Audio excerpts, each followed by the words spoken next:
not. There's camembert. It's good, but it's a stronger taste. And then this one is final boss. So Okay. Let's go this one first. yeah, you want? Yeah. We'll see how cheese educated Oh my your.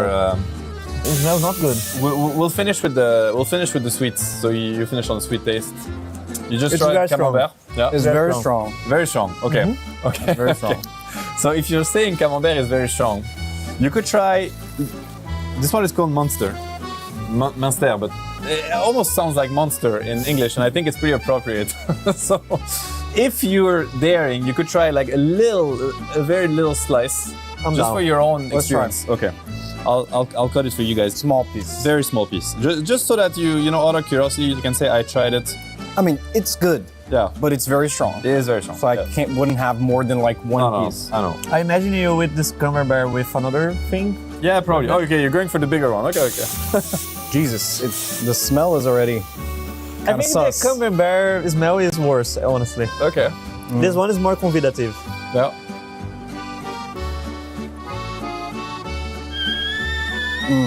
Yeah, that's not very good. It's not for you. Not for me. Okay. What about you? I think it's okay, but I think the camembert is worse Yeah. than this one. Oh, honestly. okay, you thought this one was stronger. Yeah, and, I think the camembert is like the final boss for me. Okay. You could try this one if you want to. Else we go to the sweets. Up to you. I like because Yeah. I want to take the taste of this, this we'll- cheese out. You'll get it off with the. We'll finish with nice sweets. Does people eat this with the cheese together? Yeah, actually, it's a thing. You know, in France, we spend a lot of time outside in terrace, like to go grab a drink or coffee. And a typical thing you can order is a plate of cheese and we call it charcuterie. It's like a bunch of ham, sausages, stuff like that. Very good. Okay. That's very good. Cool. What if I dip here? Can I? You can. I've never seen it before, but that's what it do. It's like mayo, you know? You mix Dip cultures, mayo. and then all of a sudden you build a new cuisine. You know, that's how it works. Like ratatouille, you know? Yes. Okay. Okay. How did it go? Was it good? That's Mixing good. it? Okay. I've never seen this before, like a sausage with kiri cheese, but it's a good start. All right, and then the other ones, nothing can go wrong. Basically, you have macaron. You have this is called petits écoliers in French. It means little students, I guess. Like because you see, you have on the it's there's a figure. Yeah, because it's like it's very old school. So there's like the logo is very known. So go with Yeah. the bucket chocolate. I'm not sure if it's like This this. one I'm relaxed because I was afraid, like I was a little bit stressed out for you guys with the cheese, but this one is I know you'll have a good time. Yeah, it's very good. Yeah? There we go. Nice. Anything relatable that you guys know, like that you might have at home? I mean, in Brazil we have like, it's basically the same thing. Yeah. It's like chocolate with a little bit of, what's the name? A biscuit. It's like a I biscuit. guess? Yeah, it's like a biscuit. Yeah. I mean, I won't go too far to say it's the same thing, but it's the same idea. The biscuit, like underneath, is like very. It's a typical, boys and girls at school, like when they're Very good. when we're kids. Yeah. There's a funny thing about the French cuisine in Brazil is we have a lot of influence from French cuisine, Yeah. and then In we your own copy food? and then make it like Brazilian. Brazilian. Yeah, okay. And then, for example, we have croissant, but then I'm we afraid take of the words. croissant, open it, and put cheese inside, the Okay. ham, a bit of salad, and eat. Salad in the. Okay. Yeah, and then you thought we it's can bread. also do the sweet, and then like, it's too salty, right? Then you open another croissant, put Nutella, nuts, and croissant. You thought it's bread or what? So make it, I'll not say, we make it better, okay? No, you should. No, you need to think of the baker. He wakes up at 4 a.m. It's ancestral technique, the croissant. Like he's learned it from his father, from his grandfather, his great grandfather, and then he comes up with everything is about balance, like all the ingredients, it has to be perfectly balanced, and then the masterpiece is out. It's the croissant, and then you go in and you put some salad and some Nutella, and the guy just wants to die. He wants to retire. Yeah, we just ruin the cuisine of every place. It's kind of like you take Mona Lisa and then you're gonna draw on it something on top of it. Just let it as it be. It's a masterpiece. Just let it like this. I feel like the majority of the desserts are like, they take a carbohydrate, Yeah. put a lot of Generous. put a lot of sugar, Philadelphia Butter. butter, Yeah. and yeah, that's it. Masterpiece. Thank you. And it's good. It's good. Don't get me wrong. Oh, yeah, you have a point. You have a point. It's very good. And very fluffy. Yeah. I like this one. In Brazil, we would stuff it with something. Yeah, with salad. Yeah. Yeah, it's missing Nutella. It's missing the salad. We haven't Then you tried. Is this sweet? have- It is sweet. Wanna have it? It's very sweet. Yeah, I wanna actually. have it. It's probably one of the sweetest we have here on the table. Yeah, I don't think there's a smell to it. It's very hard. Sounds like a piece of sugar. Yeah, You know, like a hard piece of sugar. It's quite sweet. A little bit more plain than this one. Yeah. I like this one better Than this the one? muffin. Yeah. And then you have the very famous Yeah, this one's macaron. famous. Actually, I'll give you a try to the pronunciation, the spelling. Can you say it for me? Macaron. Okay. Macaron. Sounds like you're saying the name of our president, because he kind of sounds like that. Macaron. Macaron. Pretty good. Macaron. Pretty good. But I guess you have chocolate, strawberry, and I don't know the last one. Maybe What do you Vanilla, recommend? probably? maybe vanilla or something. I don't know. What do you it is. recommend? I haven't tried them. I think all of them are good. What's the most classic I'll here? try the vanilla. The most classic? Maybe vanilla. I would Vanilla? say. Yeah. Sure. It's. I'm not actually sure of the answer here. Good question. Macaron is very good. I really like this Yeah. one. It's good. It's You not. should. It's not that sweet, right? It's not that sweet. And It's- the better they are, the better the balance is. You know, if they're really sweet, it probably means it's pretty not the best. Yeah. Very I good. heard that's very hard to make it. It's kind of like a luxury pastry in a way. You know, like they spend a lot of time making them and stuff. That's why they're so expensive. Maybe if we win the tournament, we can afford. You can bring like five or six to your parents when you go back or something. Yeah. I'm really impressed you guys actually went for the cheese, so good of you. So I'm gonna take on more macaron. You can take as much as you want. You can take as much as you want. It's good. All right, awesome. Well, thanks for watching. French tasting. Looks like P-Vision is also getting their camera work done. Look at this pose. There's a lot of vision. You can see by where he puts his hands, he's drawing a lot of the eye down to this area. It's very dangerous. We'll see what he wants to do after that, because naturally most... Oh, yeah, get on there, boy. Spread. Oh. We got to get in for this one. Look at the face of the esport player. Yes. Oh, this is sensual. That's very good. Oh. How do you get him to look so sensual in these? I guess it's his natural talent. He just looks like that. That is natural talent. Can we get him to just do one little wink to the camera? I think that would really help. You can wink to the camera. Just one little, Just wink. just wink, just one wink. That's a wave, dude. Ah, damn. He just ain't got the riz. What can you do? What can you do? Look at this. God damn, they high up. I like those pants. That's very intense stuff. What game do you think they're in? Maybe they're in League of Legends looking down on us like they always do. No, it's fine. Don't worry about that, you know? No problems here. What game are they from? We should ask. She looks extremely serious. I'm not going to talk to her, though. She is a master of her craft, and I will not be around over there. You'll have to bleep that out. But that's your master of the craft. I have zero master of any craft. That's why I have this dog job. Thank you so much, puppy. Absolutely. Oh, What? don't undersell yourself. Come on, you're good at this. Thank you so much, puppers. That's my boy. What pose you gonna do? They making you do a pose? I like the crap pose, you know what I'm Crap. Having like a pain face. Hernia. That's a good one. That'll hype people up. A lot of experts here looking as cool as possible. Look at this. We have Collapse. He's doing the classic come and see me at the bar move. And he's flipping us off. Don't do that on camera. We have to blur that now. That's very nice. And we're getting extremely mean mugged by the camera crew. So let's try to leave Collapse alone here. As now, let's go film these guys. This is Team Spirit, the defending champions of last year. They're all casually talking. Let's see if we can see what's on his phone. I want to leak this to the internet here. Here we go. Casually zoom in on his WhatsApp. Hey, sorry about that. No problem. Don't worry about that. You guys ready for Media Day? Yep. Now, this is the best Media Day man in the world. This is Team Spirit's media manager. I recently saw a video with him putting a pot on his head and smacking it several times. You're the best media guy in all of Dota 2. How's it feel to be among fellow professionals? Yes, yes. Very good. Thank you. Another banger interview. I appreciate you so much. Thank you so much. I don't want to talk to Miposhka. This guy, an old clack, come here. Hello, my Come here. bald brother. Welcome. You're not bald, is that? You look great. Not yet. You can't say bald brother. That's part of getting in the brotherhood. How's it feel to be back, big dog? Welcome home. Feel good, Yeah? good. But actually, I see that nothing changed. Okay, Yeah, and I'm like tired already. You said you would never come back unless Team Spirit paid you a babillion gajillion dollars. That's true. Is this what happened? No, it's not.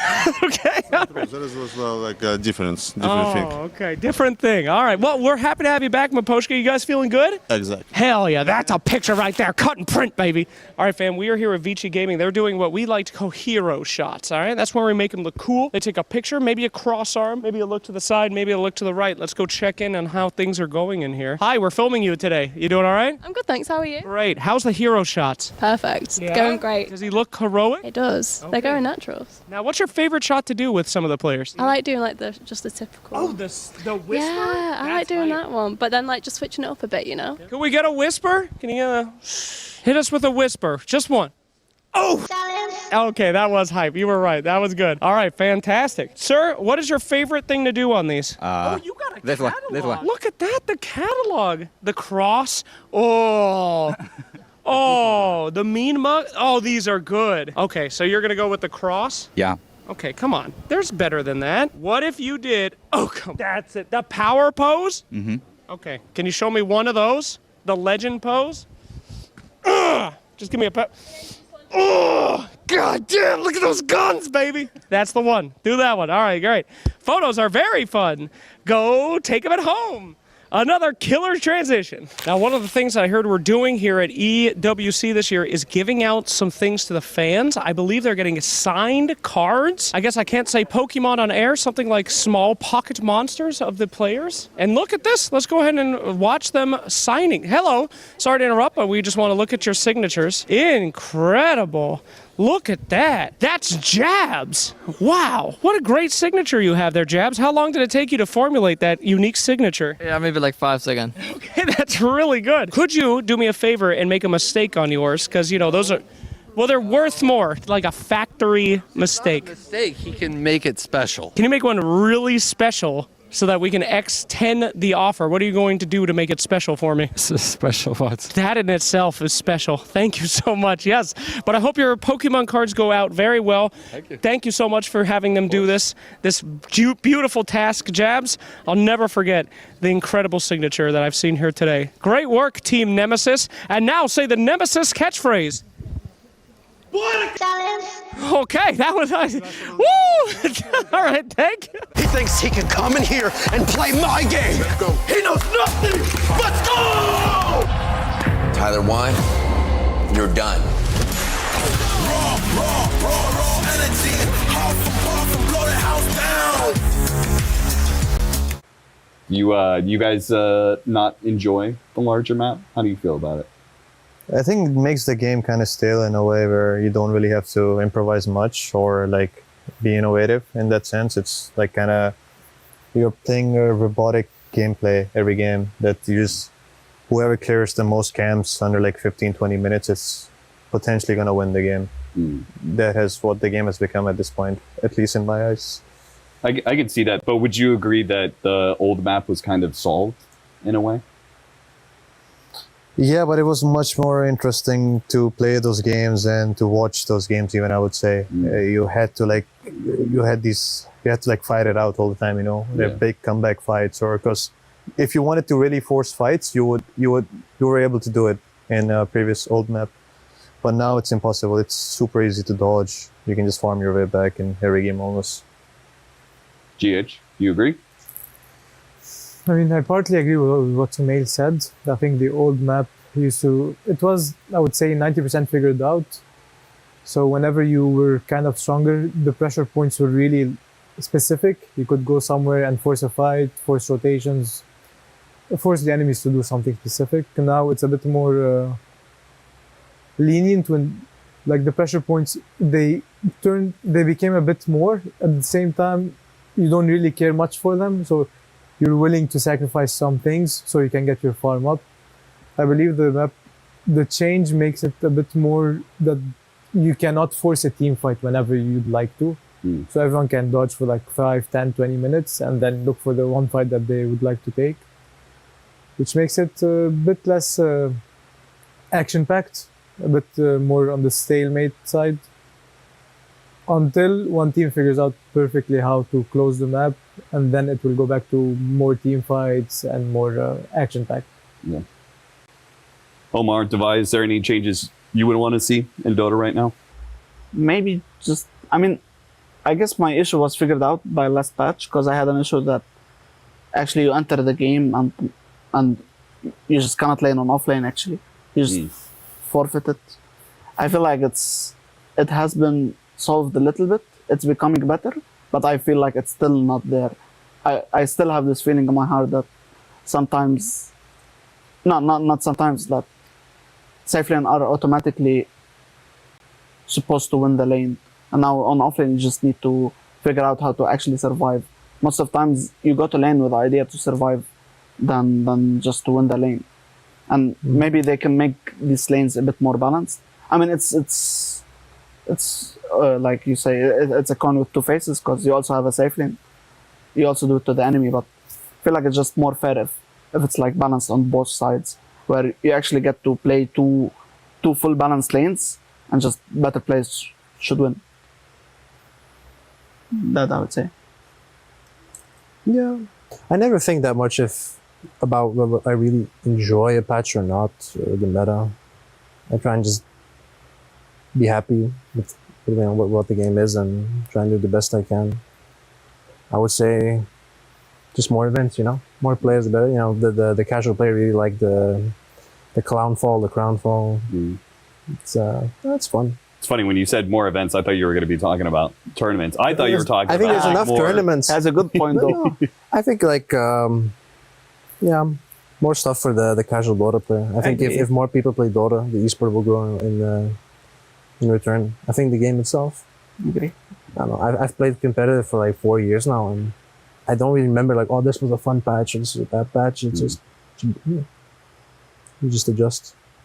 Do you ever? Okay.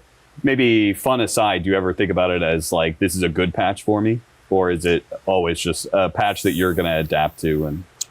And I don't think I ever asked myself that question. Is this a good patch for me? I just try and do what's best. Try and adapt. I'm sure some have been good and some have been bad, but I don't see the fruits in thinking about it too much. Just have to adjust always. So I'm always curious. You guys are an off-lane duo, right? What's when you guys first start playing together, were there any like problems or disagreements, or how did you guys get on the same page about how to play the lanes? Actually, when we first started, I think we started off pretty good, I would say, right? I think we were... I think mediocre. I mean, I was playing on individually a bit worse when I joined the team. So it's like, if one guy plays individually worse, it makes the lanes worse.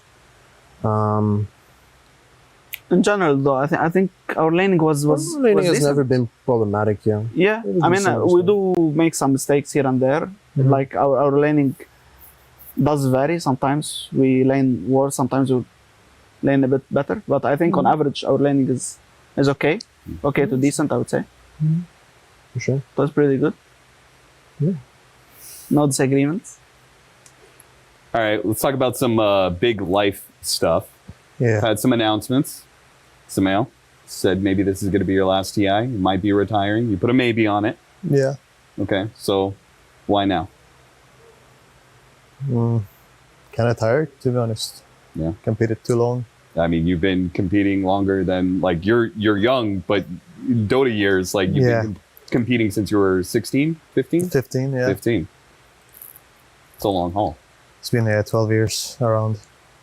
I mean, it's more so like, no, I don't really feel like that I can't do it anymore. It's more so like my heart is not fully into it. So I don't see a point continuing in that regard. But for example, like if we somehow end up winning this TI, then I might think about going for the third one, Sure. But even then, I'm not sure. But that would be the only condition for me to keep going. GH, you've also been doing it for a while. You've won a TI. Are you thinking about retirement? Does that even cross your mind? I mean, you took a break, right? To be completely honest, of course, a lot of ideas cross our minds. It's just I don't tend to entertain them a lot, so I haven't made any decisions to that involves this decision exactly, whether I want to retire or not. I'm just looking.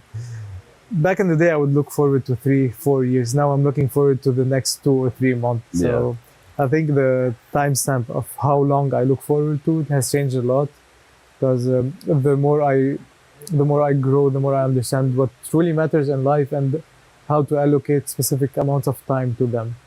So I have some thinking to do. I haven't made my mind up completely yet, but I'm thinking about stuff.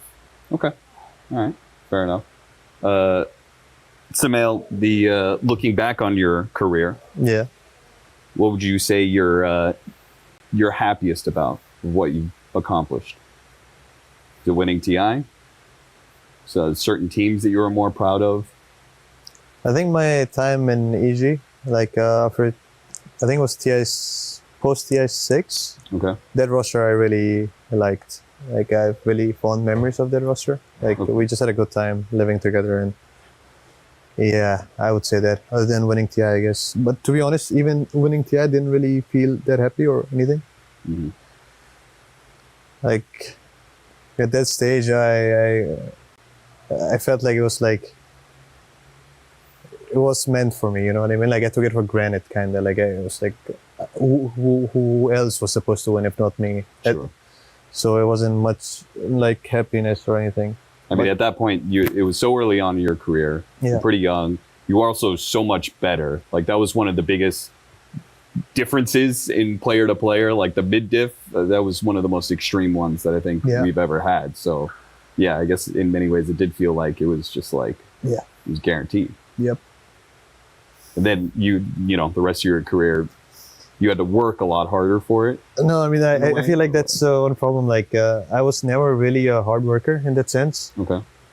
So, like, when the skill gap started closing a bit, and people just put more hours into the game, and I didn't. I never did. So yeah, I mean, I guess that would be my regret, maybe in a way. But I'm not sure. Like, even if I would go back, I'm not sure if I would actually put more work in. So maybe it's just the way it is.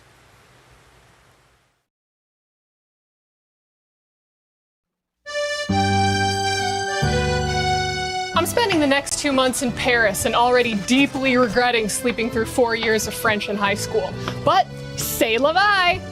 To avoid being an ignorant American tourist, I found myself a French tutor to really help me learn the language. And there she is now! Everyone, this is Kitty, aka La Petite Sean, and a little bit of Duolingo on the flight over. I'm excited to learn from you today. Where's your beret? I don't have one. Phone! Look, I was told I'd be talking about Rainbow Six and Valorant teams today, but instead they put me with this Emily in Paris knockoff. I think I can make it work, but she called me her little dog? Okay, so we are at a flower shop. We call that in French des fleurs. Des fleurs. Okay, you know what? It's okay. We will try with another word, huh? Okay, perfect. Okay, perfect. Fougère. Forgery. I can't wait to visit all of these cute restaurants all around Paris, or brasiers, as the French call them, right? Yeah, that's the words. Okay, so if I wanted to order a baguette, what would I say? You would say, voulez-vous coucher avec moi? Avec moi. Voulez-vous coucher avec moi? Perfect. I'm gonna go try it out.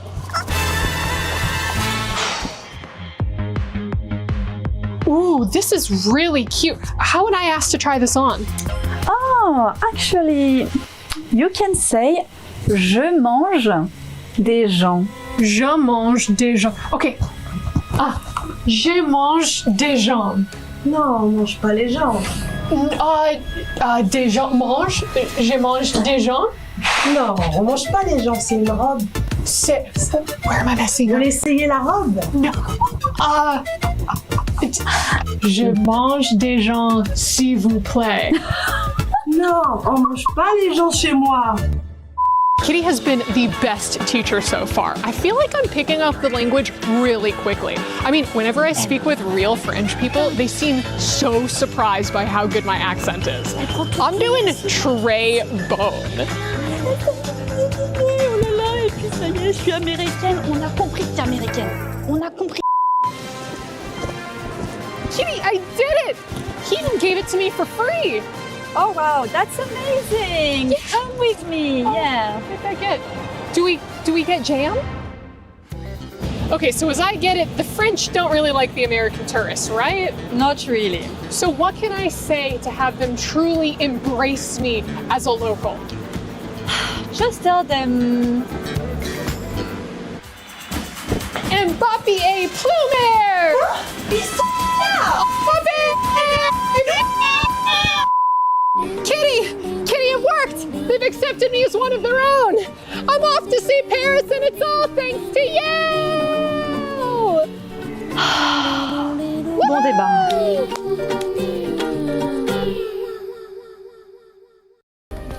Play is in our DNA. Whenever we let it out, it becomes our superpower. Now imagine an entire city being built to supercharge it. Kadir City, powered by Play.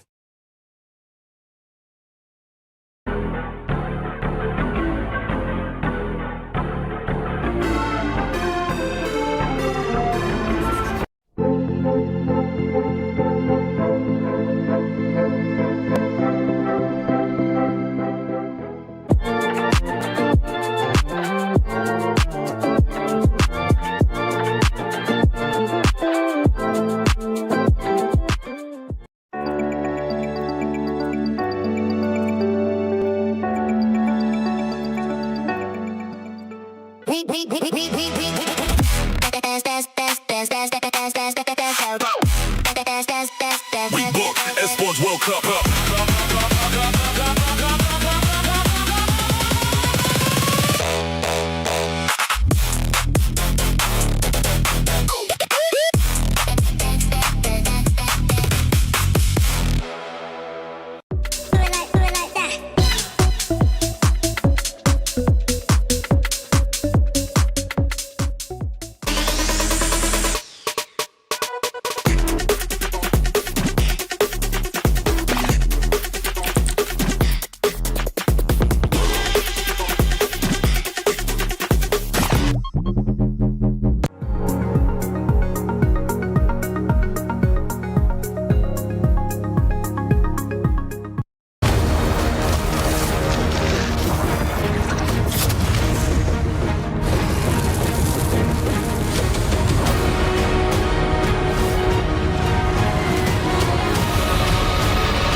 A very good morning and welcome to the final day of Dota 2 at the Esports World Cup group stages. So we still have one full week after this, but after today we'll have cut 8 teams. We'll know which 4 teams will be in playoffs. We'll know which teams will have to play in the survival stage. A lot is at stake today. A lot will be revealed today. And a lot will be talked about today. And I'm talking about all of that with the people on my left. It's Effie and BSJ. BSJ, how are you doing this morning? I'm doing great, Shiver. I got my coffee. I'm energized. I'm ready to go. Mira? Same. Brian? No, I'm really excited.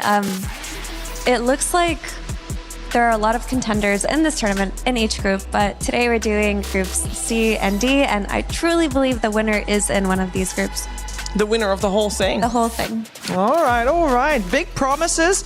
Of course, yesterday we did finish Group A and B, so we can take a look at the SEC Rewind to see how that all played out, because it was exciting, but some of the series, especially in Group A, were just a little bit on the one-sided side of things, and I'm talking in particular about Extreme Gaming taking on Team Falcons, a rematch of the TI Grand Finals, and Game 1 definitely had some flares of it, Brian, but at the end of the day, it still wasn't enough for Extreme. Yeah, it's been watching Extreme. It's been a tad disappointing throughout this tournament because even though some of their games have gone late, it just oftentimes feels like they're not in control of the game and they're often kind of playing the other team's game. And that's, for me, one of the telltale signs of a team that's going to struggle as the tournament goes on. Yeah, and then on the other side, we had for Group B, we had Team Liquid versus Aurora, and we know Aurora's been on fire, and they are consistent in being a very, very strong. Team Liquid, consistency, especially this group stage, Effie, seems pretty far away. Yeah, consistency and Team Liquid are not two words I would use in the same sentence to use. While Liquid are an incredible team, oftentimes it's very hard to know what version of them that you're going to get and if they're going to show up or not, but they're not known for their performance during group stages, you know? So the true test will be after. Yeah, and another exciting development, of course, that while this game was going on, we had another blockbuster of a match between P-Time and Nigma Galaxy happening, and basically the series with Aurora and the series with Nigma Galaxy, those two teams were fighting for the top spot in the group, and that ended up being Nigma Galaxy because they did 2-0 their opponent, even though if you watched that first game between them and P-Time, you would have probably thought that P-Time was going to win that one, but that was an epic comeback, and we do have some of those here this week. So the Dota is good, the Dota is great.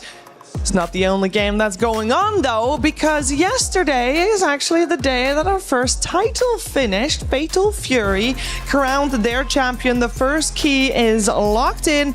Dark Angel playing for Na'Vi won Fatal Fury, beating out Mitsuhashi, who is playing for Virtus Pro, but the 1,000 points for the club championship go the way of Na'Vi. A fantastic start, and of course keep in mind that if you are rooting for a particular club, you need them to get at least one championship.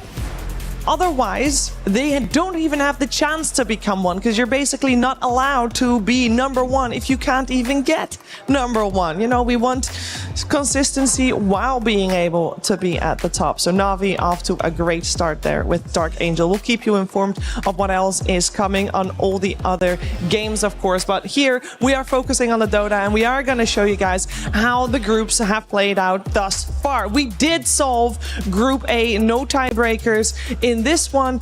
Effie, clear favorites there with Team Falcons.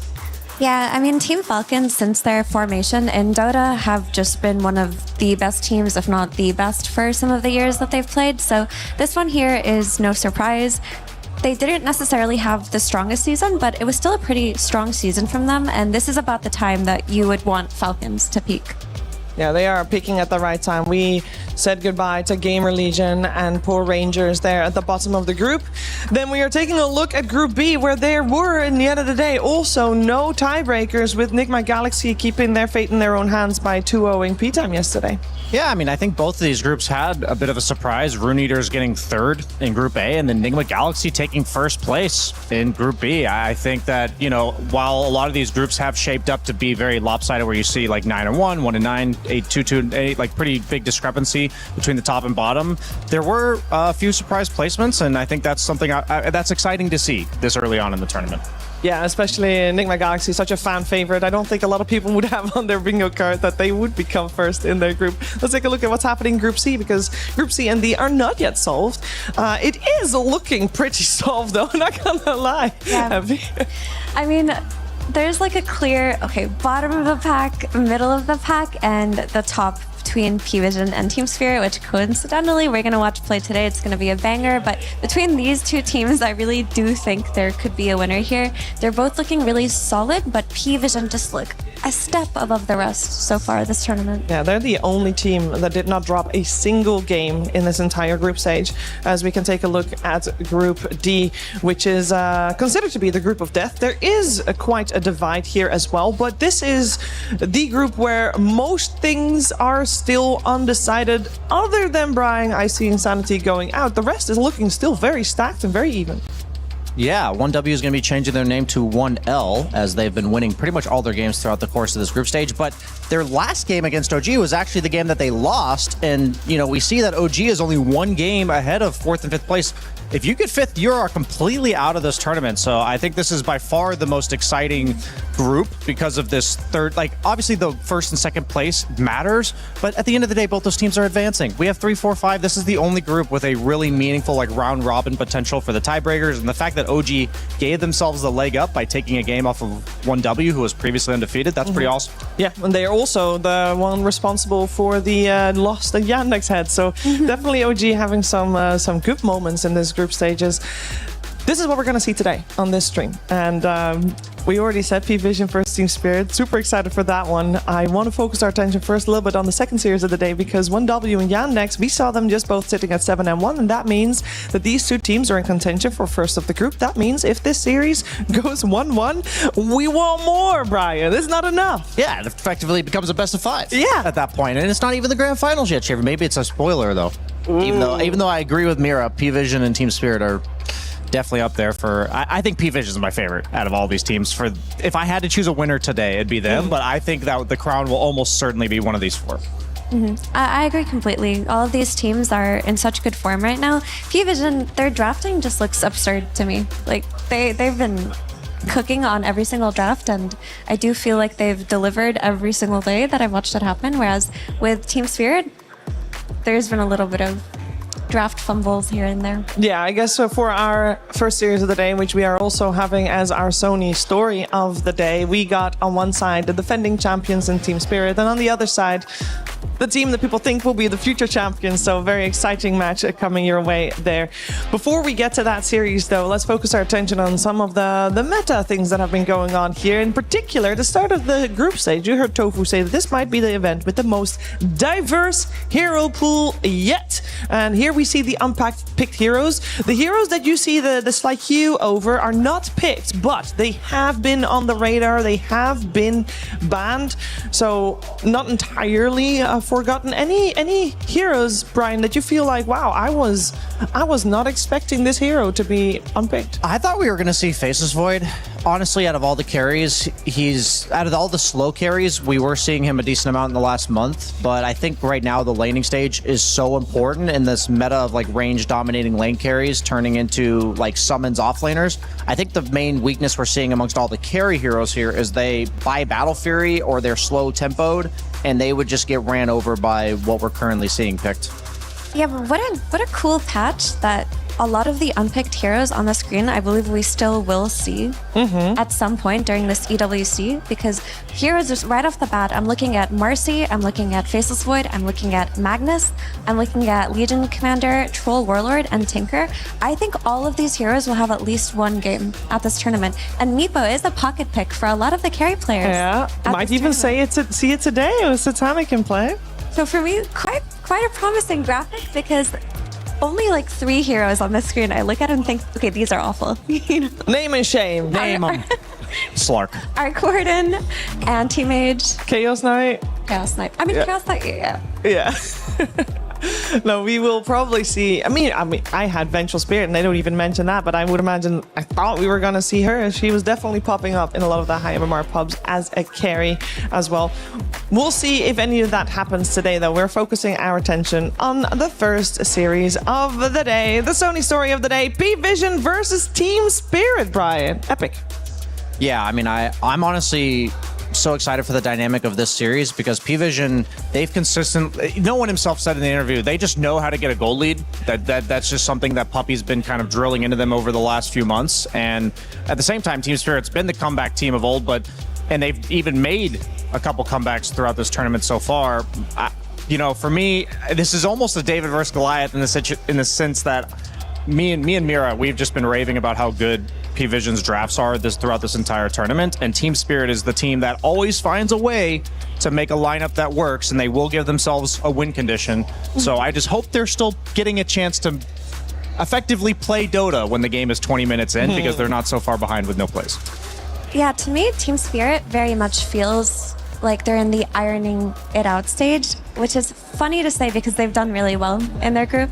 But a lot of their games that they've won have been comebacks. And that's not necessarily a situation that you want to be in drafts where you get mega creeped and you win the game. Or you've lost the early game and you're down 10k net worth and you have to take the fight to make a comeback. That means that somewhere in your drafting stage, you messed up the lanes or the early game.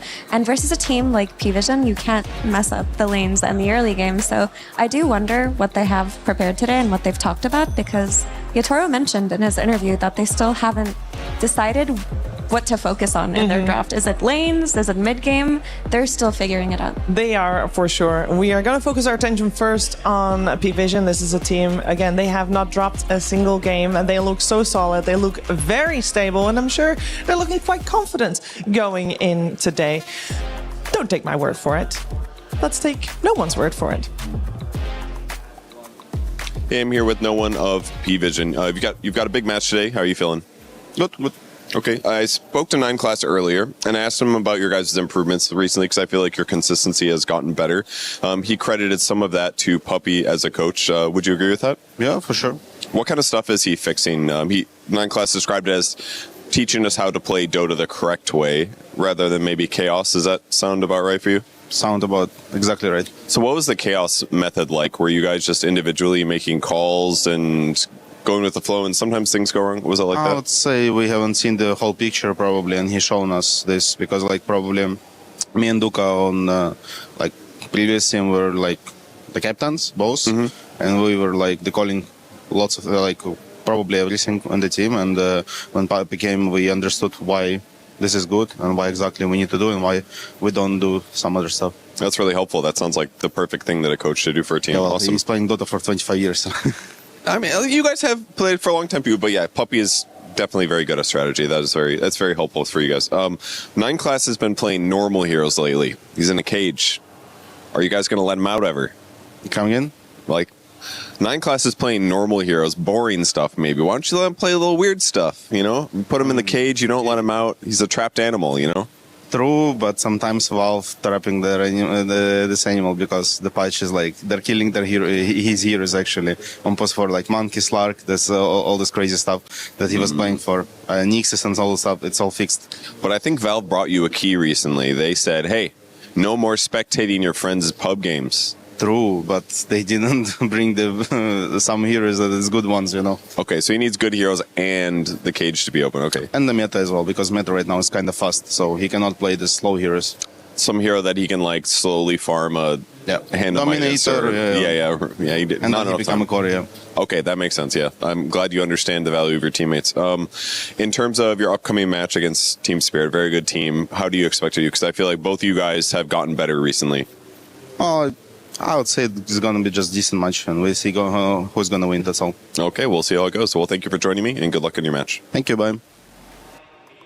A decent match. He could be a little bit more confident than that, but I think that comes with the territory. I feel like P-Vision has just this air of respecting everyone that they go up against. That probably is part of the reason why they're so successful.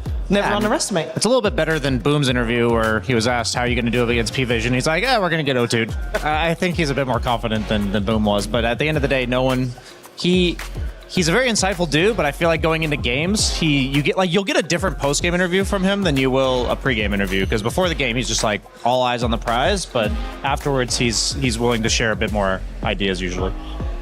Yeah, I think they also just know how good they are right now. I can kind of feel it every time one of their players talks to us, and you don't want to come off as unlikable, I guess, or not humble. But it is important to respect the teams that you play against. And while P-Vision are looking like the strongest team this tournament, everyone's up their tails right now. Everyone is on their tail, and Team Spirit will be on their tail very, very soon. Team Spirit only dropping 1 game in this group stage so far, only in the first series that they played, so they have also improved. And everybody always, regardless on how they do in a group stage, they respect Team Spirit, because Team Spirit is considered a championship team. They step up when they need to. They also are your Kadia title defender.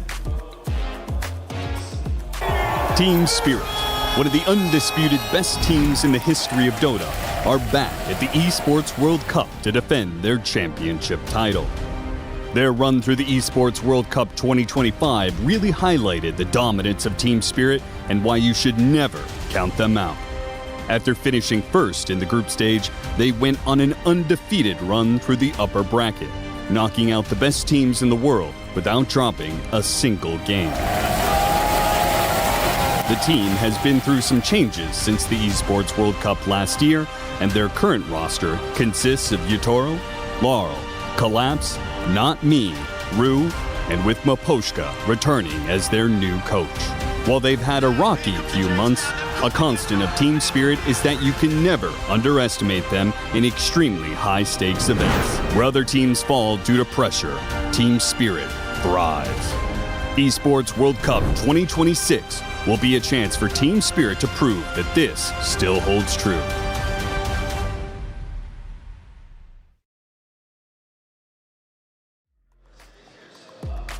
Never count them out, not in a game, not in a series, and not in a tournament, no matter how they perform throughout it. It's literally that respect that has been there. And if you're wondering, like, you know, what is it like for the players? Well, Collapse actually for EWC feels something very particular.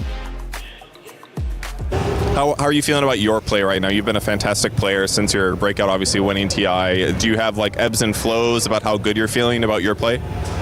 I noticed like I have some buff on Riyadh, like on EWC tournaments, like from the first one maybe. Do you feel it, or do you just feel the results? I feel by the results, and also it's like I feel just like in the air, you know. Just I feel some buff, so I can win. I'm playing better. Sometimes I can like solo, just win games by solo, and just something like this. Okay, well, we'll see that happening. Some strange feeling. I don't know. Well, I'm happy. I'm looking forward to seeing it. Thank you so much for the interview, and good luck in your matches. Thank you. A buff that makes you feel like you can solo an entire game. I need me some of that, Effie. That sounds powerful. That sounds awesome. I would like to win some pubs feeling like I could solo the whole thing. But there are so many games I can recall off the top of my head of Collapse like turning impossible situations. He's already had Aegis snatches in this tournament. Like there was one game where he snatched 2 Aegises in one game. Like he is right that there is something in the air for him when it comes to EWC. Yeah, I mean, some of these teams, like P-Vision, for instance, it's like fundamentals, it almost looks like, is how they win. But other teams, Team Spirit being the most notable one, just have this like X factor where at any given moment, a player can step up. I think it was really displayed at its prime when they won their first TI. Like there were just games where they were behind and Yato would just get a rampage out of nowhere. And the most important part about this for me is that it can be really anybody on their team. And that's something that we'll have to keep an eye out for today if P-Vision lets their guard down. Yeah, it's actually also very cool that even though since that TI there's been some roster changes, but they keep that vibe of always being able to close a game out, no matter if they're up against Mega Creeps, like we saw in the very first series where there was a Mega Creep comeback by them already. And we're looking very much forward to this upcoming series between P-Vision and Team Spirit. And to get it properly started, we're heading over to the stage.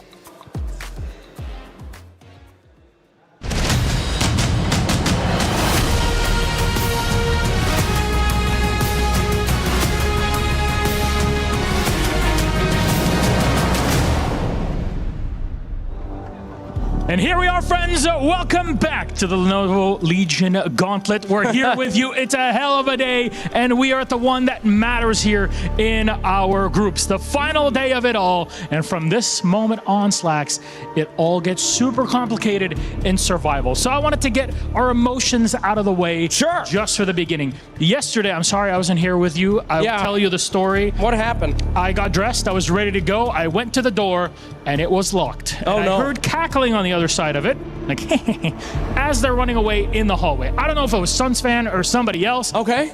But all I'll say is I just got stuck watching Dota in my room the entire day. I'm so sorry. But I missed you because I'm watching you on the stage. You're doing great as always. Thank you. And I have a warm heart, and I wanted to draw something as a thank you for being a wonderful host. Oh my God! This beautiful. is for you, Slacks. That's beautiful art. It's you and me. Look at that. And Roshan behind us saying, "Great." I'm really Thumbs going up. to treasure this forever. Thank you so much. That is so wonderful. I'm going to put that in my nice little forever box right there. Thank you for that. I loved it, Milos. Well, all right. We got games to go through. Survival and game. No, it's okay. It's okay. I love it. I'll deal with it. Go ahead. Today is about trying to make it out in escaping survival stage, and our first match between P-Vision and Team Spirit, that is one for the age. Oh, we got P-Vision, Team Spirit. I'm not joking around anymore. All right, these are the best two teams here, baby. I'm not going to say that in front of all the other teams. They haven't arrived yet, obviously. But in this group, it ain't no thing, all right? Everybody knew that P-Vision was going to be, you know what? Forget it. I'm not going to get into a whole speech. You guys want to see some teams. I know you do. So let's make some noise for our first team heading to the stage. It's P-Vision! P-Vision, baby. Everybody said this team is going to win. Top of all the tier lists. Top of all of our hearts. And here they are again. They have not lost a single game at all. Nobody in the groups has that record, all right? These guys are invincible so far. They have no one touching them. 8-0, baby, and they're looking for that 9-0 here today. We'll see if that'll matter against their opponent, our EWC 2025 Dota 2 champions, Team Spirit! Yes, you heard it right, ladies and gentlemen. Our champions from last year are back. And they're at number 2 right now in their group with a singular game loss. They had a rocky end to 2025, but recent resurgence. I'm going to tell you, that deadly combo, Miposhka back as coach, and then the unknown entity, not me. I'm going to tell you that name is a lie because he is him, ladies and gentlemen. And he's on to show you what they've got. They do face their toughest opponent yet in the groups. So today is a big test for both. Absolutely. Both these teams know each other so well. Both of them are always on the top of the brackets. And today, there can only be one winner to skip through survival and head to that top slot. So, please, let's get those keys in, if you would, please. Captains, get ready to shake hands. Now, let me tell you a little something about Dota. These two captains hate each other, all right? They're always on Telegram, talking smack. There we go! The handshake is made. Fantastic. You're shook. I got the jiggles right now. I'm feeling it, baby. All right, guys, let's get ready for one of the hypest games we've had so far as we pass it over to the panel.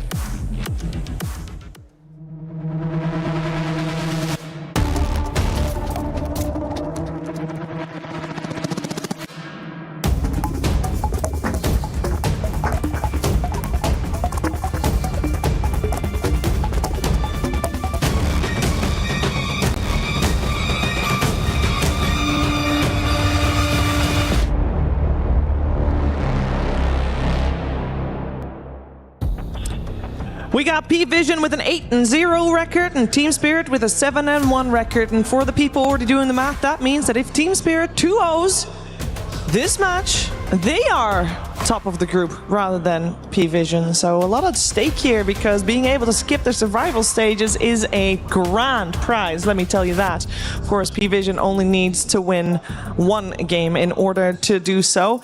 We'll see how this goes for both of these teams, Effie. This is the toughest opponent they've had within this group. We always knew it was going to come down to this. Yeah, for sure, but I can imagine Team Spirit feel like P-Vision is this big wall to climb right now. Like, they are definitely the team to beat here. They're the team that everyone has on their radar. But Team Spirit are the kind of team that could wake up one day and just be the best team in the world. You hear it from pro players all the time. I heard it from Sav on this panel, but Team Spirit in top form, you can't win versus them. Good luck. Yeah, I think going into the series, you mentioned, Sheaves, that they only need to win one game on the side of P-Vision, and what I think is funny about this format with the best of twos is the reason that is because Team Spirit lost a game to Mouse on the first day of the tournament. So I think the difference between these two teams Mira was talking about is that Team Spirit, they're always leveling up throughout the course of the tournament. I always expect a team like P-Vision, like they usually show you their cards at the start of the tournament. If P-Vision's looking top form, if they're going to win the tournament, you'll usually know from day one. And so today, it's like, I think this would have been a completely different match 5 days ago. And I think Team Spirit's got the best chance having it happen now. So you're saying Team Spirit is happy that they have their toughest opponent at the end, whereas P-Vision, they might have rather seen it the other way around. I think you're going to get the exact same P-Vision no matter when it was, and Team Spirit's going to have leveled up at this point. So I think for P-Vision, like obviously they're not thinking about these kind of things like, oh, we should have been facing them a day before, but definitely I think this favors Team... It's giving Team Spirit the best chance, and I say that because even though Team Spirit's the defending champion, they're one of the most legendary teams of all time. Like, man, if you guys have not been watching this tournament, like P-Vision, they're the one team I've watched where not only are they executing, there's like lanes they're winning that they're not supposed to be winning, but then there's also these draft strategies where just looking at it, I'm like, I know with my Dota knowledge that they're favored, but then I can't even explain why sometimes. And then you get into the game and there's like this 15-minute period where, or like 15 minutes in the game, it's an even game, and then suddenly it's 8K because they just hit this timing and they're so synchronized. Like they're a Coddle team, they're a Wisp team. Like it's just these heroes that it's not individual understanding, it's the whole team rallying around them. Well, I got a tiny bit of an update for you, Brian, because I did see just Faceless Void being picked, so you... not in this draft. Come on, guys, we're not even in a draft. I was about to say, on the first pick Faceless Void. No. PG game will play it, so it's no longer an unpicked hero, so your prediction there came true for sure. And I want to talk about our upcoming draft as well, as I want to know what we should be looking out for, Effie, here. Is there any player in particular, any role in particular, any hero in particular that you feel like is key to winning this match? Yeah, so I think for a lot of this tournament, the 2 and 4 flexes have kind of been king in that first phase. Obviously, we have the usual suspects like the ranged carries, the lone druids, the Drow Rangers. Are you solving them? Are you dressing them within the draft? But for P-Vision in particular, I think about the flexes between No One and 9 class. They have this Earth Spirit that they can play on 4 and 2 that looks fantastic. They have this Coddle that they can play on 4 and 2, and they've only played it on 4 this tournament, but the flex to 2 is always there, and they tend to build their drafts around these. Yeah, I'm actually curious if Team Spirit leaves IO in. Pretty much everybody's been banning it against 9 class. You know, we talked about a story of the tournament has been 9 class not playing the Monkey Kings and the Slarks. He's still his own unique player. He picks heroes that, it's not that nobody else is picking them. We know some teams are also picking IO, like GH for Enigma Galaxy, for instance, but they're heroes that are very particular playstyle that require everyone on the team to kind of like buy into the game plan. IO more about like the global map movements, Coddle about the macro play with the sustain from Illuminate and the team balling around that. And I just think personally watching the Coddle, there's so many things you have to factor. He pushes waves, he stacks camps so you have to invade them, and then he also creates this insane amount of sustain that you have to be able to actually do damage through. You see them go like Coddle plus like a Largo, like one other sustain hero, and suddenly it just becomes very difficult. So I'm surprised. I'm not surprised per se that they left it in on the side of Team Spirit, but they kind of know what they're getting into. They've left both in IO and Coddle. Yeah, we also see them taking quite a while to remove Lone Druid from the pool, and as a first pick team, that's a big decision, so it makes sense. But they seem to be preparing for a Shadow Fiend opening pick for themselves, or at least trying to bait P-Vision into banning out the Shadow Fiend, who's now also taking some time. There is indeed the Shadow Fiend ban. So let's see which hero they'll go for as their opening pick, with the Drow and the Earth Spirit and the Shadow Fiend banned, some of the most banned heroes already. I think the only odd one out that might have given them pause, Effie, is the Hoodwink. We've seen Hoodwink a lot, so I don't think it's that surprising to see her banned, but to see her first face banned, maybe that's a little bit more surprising. Yeah, I've noticed Puppy does this thing where he'll kind of single out a player and think that they have really strong heroes or one really strong hero, even if they're not necessarily in meta. For example, versus Mouse, he just banned all of Crystallis's heroes. So to me, this says that he's identified there are players that have less heroes to work with, and this is the threat that he sees from the Team Spirit supports, the Hoodwink. Yeah, we have actually Treant Protector ignore. Yeah, that's what I was thinking. I'm like, they prioritized Bane over Treant Protector. I think it's because it trades really well with the likes of the Coddle and the IO. Maybe they're thinking like that's our... I'm telling you, even though these heroes are not being picked or banned yet, they're being considered on every single stage of the draft. And so P-Vision actually ends up going for the Kez. I'm wondering, out of all the carries right now, because a lot of times against Bane, you want to pick a carry that has illusions or like multiple units of some kind so that you can wake yourself up from the nightmare. You can still do damage while you're Fiend's Grip. If you're going to pick Kez like this, I assume they're going to go for a save, whether it's... I think the most likely one is Ringmaster that we've been seeing against Bane. Is there any other reliable Fiend script cancels or saves, Mira, that you'd be prioritizing against the Bane? I mean, there's things that are less popular, like the Shadow Demon and the Oracle, that maybe we would see a team like Yandex or Liquid play, but I don't necessarily think we'll see come out here. So maybe that is part of the discussion of the Bane. That they don't really play the heroes that are That's not generally really good their against style. it. That makes sense. I mean, these teams, like, obviously they're scouting very specifically. I know Team Spirit often adjusts their opening to the team that they're up against, which some teams will just be like, here's what we do, hope you figure it out, or maybe don't hope you figure it out, but Team Spirit, they usually cater to the exact team they're playing. You know, I do find this Kez opening quite curious from P-Vision because they haven't done it this EWC so far, and you look at Team Spirit's bans, the Axe phase, which is also you secure that ban early. His first Kez versus Reconyx the other day, so maybe there's some scrim information going on that Team Spirit would have picked Kez. P-Vision decided to pick it early, and they also think it's a great hero against Collapse's hero pool. Yeah, I also think I think Kez is like top of A tier. For tier is literally Drow, Shadow Fiend, and Lone Druid, and I think they might be arguing,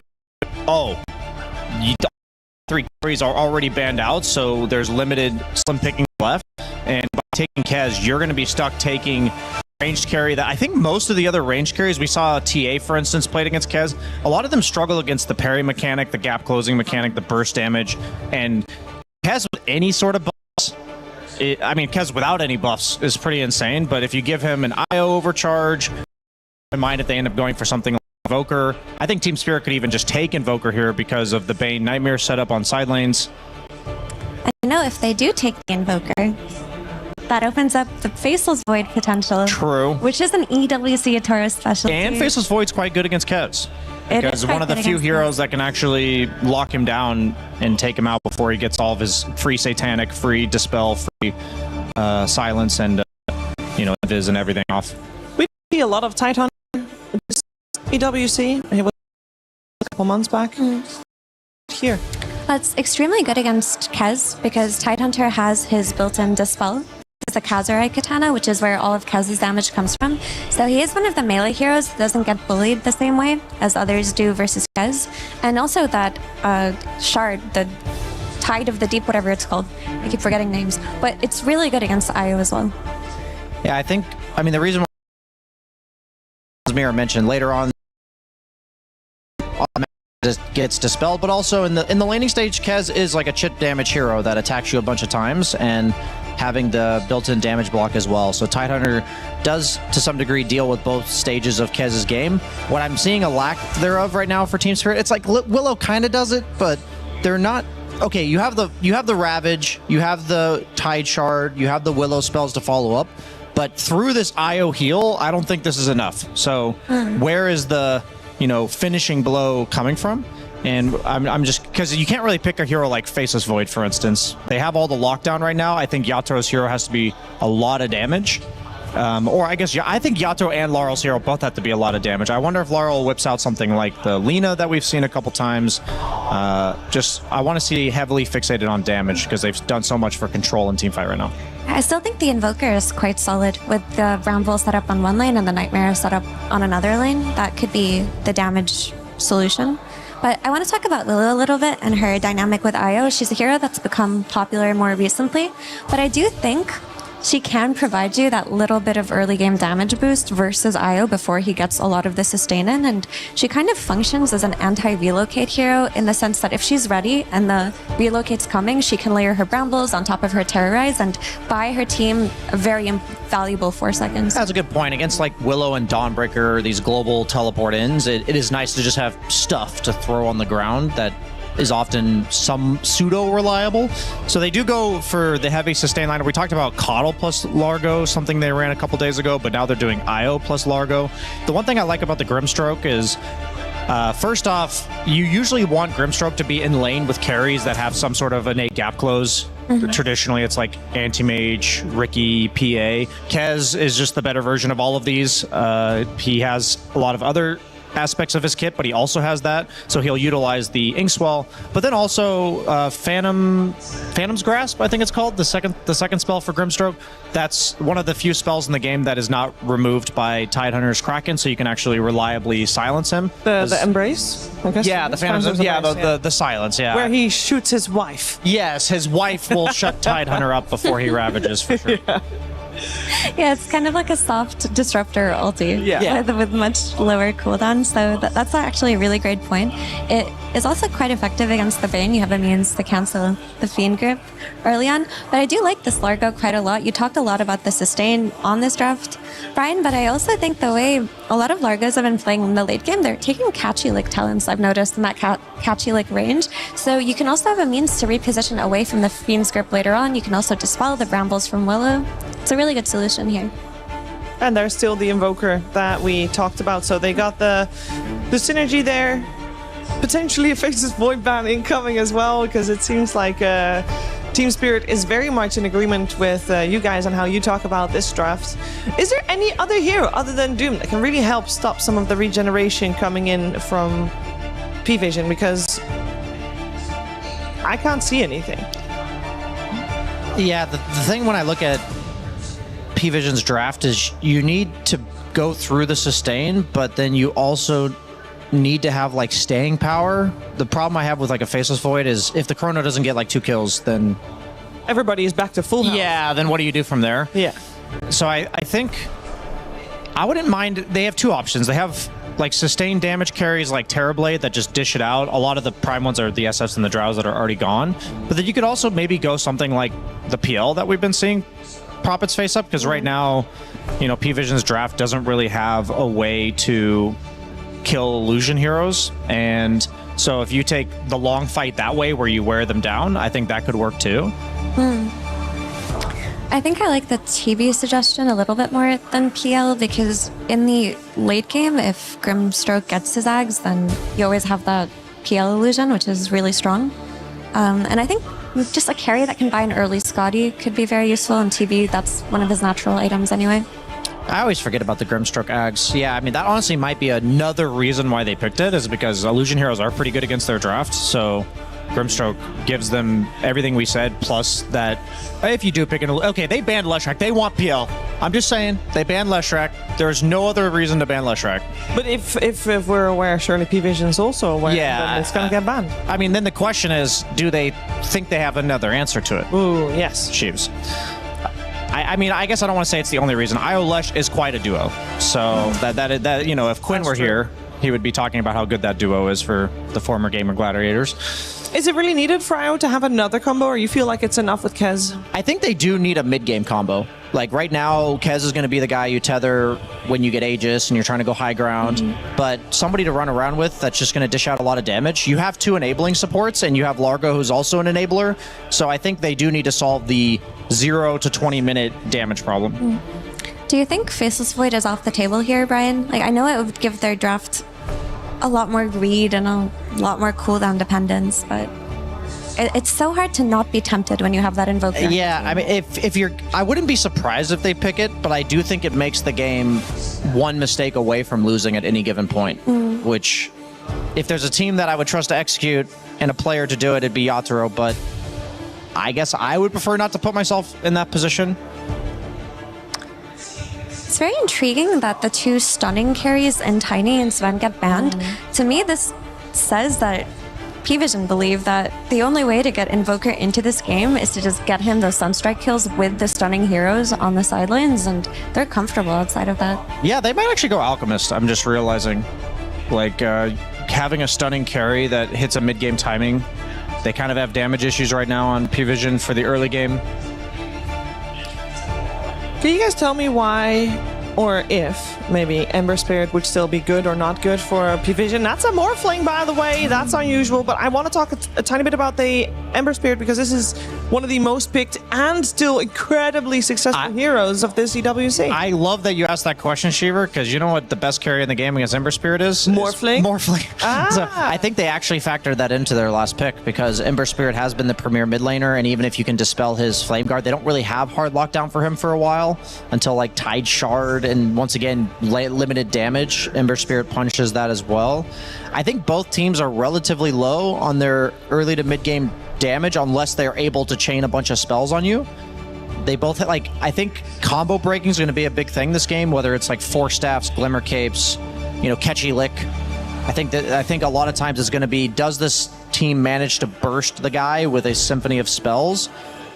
When I see Morphling and I'm looking mid, that is super. Is that cool. Largo mid or is that Nightstalker mid? It's a Largo mid. Wow. They're taking a page out of Gamer Legion's book, who did that earlier on. You know what? That was very successful when he did it. It was against Earth Spirit that time, but it did look very good. What do we make of it? Go ahead, Mira. Sorry, I just think that this Nightstalker was a great pick against Team Spirit's heroes. Like, Morphling is also that early Scotty buyer that we mentioned that could give them a lot of the anti-heal, but Nightstalker will always give you a way to play into Morphling with that silence and just try to run at him in the early game. The same applies to this Nightstalker running at the Invoker, so P-Vision are saying, we're not even going to let you reach those item timings, and we're just going to win early with this Nightstalker pick. Yeah, I literally laned against IO Nightstalker recently, and it's a surprisingly strong lane. You think of Nightstalker as kind of a creep for the first 5 minutes of the game, but IO tends to get him past that stage. I don't think Bane Morph is going to punish it too hard, and then once it hits 5 minutes, I think Nightstalker is one of the few heroes that can threaten to boot Morphling out of lane. You're not going to kill him, most likely, but you are going to force him to be low and potentially pressure his tower with any sort of extra rotation. I guess they don't really have that rotation. Like, I don't think a Largo is going to, walk to your lane. I guess all you can say is this. Team Spirit, they have really amazing team fight, but man, this map is terrifying to play. You're against a Kez who's going to be playing off map. IO Relocate's going to bring 2 extra heroes in. You have Nightstalker vision at all times, so P-Vision is going to get the fights that they want. It's just a matter of, is Team Spirit going to be able to brace themselves for it? And to answer your question, Sheaves, it was just such a strong Nightstalker pick that I think they wanted to pick it regardless, and that's why they flexed the Largo. And now you just have to play through your offlane. You have to play through Noticed on his Nightstalker, and no one's going to take more of a, I'm going to farm my items and I'll join in and I'll give you the auras, but Noticed is the playmaker for P-Vision in this game. So what do we expect coming out of Spirit? Because if there's all this stuff happening on P-Vision's side of the map, and they will try to encroach, obviously, on Team Spirit's side of the map, how are they going to try to make sure that this Morphling will get the time that he needs, and the Invoker will get the time that he needs? Go ahead, Mira. It's just a very classic Team Spirit game where they're going to have to weather the storm. This Nightstalker did create a lot of problems for them. The one thing I can think of is if you can get this Invoker some Sunstrike kills early, maybe he can rotate, but otherwise they're going to run into this really difficult mid-game timing against P-Vision. This is not a fancy answer, but in the spirit of Maposhka, the coach for Team Spirit, I think Rue is going to need to tank some ganks as Bane, because at the end of the day, you lack map mobility compared to P-Vision. If we had a map mobility score, it's 10-2 in this game. So I think that there's gonna be times where somebody on Team Spirit just has to let the Nightstalker ulti kill them, and I actually think it just has to be Bane, and that's how they're gonna get past the early game. But if they manage to stall this game out, I think they scale better on the side of Team Spirit, and their team fight, there will be a point where you can't fight into them. Let's find out if Team Spirit can manage to stall the game out, or if P-Vision will run right over them. It's time for game number 1 of this 2-game series with Sunspan and Kezu. Welcome! Game 1 indeed, P-Vision versus Team Spirit, and this is going to be a doozy and a half. Oh, hell yeah. I've been waiting. This time I fully believe you. This is some of the best games I think that we will see, and it is towards the end of the group stage. Very important matchup here for both the teams, because you want to go straight to the playoffs here, Shannon. You don't want to do some, other stuff, or suddenly you have to play some other team, single limb, none of those shenanigans. Play clean and move on. And for P-Vision, that means a single game victory in this series is enough to do just that. Spirit have to 2-0, but in the meantime, they are pretty comfortable in that second position as well, and they've played extremely well in this tournament so far, despite the single game loss that they have suffered thus far.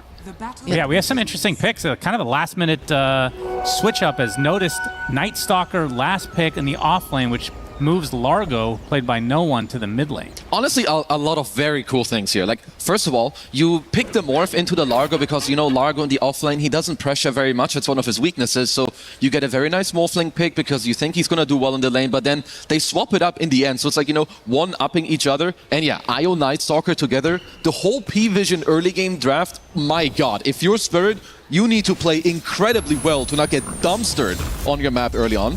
There's no one with a lick on the range creep to make the Sunstrike miss. I like. Nice little cheeky play. Does have some thick cheeks on that Largo as well. Oh, he does. So. But yeah, they have a lot of healing. I mean, Io, Largo on the same team, especially when it's a mid lane Largo. Like, what do we expect to see? What we're expecting to see is early game aggression. Look at all of their lanes. Largo does very well mid against the Invoker. Night Stalker Io as well against... Like, Morphling doesn't pressure much. He just wants to farm on his own. And then your safe lane is Grim Kez. Sure, it is up against a Tidehunter, but I play Tide against very good Kezes, and they can maneuver around the Anchor Smasher. Like, even though Tide is a good answer to Kez, Kez still free farms in this lane. Yeah. So you were very excited to see the Morphling pick. I was not, of course. Of course not, because you hate like half the Dota heroes. No, it's Morphling and Terrorblade. There was just a period of time for like 2 years straight that they were just picked every single game. So it's just, I need a break. No, that's true. But you've had a break from Morph for a while. This hero's been not dead. enough. Give it another year. No. Because what I like now is that they changed like his base stats, which means you don't have to skill like attribute shift early on. It means you can go adapt the strike, you can go waveform, you can actually play pretty aggressive. They also buffed the innate more, where the more agi you have, the more attack range you have. I don't think it's like crazy changes overall, but the thing is also, this is a Yatoro special. You know, in these big tournaments, you're gonna get the Yatoro Drow, Yatoro Faceless Void, Yatoro Morphling. So I'm all for it. You know, it's funny. I was excited in part to see the Morphling only because of the new set, which he did equip initially and then changed last second to this. I mean, maybe he hasn't like played it in pubs. Like sometimes you have a lot of this feeling where, you know, you remind yourself, when I've played this skin, I've won all these amazing games. I don't know if it's that, or if you just, actually, this skin is garbage. Mostly placebo, as the Sunstrike coming for nobody, but 9 class will be taken out eventually by Yatoro if he can find one more right click, make it 2. Yep. First blood to Yatoro. I mean, they got the level advantage and just immediately get to play off it. I think here, if you're P-Vision, this was certainly not a kill that you wanted to give up, because Night Stalker Io, you know, early on, sure, it's not that you're going to beat up the Morphling, but you want to damage control through this lane. Don't give up anything and then play aggressive in the nighttime. And speaking of nighttime, let's talk about the Night Stalker. To me, this hero is a hit or a miss. And based on your reaction thus far, Satanic, a lot of damage. Will dodge the Sunstrike. Shadow Realm. Very fire. In the air. He's going to be able to survive as a result, but look at the pressure being made. We'll have to be gifted some tangos. Yeah, Night Stalker feels like it's either incredible or terrible, and there's not much in between. Has that changed at all? I would say it's still similar, but it has a lot to do with like the overall state of the game and what tempo you can play in. And I like it a lot with the P-Vision draft here this time around. Obviously, you know, you're good against Morph early on. I will say once Morph gets to like his 3rd item, 4th item, he can just stand his ground and, you know, honestly just kind of kill you. But I do think that P-Vision are very much equipped for a good Night Stalker game. No one in the mid lane, 21-3 versus Laurel's 14-2, so great start for P-Vision there. Also, like, from Spirit's perspective, if you're giving the early game to P-Vision, what's their game plan? Well, their game plan, I don't know if they can stop it as Satanic. He's just dead. So Anchor Smash takes him out via collapse. This is one thing that I need to talk about, because usually when you pick Tide in this matchup, it's because, you know, you get Kraken Shell, level 1, you get level 3, you have level 2 Kraken Shell, and you just kind of withstand the pressure. But they're going a completely different route. They can just play aggressive with the Stark Willow +4. Notice taking some pressure. Away from Yatoro. Sunstrike does hit, but it's shared. Noticed. Likely will be able to walk away. Still overall a lot of pressure, but yeah, you can see the full stat build, but even so, Yatoro and Rue doing a very good job up here. But like, talking about the early game, I don't know if Spirit can really push back all that much. I mean, they are doing a good job in the laning, as not me. We'll take a death to his name. And Collapse won't be too sad about that. Gets some nice solo XP. As you can see, his CS is top 2 already in the game, so he's having himself a great lane overall. It's more action mid lane. No one, just a bit of harassment. And in terms of the 6-minute rotations for the power runes, which team do you think has the advantage? It should be P-Vision. I think just simply the fact that, so you have no one mid who's winning the lane. I also like what he has queued up currently. You know, phase boots into an urn, probably a vessel. As 9class is here with a play. Yeah, Laurel, good timing from 9class. Gets all the spirits right on top of his face with the frog stomp to help out. Good kill from P-Vision. Yeah, very, very nice move. You can see in the meantime also notice that he has perfect lane control. This was right before the nighttime. So if you're P-Vision and 9class, you kind of have free real estate. You want to keep playing with the frog in mid, you want to rotate to Noticed up top later again. You absolutely can do either. Well, Nightmare. This is going to be a pretty difficult hero to take out, especially with the IO nearby. No one. Ice Wall not going to be there, really, but they get the Brambles as Not Me making the rotation. That was needed. And 9class, that's right. Strike does destroy him, so 2 kills from Laurel. So despite that death, he's right back in the driver's seat. Cannot stress enough how much these early kills actually matter, because P-Vision, they have a super aggressive early draft, and if they're in a good position, they can definitely run you over. So very, very big counterplay here on their respawn. And talk to me about this Grim. I mean, normally we think of 2 things, which is the Inkswell targets. Yep. And, well, we don't really think of Soulblind targets as often because I feel like that's kind of an icing on the cake. It's more the Aghanim Scepter later in the game, the Dark Portrait. Yeah, it's definitely a big bonus. I think, first of all, I like Grim a lot more than, you know, what the hero used to be. I think with the innate, where if you click people or if you have any spells on them, you see them in the fog, it makes it super nice and easy to trade. Satanic. Oh boy. Yeah, he's gone. You don't even need the Sunstrike. This lane is going swimmingly. All right, Spirit are getting some outplays on the lanes currently. As hold top that. Lane, yep, Silence right on top of Laurel, so his double kill will be thwarted, nullified as the tier 1 tower now being pressured from P-Vision. This is a very, very heads-up move from Noticed. I love that. Like, Morphling in the top lane, sure, if you go up against him, it's like a 1v1 farm fest in terms of the CS, but if you go mid, what is Morphling's answer? And what is Tidehunter's answer? They don't want to move from their lanes. Yeah. Satanic left alone for the time being. Gonna get stunned under his tier 1, but happy to farm away at the moment. I think also, so what's nice with Grimstroke is we've seen a lot more people go for like the silence, which is quite nice against the Tidehunter. But like on all of this, losing your tier 1 mid tower minute 7 in a greedy draft that's a big deal. Yeah, for sure. Might be in some trouble again. Satanic getting ganked now from Yatoro. Coming through the gate. Sunstrike does hit, but you can see Collapse is the one taking the brunt here. As more rotations via no one with all the heals to work with. You can see the power of this Largo, already level 7. Usually in the offlane, you're not going to be able to do anything like this. Probably wouldn't have the ultimate by now. Absolutely not. He'd be lower level than this, but Rue did a very good job. He stole the enemy Wisdom Shrine, then TP spot him and takes his own. And I do think that when you're the team that needs time, stealing a Wisdom Shrine is so damn strong. Like, because it is the supports, they need to back up the course to make the moves in the early game. So both 9class and Tukalis definitely will be slowed down here. And what is the theory behind the IO pick, other than the fact that you have this double heal core? Well, not core, but... First of all, I think the hero is very good. It's also a hero that is nearly permabanned against P-Vision, and it works so well in this draft and with how you also want to play at the moment. Satanic, he's going to take the Ravage, Sunstrike as well, so another death for the Chicken Man. That's 3 for Satanic already. And Collapse continuing to dominate this lane, despite that little death he had earlier, is going to be very happy with how things are progressing so far for Spirit. Ducalis trying to find his way in the tree line, but Collapse and company, they will surround and take him out. Okay, yeah, a lot of these early moves. I do think that Spirit are getting more out of this early game than honestly they deserve. Getting multiple kills in this bottom lane, trading the top for the bottom pressure at the moment, and taking P-Vision's safe lane tower. I'm not gonna lie, they should be very happy with how the game is going at the moment.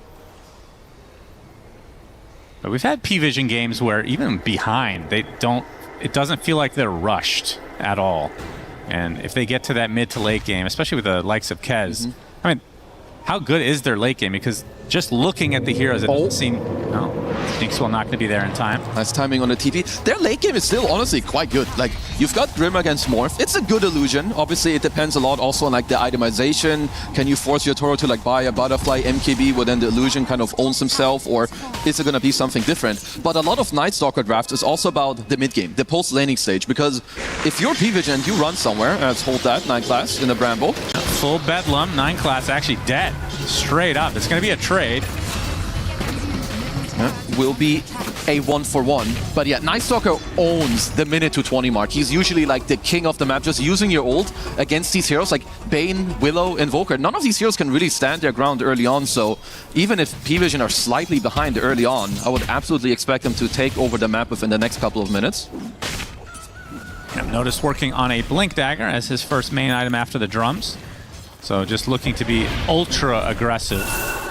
We'll see how that works out for him. I mean, it kind of aligns with what their lineup wants to do. This does seem very early-centric overall. Yeah. With a little bit of Kez in the late game. Because they definitely, like, eventually what they want to reach is like the IO Largo together as, let's see, we have got a sleeve set up, but I think this is more pressure than really anything else.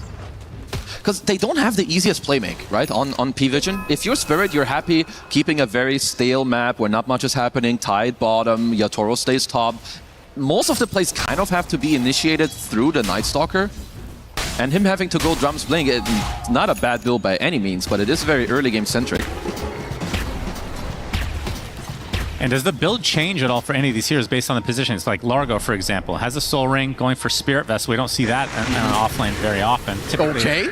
Okay, Terrorize onto 3 with the Sunstrike. It is going to hit the IO. And that's the death of 9 class. Very nice job. You're just protecting their own area. As not quite done yet, there's Laurel throwing out a random tornado into the Meteor.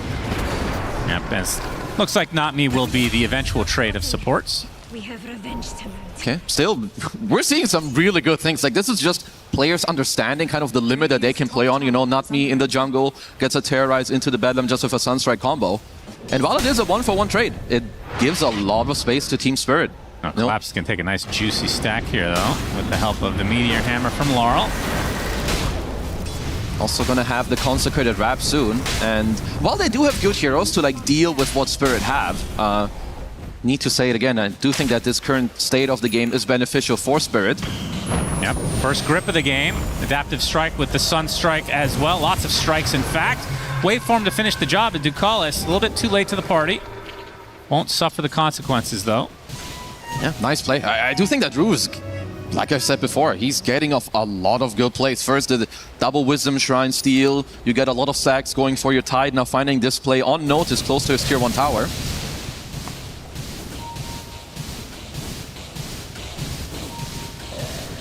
So after the Meteor Hammer, it's going to be Boots of Travel for Laurel. And, of course, the Blink for the Tide after the Consecrated Wraps. Nothing too crazy. I'm still looking at how P-Vision want to progress the map currently. Of course, you have IO, you have Night Stalker ult available. It looks like they are eyeing Collapse here. Yeah, very tanky with the wraps. We're going to see the nighttime come from Noticed. He's going to be able to get the slow with the Void. Terrorize is coming. Good it one. hits 2 as Collapse. That's enough distance to get away. Nicely done from Not Me. See if they can turn this into something else. Relocate up top, it doesn't really look like it. Yeah, Spirit able to dodge 2 sides of the map now. Need to commend Spirit on their map play here. Like, a lot of the time when they want to keep an open map, they're playing like a 2-1-2 split. You have one of the cores that is always bodied by one of the supports. Saw it there with Not Me down bottom, very good Terrorize. And at the same time, Rue up top protecting Yatoro. And 9 class. Needs a Spotted, target. Bramble, Sunstrike. Should be a kill. Nicely done from Spirit. Collapse actually changing his itemization. So after the wraps, we'll be going for a Yules. Very interesting. Okay, I mean, it is obviously a good way for him to, first of all, gives you a relocate cancel, which is quite nice later on. And I think also when this Night Stalker like runs on you, you can Yule him, then still find a position to also get the Ravage off for yourself. So actually, I don't really mind it. It's also a good item when you want to play like a more open map, right? You get more mana regen, a little bit more move speed. If they gank you, it's easier for you to get away. No one hasn't really found a real entry into this game yet. He does have the Vessel available and will get the 14-minute active rune.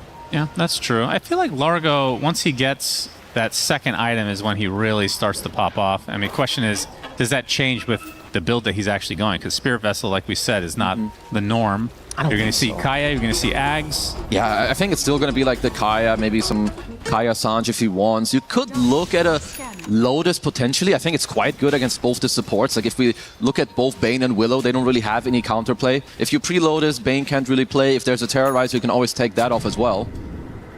But at least, even though there's been a lot of games that went, or a lot of kills rather, that went Spirit's way, it is only a 2k gold lead. True.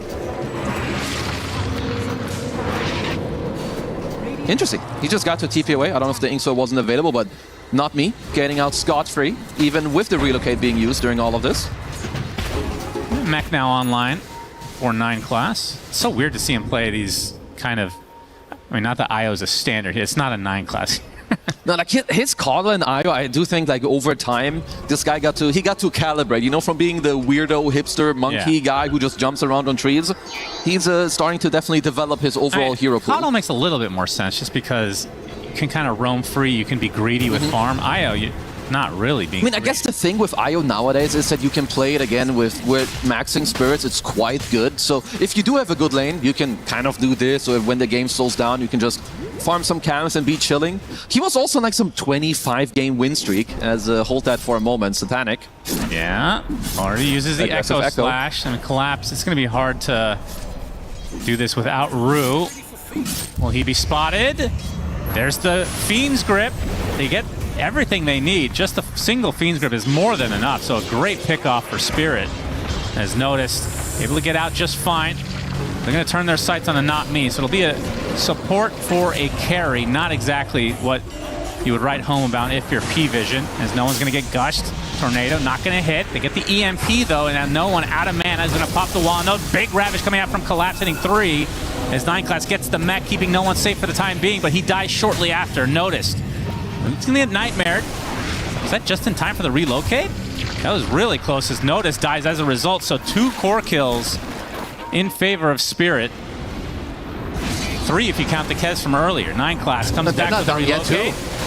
And the Tornado is going to clip him, and Ducalis is linked up for the time being. That's going to be a 4th kill overall, and likely a full team wipe in favor of Spirit. Absolutely disgusting display from them. Yeah, just the understanding that they're pressuring bottom, and they do attack mid at the same time because they know if something happens there, they can TP over. I didn't quite spot what happened at the end with the sleep on Notice. I don't know if Rue got like a dodge on like the overall relocate towards the very end. But I think just the understanding here that after killing bottom, you can still fight mid, and obviously there's reinforcements, right? You see Collapse, he's like TPing over and making this happen because, yeah, I think P-Vision, they're definitely struggling here. Oh, bottom. Oh, boy. We got some trouble for Satanic trying to kill off Laurel. He is ticking down. He does fall. This is really close, though. Satanic will go down to the Anchor Smash. So another death. I mean, yes, they lose the Invoker, but that's 5 deaths on Kez already. They're going to turn things onto Collapse now. His rotation's coming through. He's outnumbered, but he is quite tanky. Not Me in the area with the Bramble. Still has Terrorize at the ready. Just the threat of that's going to be enough for him to be able to walk away. Yeah, they're not dealing any damage, really, to Collapse with the build that he currently has. We'll say, though, the play that Satanic got here, definitely worth it for him. Like, you're behind. I think there was a streak on Laurel. He got like 600 gold. And like you said, he has 5 deaths, but his net worth is still very, very good on the Kez. Obviously, you'd prefer not to be 1,000 gold behind Yotoro's Morphling. Needless to say, that guy is the hero of the game. Yeah, absolutely. Yotoro now with the Manta style. To go along with the Vlads that he picked up earlier will be a Hurricane Pike, and yeah, I wanted to ask about the itemizations in terms of late game versus the Grimstroke. Do you avoid certain items? He looks like he has Butterfly queued up. I mean, is that the right choice? You want to avoid going Butterfly and MKB together as they're finding it. Linked into the Crippling Fear. TP is coming. He gets the Attribute Shift off. There's the Raptor Dance. It's more than enough. As the Terrorize a little bit too slow. Notice gets the kill. Big one onto Yotoro. First death of the game. Honestly, I'm happy for them that they find this play, because their draft absolutely can do this. Probably could have done that even earlier as well. Noticed, looking on Not Me. Was very quick on the silence. They get gushed for his efforts, though. Now stuck inside the Bramble. Double root indeed. Sunstrike not needed. Well, they get the trade. Obviously not the one the Spirit wanted, but still. Could be worse for sure. Like you said, they should not be up in this early game, or at least that was not the plan for P-Vision. They're going to bleed another hero here on Ducalis. But yeah, to go back to the Morphling itemization, so we see that Yotoro has a Pike queued up. You need to play with Pike or BKB against Night Stalker. Very important. Wait, hold up. They're not done yet. Oh no, Satanic, another grip reserved for him. Sunstrike, there's the Ravage. Io trying to heal him up, but it's not enough. 6 deaths on Kez. As they're gonna try to turn this around a little bit. Notice does find himself a support, but now a Meteor coming for the Frog, into the Gush, into the Anchor Smash, and into the Death. So it's just dominoes falling over and over for P-Vision. This is without Yatoro. I don't know how Collapse does this sometimes. Remember the Axe game he played the other day against Necro? Like, he's top net worth again on this Tide. Obviously, Tide is incredible against Io when you get there and you don't have to play against like Io Slark, Io Ursa, like these combos that kind of own you. But still, like, it's another one of these performances where also Rua, there's some overperforming going on from these players. Absolutely. I mean, when's the last time you saw Satanic die 6 times before the 20-minute mark? That is a rarity. It's definitely been a while, but they just have their number in a lot of these plays right now. Yeah, and like you said, Yatoro hasn't been needed in these fights, really. He's shown up for a couple here and there, but for the most part, just been left uncontested. It matters a lot because when you have this Morphling come out, like, they have heroes that can deal with Morph. I would say more so in like the early game and the mid game. You can collapse on him with the relocates, with the Night Stalker Silence. But the more you get to like the mid game, the 20-minute mark, the 25-minute mark, Morphling starts itemizing against Night Stalker to not die. Like, first of all, it's to farm, but then it's to survive. So this is absolutely not the spot they want to be in. Yeah. Well, see if Satanic can make a comeback. We have seen many of those for this lineup. Again, they have yet to lose a single game at this tournament so far. They're going to turn things right on top of Laurel. He gets demolished. Relocate used. Satanic desperately needing that kill. No, and that is the power of some of, you know, their overall mobility. You have Night Stalker, you've got the relocate. Oh, this is great news. They can go for Roche. Yeah, they don't have to worry about Invoker for 40 seconds. You just got the fresh Desolator. So where's Collapse? That's all we care about. He is alive. He's got Blink. He's got Yules. Oh, boy. Guys, we know the drill. Little early. Collapse. Instinctual. Goes into the pit, pops the Kraken Shell, gonna dodge the entirety of the Raptor dance as Roche is not happy with this display. Oh, it's daytime now. He's gonna try to go for Roche himself. He's already at half HP. As Noah's gonna get a silence on the back line. Grimstroke ult connecting a bit as Satanic. He's pretty low, gets connected by 9 class, and Collapse still working on this Roche, and he's getting quite low himself. They're waiting for him. Yatoro gets the Aegis. They get the kill as well. And now 9 class will suffer the consequences along with Satanic with his 7th death as Spirit. The Roche defenders, so good at it. Ducalis will be another one to fall for P-Vision. Technically wasn't Collapse stealing it, but he did start the trend here. He's always the reason why this team gets Roche one way or the other. Like, either he steals it or he makes 5 people hate him, and then Yatoro's like, don't worry, bro.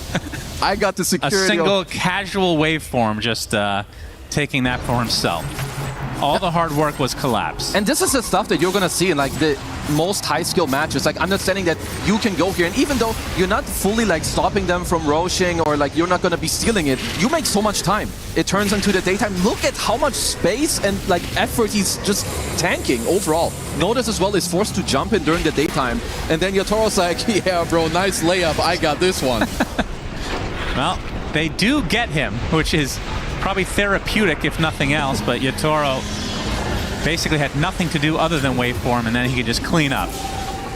Oh man. The table was set by Collapse, and Yatoro went ham. He devoured that buffet. Now it's a 10k lead with the Aegis on hand. Want to see what type of like plan even that P-Vision are looking for here. Definitely not an easy game to execute from this point onward. They do still have a lot of power spikes that are coming. Obviously their scale is like, you know, nothing bad at all. You have Largo, you have Night Stalker, you have Kez. If you can get a couple of BKBs going your way, I think that would be one kind of timing that they'll be looking for. And of course, the Dookie Duke Aghanim Scepter on the Grimstroke, always very good against the Morphling. Is Satanic going to have double-digit deaths this game? He very likely could. He's at 7. He's not far off.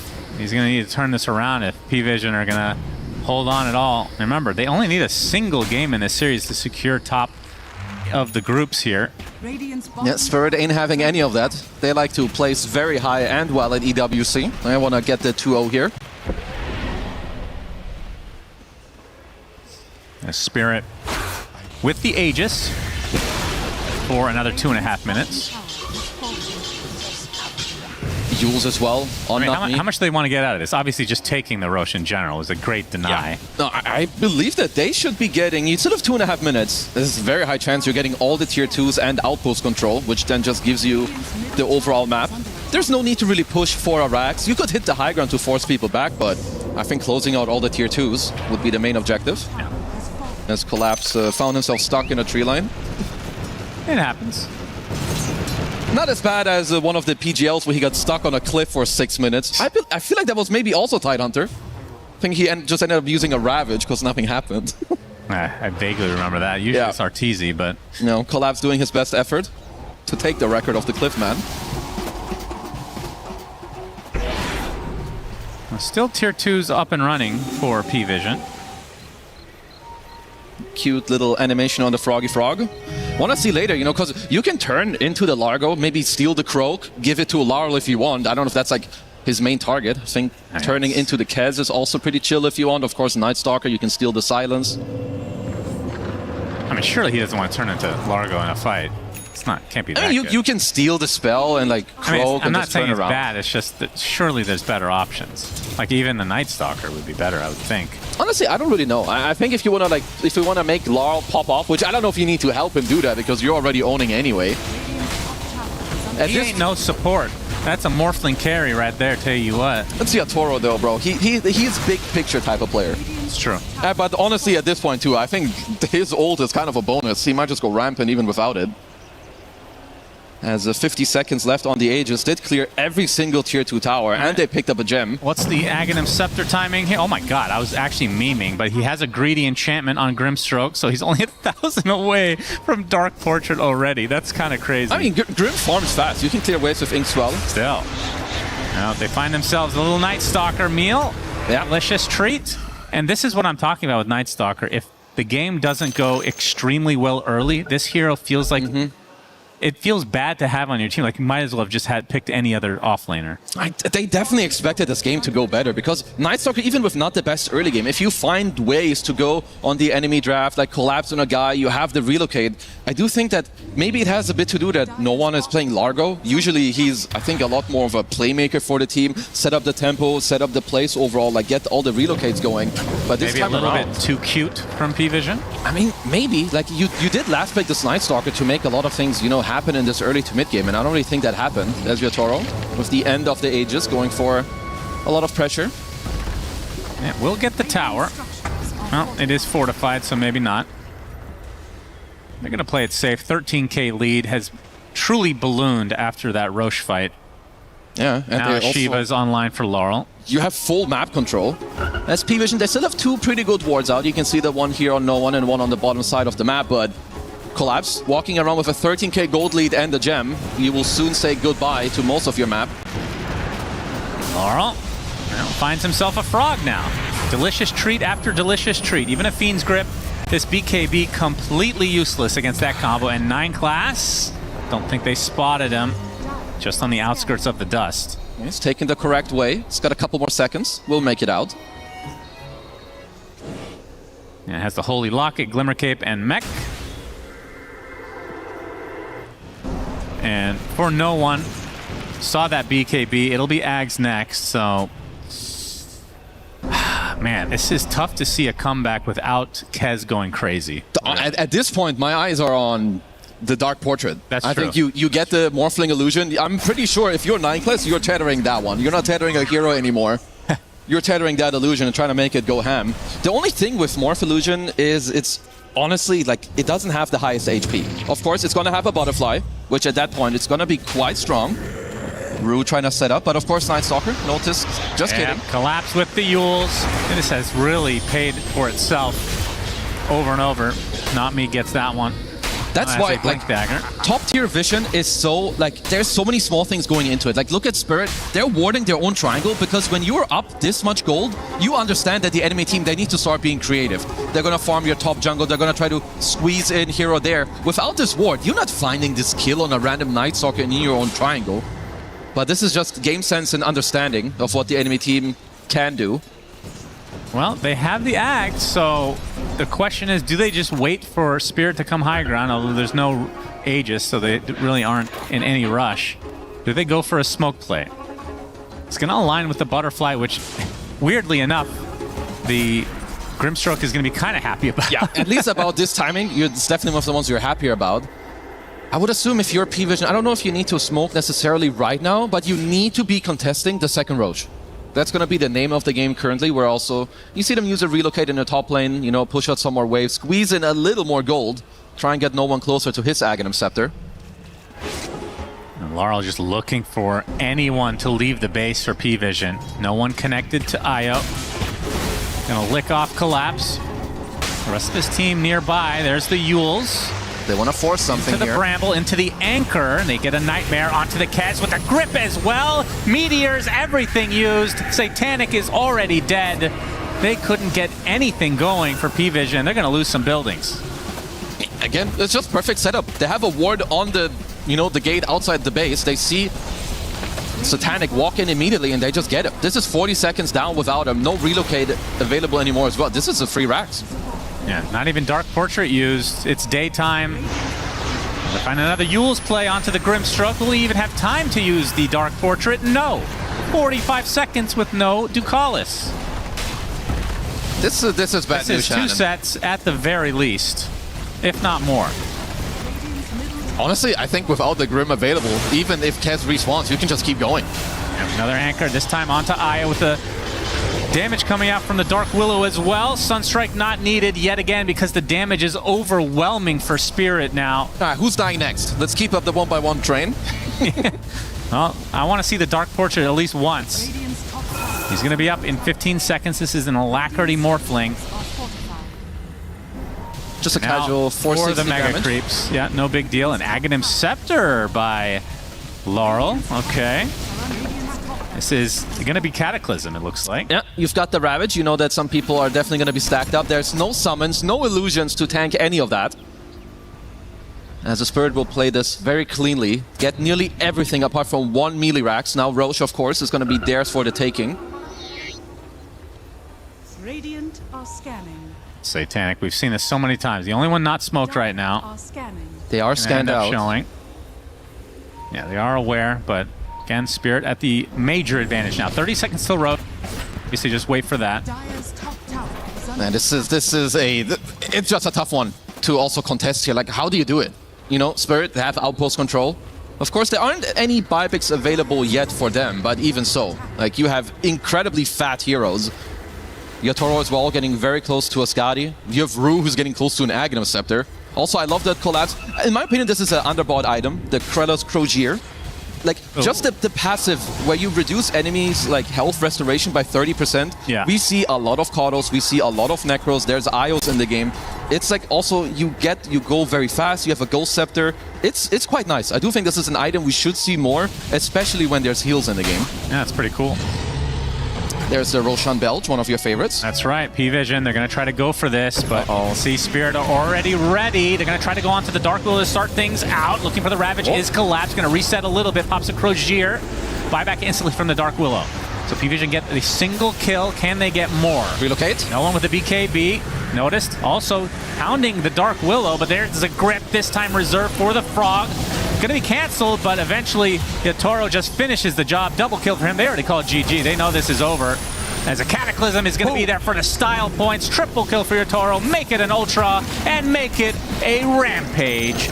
Beast mode enabled for Yatoro and the likes of Spirit, who are now one game away from securing themselves #1 in the group. Oh, this is going to be a spicy next game because Spirit, they are like, this is some prime form. You know, they bust out the Morphling after a long time. I think Rue as well had a lot of small but crazy plays in this game, starting from the Wisdom Shrine, setting up all the correct, you know, sleeps into the grips around the map.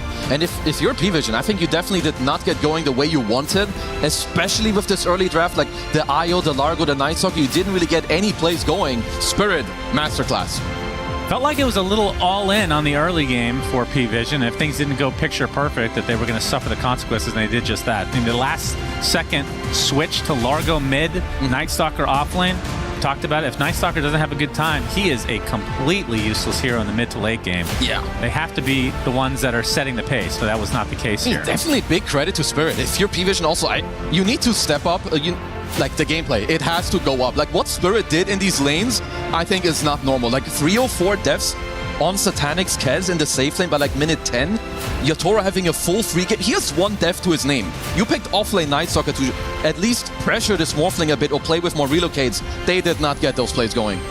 No, a lot of Sunstrikes hit and collapse. I mean, again, despite the scoreline, 4-2 doesn't look that impressive. This guy absolutely owned this game on the Tidehunter. That Roche play, which we'll get the highlight, I'm sure, coming up next. Oh, this better be a highlight, bro. It is just sickening how consistent he is at doing this. Didn't get the Aegis steal himself because they killed Roche and he died first, but Yatoro was the greedy boy and took it for himself. There just has to be like a rule. When this guy is alive, you need to either kill him first, stop roaching, find him, do something. Because you know that this team, it doesn't matter if someone is dead, if there's something they don't have. If they have just a sliver of any type of chance to contest, they will be there.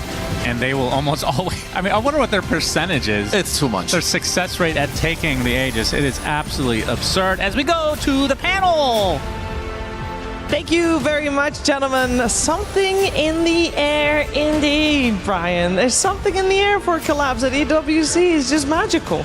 Yeah, there's been a lot of series so far where we go in with a team that we're like, on paper they could win, but in general the results have just gone the way that we would have expected, and this was such a pleasant... I wouldn't even say it's like a surprise, but I'm like excited to see that Team Spirit won that game, because first off, if they lost game 1, then game 2 wouldn't have mattered. Now we're effectively in a best of 1 to decide who wins the group, but that was an awesome high-level performance from Team Spirit. It was honestly a good performance from both sides, but I think they threw more punches effectively in the early game.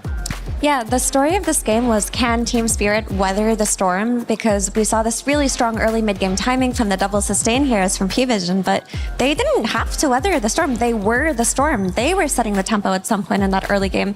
They made all these tiny little moves at the start that we're going to look at earlier. We're going to look at later that gave them a bit of that lead, but P-Vision just could not play into them at a certain point, and I really liked they were able to bring their Morphling through the gate and play off of him early on. And P-Vision, they were definitely caught off surprise. Yeah, I know we're gonna look at how Spirit will be able to set the pace, but I wonder why P-Vision was not. Because is it the Largo? We haven't seen them do Largo mid before, Brian. Did you feel like it played out the way you wanted it to? Obviously it lost, but did you feel like it still had the impact that P-Vision wanted from it? I mean, I thought what was really cool about the Largo mid was that, we were talking about pregame, is Largo going to rotate to Morphling's lane, or like how are they going to do this? But they actually brought the Night Stalker IO to Largo's lane, so they almost treated him like he was an offlaner in the sense of how they rotated the early game.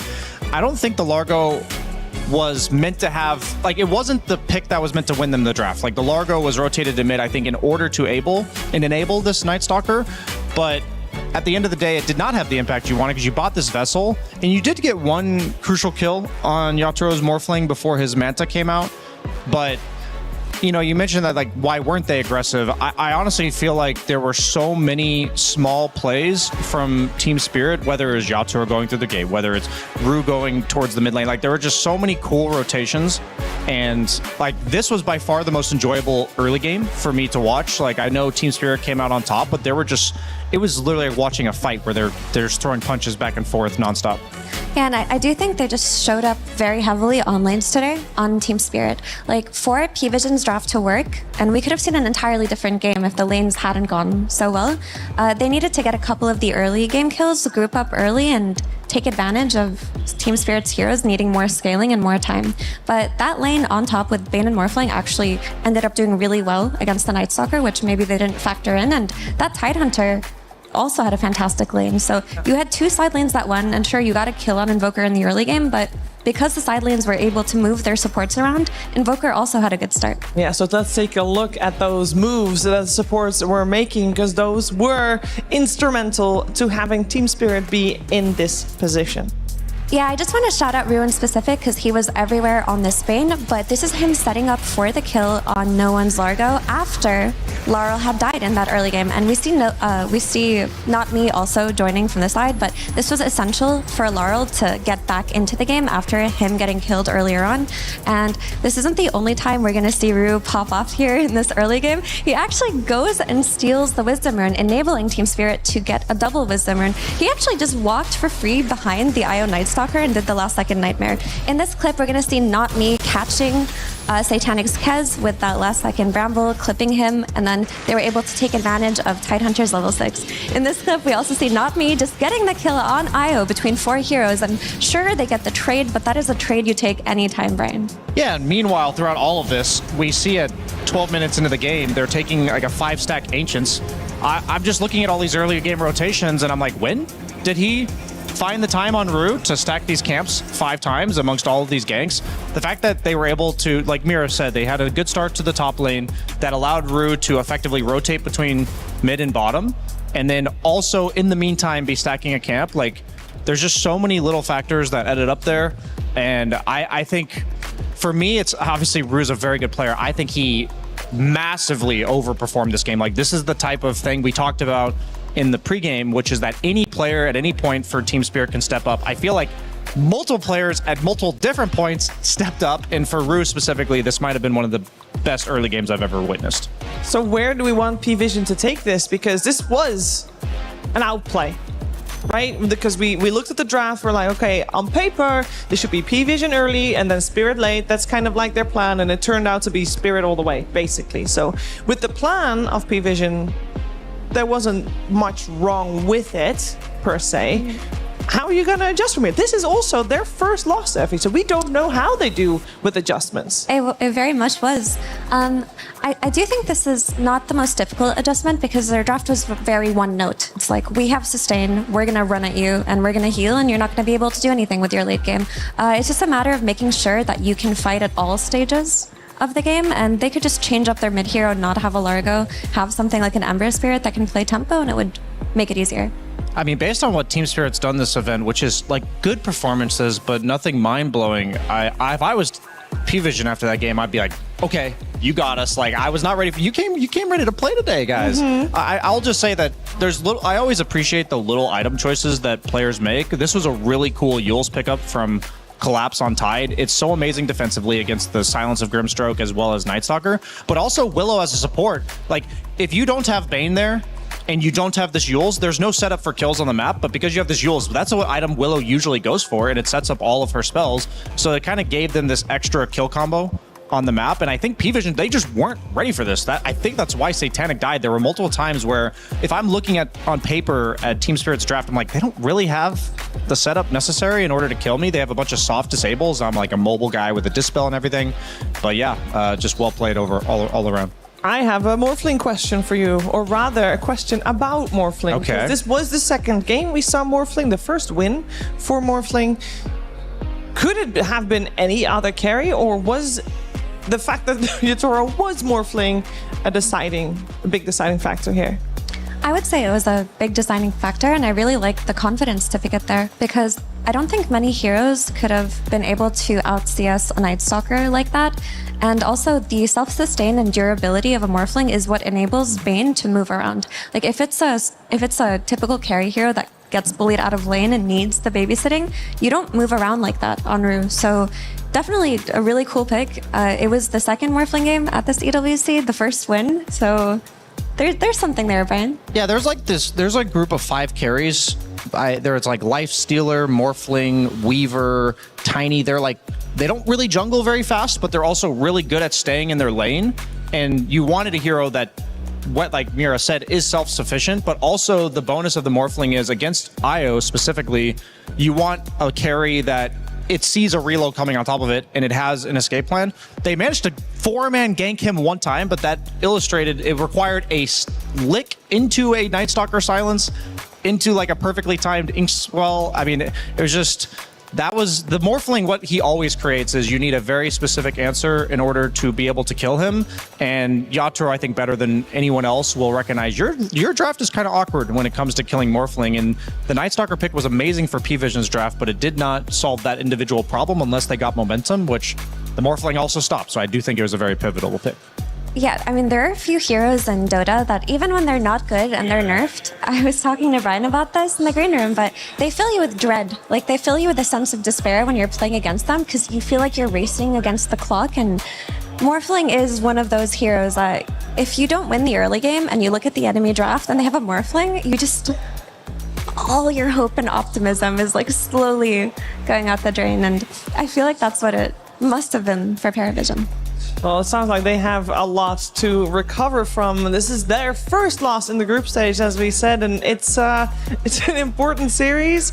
There's only one more game left between these two teams in this group, and this game will decide, because there's no chance for tiebreakers in this group. So this one game will decide which one of these two teams gets to skip the survival stage and is instantly locked in to top 8 here at this EWC. A lot of pressure on this upcoming game. Let's find out how our commentary team of Sunsfan and Kezu feel about this series in particular.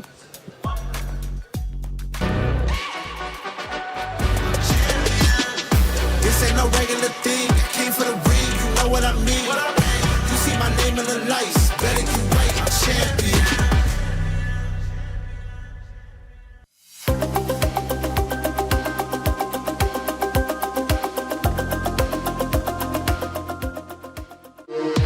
We were there for every click, every clutch, every respawn.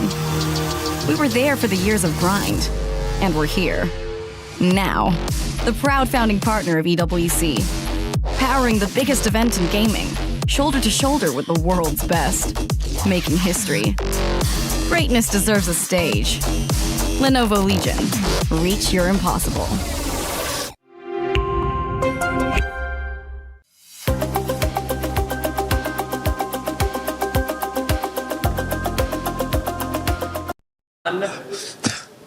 Hi there, Sunsfan here with... That's me, Kezu. Well, it's just Kezu, but yes, welcome to another series of great dotes. We have P-Vision versus Team Spirit. Yep. I mean, one of these teams is undefeated. That's P-Vision, Spirit. That's correct, right? Yes. Just double checking. You don't never want to be wrong here. What do you think about this series? I mean, these are two top dogs of the group. True. I mean, like you said, P-Vision, they're still undefeated. To me, they look a little bit better than Spirit. But at the same time, without throwing some shade at the other teams, I don't think these two teams were tested that much yet. So it's a good test for both of them to actually play against an S-tier team. That's right. Now, has Yotaro shaved his head or changed his hair color today? Is that a question to me? Yes. No, he is not. How do you know? Have you seen him? No, but I can tell. He waits for the final day. That's when he comes with like Super Saiyan hair, or like blue hair, or a bald head. Okay, nobody cares anymore. This has gone for too long, so we'll see you guys for the next series. Thanks. This year, the EWC Dota 2 format is more cutthroat than ever. This is how it's going to go down. The tournament starts with the group stage. The teams will be split into 4 groups of 6, where they'll play in a round-robin format. The top teams of each group qualify straight to the playoffs, and the bottom 2 are eliminated. The remaining teams move on to the survival stage, which is a single elimination best-of-3 gauntlet-style bracket, the team's final chance of survival. The first round of the gauntlet bracket starts with the 3rd and 4th placing teams from the group stage. The winner will meet the 2nd place team from group stage in round 2. Only 4 teams will move on from the survival stage to the playoffs. The playoffs are a best-of-3 single elimination bracket, where a single mistake can be the difference between moving on and being eliminated from the tournament. A 3rd-place decider will be played for a bigger chunk of the prize pool, as well as valuable club championship points. The grand finals match is a best-of-5 for the 2 teams that have fought their way through each stage of the tournament. Only one of them will remain undefeated and claim the EWC 2026 Dota 2 trophy.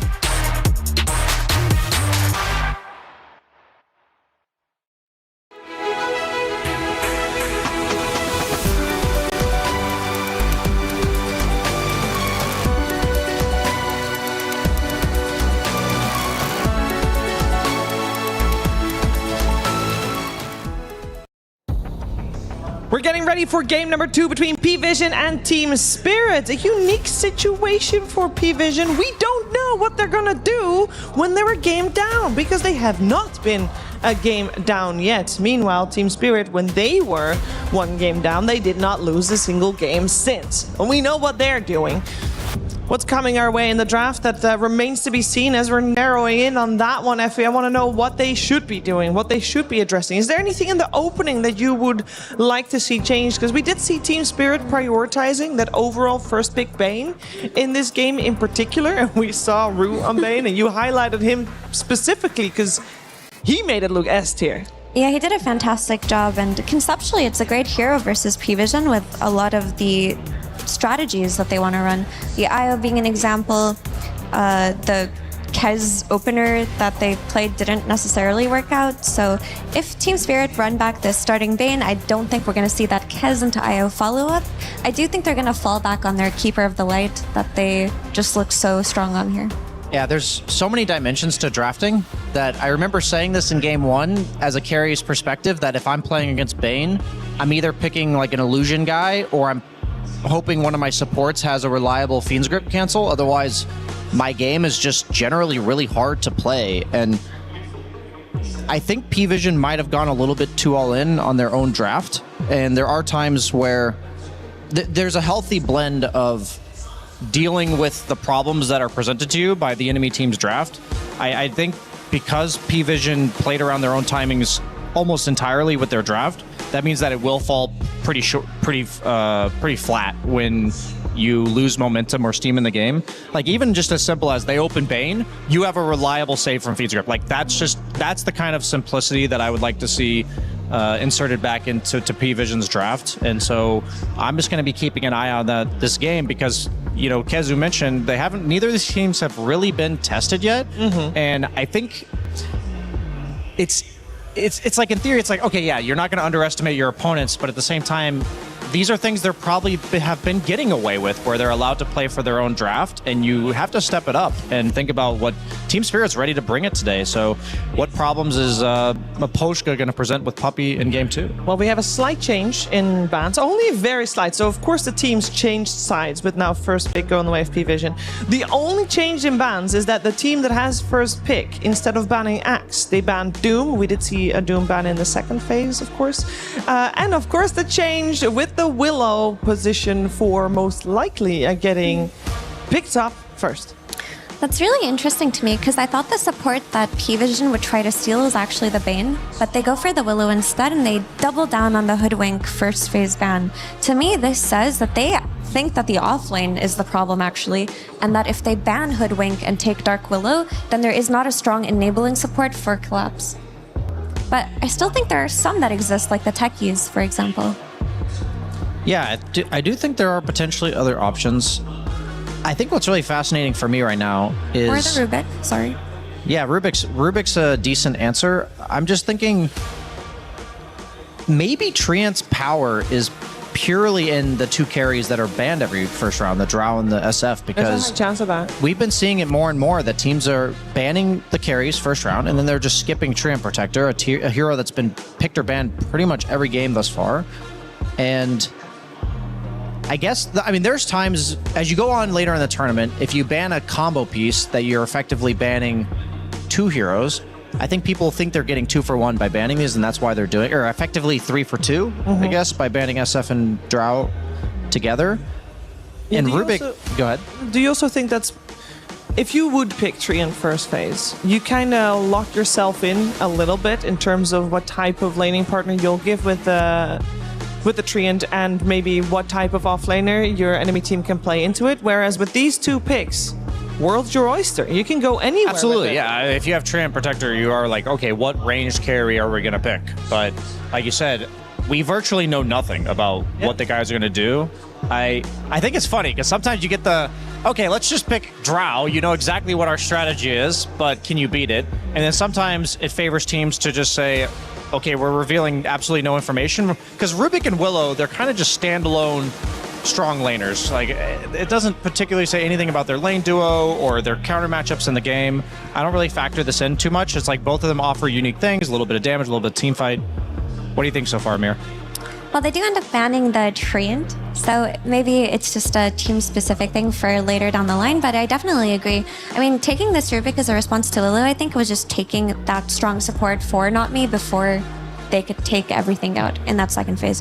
He's had some exceptional performances on it, and you do have good spells to steal from Willow. She's not the best steal, but she's pretty solid for Rubik. I have to ask if there's like, or I have to imagine if there's any block picking happening with Rubik. Like, is there anything that P-Vision would normally go for as like a synergy with Willow? They're not really that big on the Underlord, which is really the only counter pick that I can think of for picking Rubik. Yeah, because it's nice to lock in Nami's hero, but why now, basically? Like, why prioritize Rubik over all the other heroes? It's like, it makes sense as a pick, but I always wonder what's the reasoning for it being the best pick on that spot. I think that, like I mentioned, P-Vision are kind of targeting this offlane by banning supports. So you ban Hoodwink, you take Willow, and you're essentially saying we took the best two enabling heroes for a collapse. So they wanted to lock one in before they get banned out in the second phase. This reminds me of the Mao series where Puppy banned 7 carries against Crystallis, and he still left his hero to last. And then there was like nothing left. Okay, let's pick DK. So I guess that's probably what they're, like you said, if they don't pick Rubik here, then P-Vision has the 2 bans, not for the 5, which they banned the Tree and Bane, but they could have banned 2 4s, and there's likely not too many good options left. Yeah, I think for sure that's what it is, and we see a Winter Wyvern come out, and this hero typically is a response pick to heroes like Lone Druid, but I think it's also a very effective response versus lanes like Axe, where they want to just chip away at you. They want to press Battle Hunger, they want to make sure you're never at full HP. Winter Wyvern, now that you go level 2 heal, you can counteract a lot of this style of lane. Okay, I also hats off to Puppy for this one, because if I'm a carry and I'm against Bane, I need a Fiend Script cancel. If I'm a carry and I'm against Axe, I need something that prevents me from dying to Blade Mail Call. Like, yes, I can play around it, I can buy SNY, I can buy BKB, I can position myself, but it makes it so the heroes that traditionally would just die to that no matter what, I can pick them in the draft. I can itemize not purely for the Axe. There are 4 other enemy heroes in this game, so the Wyvern Cold Embrace prevents that combo. It's like, I think the laning stage is a big part of it. You have the sustain to go through the Battle Hunger, but for me, it's much more about that mid to late game. If we have Wyvern standing behind the carry, it just makes Axe's job a lot more difficult. You often don't want to pick Kez into Axe. Am I saying it's great? Not necessarily, but I would say this matchup's way worse for Kez without the Wyvern than it is with it. Yeah, I think this Wyvern kind of makes Kez's life easy, not just on lane, but for those Blade Mail calls that you talk about. And now this Wyvern is actually looking like the most important hero so far on P-Vision's draft. So now if you're Team Spirit, you have to think to yourself, we gotta jump this guy. Like, we gotta pick some Laurel Storm Ember, Spirit? some Puck, something that can just run at this backline nonstop. I thought they were going to go Storm because I think it's a little bit harder to counter. I think Puck is quite susceptible to maybe like a Viper. This is a sick Viper mid game. I actually think no one's going to whip out the Viper response because 2 ways to deal with Puck or 3 ways to deal with Puck. One is to have so much sustain and beefiness that Puck never does meaningful damage. Another one is to have insta stuns, and the third one is to just dumpster it in lane. I don't think we'll see the no one sniper. That's like another option for really slaughtering the Puck. I think against these specific heroes, Viper's the best, but then maybe giving away Viper ult is bad against Rubik. I wouldn't personally factor in the Rubik with my pick here. Yeah, I think Ember can be solid enough. Even we've seen no one have some great games on him, especially versus Puck. But I just do want to say they had to take the Puck here because if you don't Puck, you're getting pucked on a team. That's how Puck this or be tournament pucked, is. I Puck think or is be the pucked. is the saying. You gotta puck them before they puck you. Exactly. Only one meaning to this. Only one. But the Phoenix does come out for Team Spirit. It gives them that little layer of coverage, you know, some long range damage to follow up on the call, some team fight control versus the Winter Wyvern. Yeah, taking their time. This is a tough pick, I think. Like, there's just there's a lot of different approaches you can take here. You can take the lane dominance, you can take the map movement gameplay, like the Ember Spirit.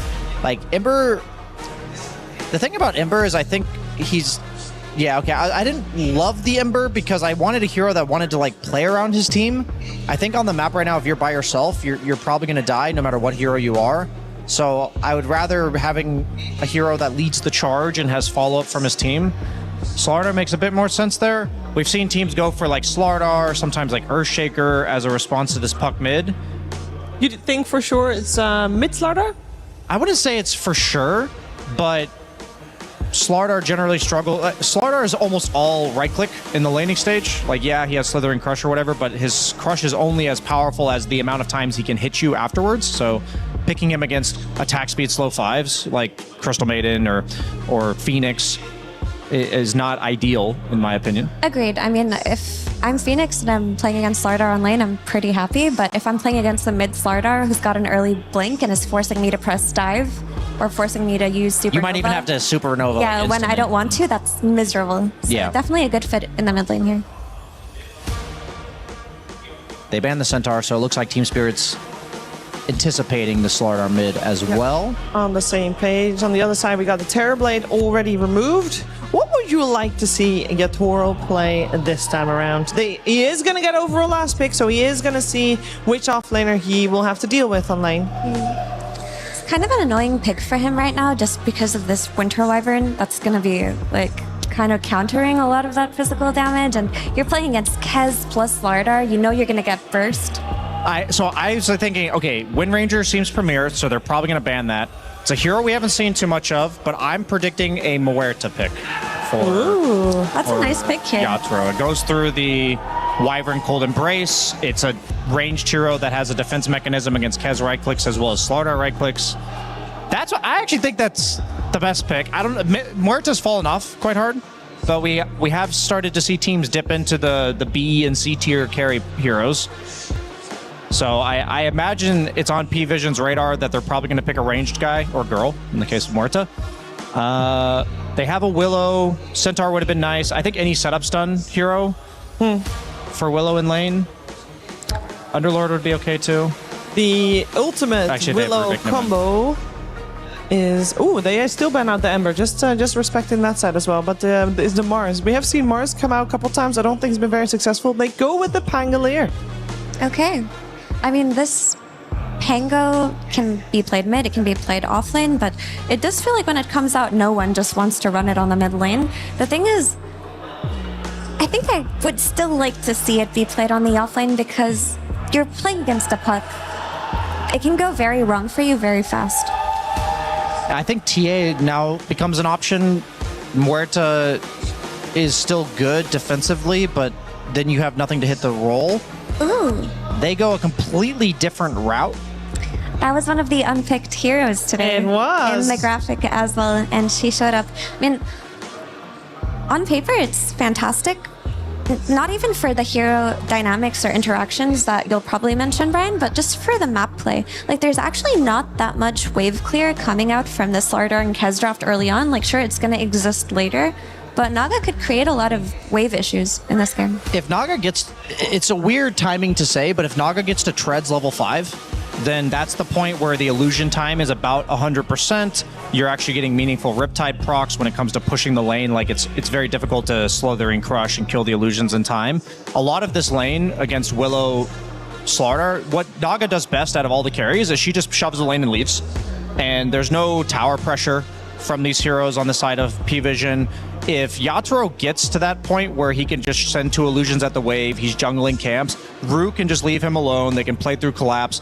I actually think those first 4 levels on Naga are going to decide this game, quite frankly, because I think if he gets there, then they don't have any answers. And it's quite the good carry matchup against Kez, right? Kez isn't really known for clearing AoE damage early on. He's kind of big single target burst into disengage, which you can't comfortably do against a Naga. Yeah, Naga also, the build historically, and I think he will go this game, is Manta into Orchid, and that just destroys Kez on the map. Like, the big thing for Kez is there's very few heroes that can represent meaningful kill threat on him from the carry role, and that, especially when you're playing the map, like, yeah, you have like the Ursas and stuff that'll burst him in team fights, but there's very few that will set up the kill on the Kez. And so basically, I'm looking at bottom lane. If Yatoro has the start that Naga can get, they actually nerfed Naga's early game because in 7.41 she got some meaningful buffs and she was getting picked a lot in pubs and had a really high win rate. They nerfed like her base attack speed and stuff like this. So that's the only question mark I have. If he gets to that Manta Orchid Butterfly Heart, I think Naga's unstoppable this game. Let's find out if this Naga is going to get unstoppable and if Team Spirit can punch their ticket to the playoffs or if it will be P-Vision instead. Before we head into the game, we're heading to our casters, Sunspan and Kezu. Thank you, Shiver. Yeah, welcome to game number 2. Sunsfan here with Kezu. We've talked a lot about Collapse and his Aegis steals throughout his entire career. Do you have any idea how many that may be? Wow, that's a great question. I'm glad you asked because everybody, I've got my brand new. Oh, look at this. So light too. My Lenovo Legion. So you want to know Collapse's Aegis steals? Yes. Okay, when did Collapse steal Aegis last? says here, yesterday his 47th Aegis. It's a record. Damn. This guy is pretty good. It's definitely a record. Nobody steals as many Aegis as you want to hold this? It's very light. Oh, wow. You're right. Okay. Not Are bad. you giving it back to me? If you want. I mean, Okay, you can cast you. the game at some point. You're the caster. I'm just the analyst. I gave you the stat. I appreciate the stat as we get into game number 2 between Spirit and P-Vision. We have some interesting picks. You let out an audible gasp when Naga Siren was selected. Did you try to emulate the gasp I let out? No. Okay. I was just saying you gasped. No, this is the thing with Spirit and Yatoro. I am a little bit of a fanboy because this guy, just love watching him play. And I think he has very specific heroes that come out, specific scenarios calls for specific heroes. And I do think this is quite a good Naga game. Like outside of Pango, none of these heroes really deal with it very well. You also have a lot of good combinations. Like you can always protect the egg or set it up even with Song of the Siren. And also Axe loves having Naga in the lineup. Like later on, Axe wants to play on pickups, you want to follow up damage. Naga always gives that for you. So honestly, I think it's a very, very cool Naga pick. Also the first one of the tournament. And who else better to do it than Yatoro? That's right. And P-Vision on the other side, again, they need to just win a single game now that both teams are in the exact same position. Yep. Whoever wins this game is top of their group. But P-Vision have had 2 attempts at it now. Is this going to be enough for them? They have a lot of physical damage going on here. You got the physical damage of no one on the Pangolier, Slaughter, of course, and Kez on top of that. So I'm sure itemization coming out from Spirit will be a lot of armor-heavy things such as assault, and I mean, is this even a blade mail game? A lot of times we don't see Axe even pick that up. Lotus is very good. I do think it is a good blade mail game. It depends a little bit. Like you want to go either Helm of the Dominator or blade mail. I don't necessarily think he needs to go Dominator. It's more something you do in lanes where you want to split up. So I could see more the Phase, Stick, Bracer, go blade mail, blink, and just play on that. But yeah, armor is definitely something you need to get against this dire draft. You're playing against Pango and Slaughter and a Kez who will dish out all this physical damage. So, Lotuses, you talked about the AC, whether it's any other items you can get out like Vlad's or, on the neutrals, if you get some medallion, all of this is definitely what you want. Yep. Ducal is playing the Winter Wyvern. We're used to seeing that coupled with a Drow type hero, but it's going to be the Kez instead. You think there's any different interactions between the two as we get into the later stages of the game? Honestly, it's just very, very strong. And to go back to the blade mail part, Winter Wyvern makes blade mail a lot worse of an item. Because obviously, if you jump the Kez, later, if Ducal just drops the Cold Embrace, Satanic isn't going to be hitting into the Axe. So we'll see what he's going to do as Collapse is going to take the wave and farm the wolves. Yeah, last game we saw Collapse on this hero. It was something to behold. Oh yeah, I mean, he just destroyed the entire game, and that was against a last pick Necrophos. That is not normal. And look what he's doing right now. Because he's farming the side camp, he can actually steal the water rune, and you can tell that you just throw the tip up because who does that? No one does that. Yeah, that's true. Well, not literally him. Yeah. Nobody does that. Okay. Yeah. As he all chats Mimo Hodom. You know what that is? Yeah, that's definitely English. For sure. Oh yeah, definitely. That's usually that comes out when the cat's on your keyboard. I think that might mean suck it. Oh, I see. Is Collapse going to get gone on a bit by Satanic? The Battle Hunger applies to him, though. Collapse will be able to walk it off. Not me playing the Rubik this time around. How good are his steals? They're pretty good. Oh, let's see. They are decent. I think you're definitely looking most at the support. Collapsers. I didn't think he was in trouble here, but Satanic getting him onto very low HP. He's going to get Cold Embrace now. Back to respectable amount of HP, but the Battle Hunger and the right clicks kind of nullify a lot of that heal. Oh, it's still quite good for P-Vision. Lotus is up as Collapse. He's just dead. Oh, he overplayed for sure there. Okay, Satanic gets first blood. Meanwhile, a couple more kills happen in the bot side of the map. Just supports biting the dust is now Notice versus Yatoro.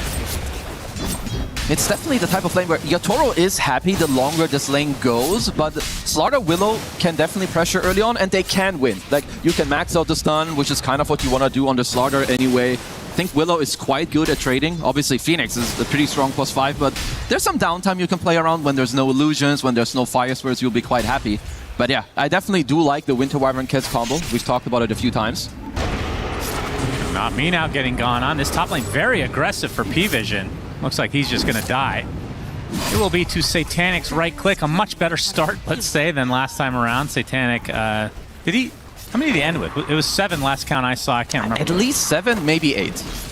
He did lose like more than half his treads on the courier that Collapse did get to kill, so that does matter.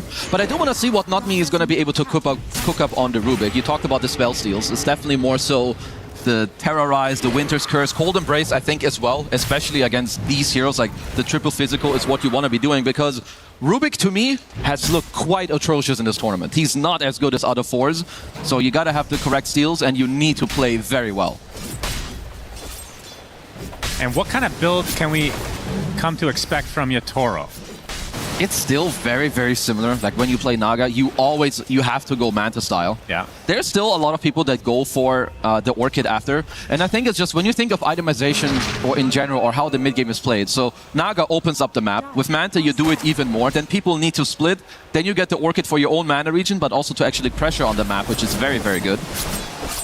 And I think after that, you can look for some different itemizations. I think Butterflies is always very good. Same with Hard, Skadi. Later on, you want a Bloodthorn to just completely decimate people with your illusions.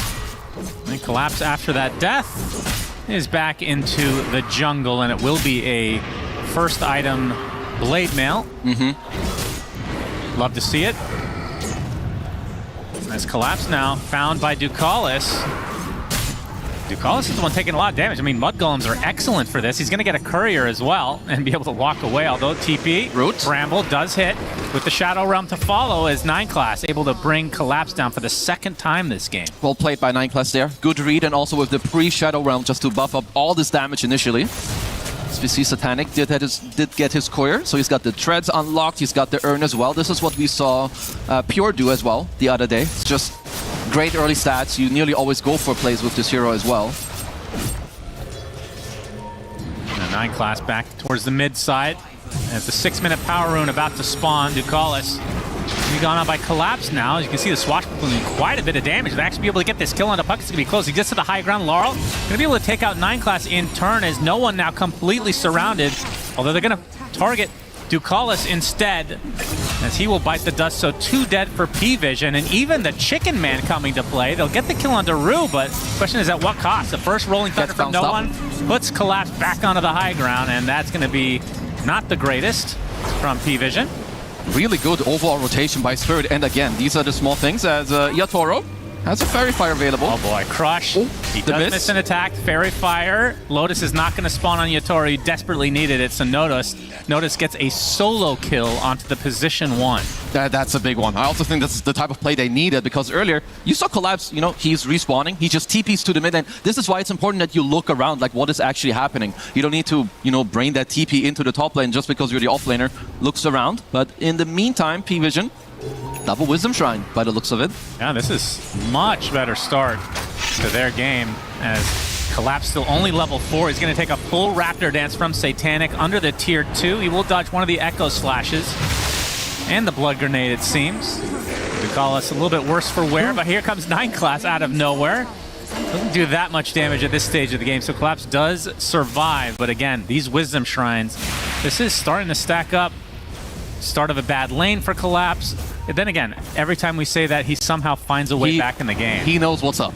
But it's still a very nice move from them. You know, you get to invade into the Wisdom Shrine, you steal half of a stack, you make him go low HP, and Collapse definitely suffering when it comes to the level department. Not even level 5 yet, where Satanic is starting to push on to level 7, being already level 6.5. Haven't talked about Rue. I mean, Phoenix, haven't seen Phoenix that much this tournament. It's very good against the 2 supports, and also against the Slardar. Yep, Ducalis gonna get bursted by Laurel. We're gonna see the first coil of the game. As the Amen Rune spawning, not me. Looks to be the sacrifice coming out from Team Spirit, but the Illusory Orb is enough to outclass 9 class. And Laurel gets that haste rune, so now he can play around with Satanic a bit. We'll get back to lane. Laurel's just getting all the active runes. First the Amplify, and now the Haste. Absolutely the 2 best runes we can kind of ask for. At minute 6 and 8 here, with still continued pressure onto no one. This is half a tower down at minute 8. Like, this matters. Like, these early little chip downs on the tower can definitely swing some of these matchups, because in the start, you're obviously not going to commit on a full HP tower, but 10-minute rune, if you bring a couple heroes, you win a fight, this half HP tower might just be gone. Every time we pan over to Collapse, he's either getting pressured out or in the jungle. Yep. A rough start for him. Bottom net worth of the cores, but I mean, looking at just the net worth alone, though, you can see no one is pretty far down there as well. And it happens like from a lot of these mid moves, right? Like the first time Collapse goes there, steals the water rune, then he doesn't get the active rune on 6, he doesn't get the active rune on 8. But I've been very much liking how Satanic is moving here in this early game. He's been mid a couple of times, he's invaded the Wisdom Shrine, now he's going into the off lane. And this is very good and needed pressure into Yatoro's Naga here. So now some pressure to this tier 1 bot. Satanic and the rest of P-Vision should be able to clean this up relatively easily, as Kez will be going for the Mage Slayer, so I assume Pango will not. It'll be the Diffusal first. Yeah, definitely just Diffusal, allow Pango to play around other things later, as they see Notni, who's very deep here. Yes, he is. In the corner now. Swashbuckle mostly misses there, it looks like. Attempting to TP, but the Rolling Thunder will cancel that immediately, so eventually they will kill him off. I like that he cancels it just to make sure that you don't bounce him onto like the low or high ground towards the side there. 10-minute rune. Let's see if Lara can go 3 for 3 on this one. Trying for it. Does not get it here. Pressured out by Ducalis now with that Arctic Burn and the Blood Grenade, really doing his job. And Laurel will be able to eventually lose your orb into the tree line. Satanic, though, with the Raven's Veil, giving him vision and the kill. What a bait from P-Vision. Very nicely played. Yeah, I was initially wondering, like, what's Ducalis up to? But he's just slowing him down, kind of baiting him to linger a little bit longer. Then Laurel, of course, getting himself stuck in the trees. I do think he would have gone down anyway to Satanic, who found a very nice route to connect onto it. Noticed on the Slardar, second in net worth, which for a Slardar, I feel like the early game can be a struggle at times because it's not exactly a great farmer. No, it absolutely can, but against this lane, like Phoenix Naga, not the strongest lane, doesn't have the most pressure, doesn't really have like very high kill capabilities. It's more the type of lane where you want levels, you want gold, you want to prolong the game. And I think if you're noticed, if you just pay attention to where Laurel is on the map, you're not really dying. Like, a Rubik isn't really gonna gank you, nor is an Axe who's being shut down, so it's all about Laurel's early game with the coil here, so I expect Notice to have a very good time. Yeah, Notice only about 400 away from the Blink Dagger, and you can expect the aggression to come. It's going to align pretty nicely with the Diffusal Blade coming out from the Pango, and Satanic. I mean, I'm not sure if he's even wanting to participate in fights, but Kez is definitely a hero that can do that, and he's going to have Mage Slayer as well. Oh, you definitely can. I think you're like the type of hero you generally win your lane, which also means you can constantly push your lane, which makes it easier to look to other sides, maybe TP to the mid tier 1, go to most of these active runes. I do also wonder if he wants to go for a specific or different item build later. Like maybe if it turns into an incredible Naga game, maybe there's some Battle Fury or Mjolnir route later on, or maybe you just commit to the Deso, you know, with your Slardar, with your Pango, play on like speeding up the game, taking faster rolls, just taking faster towers. Are we seeing Battle Fury ever? No, not really, but perhaps, you know, maybe there's this type of hero, you know, Naga is a hero that drastically changes the game. That's true. So you might have to think about some itemization. Satanic opening things up onto Laurel, collapse in the area. Nice There's curse. the curse, though, putting the puck in a precarious spot, and the last right click is enough. As Ducalis claims the kill, and now Collapse on the run. Kind of stuck in no man's land, pops the Blade Mail. As the Cold Embrace comes out from Ducalis, Satanic looking to finish it, though, with the Echo Slash. Gets a nice call from Collapse, but he's not going to have any backup. So the Chicken Man will claim him as no one finds a little juicy stack here. You can see it in both these games. Like when either team has a small edge or they know like what they get away with, they just fully execute. Satanic being one of the best Kezes, I am very impressed with his early game here. Look at that keyboard. It's got some nice keycaps on there. Yeah, they gotta be dripped out. That was a Pudge Head, I believe. Yeah, and that's a dead Rubik, level 4. Looks like it. Notice level 10 versus the 4, yeah. One is greater than the other. So showing off that Blink Dagger now. They are TPing top. In 1 minute, you've got a Wisdom Shrine available. Looks like Notice did cancel it after all. There's that Pudge again. What is it? Yeah, there's a... Axe. That's Grogu. That's, yeah. That's random. That might be copyrighted there. It's all good. Yeah, we'll keep showing it. It looks fancy. I like it. Not sure what the orange one is. I don't know, actually. What is that? We'll get a full screen on that later, of course. Yep, of course. Let's get a nice zoomed-in picture at some point. No one on the Tier 1 mid. There are some TPs coming in from Spirit, but it'll be tough to defend this. It's going to be a free tower. Like, you've got the shield rune as well, and if you're P-Vision, you know that you are so far ahead currently in this early game, and you're going to want to keep up the pressure. There's a Naga on the enemy side, there's an Axe on the enemy side. These guys, they all need a lot of gold and a lot of time, and it's not really changing anytime soon. like Manta for Naga, it doesn't change the way the game is played. It's only going to be Collapse's Blink and then maybe later the Orchid. So for P-Vision. Good lord, I looked at Collapse. The Blink is so far away. Yeah, shouldn't have looked. Holy jeez, 1,500 away from that. So that's going to put them on the... Okay, good curse. It's a solo. Actually, no, it does connect with the Wyvern. Silence. I think the Satanic is coming in, but he's completely outnumbered. Might have bitten off a little bit too much to chew. The egg is placed as well. Is now the Pango on the run. They're going to get the nice call into the chop from Collapse. Going to try to turn this around onto the Pango as well as no one falls. So somehow these are just gifted to Spirit. A little bit too greedy from P-Vision. And just like that, they're back in the game. I don't know if the last minute could have been any worse. Not just did they give up 3 kills while being ahead, they lost both Wisdom Shrines. Like, Yotaro went aggressively with a song, stole that one, then they got their own one up top.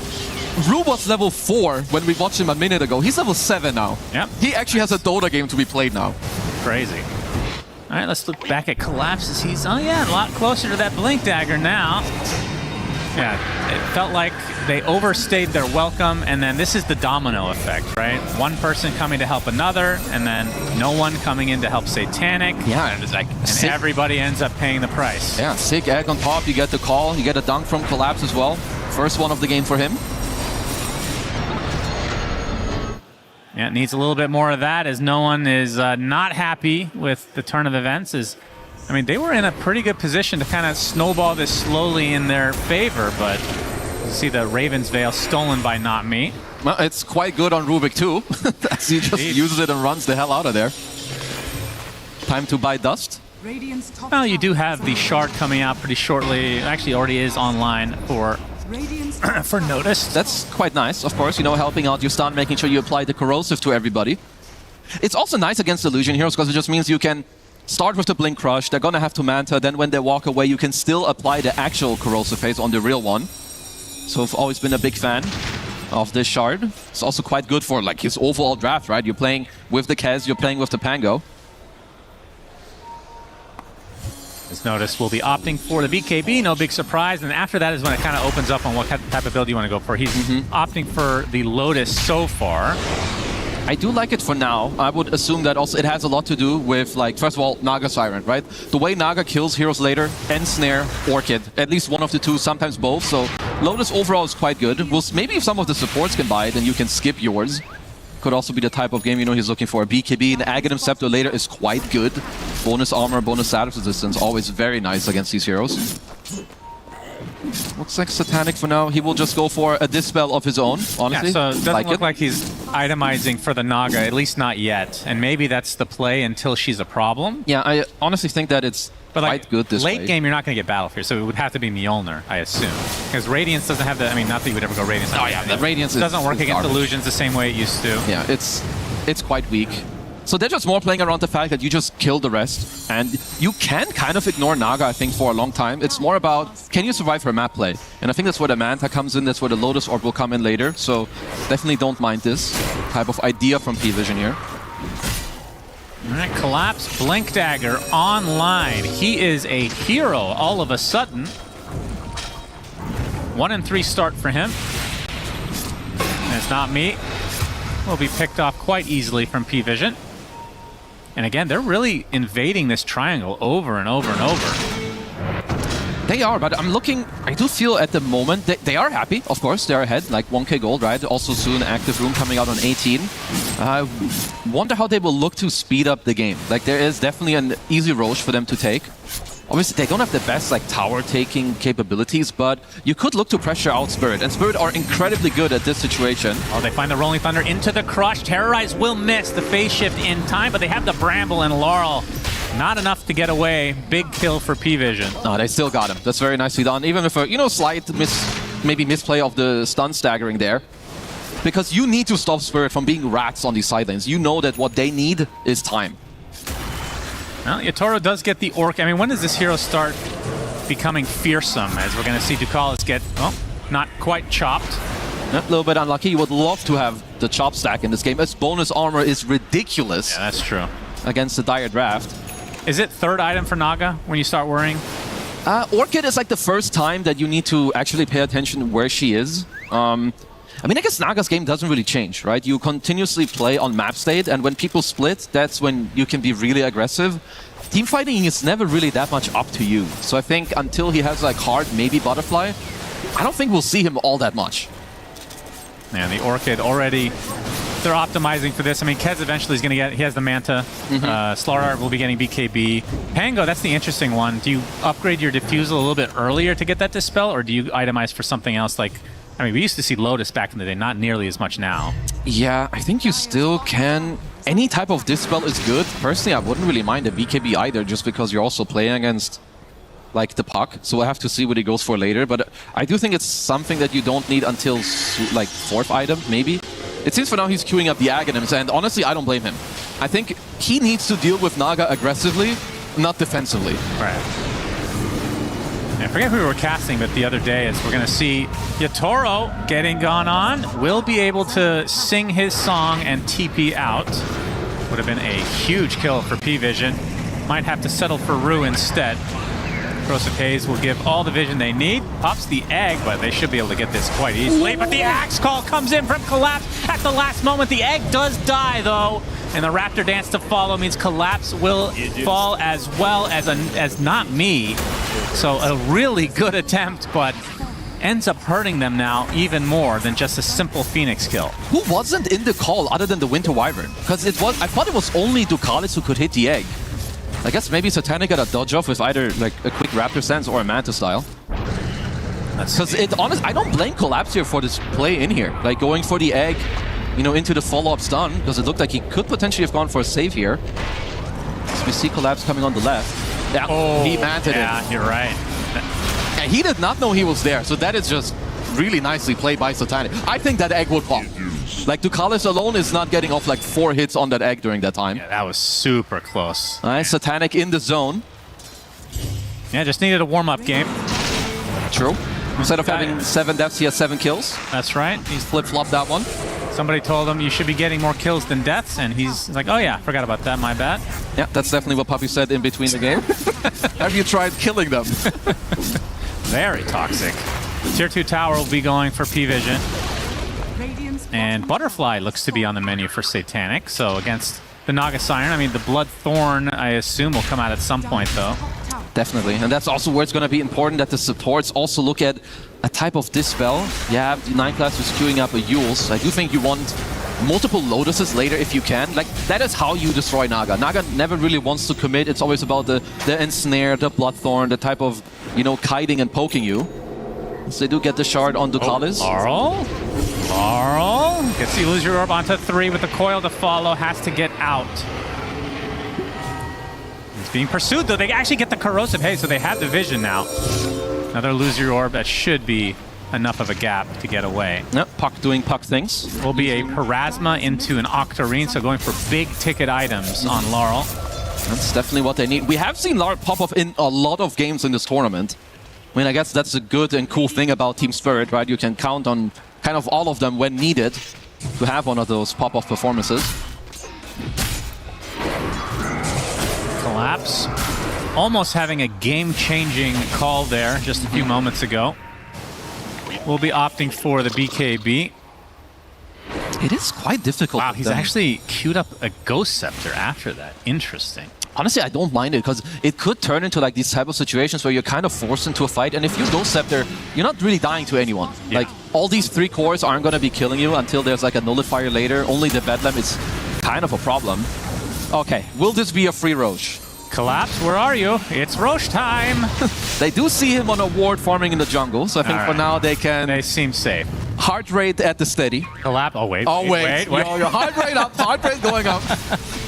Just kidding. We got it for free. Yeah, they'll get there in time. And as Pure, or Satanic rather. Pure is here. Satanic.Pure. Now, of course. We'll get the Aegis. He gave you a freebie out there.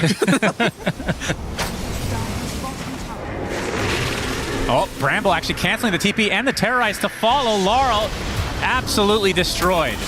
They have been on top of him. 4 deaths to the Puck's name. Nicely done. I do think that you can tell that the top teams, they know how to close out the map. You have a gem that's being queued up by Ducalis. You're up 3k gold as hold up. Mr. No One. Into the Orchid. Do they have enough damage to burn? Golden Brace. Crush comes out at the last moment into the Curse as well. Stolen Curse. The counter Curse right on top of the Pangolier. The Song trying to get out, but the BKBs are mitigating all of this damage. Oh, and Yatoro gets the Song off just in time. They kill off the Pango and they get away with murder. And the Crush misses as well. So another TP out as Rue looking to find a kill. He just evaporated to one right click. He nearly got him because he has the crippling crossbow and like all the damage coming out onto Ducalis. I can't believe that was a 1-for-1 trade and Not Me gets out with Stolen Curse. Like, I don't care that he doesn't die. The fact is that he lives and keeps the curse for the next fight. Yeah. Yep, not too shabby. See a replay here. Okay, 9 class, apparently. Okay, there we go. Not this one. Placing a nice ward to end up catching no one here. And you can see the power of the Orchid. Like, if Notice isn't this close and they don't get this counterplay with a very good curse that was stolen here. And he barely got that Song up also. And he actually dodged the shield crash with the Mantis style. Look at this crush. Yeah, that's as close as it gets. Needs to get that Chasm Stone, I think. Would have had that one. I'm surprised we're not seeing more casual Chasm Stones for any hero with AoE. I mean, it's just sometimes hard to slot in just because, I mean, it's an item slot. That's one of the problems. There was a while we saw it a lot on like Snapfire early on as a support, which I think is quite good, obviously, for the globs. It's like more when you can build it into the bigger things later. Yeah, I guess Collapse will be getting Shivas at some point in the game. Oh, it's gonna be a necessity, I think, that you get it. I mean, that's the worry I have for P-Vision, is that they're just very one-dimensional in the damage department. It is true, but it's also when you're overwhelming in that damage department, you can still, like, you can cut through some of the rest, because it is a lot of minus armor.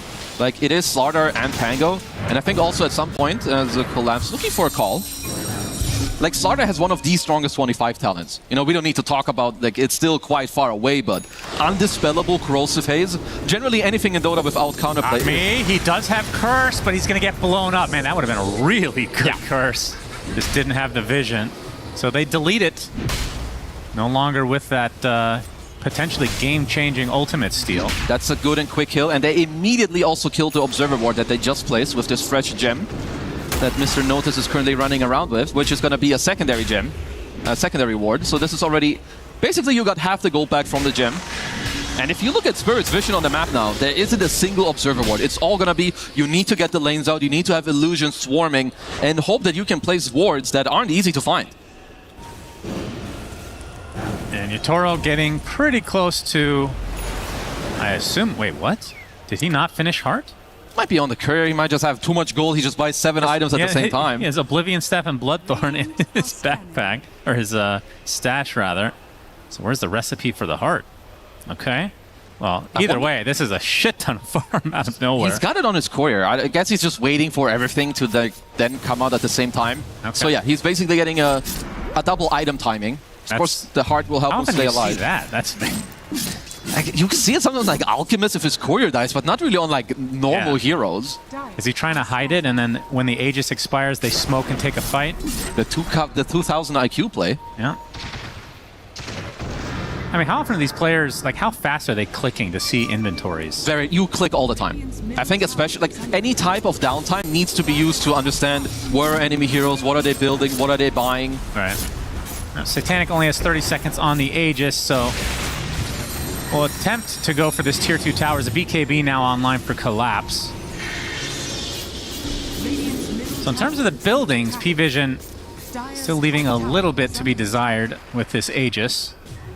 I mean, do you think they got enough out of it? I think they're fine that the game is, because they're progressing it in an okay manner. You got bottom tier to tower, and you are taking a lot of the vision away still. The double item into smoke. Well, that ward, I think, did spot the smoke, so P-Vision should know this, but this is still a very good move from Spirit, because you push in a lot of the ways, you force in P-Vision to retreat to their own side of the map, so they are split at least for the time being. And now, even if the smoke doesn't hit, it could give you some space, push in some more lanes, or get out some observer wards for the secondary Roche. As Not Me, of course, will be the one to throw out the observers. And he's working on a Ghost Scepter as well, so we might be seeing multiples on the Spirit side. Now counter smoke from P-Vision. No one leading the charge, noticed, ready to pounce on the first target. You can see Yatoro and the rest of Spirit kind of dodging this unknowingly. I'm sure they're aware that something is happening. A little bit too quiet on the map right now. Rue, he's gonna pop the smoke. As the egg red, he's gonna get crushed and destroyed. He's out of the fight already. Now they get the counter initiation collapse, already taking a ton of damage with Satanic. With that BKB, needs another right click to finish it, but he's burning out. He does burn out eventually to the damage over time from Satanic as Notice gets the double kill, and that's 3 dead for Spirit. P-Vision. Big fight for them. That opens things up a little bit more. Honestly, this Ducalis Winter Wyvern is a big problem. Even with a good call, like, I don't even think Ducalis' spells made that big of a difference, but it's just a threat. Like, where is the damage coming out from Spirit? If there's one Cold Embrace, like, Collapse nor Yatoro are really dishing out any damage unless there's a Bloodthorn, and even that you can dispel with a Lotus Orb. There's Yule Scepters available. Like, Ducalis just blinks out. It's just immediately find Ruin. Like, just look at the call. It's honestly not that much damage. There's too much teamfight coming out from P-Vision right now. Yeah, he wasn't ready for that much damage coming out from the Phoenix. I mean, if he could replay it, I'm sure he would egg right away. Yeah. And then the call to follow protects it, and potentially they can turn the fight, but it's just over from the start for Spirit. Even so, like, you're playing this into a double BKB, at least currently, and like, Kez is not bad at killing the egg at all. He has really high attack speed, especially with the butterfly, BKB to boot. You have even more attack speed from the Allergen champion. He's also going to go for MKB. Like, Satanic is going to start shredding people. Oh, he already is. Yep, and it's going to be a lot worse.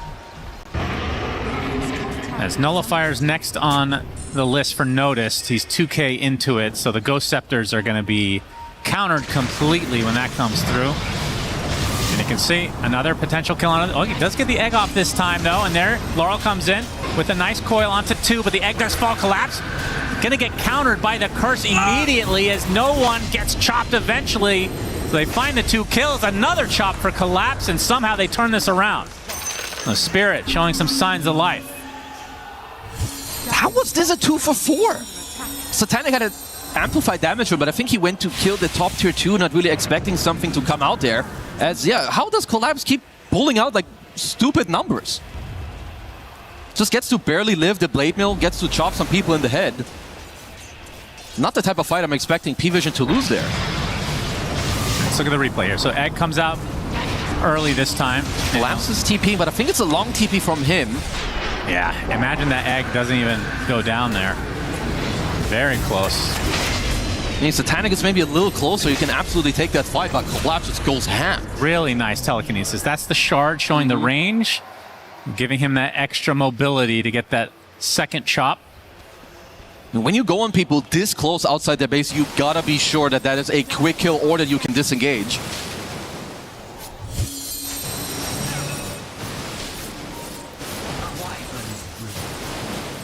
Call us in the tree lines, trying to protect Satanic from potential danger. Nothing imminent. The other big part is, too, that you drop the gem. Like, the reason why you could keep up the map play all this time is that you're pushing in the lanes, and they killed, I think, like at least 3 or 4 Observer Wards. Now you're handing the gem to the Naga Siren team, and you gave up a few kills. Oh, no one. The shield crashed back down, so he still does not have a Dispel of any kind. He has it soon. Like you said earlier, he is looking at the Disperser on the Pango. He's quite close to it. Yeah, a lot of quality of life changes to that. Being able to just use it on enemy and still dispels you. Yeah. Very nice. MKB completed for Satanic, which means all the eyes are going to be on the secondary Roche. Which means also buybacks are going to be highly valuable and very much talked about here from both sides. And Collapse, I think, is ready this time for a Roche defense. He's got enough items to be a criminal once again. Roche is now up. Notice it's going to spot it. And Naga can spot it anytime she wants. Notice gets a little bit of vision here onto Collapse. And yeah, this second Roche is going to be pivotal for both sides. The Spirit are very, very good at this. They understand. Which team do you think needs it more, if that makes sense? I believe it's more on P-Vision to get it. I think there's a slight pressure building. I don't think they feel bad by any means. They still feel great, but I'll say it's more up to them to make sure that they get the Aegis on their side. It is scary to go into that pit, though, with a Wyvern. The curse is crazy, but then on the other side, you have Song, you have Egg, you have Coil. A lot of AoE from Spirit. Ducalis was drawing perfectly on the map, kind of understanding that Spirit are in a smoke. There's two ways that they can be going. Looks like also Yatoro is deciding to not go for the butterfly, as there's already a completed MKB on Satanic. We'll look to go for the Disperser instead.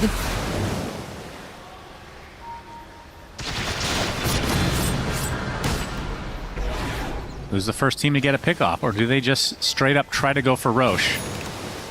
I wonder if P-Vision will just wait for Roche to move to the bottom side.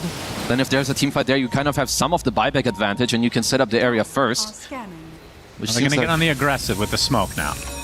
Yeah, they are doing that, scanning the Roche just to make sure that Spirit aren't sneaking it in the same time. Spirit now with a counter smoke as they do the old clockwork roundabout. Look at Laurel. Yeah, they do spot Laurel. Just getting the smoke off of a couple of heroes. As the crush comes in from Notice, they find a connection onto the puck. Look at the damage, just dead. Just like that, Laurel, 80 seconds, but in the pit, collapse. He wants Roche. 6 seconds. Rolling Thunder coming in from Notice. The BKB pop from Notice. They're able to get to the pit, and now the Song comes out. He's going to be outside the pit, but Satanic kills off Yatoro right away, and now Collapse with the call. Can he steal another Aegis? He gets it again. How does he do it? Unbelievable. He gets the battle. He's trying to finish the job. The buyback came out from Laurel. Is now Notice on the run. P-Vision trying to run away here as Keds gets stunned up. It's going to be able to use his ult down to get some HP back, but the counter Raptor Dance coming in from Not Me, doing massive damage, and now the Coil as well. The chop #1 from Collapse brings Satanic to his knees as no one called up. Notice is still there. Collapse is completely surrounded here, obviously having that Aegis. Is he going to be able to get that? Rue actually just dies on the sidelines to a random shield crash, and just like that, it's a full team wipe of Spirit. So they lost the Aegis in the end. The buyback comes out from Laurel. It looked really good at first for Spirit. What happened? They paid a huge price. But I think the fact that Yatoro just died so early on in this fight, they're just running out of juice eventually. Like, what is that? 48 damage on your Naga? It was Rue who's actually just leading the charge there. Oh my god, I didn't even notice. Yeah, but P-Vision just damage. wow. They just got a very nice, good initial go, even with Collapse getting the Aegis again. They just keep the fight going way too nicely. And I think this initial go on Laurel is very good. When you have this Roche standoff, it's a lot about this mid-wave, how can you control it? And even with the Song and the Sunray, look how fast Yatoro just melted. Yeah. How does Collapse do this? I mean, it wasn't a snatch, so it's not going to add to his stats, but this was effectively one. Could have been maybe slightly faster on the curse there by Ducalis.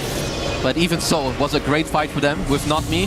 Sealing the curse, pushes himself out, very good telekinesis, and then also sealing the Raptor Dance. But still didn't really change the outcome all that much. And yeah, it was a very costly fight for Spirit. Sure, you got the Aegis, but you paid with 6 lives for this one and a buyback? Yeah. And the Aegis, technically. Yeah. I mean, that's what happens, I suppose, when your position 1 is not able to get anything off, really. I mean, he pops the Song, but the BKBs were still up and running, so not having any effect. A little bit unlucky. I thought he was going to get pushed outside the pit as Collapse. Well, he's going to get cursed now. It's Not Me trying to steal something, but it gets nullified and destroyed by Noticed. As Collapse now being pursued by Satanic with that Raven's Veil. Yatoro going to get help with that Coil on the other side. Collapse dying. Just gets bursted by Satanic. That Chicken Man is out of control at this point. The BKBs are down and out. As Laurel in no man's land again does find a kill, but now he's going to pay the price. That's effectively a dieback for Laurel. 90 seconds on the deck. P-Vision, they don't lose a single court. No, they're finding all the right moves at the moment and all the right connections in this game. Sure, you lose your 2 supports, but this is Laurel out again. And it's not just a normal death. It's a death where you know he doesn't have any buyback available. This is an 11k lead, and I mean, from the earlier play, this is what Spirit does. They take risky plays. This time, it did absolutely not pay off on the Roche. Yatoro trying to cut some waves, but honestly, not really going to do all that much. Top lane is pushing in. Satanic has a Satanic to his name as well. This Kez is a major problem. Yes, indeed. And that's the hero I fear more than anything. Naga is just, I find to be very annoying in these games, and you kind of pressure her quite a bit as Yatoro. And very soon face the wrath of the Chicken Man. A Rolling Thunder coming in from no one as well. Not able to find a connection. What? Satanic gets the tower, will exit for the time being. Of course, remember, they don't have the Aegis. As Song. Don't look for an egg to call. Egg as well. They're going to try to time this correctly with the Sun Ray to follow as Collapses here as well. They get the stun from the egg. Where is the call exactly? They'd be able to burst down Ducalis in the meantime. Yatoro out of mana, though, has to exit. If that's it, then Spirit not going to be too happy. Okay, decent execution. Wasn't the best stun onto Satanic, but of course you're kind of like forcing some of the backlines to come a bit closer. Maybe Ducalis finding himself slightly out of position. But P-Vision just unlocked one of the most OP Exodia talents on Slardar here. Undispellable now against this Radiant Draft. Sure, you've got decent armor coming your way, but if you have Haze on you, Naga only has 10 armor. If you get lucky shotted, you're going to start being literally around neutral. Yeah, I was wondering why Collapse wasn't opting for a Shiva's, but that's because Laurel has it already. Don't want to double up on that. So goes for the Krella again as noticed. He's going to notice Collapse in the area. You can see Rue easily rolled on by no one.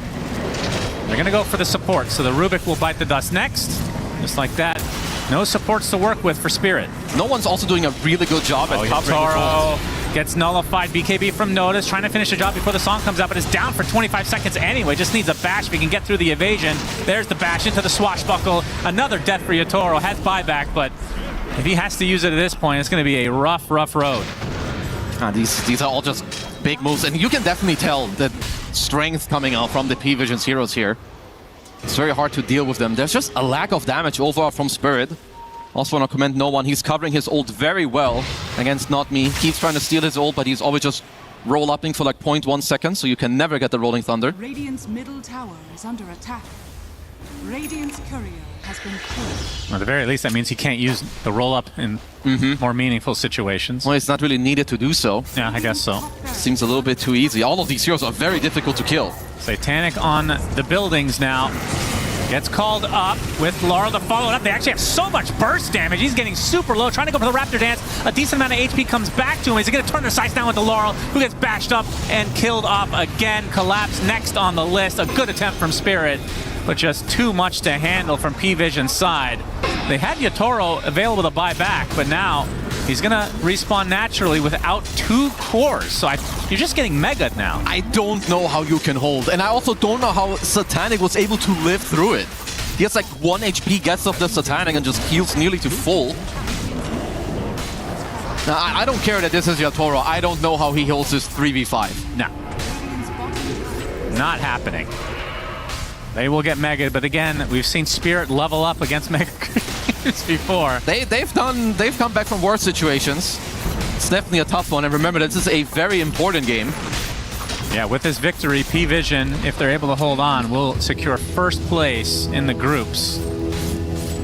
And Satanic working on the tier 4s now. 40 seconds for Laurel, 30 for Collapse. And the rest of Spirit just waiting it out in the fountain. If they start to bleed, they're able to get some pickoffs with Notice just blowing somebody up, then they're not going to have a true 5v5 defense at any point the rest of the game. There's so many ways for P-Vision to just protect each other. You have Lotus Orb, you have an Aeon that's going to Winter Wyvern, Cold Embrace. Use the roll. Rolling Thunder again, just to buy some time here. Yatoro does get off the song. And it does catch the Kez. Rolling Thunder again, no one. Gets to the other side. They find the Yules onto Collapse. As 9 class will be isolated, at the very least for Spirit. They get something, but not nearly enough. Yeah, 9 is kind of just giving his life to make sure that Collapse doesn't have a follow-up there by canceling his blink. Should give them an absolute free disengage. And Raven's Veil, there's the call from Collapse. They need a lot more damage on top of this, but Notice onto the backline, looking for the supports. As there's the curse to hold him in place. Satanic now getting all of his life back, focusing on the egg. It's going to be close. He gets it. delicious egg to be consumed for Kez. Satanic now on the outskirts of the fight as the rest just focus on Collapse. And Laurel is there, though, doing a ton of damage. And Yatoro, that's the issue, is he just cannot stay alive. They call it GG despite the buybacks coming out. And P-Vision, #1 in the groups. Yeah, on it, these guys, they definitely leveled up in the second game. I think from the laning at the start with how they're moving around, early gem, you keep taking over like all this map.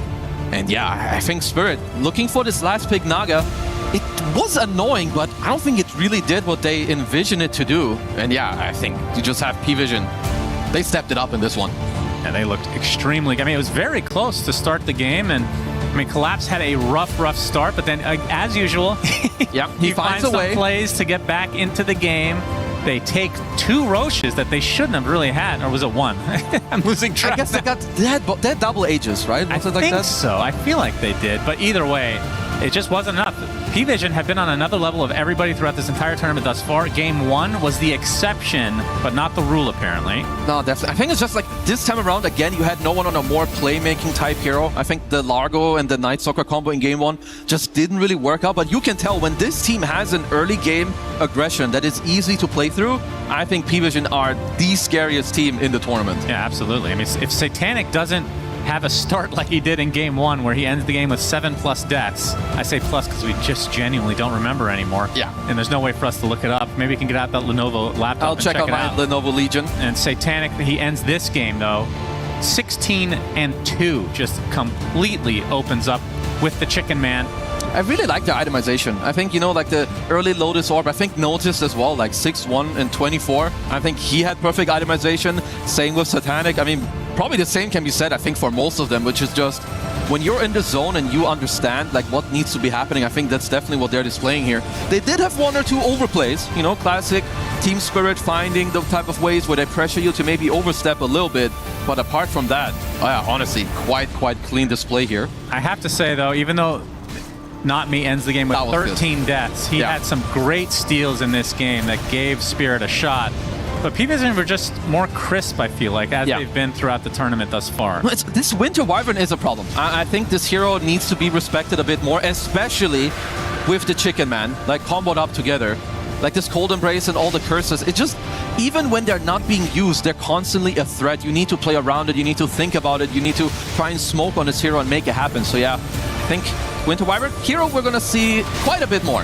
Yeah, I would think so, as we see the end stages of this game where P-Vision were just winning every single fight without putting out much of a sweat. But yeah, they end the game with pretty good performance from everybody, I would say, and they end the groups as the #1. Yeah, and I think at the same time too, if you're Spirit, obviously you phased up P-Vision, you did pretty well, like 1-1, honestly it's fine, so I think Spirit, we'll still see them in the playoffs. Yeah, let's go to Slacks with an interview. Absolutely, we are here with no one. So good to see you again. Congratulations on that. Man, you guys only lost 1 single game in the entire groups. Are you happy or are you disappointed that Spirit was able to steal 1 game from you? I feel like for now I'm disappointed a bit because yeah, I wanted to play Largo, but we just lose 2 lanes so hard, so we cannot play Dota. Ah, you had to be kind of serious, huh? Okay, fair enough, fair enough. You have faced Team Spirit so many times. You must know this team so well by now. Is there a specific strat where you're like, okay, we have to really focus on Collapse, or do you just know them so well you just play your own game? Is it more about countering them or being you? It's all puppet job. Yeah, Puppet decides what to do. We're just puppets of the puppy. Damn, all right. Very on brand for Dota right now, very well. So this is a pretty rare thing. Most teams don't come into a big competition like EWC. Everybody knows they're the team to beat. Everyone knows they're so good, yet they do so good in groups. What the hell is going on with the other teams? Did you feel pressured in this groups, or are you just that far above everybody else? No, to be honest, I think maybe we have the weakest group of all as well. And this was the first opponent that we met in the groups. That's how I felt, at least in the games. Yeah, so the main series will be in playoff right now. Okay, so you're expecting things to get a little tougher now that you're out of this group, maybe face off against some people. Who do you think is the best team besides you guys right now at this event? I think all 8 top teams can win this tournament, to be honest, who will go to the playoffs. So there is no only one.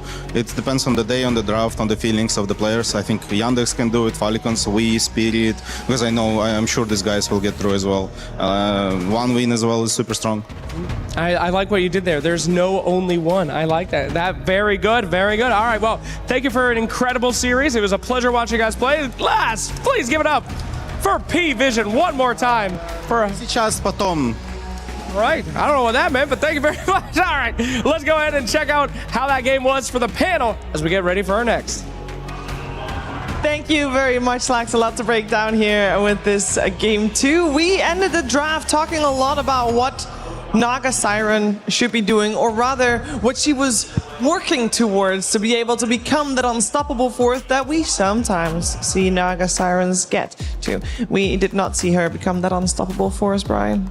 Yeah, the thing about Naga that's different than most of these map playing carries like Terrorblade or Phantom Lancer is that she doesn't really carry the game later on. The way that Naga wins is through the map control aspect of things. And I mentioned when the draft came out, like, I'm looking at level 5 Power Treads Naga because that's when she starts the snowball. Because the snowball for Naga is that you always have the lanes pushed into you. You're always playing with less information. You're scared of the Manta Orchid timing. You don't have your dispels yet. But instead, Notice actually gets a solo kill on him, on Yatoro at level 5 at that point, and suddenly you're losing your tower. Kez hits his Manta before that, and the game just looks completely different. I feel like Naga's formula does require her to get off to a good start. Yeah, you mentioned that Naga does feel like a weaker laning hero and that she's been nerfed in the laning stage, Brian, but typically you look at Naga plus Phoenix versus Slardar and you don't think that's the lane they would struggle in, but they did, and Naga losing that side lane, whereas we saw how the off lane was targeted within the draft stage from P-Vision, that one was expected to lose. Suddenly you're playing a lane down on a last pick that you thought would give you a lane up. Yeah, I think this also speaks to why they picked Kez where they did, because I think Team Spirit purposely picked Axe early in the draft saying, we're kind of block picking your Kez. It does feel like there's just these carries right now in the meta, the Drowsy SFs that are getting banned, the Lone Druids, but a lot of carries right now, the reason why we haven't seen Naga Siren is because every hero has like a win condition, a situation that they thrive. And I know on paper, I literally learned this lesson myself like a few weeks ago, and I was hoping that Yatoro was going to show me how to do it. Like, Naga just feels like a really weak laner right now, and they have targeted that with her nerfs. And when a hero's formula is like I think this is about as good of a lane as Naga can ask for. You have a solid heal support that will help you trade. You're against no tower push, no illusion clear, and yet you're still losing. So for me, I really think this should be a lesson, or it can be a signal to everybody that I think Naga's might be one of the few heroes that it's hard to say in Dota, but unpickable right now. Yeah, definitely didn't look great in this scenario, and maybe we'll see it in action another time, but it definitely did not work out. I want to also point out that the 18th pick that we talked about for P-Vision was the Slardar. That's their most important pick, and we noticed on this Slardar pop off, Effie. Yeah, he always delivers from his item builds to his gameplay. I mean, there was one small moment that, I don't even know if it was intentional, but Team Spirit were gearing up for a smoke and he was standing on the high ground and he just breaks the smoke as an offlane Slardar and then goes back to farming. It's little things like that that really add up, and this Slardar winning the lane just made the game so different for them. I do feel like a different game could exist. And P-Vision, fantastic job in this game too. They've shown us that when their drafts aren't one note, that they just look like such a monstrous team. And I do want to shout out how well they played around Laurel's puck too. There were a couple of times where they just chased that puck down and killed him in that early game. There were also moments where Laurel was trying to play the map and he would get clipped by a bramble into having his TP terrorized. It's things like that that really add up, and all of a sudden your puck, you needed him for the map play, can't provide. Yeah, I think Puck still at a sub 30% win rate. Why can't people make Puck work? I'm a firm disbeliever in this. It's like the third, fourth pick of the draft on your side, and then the enemy team has a response pick. I just feel like Puck is...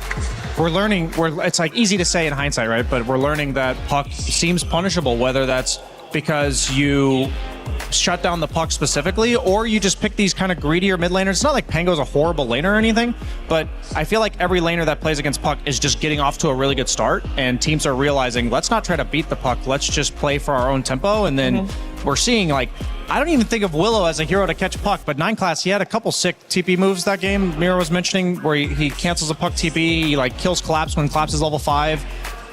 These type of plays just blow the map wide open, and then it feels like Puck's playing this annoying split push game, and you kind of, to what end is the question. Yeah, and it kind of needed to be Naga on the side of Team Spirit that needed to play the annoying split push game, but he needed to do so successfully. It didn't really work out that way. I believe, Brian, you're going to showcase exactly why and how important it is to have those fights go well. Yeah, so I had a couple clips. They actually show the dynamic of this sort of draft. So if we look at this first one and we zoom in on the map, we see that Slardar is showing himself in the bottom lane there, and that means that when Team Spirit sees their triangles getting invaded, they're going to protect their ward, and they're going to play around whatever, you know, fight they can take where they have the numbers advantage. So they go on Ducalis here on the Wyvern, and then even though he ends up getting cursed on the puck, there's just not that extra follow-up from that early blink Slardar, and Team Spirit's one of those teams that every time you give them this opening, they're going to take it. Really nice egg placement, Collapse doing the, you know, poor man's axe, walk into call there, and this goes their way of Team Spirit. Now, if you take the next clip, where if we look at the map this time, we see that Team Spirit is the ones that are completely separated on the map. We have Rubik here, we have Puck up top. So now P-Vision is the one that feels very confident to simply run at Team Spirit in the lanes that they are showing. They force the song first, they're going to continue pursuing, and Team Spirit gets a little bit of save your buddy syndrome here. But it just feels like when you're playing, like, they even the game on Team Spirit, you notice how they're actually slightly down on P-Vision right now. Sick Manta dodge by Satanic, by the way. But when you have all your numbers, it goes well. And when we see these type of drafts, like, this is what Team Spirit's going to force you to do over and over again. Because we go to the next clip, it's the same story. We see that Kez is actually going to be top without, like, he's not with his team on Satanic. And even though you don't have a Naga Scion, it just shows that even when you're down AK, even when, like, your carry is literally dead, if they don't have the numbers and you manage to get the combos, like, you can win fight at any given moment. And this, for me, just kind of tips my hat to P-Vision with, there are so many ways to mess up this game. I feel like a lot of teams would end up letting Team Spirit back into the game with these crazy wonky map movements. And you just see, like, you're bound to have these 1 or 2 slip-ups. You're even going to get the Team Spirit Aegis steal. That seems to happen every single game for some reason. Oh, yeah, but yeah, P-Vision's on top for a reason. Yeah, they are on top, and the man that we had the interview with earlier is maybe even a step above the rest. It is no one with the MVP for this series, Effie. Well-deserved on his Pangolier here in Game 2. Of course, also playing an okay Largo in Game 1. Yeah, I mean, he said it in the interview. It's like, I really wanted to play Largo and I wanted to make it work. And I hope that they don't bench it forever, that maybe they'll change a thing or two so that we can see it again, because it is a very cool flex and other teams have shown us that it works. But no one on his Pango, like, what more is there to say about this guy? He was in a situation where he could have gone for the Slardar mid, which is more comfortable against the puck even, but he goes for his Pango anyway. And we saw the difference being night and day when he can set the tempo for his team, be the one controlling the backline, the one going in.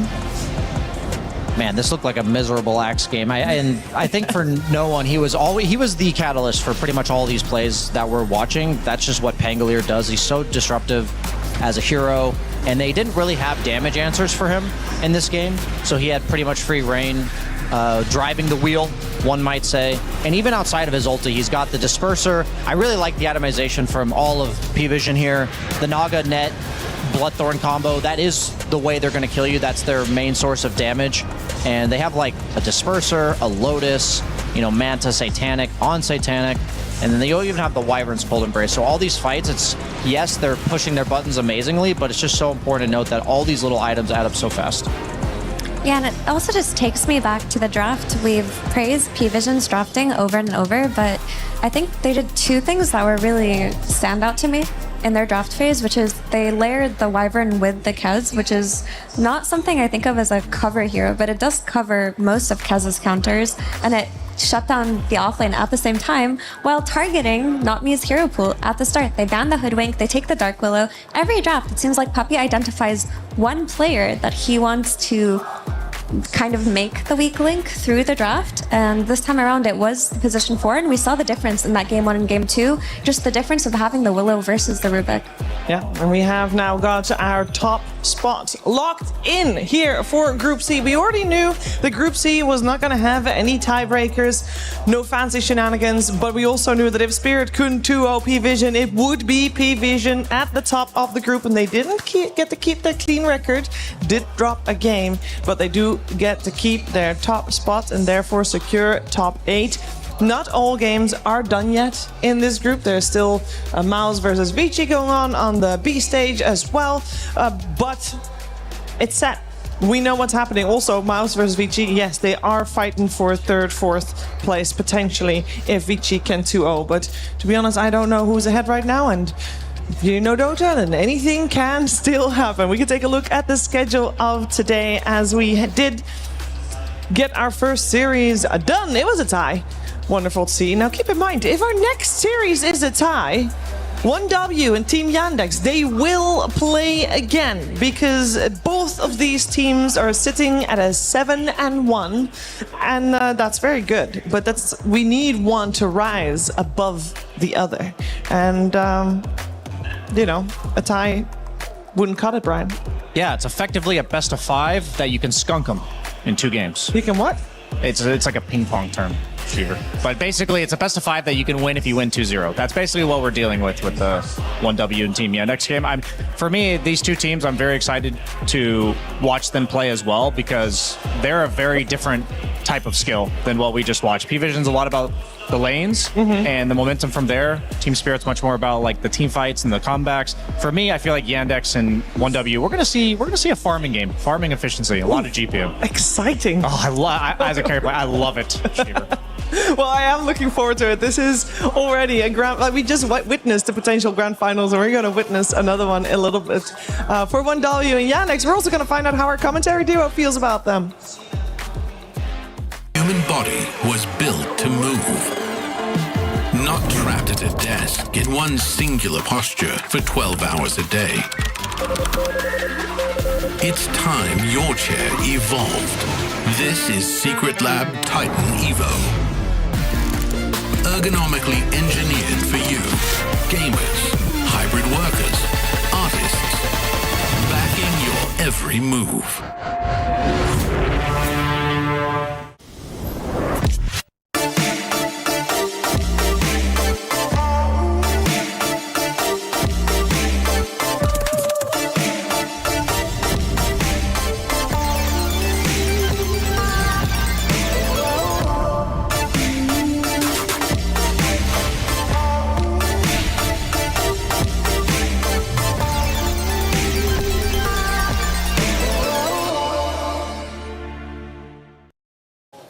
Hi there, Suns fan here with Kezu. We have 1W versus Yandex. The lights are bright for us here and also for the game. You're probably seeing this in between game number 1 and 2, and there's been a lot of pauses. Yep. I would just assume because 33 is in this series, and if the lights are even on a little bit, it will be paused. It will be paused Many for times. his very sensitive constitution of his eyeballs. So back to the series. What do you think? That's a great intro. 40 seconds of lights and one player. I'll bring it back to sleep. So 1W and Yandex.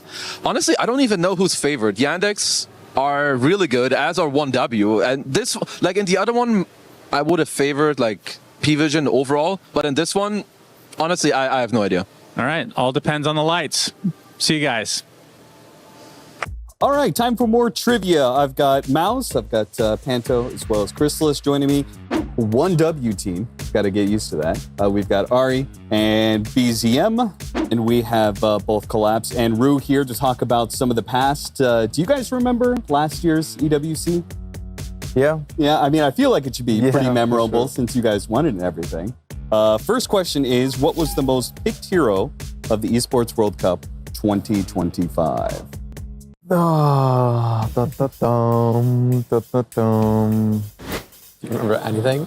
Maybe Chin? Was it Hoodwink? Tree bounce trick shot? Or was that too old? Bane? No. Lion? No. TE maybe? No, might be more in Rue's category. It's a support hero. Shadow Shaman. That's right, Shadow Shaman. He remembers. Shadow Shaman. Shadow Shaman, 39 picks. That was with the broken. The NA insta-killing Roche, version. of course, yeah. I remember.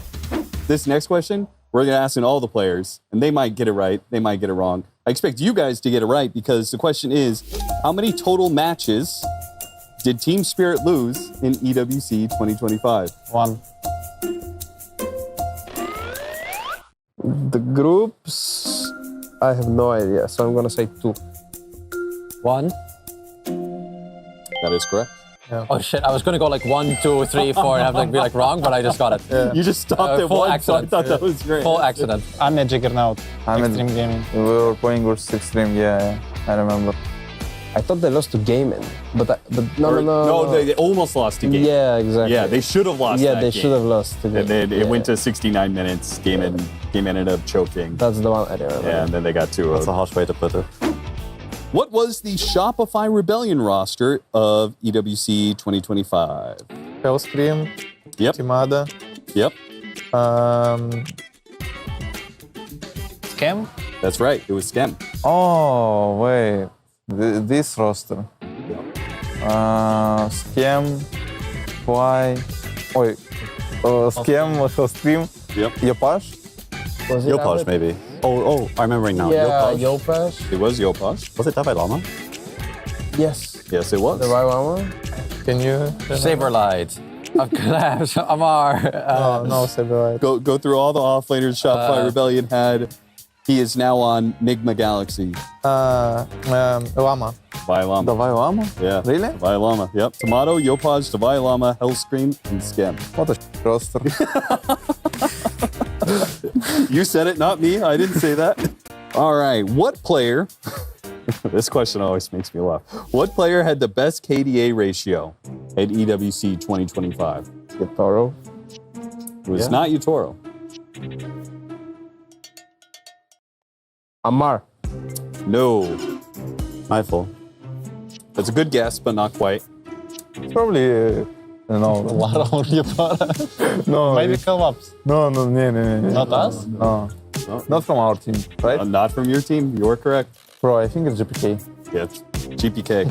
It always has to be a GPK. Of course. Even though he's like losing tournament, he's gonna be like top 1. Of course. That's what he does.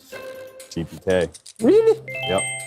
He had a KDA of 10.43. GPK? That's right. It's always GPK. It's always GPK. It's always GPK. Did you watch EWC 2024 by any chance? Not sure. Okay. All right. So you have to carry this question. Yeah, fuck. What was the most banned hero in EWC 2024? Sand King. No, wasn't. I remember we banned Sand King like all games. Yep. And one game we didn't ban. We got smashed and kicked out of tournament. I guess other teams felt differently about it. 2 years ago. 24. Okay, we played that together. 2024. We played that one together. The most banned hero. Aquarda. Ooh, that's close. Not quite. Chrysalis? Monkey King. Monkey King. He gets it right. Yeah. Well done. Because of course, he played the character. Monkey. Yeah. Monkey King. Yeah. Do you remember that? Why though? It's because of GQ? His playstyle? I don't know. I'm not sure. It had 174 bans. We're done. Thanks for watching, I guess. I don't know how they're going to close this out.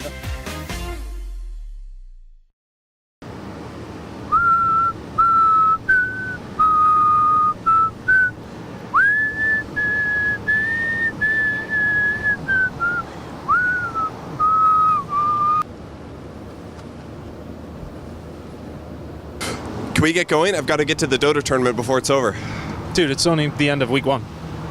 Oh, okay. Either way, I will need paid for this. I don't work for free. I don't have regular money, but I do have this. Okay, let's go.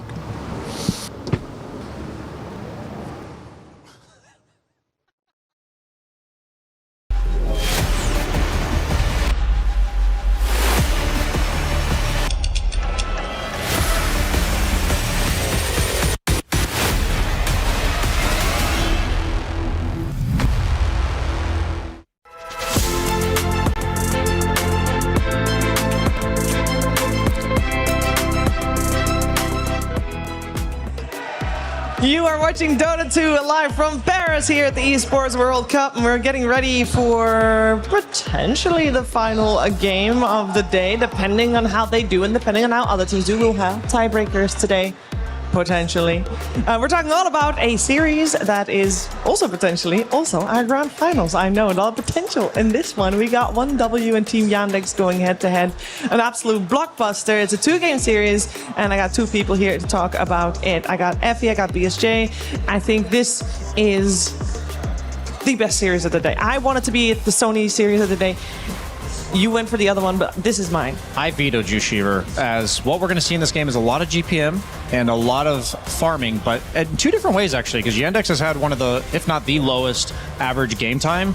They get off to an early lead, and if they have that lead, they will run at you nonstop and close out the game in about 30 minutes. While on the other hand, if 1W has the lead, you feel like you're in that movie where the room is collapsing on you and eventually you will get squashed, but you have to wait for your inevitable death. And today, I hope to see the former, because that's more exciting. So that would mean 1W maybe falls behind a little bit early and maybe stalls the game out for 60 minutes. Mira, what are you hoping for? I would agree with that notion. I mean, I feel like it would be doing a disservice to Team Yandex to call them a GPM team. They're very much a fun team to watch. Like, they do like to run at enemies. They do have interesting picks. And while they do a lot of map efficiency plays, they tend to group up more and hit earlier timings. So as a spectator, I would obviously like the former, as you mentioned, but 1W are a rough team to go up against and do that.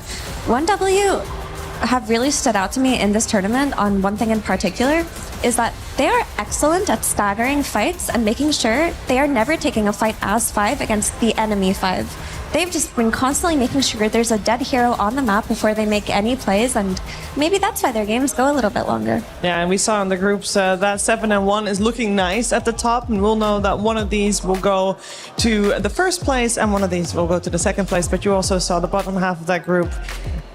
We don't know yet who is going to get eliminated in that bottom there. So that is going to be a very spooky. We're focusing our attention on 1W first, and that's with us taking a look at how they got here to begin with. His current version of 1W Team was created when they picked up the former Tundra roster of Pure, BZM, 33, Ari, and Whitemon. The roster is one that should be familiar to any Dota fan out there, and they are definitely no strangers to winning. Their road to EWC was done under the name of Tundra. Regardless, it was as expected, very smooth and painless. With first place finishes at Dream League Season 28, as well as ESL 1 Birmingham 2026, 1W Team earned their first place at the EPT leaderboard and a direct invite to the Esports World Cup 2026. With all this being said, you might think 1W is by far the best team in the world. That kills the Shadow Demon, kills Triple S. That's a dieback for him, leaving no one for last. All Pari Vision will fall. They certainly were one of the best teams in the world, and perhaps they still are. But the last few months has been a bit of a reality check for the team, with several disappointing results. Time will tell if 1W Team will be able to step back up to their former glory here at the Esports World Cup 2026. I feel like time has told already by now that 1W is back to where they were. At least they're making a strong case for themselves. They've got 4 titles in this season, 4 number 1 finishes. That's amazing.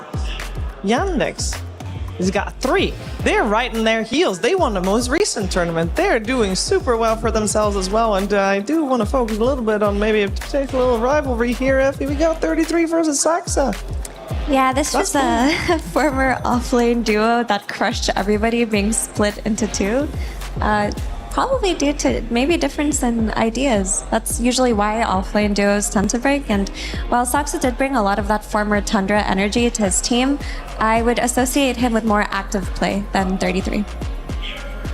So Saxa plays the map macro-wise as well, but I'll never get this out of my head. There was one game that they were winning, and he was Nature's Prophet support, and he TP'd on an Alchemist who was farming a camp next to his own tier 3 tower at 12 minutes into the game, and then denied creeps in front of his face. Like, it wasn't a TP gank, it was just TP and deny his creeps. And for me, that was one of the most signature plays that a team like this makes, because they are super aggressive, whether it is by killing you or whether it is by invading your farm.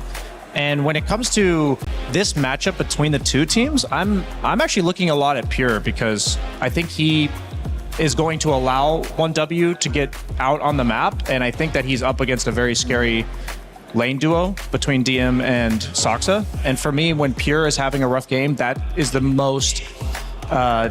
for me, Pure's performance is the most telltale of how 1W is doing. For sure, I agree with that entirely. Not just from the team dynamic being that way even before the patch, but in this patch, it is the safe lane bully patch, and you need your safe lane to come out on top. If at any point they aren't, it feels very, very difficult to play the game. And there are a couple of moments this tournament that come to mind. Like, there was a moment where 1W drafted a mid Nature's Prophet for BZM, and they had Pure on his Kez, and Pure was playing more like the 2. He was going in first, tanking a lot of spells, dying in some of these fights, but BZM just carried the game all the way to the late game, and I think that dynamic can be replicated also for 33. If 33 has a more difficult game, Pure can be the one making space for him to make a comeback. Yeah, I want to focus a little bit on the most veteran player of the 10 players we'll have on stage. I am talking about Saxa, and also Purge is talking to Saxa. Hey, I'm here with Soxa from Team Yandex. You guys have been playing great so far this tournament. How are you feeling as a whole skill-wise? I think skill-wise we feel great. We feel in good shape. Just I think some of our players have been sick, so that's kind of like the only part that's kind of holding us back a bit, but overall we feel pretty good about our gameplay. That's great. I'm curious how much your guys' strategy has changed from the start of the tournament till now. I know there's not that many games being played, but do you feel like you came into this tournament knowing what the meta is, or has it changed based on games so far? I think it hasn't really changed that much. I think the heroes we still valued are still kind of the same. The only difference is, I guess, we try to break some of the Imba heroes, like Londroid, for example, we played in the last series 2 games, so I think just our priorities in what heroes you want to play against has changed a bit. So I feel like in some past tournaments, you've been a part of some teams that did break metas in terms of like itemization, like Wraith Pact is an obvious one, or there was that one tournament you bought Solar Crest a ton in your pubs right before they happened. Yeah. Is that kind of development still happening often in Dota 2 tournaments, or is it very like patch dependent? I think, yeah, it happens, definitely. I think maybe... Are there any outliers right now that you can think of? Maybe Essence Distiller is a big one. I think this item is should be bought almost every game because just the vision it gives. Other than that, I'm not really sure. Yeah, I can't really think of it. I struggle with that item personally because I don't necessarily know when I need to use it. I mean, there's obvious reasons. This guy's invisible or whatever, but do you use it a lot to like this? They might be here. I need to make sure they're not here before I go up a cliff type thing, or is it more like team fight initiating? Like, what's the best way to use it in your opinion? I think, just to catch somebody is the best one usually. I think also if you're doing, like, let's say you're doing an objective like Roche, and you're doing Roche, and you can just put this thing on the stairs, and they have to pass through it and it's gonna give so much vision. I think there's many different ways to use it, and I think it's almost always gonna be useful. If somebody's smoked and you hit them with Essence Distiller, do you just get vision of them, or do you get spot their team? I think you get vision of the area, and you get like vision of the hero, like a little bit. It's like he's still smoked. You don't actually see him. It's like charging an invisible hero, kind of. Yeah. Yeah. Okay. Gotcha. How do you expect to do in this upcoming match? 1W is who you're playing against. It's the best other team in your group. Do you think you're going to beat them? I think they're a tough opponent. I don't know. Maybe 1-1, and we play a tiebreaker again after. Okay. Well, we'll see how that goes. Good luck in your match, though, and thanks for joining me. Thank you. That wouldn't be the worst scenario in my case. I love Saxa and hearing him talk about how he intends to, or how he tries to break the game and find the little ways that you can abuse items or find items that should be used more. Effie, anything in particular that you've seen from him this tournament that Saxa has been on top of? I think for me, when I think about Saxa, I think about like how he's enabling his team for success in the first 10 minutes. I know we were talking about items, but for me, I think more about heroes and what heroes he's going to get his hands on. Because if he gets that Keeper of the Light, it feels like such a wall for the enemy team to climb, Brian, because he's stacking that triangle, he's moving at the correct times, and he just opens up for so many combinations with his mid laner. I mean, I like Soxa so much because I mentioned that Nature's Prophet game where he TP'd in and denied creeps. He also went like earned Silver Edge. Like that was his build as support Nature's Prophet. So he's one of the few players I've seen from the support role that's really experimenting with the items that he's buying. Yeah, he says go for the Essence Distiller every single game or whatever, but I don't think I've ever seen Silver Edge rush on a support in my recent memory. He's only the only Shadow Demon, I think, of EWC so far that still sees something in the hero. Maybe we'll see it come out here. I want to talk about their kryptonite because both of these teams only dropped the one game. Both of these teams dropped that one game to OG, which is a team that is sitting at 4-4. So it's not like, oh, that's the other, super high expected to do well team. It is a team that we expect generally to be in the middle of the pack. How were they able to take games off of these giants? I mean, OG, for me at least, is one of the highest absolute value between their skill floor and skill ceiling. Like, on their best days, we've seen them make it far in tournaments, and then on their worst days, they drop out in the bottom 4. So I think largely for OG, it's just they have that skill factor, and sometimes it's that consistency with their drafts. But I think there's a reason that they took games off these teams, because they've often gone 2-1 or 1-2 in best of 3s in these tournaments, because they're a team that's hard to beat twice in a row. But it's also noted that the games that these two teams dropped to OG, they were late game games. They went very long and very far, and I think Yandex in particular, it's funny to say this because it's not like they're drafting deathball lineups, but they're ending in 30 minutes, and they don't have a lot of experience at EWC going into that 50-plus minute territory. And teams like OG, they thrive in that chaos. So what are we going to focus on for this giant match we got coming on? Is there a particular lane we have in mind that we're gonna look at? Is there particular heroes that we're gonna be wary of? We heard Saxa talk about, they have tried to let Lone Druid through 3 times in a row. They beat it, Effie. You talked about it yesterday. Do you think they're gonna do it again against a team like 1W? Could be risky. Yeah, I think Yandex are not afraid of Lone Druid. They've solved it. They've beaten it like 4 times in a row now, and they're okay to let it through. For this series in particular, I think these mid support flexes that are the story of the tournament are still the story of the series. We have to look at that Earth Spirit, we have to look at the Keeper of the Light, and Snapfire in particular. I think they might ban Lone Druid today, because I know DM in his interview said that he specifically believed LGD was a weak Lone Druid team. He did say that, yeah. So perhaps it's something like, we know how to break these heroes if you're not like a master of it. One thing I really like about how they've broken the meta is, first off, DM is one of the most signature Enigma players in the world. It's a hero that's been propping up against a Lone Druid. It's just a really strong offlaner in general, but also Phantom Lancer. I was really surprised to see not many other teams picking Phantom Lancer. They've used it a couple times to success on Watson. Really good against all the range carries right now. So I think they're one of the few teams that I would feel really confident they don't have to pick the broken early carry for Watson, that he has these like situational picks and he understands these matchups as they scale really well. Yeah, and you mentioned the Enigma. I think a lot of teams have been banning out the Enigma against Yandex in the first phase. That generally means that there's a lot of heroes left in the pool that we normally don't get to see. Are there any more of those heroes that we feel like they should be banned that are not normally banned, like the Enigma, that comes to mind? I would ban the Nature's Prophet if I'm not. Now that I'm thinking about it, both teams use this hero. So sometimes, a lot of times you ban the hero that you feel that the other team utilizes better than you do. So I guess my eyes are on Nature's Prophet this series. We're going to find out what's going to happen. Both of these two teams very familiar with facing each other, even facing each other in a best-of-5 grand finals at ES1 Birmingham. It has mostly been 1W that comes out ahead. Will today be the same? We are going to find out. But to find out, we need to head over to the stage to get the players on.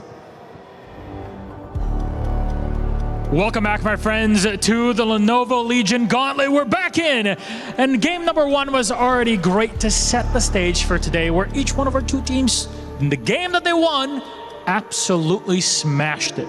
Absolutely, man. That was what we came here to see. 2 talented teams that have faced each other a billion times, absolutely dominating in the game they won. It's like the one that you didn't see. Maybe you thought that other team was bad, but every game is different in Dota, Milos. Absolutely. Couldn't have said it better myself. But our next group, where we're going to move on to Group D, it's been called the Group of Death. 3 teams that are fighting for 2 spots. We got 2 teams at the top fighting for the #1 position. And guess what, Slacks? They're up next. Oh, here we go. All right. We ready to welcome them in? Let's do it. All right. Head it up, my friend. Let's bring them on. Our first team to the stage, 1W. Well, it's 1W, but they got 7 wins here so far with a singular game loss. The win train does not seem to be stopping anytime soon. They set expectations high last EWC when you knew them as Tundra, but the name might have changed. However, ice cold in their veins, as we've seen in every game so far. This is the one they've been waiting for the entire group stage. These guys don't take breaks. These guys don't ever take a breath. Yeah, sure, you know, last season we saw what happened, but they're back again. This team is back to their full strength. So let's bring out some heck of an opponent for them. Ladies and gentlemen, it's Yandex. Now you might recognize some of these Yandex guys. In fact, Saxa used to be on Tundra back when they were here at EWC.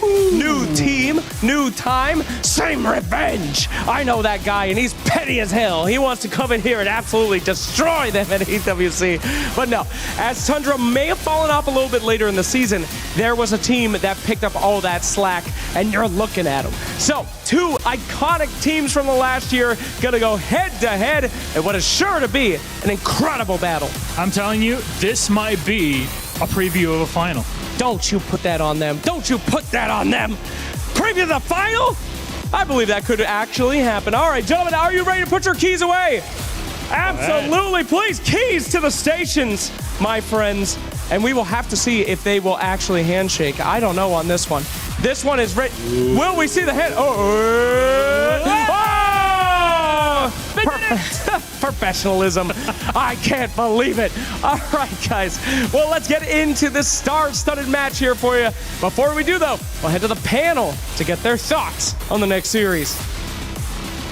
Thank you very much, gentlemen. 1W and Yandex have taken their seats, and we are getting ready for the action very soon. And I do think we got a nice, battle of the Dota later on. But first is the battle of the brains, Effie. It really is, and I'm so excited to see where this goes because I was thinking about it this morning, and I don't really know what direction these teams will take. They're going to fight for a lot of the same heroes, but they might go in different directions entirely. We might see the witch doctors come out on one side, whereas the other side just stays true to the coddle, the IO. It's curious. Yeah, we are at the stage of the tournament where it's the pick your poison mode. We know full well, like Saxa said, coming into it, and it's been solidified what heroes are the highest priority. But yeah, my favorite part of this tournament, and Saxa also said this, is you get to pick the heroes you think you can beat, and you can break the meta that way. And for these two teams, it's like, yeah, you've been breaking the meta so far against teams that are not quite your caliber, I would argue. So at this point, have their strategies against the best heroes really been tested? I don't think so. So I would love to see the Enigmas, the PLs, specifically for Yandex, because I'm wondering, is it only because you are better than the teams that you were playing against before? Yeah, they're definitely a little bit of their head and shoulders above the rest in this group, and it is interesting, especially since we've been calling this the group of death. And yes, there will be death. Of course, there's two teams that will be eliminated, and it is not yet clear who the second team will be for that. But these two teams, have they truly been tested? It makes you wonder, because indeed, I agree with you, Brian. Maybe they just haven't yet. I mean, we were praising LGD yesterday because they broke the record for the longest loss against Team Yandex, which was 32-55, and then in game 2 they beat it with a 33-43 win. Wow. We are not exaggerating with how fast this team is winning games. And this was, in my opinion, the hardest group in the tournament. So the fact that they've looked so unchallenged up until this point is even more impressive. I want to talk a little bit about support picks, actually. You did mention a lot of the cores that you would like to see, but I think there are some support picks that if they're let through, you can build your entire draft around. In the last series, we saw Train Protector basically ignored completely. You cannot give this away to Yandex at all. It just opens up way too many of Watson's heroes, and Malady just pops off on it completely. And heroes like Snapfire, which are like the 20th most contested, other teams don't think about her that often. She cannot go unignored in this series when you have two really good mid Snapfire players and two really good support Snapfire players. Yeah, I think Trant, last series I think we saw one ban on him in game 2, but I think Mira, you hit the nail on the head that Trant's all about his lane pairings, and the fact that Watson has so many options from the range carries. I think he might be the best TA that I know of. Agreed. And having those extra 3 or 4, and Terrorblade also, these are great pairings with Trant. And so a lot of teams, it's like, okay, no Drow, no SF, we feel confident not playing against this, but I would not give that away either. There's also the Vayne that Whitemon has looked monstrous on. That Vayne has put 1W through so many pick-off, late-game macro situations, and I do think that is something that Yandex can look to steal. And of course, there's the Keeper of the Light. Ari himself said he thinks they're probably the best Coddle team. They understand the hero better than everybody. But come on, you're playing against Saksa. He's also That's an excellent true. Keeper of the Light. Yeah, and Nature's Prophet and the Enigma that you guys both mentioned, that's already removed from the pool. So is the Bane that you talked about. And I did want to talk about potential first picks, because a lot of heroes that you just mentioned, all first pick material. So a lot of that is going to be considered by both of these squads, as we have got first pick on the side of 1W. So they are going to be going for that. Overall last pick for Yandex, who has so far banned out the Invoker and the Bane. We're still waiting for one ban coming out from 1W before we see those final bans, but it's already quite clear that it's going to be very different from our previous series that we've had, because both Invoker and Bane were not in those first phase bans last time. Yeah, I thought the Bane Invoker might be considered a pairing as well, something we've seen very commonly from 1W. Every time you play Invoker, you want the reliable Sunstrike setup, so obviously it's BZM. I think he's widely considered the best Invoker player in the competitive scene. I actually thought if you banned out Invoker, you didn't have to ban Bane, because also you're not really afraid on DM to play the Summons heroes, which tend to do quite well against Bane. But yeah, they're giving a lot of respect to Whitemon, saying it's not just about that combo, it's about all the other things you're doing too. Yeah, Lone Druid still untouched in the Vanning phase. Yep, just like Covered by the Darkseer, Enigma. Shadow Fiend, Drow Ranger. Yeah, Keeper taken out in the first phase too. Lots of respect on these support heroes. Yeah, you were talking about the pivotal support heroes. Like, it's one of those where I couldn't have predicted exactly what they would ban, but none of these are surprises. I think the Axe might actually be the most surprising ban out of all of these. Maybe they're planning on going for Drow right now, or Kez, and they want to get rid of the Axe. I can't think of any other reason, really. Yeah, I mean, it has to be a Kez to start with, because I feel between Axe and Centaur, and you're playing against 1W, you're playing against 33 in particular, that Centaur has been much more problematic than the Axe for a lot of the teams. Or you could just go for Lone Druid, because it wasn't bad. Now, we've seen Yandex beat the Lone Druid time and time again, but as we said, that was against a different caliber of team. Can they beat the pure Lone Druid? And I actually thought they were going to go Underlord, because DM was saying, like, they did do it yesterday or 2 days ago, and it is Lone Druid's worst matchup, according to the stats. Yeah. But Centaur has been an absolute premier offlaner this event, and I think for good reason. Anytime you have a hero like Centaur is innately a very greedy hero. I think a lot of casual Dota players will think of him as a blink initiator that can maybe save with the late game cart, but this hero wants to play on his island and use his ulti to help occasionally, and the fact that people are often able to go for this Helm of the Dominator into a Heart of Tarask second item, this allows him to just spam double edge in order to farm, and that's, I think he's just a premier pick right now, and that's why he's getting picked here. Yeah, I also think that they probably would have liked to go for the Underlord, but you only have one ban left, and we talked about the Centaur as like 33's #1 hero this patch. So if you're not stealing it, you're giving it away, or you're wasting your only ban left in the second phase. Actually, that's a really good point, because I think if they would have almost certainly taken it on 1W if you don't take it there. But also, because you pick Centaur, Centaur has been the best offlane pick against all of the ranged people. Like, because the retaliate in lane, the gap close that you offer your entire team with Stampede. So now I think they effectively forced out the Drow SF bans, and then you have the Wind Ranger access available as well. And Centaur is absolutely unplayable. Was it Nightfall we saw yesterday full to zero himself on Retaliate Aura? I mean, I can't remember properly, but it does check out. It was pretty funny to watch. The Retaliate Aura talent is pretty wild at level 25, but it is an unplayable matchup, so I think they're actually doing it to simultaneously deny pick, like Mira said, and enable Watson's hero pool. There's still the Templar Assassin and the Terrorblade that you could play in response to Centaur, but those are definitely harder to make work, and they go for the Hoodwink, who was ignored in the ban phase. It would have been her or Dark Willow to play with the Centaur, but this lane is basically unbeatable. There's not really much you can pick against it. Yeah, I'm actually interested, because I would agree that's an incredibly strong lane, and Lone Druid's also widely considered the strongest safe laner just purely off of laning prowess. So I think even with Lone Druid, you need to invest fully into lane strength here for Whitemon. all the premiers are taken out. Maybe Clockwork? We haven't, like, the fact that he's just in there. They'll select the Willow first. But that's your 4, right? So you still need to find a 5 hero that can play into Centaur plus Hoodwink.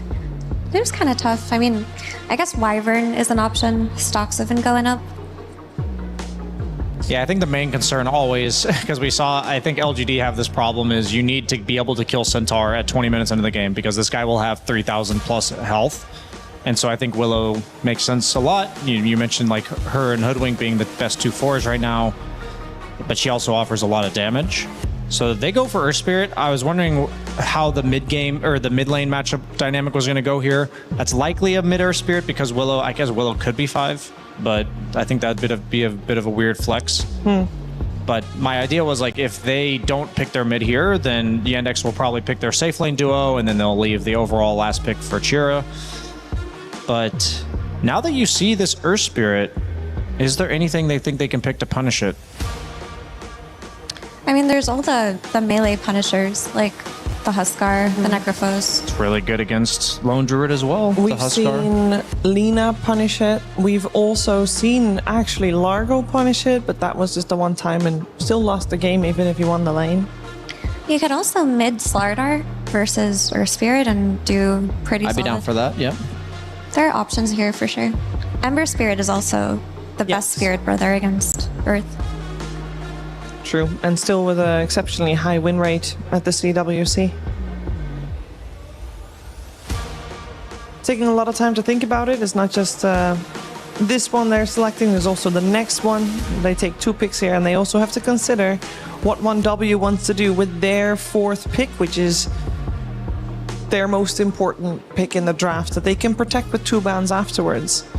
Yeah, I mean, it would be really cool if Yandex stole one of the really strong laning 5s like Lich or Winter Wyvern, but that would take them away from their specialties like Witch Doctor that other teams don't play. And we said Wyvern was good against Lone Druid himself as well, right? But they'll go for the Undying nonetheless. And the Lina does come out to counter the Earth Spirit. Yeah, they're telegraphing so hard that they're going to be picking Watson a ranged carry, but like so they're going to see 2 bans obviously on top of the Drow and SF, but the Lina, yeah, I like that a lot because you just need the bear kill to be convenient. You need to have a hero that either can teleport like Underlord, you can pick a mid bots builder like Lina. I'm anticipating the magic build for Lina, the like Kaya into bots Ags. I have a very important question. Yes. Because we have seen Lina against Earth Spirit a couple times and she does well. However, wasn't it Watson that like reinvented/invented Lina carry to begin with? Is that even anywhere on the radar right now, or is that dead? I think it's like, in theory, it's possible, but I also feel like the ranged carries right now are not like Maelstrom buyers for the most part. They're usually the stat builders, but like I don't see why not. It's definitely an incredibly scary lane with Undying Lina, but I think with the way the map gets played right now, you generally want your carry to... Lina's not really a lane dominator. She's strong in lane, but she isn't oppressive the way that like a Drow and SF are. Well, still a Largo, but this one is for 33. Yeah, I mean, from his usual suspects, it would have been the Largo or the Darkseer, and it's really hard to pick Darkseer blind. With the Largo, you know you can play for the sustain in the mid-game. You're going to have this Earth Spirit going in. You're going to be able to back him up with the damage amplification on his Bull Belly Blitzsong, which is a pretty cool combo. But there's no usual, I'm going to make Largo's life easier hero. Usually it's the Keeper of the Light, you know, with the stacks, with the bonus mana. It spanned out this time, so this last pick really should try to combo with him a little. But that's a tall order to do from the position 5. We know this Willow's probably the 4. I think the only reason that Lina might get rotated to carry is if they want a Huskar here. I don't know if that's... I actually don't know how good if Chira Jr. plays Huskar. But I was just like looking through matchups and stuff, and I know Huskar is really good against Lone Druid. He's also really good against Largo. So it would potentially be a sick draft win there, but sometimes you can overcook, and you know, for all we know, Watson hasn't played carry Lina in a year, so you don't want to do that, I don't think. We got still a carry ban coming out from 1W with the Kez, and now also the Tusk ban. I love the Tusk ban. Lone Druid synergizes really well with the tag team because your bear and the hero itself also both count for the tag team. So you kind of have like 60 base damage as Lone Druid when you combine the bear and the hero, but you're getting double the value out of the tag team. It's probably just going to be a Lich or a Wyvern with the Tusk taken out. I mean, you need something that can right-click the Centaur, and Wyvern does allow that, and the Lich would just be a nice combo with the Largo plus Earth Spirit. We no longer like the clock that we mentioned earlier. I think the Tusk was better, but I think Clock is still a viable option. It might even be their ban here. Okay. The Terrorblade was the other carry ban, so only carry bans for a 1W. And there's still the TA for sure. Watson. Can't forget about that. I don't think he's busted it out this tournament yet, but that was his most played hero during qualifiers. Okay, I was just looking around. He hasn't played Huskar on Cheer Jr. in the last 8 months in a competitive match. Okay. We do have that clock ban coming out as predicted, and we got a hero needing for 1W, a support, a hero for Whitemon. A hero that they don't need to think about too long because they only got like 20 seconds left. Yeah. And a Lich, as you said, Effie. Hey, you just put the armor on your green boys. You got a couple of them that really like that frost armor, but mostly you just need something to help you on lane, and there wasn't much left. I like Clinks a lot. Been a little while since we saw him. Yeah, we've seen a couple of them this tournament, but they were, I think, the first couple days.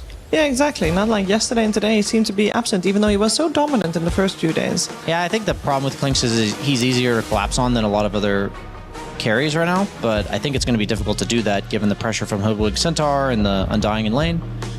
You have a lot of like meat shields for you, so I was just thinking maximum damage. They might just go the TA route.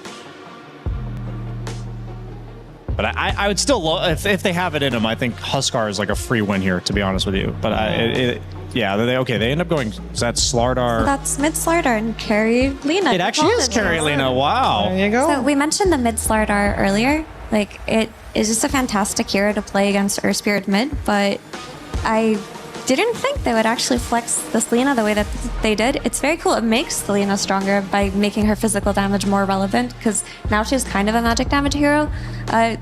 It's going to be able to do a lot for them with that early Blink Dagger, and it's obviously their anti-Lone Druid, anti-Bear hero, but it is a bit riskier because Lena is still untested as a carry this patch. Yeah. And the question is if it's gonna work out. We did see some Maelstrom buyers here and there, but that was against the PL. So I don't know if we're gonna see that. But if Watson's playing it, Brian, we have to believe it. Yeah, I mean, the obvious Maelstrom Briars of the patch are Nature's Prophet and Windranger, and both of them, what they have that Lena doesn't have is Windranger has Windrun in lane. She's very hard to gank, and then Nature's Prophet just plays off map because he can teleport anywhere he wants. Lena doesn't have these luxuries, but also, so I think Lena's much more punishable, but at the same time, you're playing with a Lone Druid lineup. Lone Druid just wants to hit creeps for the first 20 minutes. Largo generally wants to just hit lane creeps, or creeps in general, for the first 20 minutes as well. Yeah, you can go like a Meteor Hammer or like an earlier utility item to run around with your team, but I don't think they have too much punish for this. So I think that's why they've elected to, like, I think Lena does have weaknesses that these other meta carries don't, but I don't think they can really exploit them here. Prophet was first phase banned, so they had that foresight already there for 1W, but yeah, Windranger could have been an option there. I feel like this was strategized beforehand. It's kind of like that Night Stalker pick last series where it's like the Largo got rotated mid and it wasn't about the Largo, it was about the Night Stalker. So I think that this Lena is a substitute for the other carries in order to allow Cheer Jr. to get this awesome Slardar game. Effie, is it good? I think it's good. I mean, I think Largo's going to have a really rough lane and a really rough time entering this mid game, but the window for failure is kind of high for a carry Lena, but I think Watson can pull it up. A very important game here between 1W and Yandex. Can one of the two 2-0 the others? We're finding out together with Kezu and Sunsfan. Thank you so much indeed. This is a really hype match. Yandex versus 1W. Some would call it a doozy, absolutely, as we are in a pause because 33 is in the house, everybody. We got the lights on, right on his face, which means the pause needs to come. It's just tradition at this point. Kazu, what do you think the meta is on the light situation with these teams? You gotta emulate what you got at home, which is near darkness, but not full. Yeah, you can see a little light on Whitemon's face that is probably not acceptable for him. That's but too much. For 33, it's okay, apparently. As long as it's not him, A-okay, as we have a smoke on both sides. Yeah, what do you think of these lineups? Lena Carey. Very cool. I'm a big fan. I'm a bit intrigued to see what he will build. I haven't seen it yet, but I would assume that you could tap into a specialist array on Lena. We heard lots of talk about the Maelstrom, which I think if you want split damage, then pumping out a bit more magic could be good. But I think you want stats on heroes, so I think specialist array could be kind of cool. Of course, Watson, like they talked about, he was one of the OG Lena Carey guys, so I trust him to know what he's doing. Okay. DM will be able to get the bounty, but he's going to take some damage. In response, we see a Lich picked. I'm very excited about a lot of these heroes. The one hero we won't mention is Pure on Lone Druid. Nobody gives a shit. But what I can tell you is that Yandex have been destroying this hero like 3 or 4 times. That's true. In this tournament, so they know what's up. And you know actually what's funny? You know both teams have 1 loss each to their name. Do you know which team beat both of them? No. OG. Oh. Gee. So it takes, you gotta, maybe you need something crazy to beat, the teams out. But of course here, these are the 2 best teams in the group currently. That's an interesting stat. You're welcome. What's their record overall? They're both 7-1. No, OG. I think 4-4. Wow. So half the wins from the best teams. I mean, that's the thing with OG that I've noted, not to talk about OG all of a sudden, but, We are. You brought it up. I feel like they overperform against teams that are just tier 1, and then when they're with teams that are supposed to be worse than them, they actually underperform, which is weird. They're inconsistent. Very inconsistent. Now back to our game. I'm sorry, I want to talk about OG a little bit more. What do you think it stands for? Original Gangsters. Was that something? Original Ganjas or something? All right, now we're back to the game. Good. You, of course, went over the line. You needed one laugh. 33 is playing the Froggo this time around. And been a very strong... We saw it mid, obviously, in the last series with no one. Did not go well at all, but that was more of a... They were kind of all their eggs in one basket kind of deal. Whereas this time around, you have the very traditional, at this point, off-lane Largo, very stable. You have BZM on the Earth Spirit, which is kind of that pop-off, ganking type of hero. I like the mix that they have overall. I think both drafts are very, very strong. Overall, though, I would say, this is an incredible Lena game, not just against 1W's heroes, because if you think about it, against Lone Druid, you want to be on high range, or you want the melee guy that can man up. Lena fits, the high range. Same with Largo. None of these heroes gap close very well. It's only the Earthward, and even if they gap close, it's into a Tombstone. You have a Corrosive Haze for more damage. You have Stampede and a potential card later on in the game. So I do think you have a lot of weight on BZM's shoulders and the 2 supports to offset a bit of the early game and get those team fights going. I hope they get the horse cart out of the Centaur eventually this game. I mean, the Tombstone save, if they want to go down that route, I feel like that was nerfed so long ago and we barely see it now. But I mean, if they take Tormentor, which they do have Slardar, so there's a good chance that they're the ones to get it first. Could see some valuable shards coming out. Because Boomerang as well, very, very good for Yandex's side. Yeah, especially, they have a lot of damage, especially within their, 2 supports, but can't really ever count off 33 on any lineup or any hero that he's playing. I think he's looked very good on the Frog, and also, croaking up an Earth Spirit is definitely very good. But CJ, we've seen him on the Slaughter before. Yeah. Not just in this tournament, also before. He is a menace on this hero. He is against the melee, so it's going to be a little bit easier. As Pure taking a lot of damage to the Acorn shot, bouncing several times. We'll get back to his tier 1. Whitemon will do so as well. So DM and Sox are doing a good job of keeping this aggression on. Bushwhack canceling the healing salve with the blood grenade to follow. As Pure, he will survive. No, he will not. That was actually enough. I'm pretty sure do not see that very often. That was perfect damage, I'm pretty sure. Wow. If the tower would give any more HP regen than 1, he would have lived there. But Sox is sneaking in. Crazy. That's an incredible kill. Soxa, my boy. What a beast. And they lose some resources with the healing salve as well. Just a very good start in that bottom lane then. And like you said, this mid lane definitely going the way of Chira Jr. at the moment. I mean, what can he even do as BZM here? You kind of just got to take it. I mean, you're definitely outmatched in this matchup, but there are other lanes where we've seen Earthwords buy bottles, as he's in a lot of trouble. Level 3 stun. TP is coming. BZM, one more right click would have done it. Ari gets off the Bramble. Not going to get any of the water runes, though. I think he's going to get both here. Actually, could turn the sights onto Ari instead. The crush is there, and Ari, very low level. In that Shadow Realm will save him for a bit. Gets through the tree line. Will live. Yeah, water rune control on Chira Jr.'s side. The Earth Spirit having to walk all the way back to base as well. So already great advantage. It's good respect there by CJ too. Like, he doesn't die for the kill. Maybe you could have, but then, you know, if the Bramble connects, you're going to give up the kill. Yeah. Because now 33, he's alone up in the top lane as DM. Taking some pressure, but he is building towards the hell. Bushwhack. Do they try to turn this around now? DM will have to hoof stomp there and get out, but DM does kill off Whitemon with a return, I guess. What in the world? It's just a Blightstone, level 2 Acorn shot. He got at least 2 bounces as here comes the Undying. Yep, and Pure now gets bushwhacked to a tree. A double kill for DM when it looked like he was about to be killed off. Instead, he gets 2 kills thanks to the rotation of Soxa, who has been all over the place to start this game. Yeah, he's been everywhere. And you know, just from the thing earlier, there's pressure mid. So that's where RATP, as they're trying to return the favor onto Watson in the top lane. Yeah, Watson gonna get licked in. Stick it Ari in the area with the Shadow Realm. Should be able to finish it here, and they will do so. So at the very least for 1W, they get somebody. Well, now mid lane, crush onto BZM. You can see the Corrosive Haze is already there. Level 6 versus level 4, and BZM dead to right. So crushing defeat in this mid lane and bottom, and really the only saving grace is that top lane. But you can see Lena, despite the death, still doing very well in the farm department. Yeah, thank God they were able to squeeze in that kill on Watson in the top lane, because you're down 3k gold now. 6-minute rune should also go CJ's way. And honestly, this bottom pressure, I mean, let's see onto DM, because I don't really see him dying in this lane, but, you know, pressuring him. Well, Ari is here, so good maybe blocks that. coming out. Does get up the hoof stomp, and another Bramble coming in. Soxa with a beautiful bushwhack onto 3 heroes, but it's not going to save the Centaur. Overhype. Very much some so. would say. They are finding good connections, though.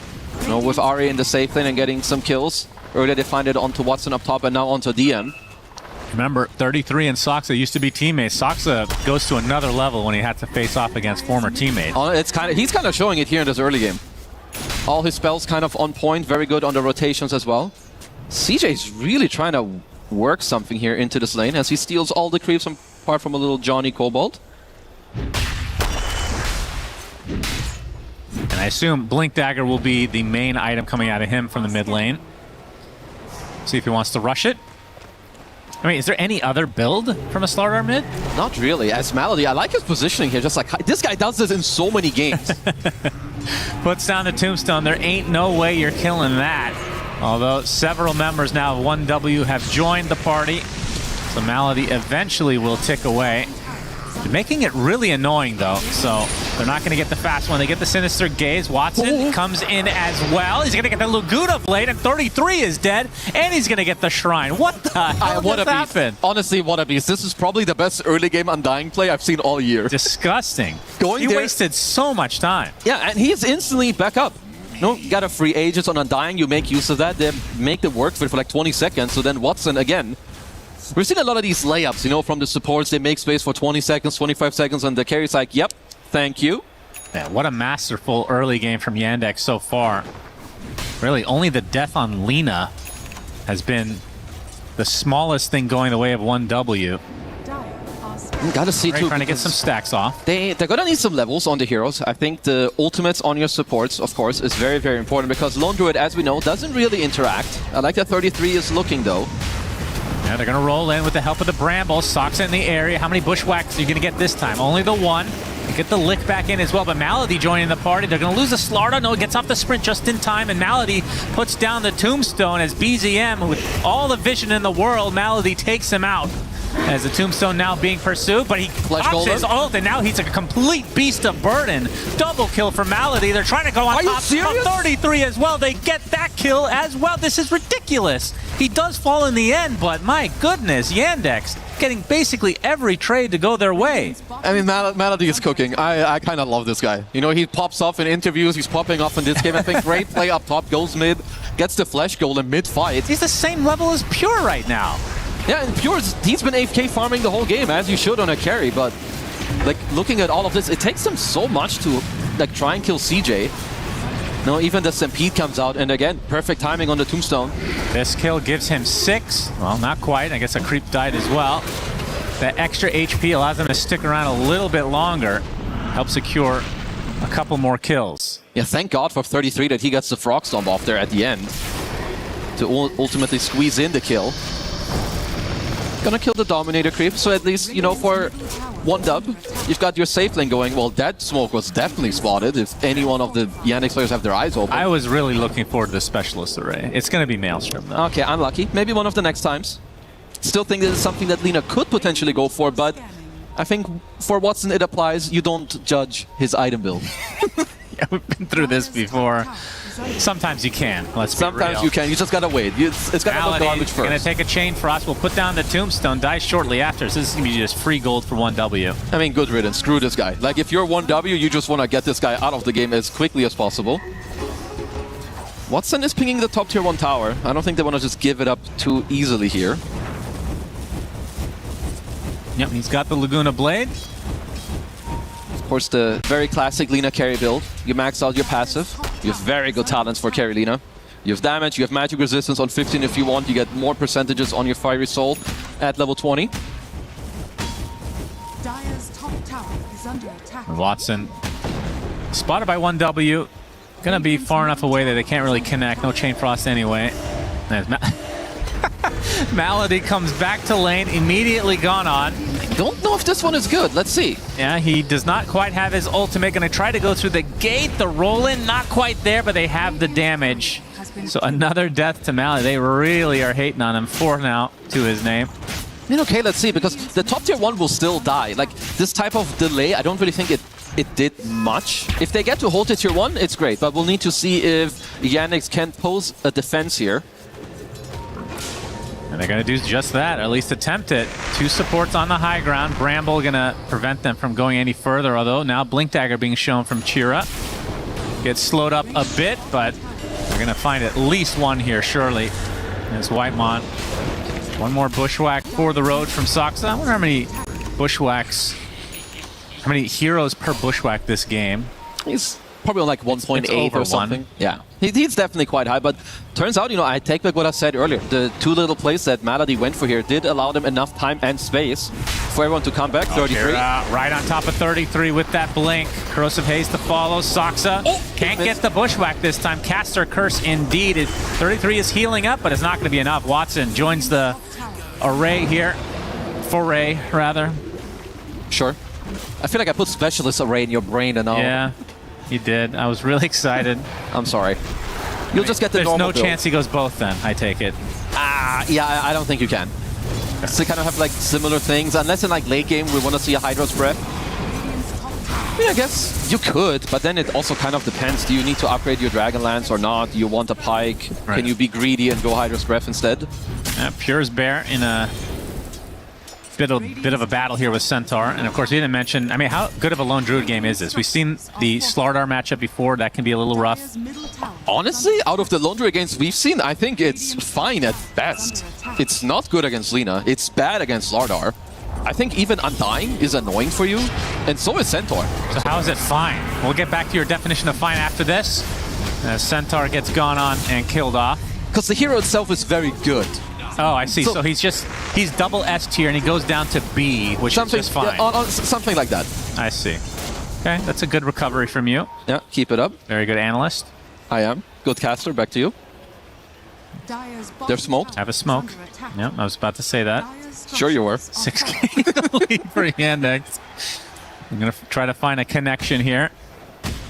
And Chira will try to backstab. That's daytime. Up in 3 seconds. God, big crush comes out with the Laguna Blade. Lone Druid dead right off the bat.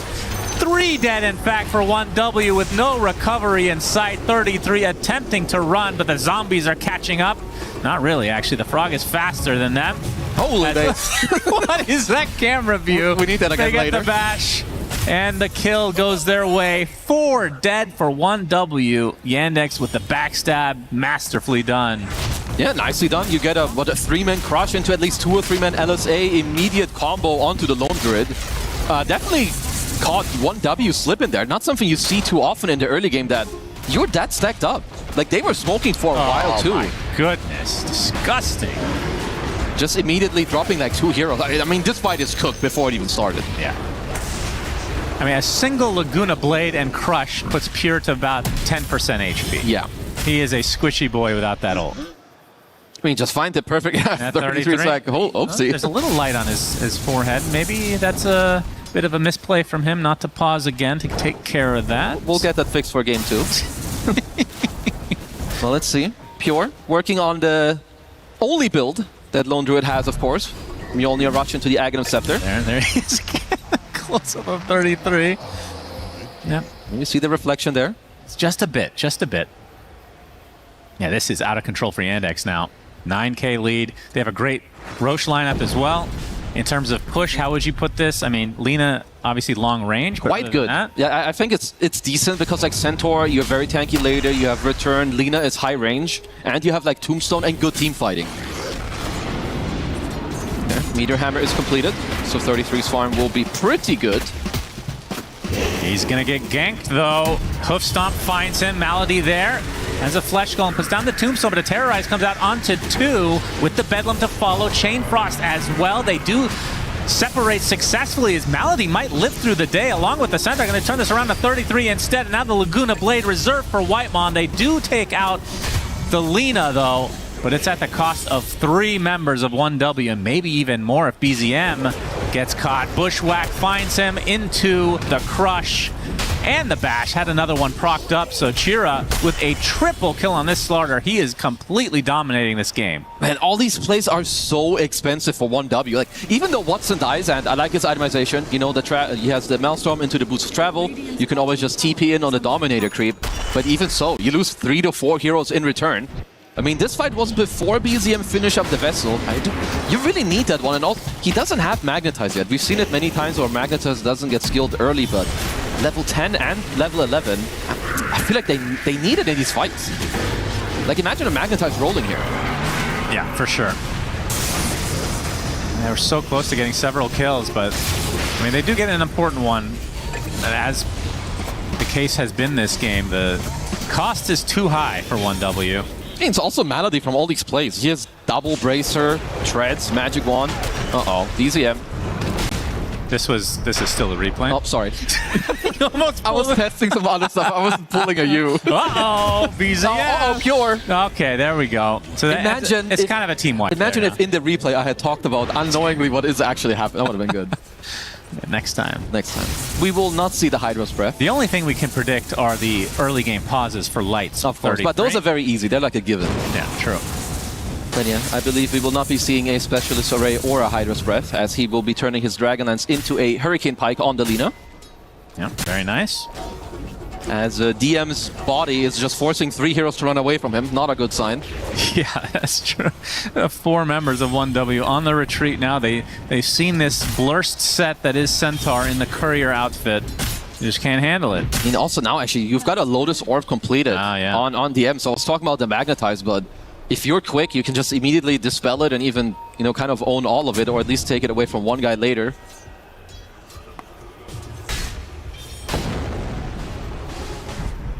$10K lead for Yandex. 1W are really grouping up right now.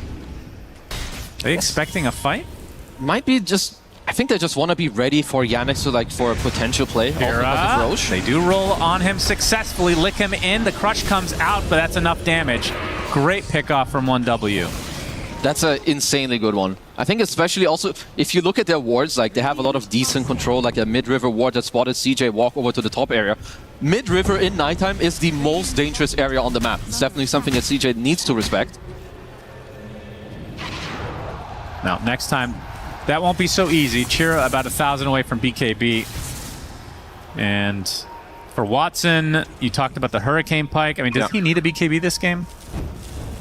Honestly, he could also play on, like, I think Satanic even later. I mean, BKB is great. It just depends on how greedy he wants to be. I think if they can get him, like, a Solar Crest and, like, a timed card, I don't really think you need a BKB. You can just play around, like, positioning maybe a Shadow Blade, a Silver Edge into Daedalus Satanic and play on that. I would probably like it a little bit more.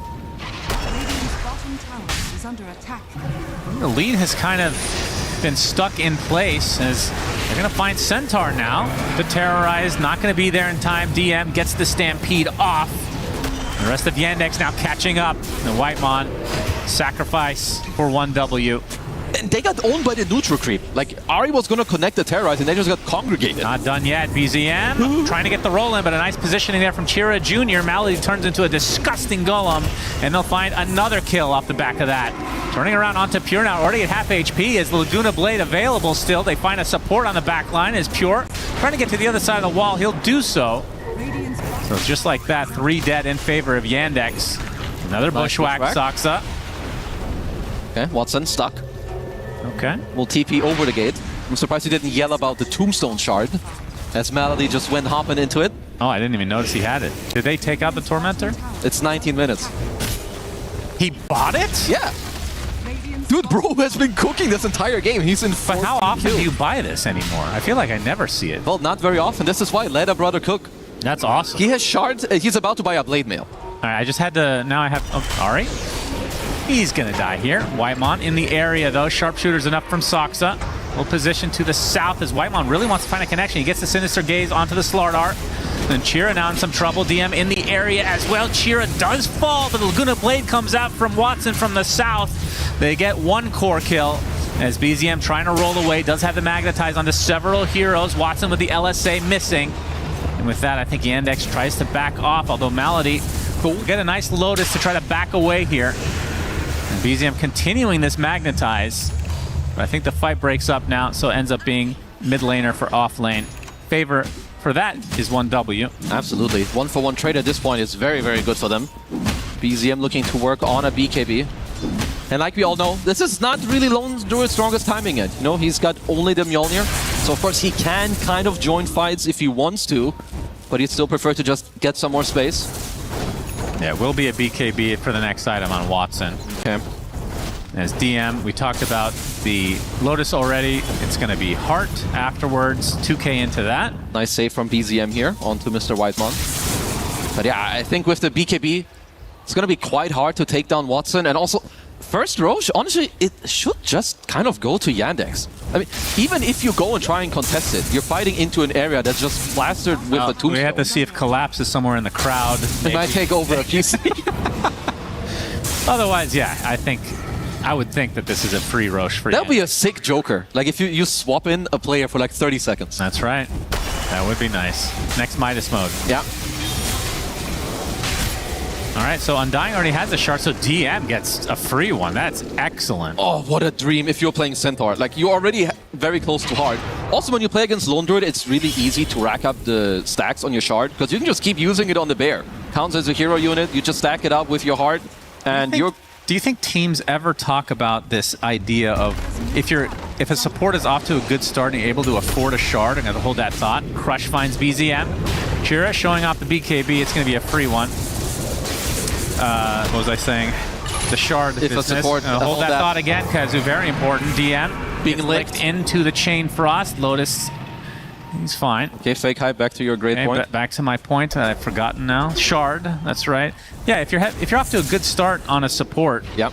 Did they ever talk about, let me buy a shard to give my core a chance to get the Tormentor? It's not really something you talk about a lot. I would say it's more about specific... More niche? If you have like specific heroes where you're like, wow, if we get this now, yeah. Like let's say you're owning in the game. It's like minute, I don't know, 21. You're super owning and you can get your mid-Viper a shard or something. Yeah. Then you can go in.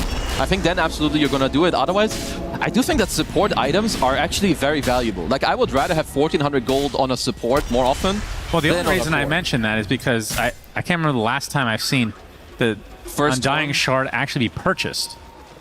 Yeah, it's true. I think it's still usable. It's just I'm not saying it's bad. It's just versus the original form of it. Yeah. It was completely bonkers. No, for sure. It's just, he's just having such a good game, and honestly, it just makes sense as Pure is in. Yeah, he does have Aghanim Scepter. Bushwhack is dodged, but Corrosive Haze gives them all the vision in the world. It's the bear or the lone druid. Pick a target, young man. Nice. Pure. Double save. And he's going to get saved by BZM, so they'll focus the bear instead. He died from the bear dying. Oh my god. I didn't. Oh my god. Oh no. Well, it was a great try by BZM, and he nearly bailed him out. How much damage does that do? That looked like 450 pure damage. Damn. On Pure himself. Damn, pure damage against Pure. It's a counter. Jeez. Well, that is truly unfortunate for 1W. Is there in a huge hole, 18k lead for Yandex. BKB now online for Watson as well, so they can get ultra aggressive. They can go for Roche at any time. I feel like they could have done this 10 minutes ago. They could, but they're just continuously playing, you know, for the map play. I see. That's a lot of gold. At first I was like, why are they focusing the bear and not the hero? But one Laguna Blade, he's low enough to die to the bear. No, it's also so much gold. Like, you're not just getting the hero kill, you're getting the bear kill first. True. It's basically like a double kill. Yeah, that was nice. Cheer up. Well, Whitemon, it was nice knowing you. He's fine. Yeah. Yep.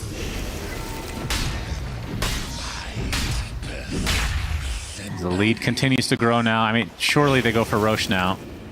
Or do they want to get some tier 2 towers first because they don't really need the Aegis to get those? I mean, they definitely can do that first. I think the way that you go about it here, when you're up this much, is that Roche is yours at any point. You want to keep like a foothold on the map. You don't want 1W to like walk out on the map. Once you know you have them locked in with good vision, then you can do that. As Pure and BZM are farming on top of an Observer Ward. Luckily, yes, they are. Bushwhack finds BZM. DM in the area as well. Looking for the hoof stomp. Will not get it. Good roll. But if people want to gain MMR, if you're ahead in a Dota game, you should ward exactly like Yandex are doing. You want to put wards on the outskirts of the map. You want to see these rats on 1W run out. You want to know where they are and go run at them and just keep forcing them back into their base. As there is your Chasm Stone. Of course, it's not casual because it's being built into the Shiva's Guard. It's casual for now. Okay. Give it not anymore. Damn it. I thought we'd see a lot more of that when that originally came out. Bring it up again next game. Roche, Chasm Stone. Who got first blood this game? Actually, I don't know. Saksa, how could we forget? We kept talking about how big he is. That's right. He's a tall boy. So first Aegis of the game goes to Watson. Having a terrific game on the Lena carry, which we don't get to see all too often. Has a Hurricane Pike BKB Maelstrom along with the Boots of Travel. So Daedalus is next for him. Shira.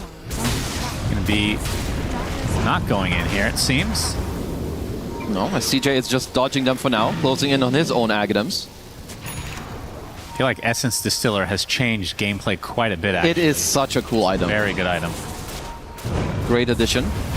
The roll in from BZM onto several heroes. They're going to go for the bear first. Laguna Blade applied to BZM. Tombstone place, and I think 1W going to try to back away to get out of the radius of that. But the Stampede going to bring them back into the radius of 1W. BKB from Shira Jr. gets the crush onto 33. Watson with the LSA, and the right clicks from below. Should be more than enough, and now BZM. Nice block off by Chira Jr. And BZM bushwhack to a tree. Another core dead for 1W, and the LSA connection canceling the TP. It's all Yandex here in game number 1. It is really difficult for 1W to really do anything. Also now Watson, level 20 talent unlocked. You love this one on the Lena. More move speed, more attack speed. As, yeah, DM, I think he's just going to be playing with his food here. 4,000 HP on the Centaur. I don't really know if they can touch him. Yeah, that's a beast. And like, even with Pure having his bear in the fight, if your hero isn't there, you only have one bear, and it dies within like 4 seconds against the Slardar and the Lena.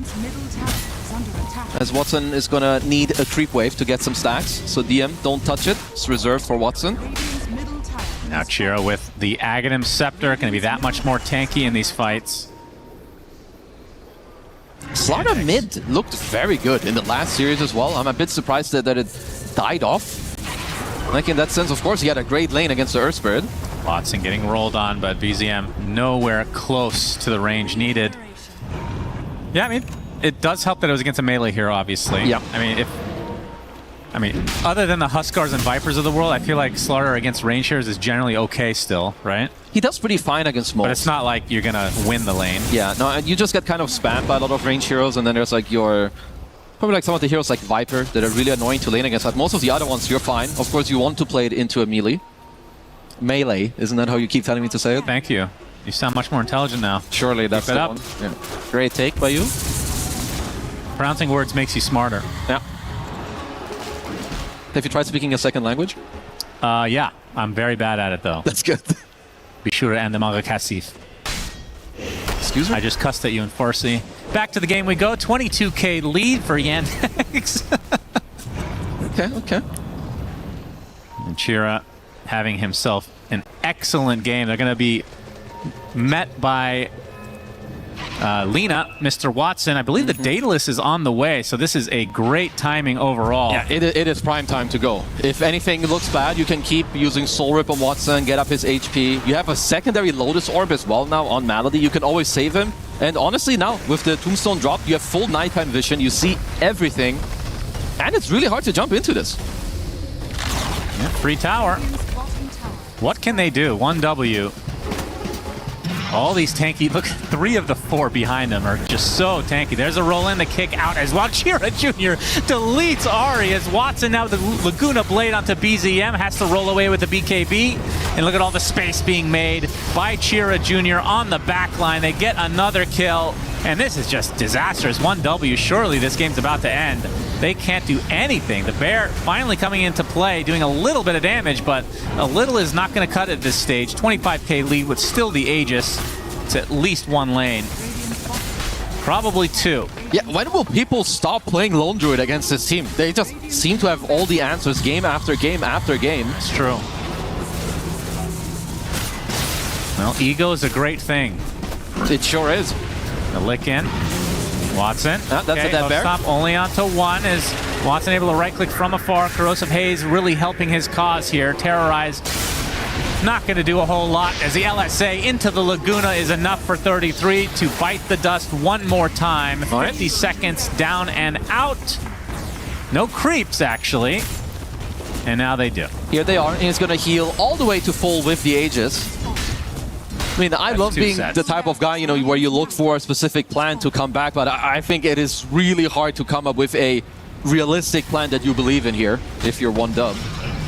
As this could be... BZM, they fake back. Sinister Gaze not going to do much here. They delete 2, and GG's just going to be called as game 1 goes to Yandex, and my goodness, they put on a performance. They had this game from start to finish. Like, really sucks with some of the early rotations that they had. Malady with a super cool Wisdom Shrine play, I think as well, that set them up for success a lot.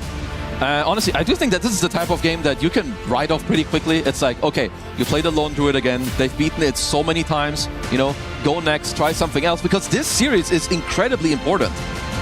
Yeah, for sure. And I mean, if I was to give MVP, it has to be a co-MVP between Malady and Soxa. The support duo was absolutely ridiculous for Yandex. We saw how many bushwhacks Soxa was getting early. He was in every single lane, it felt like. Yeah. Undying at that one play at the Shrine. I feel like that really capitalized their lead, and they never lost the lead from there. No, like also like when you look at the lanes overall, I think it was just not that easy for 1W to play. Like DM did very well on bottom. CJ obliterated the mid lane. Then you had, like you said, you know, the 2 supports running around, Malady and Soxa, just continuing to ramp up the pressure. Watson set up for a perfect game on one of his best heroes.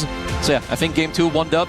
Gotta scrap the draft and bring some better gameplay. Well, I think the interesting talking point here is what happens to Lone Druid, because it's banned a lot, right? And if you're 1W, you apparently can't pick it against Yandex. So that puts Yandex in the driver's seat if they want to pick it or if they just let it be banned. I do think you can play against it too. Like what they're showing as counters, it's not like 1W can't play it themselves. I think also like 33 not happy. I mean, this was big. I think like you're up 6k gold, and it's not usual you see a play like really hit like this, not against a team like 1W. Yeah. So I think next game they'll come in more focused, slightly different plan, and we'll see a more even matchup. I don't think we ended up seeing really any grab allies. No, Johnson himself. Yeah, that's the one that you didn't see. The one that I didn't. That's really sad to me. He's going to have to pick it again because Malady started off the game just completely taking over. And from there, that's exactly what you want as a core hero, to have your supports kind of lead the charge for you early on and give you space to get to this point where Watson just hurts big time. And Chira Jr., of course, no slack himself. No, like his Zarda is really good, and if you look at 1W, generally speaking, they play around like BZM a lot with their 2 supports, but when your lane is this difficult, it's just so hard to play through BZM. All right, Shiva! Thank you very much, Sunspan and Kezu, here to break it down. And I think Yandex has solved it. I'm not sure if we're going to see a Lone Druid again in this matchup. Maybe on the side of Yandex themselves. Who knows? I do think we're going to see Lina in a carry position potentially more often. Looked very good in the hands of Watson. But I want to start with the real reason why Yandex won. Effie, the support duo. You already knew that there was going to be a lot of focus on the supports in this series, in this game, and it definitely delivered. They really did. I want to glaze Saksa a little bit because he's one of those players where it feels like you can't ban all of his heroes, but when he gets the most contested meta hero in Hoodwink on 4, he can single-handedly win lanes for DM. I mean, that felt so easy for him. He was getting like last-tick kills with the blood grenades. He was making sure that Lone Druid could not get off to a good start. Then he was going mid and owning there. And we can talk about Melody as well and his Undying, but I know you had a couple of things to show us later, Brian. Yeah, I mean, everyone on the side of Yandex executed so well. And I also want to say strategically going into this game that it felt like we were playing 6 days ago when it looked at 1W's draft. Like they were just picking all the meta heroes that started out this tournament. And something we've been talking about is that the meta is going to get figured out. And what that means is that people are learning the responses to the heroes that are good. And I think Puck, for good reason, has fallen out of favor because people are punishing it with these aggressive, greedy melee heroes. And we just saw the same story for Earthspear. We've seen it a couple times now. I think we saw Nightstalker have to get banned out to enable Puck. I think we're going to have to start banning Slardar to enable these greedy mid laners because Puck and Earthspear specifically, they don't do anything to shut you down. You're not really like annihilate. I mean, honestly, Chira Jr. worked him in this lane. I don't know if it's supposed to be that bad, but at the end of the day, you're picking it because you get away with Slardar. Slardar has a lot of unplayable matchups. Like if you're Slardar against like Invoker mid or any other ranged hero with a slow, you just can't really play the game. And so my eyes on the draft are the fact that Yandex is using the flex of heroes like Lina. They're really giving themselves so many options to give you that cheesy last pick. We were theory crafting, they could put it mid, they could put it carry. What are their options? And when you have that many options to talk about, that means your draft is just really well put together. Yeah, I mean, what you mentioned about the Earth Spirit, I think Earth Spirit is very strong in this patch, but his biggest strength is in teams that can flex him to 4 when they need to. That's why you don't really reveal, okay, we picked Dark Willow into Earth Spirit knowing that the flex will never come because then he's in a position where he can get Huskard or Slardard or whatever anti-melee hero. Yeah, whatever anti-melee hero exists, you can exploit it. So I think maybe the mistake was Willow plus Earth Spirit. But honestly, for 1W, if it's only BZM playing Earth Spirit on that team, then maybe they should move away from it in this series because you have to ban it against P-Vision because if no one gets it or 9 class gets it, they're going to completely pop off. But it does seem like BZM is the only Earth Spirit player on this team. It does. And I do agree with you, Brian, that it did feel a little bit like beginning of the group stage versus adapting to what has been happening a little bit on the drafting side. And I'm sure we're going to see in game number 2 a little bit of a shift on both sides, of course. But we are first going to focus on the Undying, I believe, a little bit more on Melody. Yeah, as a core player myself, I'm going to appreciate when I get absolutely carried for the first 7 minutes of the game as we are looking at the bottom lane right now. And he's going to be getting gone on here on DM, but just pay attention to the minimap as you're going to see the Undying going through the Twin Gate at the start of this, the Foresight coming out from Melody. As we like fast forward a little bit through this, it's like, oh, they're gonna, this is wrapping itself up. Here's like, I have a retreat path. No. There's a Tombstone, casual Undying rotation through the Twin Gate. That's rotation number 1. Rotation number 2, you guys probably saw it if you were watching the game live. This is one of the coolest plays I have ever witnessed at the Wisdom Shrine specifically. So there's going to be some bramble mazes on the ground. I want you to see how Melody is going to walk in and out of the area of the Wisdom Shrine around the brambles. He's like doing a little like U formation such that he's not taking that extra damage, buys just enough time for Watson to connect and ends up netting his team the Wisdom Shrine when there are 3 heroes from 1W there. And then last but not least, the Giga Chat Undying with the start that he's had, he's going to be very high level. You just always right place, right time. Undying's real only impact in the early game is to walk into the middle of people and lay down a tombstone behind them, and that's what he's going to do. He's going to get level 6 from this first kill on BZM, and then he's going to, you're like, you're going to be able to bring him down, but that bonus strength coming out from popping that Undying ulti, And these little threshold things, one play leading into the next, and yeah, that's about the most you can take over. We saw Rue have a standout performance in Game 1 for Team Spirit last series, and now we're seeing a step up from the 5 position for Team Yandex there. An absolute step up, and to be honest, very scary. I think nobody wants to face an Undying like that. It gives me the question, Effie, was this outstanding performance from supports on one side? Or was Lone Druid just figured out? Or, because is Lone Druid gonna be a factor? Because it could have been any carry that got shut down that hard, right? Yeah, I mean, I think I would look at this as, let's just not pick Lone Druid against Yandex. I mean, they've beat it 4 times in a row, 5 now. Like, they're a team that are clearly very comfortable against playing against Lone Druid. And again, they have not been playing against weak teams. They are in the strongest group in this tournament, and they're still consistently beating Lone Druid. So I think maybe 1W is just trying to assess whether or not their Lone Druid could withstand it, or if maybe they fraud checked other teams potentially. But that doesn't seem to be the case. I don't think Lone Druid will be picked in that next game if he's not banned. And do you think that in the previous series we saw the Hoodwink getting first phase banned? Do you think that's where we're heading? I mean, you either take it for yourself or you don't give that to Saksa. I mean, he did way too much with that hero. Yeah, like in the Team Spirit series in Game 1, I was like, oh, Team Spirit, like they weren't really meant to win the early game, so this was like purely outplay coming from them. And going into Game 2, it's like, okay, P-Vision, they can clean that up. In this series, like it's a first impression from one game. I think that Yandex is so far ahead of 1W in terms of how they're thinking about the meta and the layers of these heroes. It's like, okay, Lone Druid, what does this hero do? He hits creeps for 20 minutes.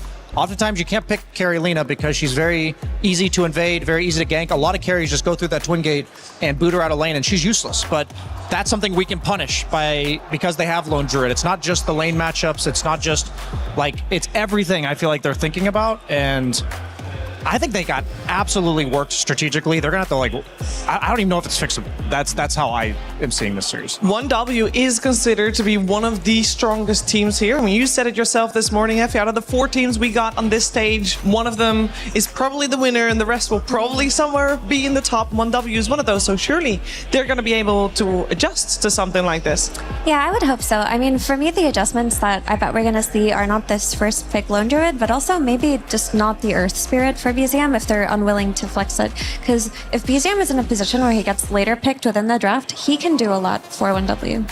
I guess to be clear, I think they will adjust by Tuesday. I think if you give them a day and a half, they will. I honestly, sincerely believe this is like a wake-up call where it's like, wow, we have not been thinking enough about the drafts coming in today. The games have been too easy. Yes, the games have been too easy. They really came into play today, and it's like, are they going to make adjustments? Is it going to look better in Game 2? I absolutely believe that, but just strategically, it looked like the gap was too large, and it didn't seem like Yandex did any. It's not like they threw a curveball. I feel like that was just a smart, well laid out draft. So based on this, you do think that Yandex will take the next game as well? Yeah, it's not enough time to adjust. I personally feel that way. It's one of those where, for all I know, you remove the Lone Druid and everything's perfectly even. But just from the outside looking in, it looked like a complete strategical outclass. Do you share that vision, Effie? I don't know. I don't think Game 2 is going to look at all like we saw in Game 1, because there are a lot of adjustments they can make that would give them an even playing field. Taking the Centaur for themselves when they have that pick open instead of the Lone Druid, I think would have given them something else. Because the issues that I saw were the hero pool for the offlane being very limited, the Centaur steal into picking Largo and not the best Largo game. I think things like that can be fixed by just prioritizing it earlier. So I don't think it's that dire, but I completely understand why Brian thinks so. Well, we're going to find out one way or the other. Keep in mind that both of these teams, well, now I guess only Alex, they wanted 2-0 because 2-0 locks them into the playoffs straight away. Whereas if now 1W can get an extra win here and tie the series, they'll play again against each other in the best of 3, because we need to solve this tie. Both of these teams tied at the top spot, and that matters a lot. And if you're now confused by these numbers and by Brian mentioning what's happening on Tuesday, don't worry, we got you covered.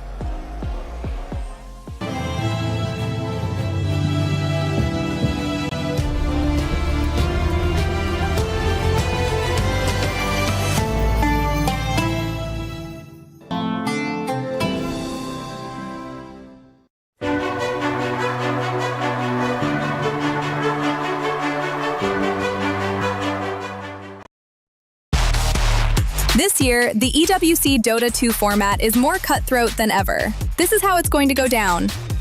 The tournament starts with the group stage. The teams will be split into 4 groups of 6, where they'll play in a round-robin format. The top teams of each group qualify straight to the playoffs, and the bottom 2 are eliminated. The remaining teams move on to the survival stage, which is a single elimination best-of-3 gauntlet-style bracket, the team's final chance of survival. The first round of the gauntlet bracket starts with the 3rd and 4th placing teams from the group stage. The winner will meet the 2nd place team from group stage in round 2. Only 4 teams will move on from the survival stage to the playoffs. The playoffs are a best-of-3 single elimination bracket, where a single mistake can be the difference between moving on and being eliminated from the tournament. A 3rd place decider will be played for a bigger chunk of the prize pool, as well as valuable club championship points. The grand finals match is a best-of-5 for the 2 teams that have fought their way through each stage of the tournament. Only one of them will remain undefeated and claim the EWC 2026 Dota 2 trophy.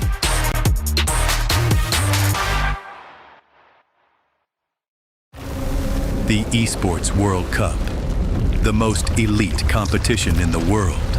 Its trophy system is built to match. The Club Championship Trophy, awarded to the one club that rose above the rest and reigned supreme across all EWC games. Every participant earns a key engraved with their name. That's their right to compete. Reigning champions hold a key unlike any other. The game trophy is the ultimate prize for every game's champion, incomplete until a champion's key is inserted. The champion's key frame is locked into the totem, a stone marker of legacy, etched with every EWC champion. The losing keys are crushed. The champion claims 3, a personal reminder of who they defeated. The rest are preserved beneath the totem in resin. Every fallen contender captured forever. Will you be remembered or forgotten beneath the totem? At EWC, nothing is granted. Everything is earned.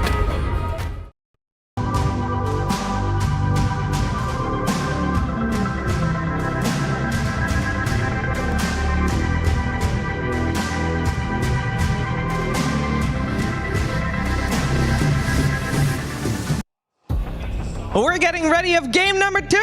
It is 1W and Yandex on the stage, and that game 2 is coming your way. It is draft time very soon, and I want to know what to expect. Now, we already talked a little bit about this because game 1 was strategically all Yandex. It was all theirs. They were on top of things, whereas 1W left behind in the dust a little bit, left scrambling, trying to find a way back into a game that against a team that is not going to be making mistakes big enough to make a comeback off of. Maybe this time around, though, they have had 15 minutes to think about what to do next. Surely, Effie, surely they'll come up with a better plan. I think so. I mean, I would just look at the lanes if I were 1W. How can I draft the most ideal lanes for us so that we can play Dota later on? Because Team Yandex right now are the fastest team in the tournament. They draft winning lanes and then they go for the early game group up. They don't let teams like 1W who like to play them up actually play them up. Maybe there are other teams that have hesitancy going high ground, but this is not one of them. So when you face a team that wants to end around that 30-minute mark, you have to make sure you don't let them be strong around that time. I have to tip my hat to Watson specifically. I think as we're going, I know we praised the supports in their play last game, but I think having a carry in this current meta that can just whip out PL, just whip out Lena, just kind of I think he's making their drafts much more dimensional than a lot of other teams from their carry role. Okay, we saw Yatoro whip out the Morphling last series, and that netted them a win on Team Spirit. I'm kind of making the maybe not so bold prediction that the versatility of carry players is going to be a pretty huge factor moving forward in the tournament. Especially with a lot of them banned out. That's what I'm saying. It seems like the bans are gravitating towards carries in the first round. Yeah, so. Apart from maybe right now, we'll see probably still a Drow Shadow Fiend banned. So far, this is exactly the same, other than who goes first. So we have got Yandex on the Radiant side this time around, 1W on the Dire side, and it is Yandex with first pick. That means they get 4 bats. 3 bats. Then those are the 3. And those are very similar to previous game, apart from the Earth Spirit. Lone Druid does get banned out by 1W. They still do remove the Enigma and the Nature's Prophet, leaving in actually the 2 carries like Drow and Shadow Fiend, as just mentioned, and the Tree and Protector still in as well. Yeah, I think if you're 1W, you have to ban Lone Druid.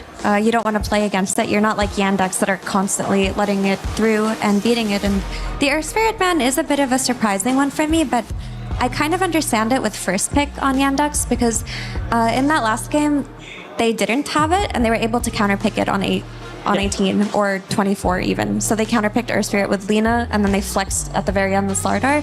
In this game, they don't want to deal with like an 18 Earth Spirit coming out from BZM after they've already shown their mid here. Yeah, and I of course meant Treant and Nature's Prophet swapped around, but they both get banned anyway, so it doesn't matter. Centaur first for Yandex.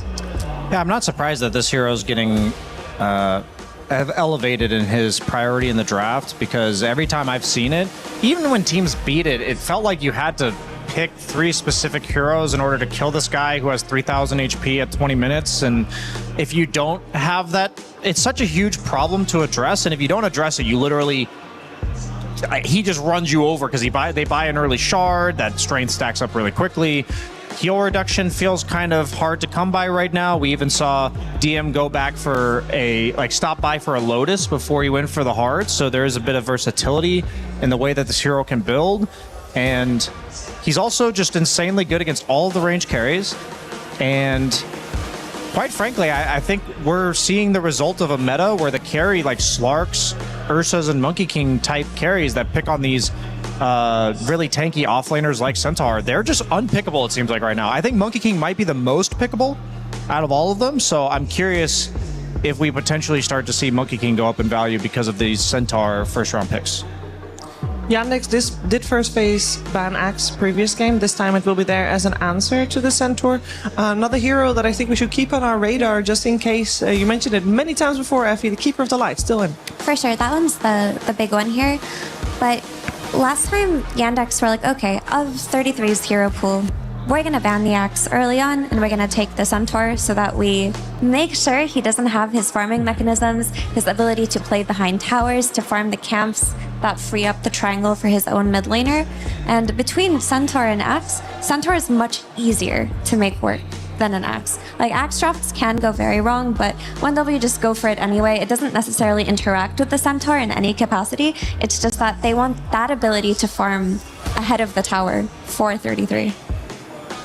Yeah, maybe I'm underestimating Axe as a hero. I mean, we saw Collapse own with it 2 days ago, but I don't know. I just feel like this is not a worthwhile trade. From what I've seen so far this tournament, it's like a very much a vibe check for me right now. Like, the Axes have looked situationally impactful, while every single Centaur I've watched, win or lose, has had such immense impact in the game. So I think this is an uneven trade. I'm not sure why Axe is necessarily a response to Centaur either. I mean, I know both of them are very good against the range carry meta, and like Mira said, they do offer similar things in the laning stage and stuff, but I do think Centaur is more reliable.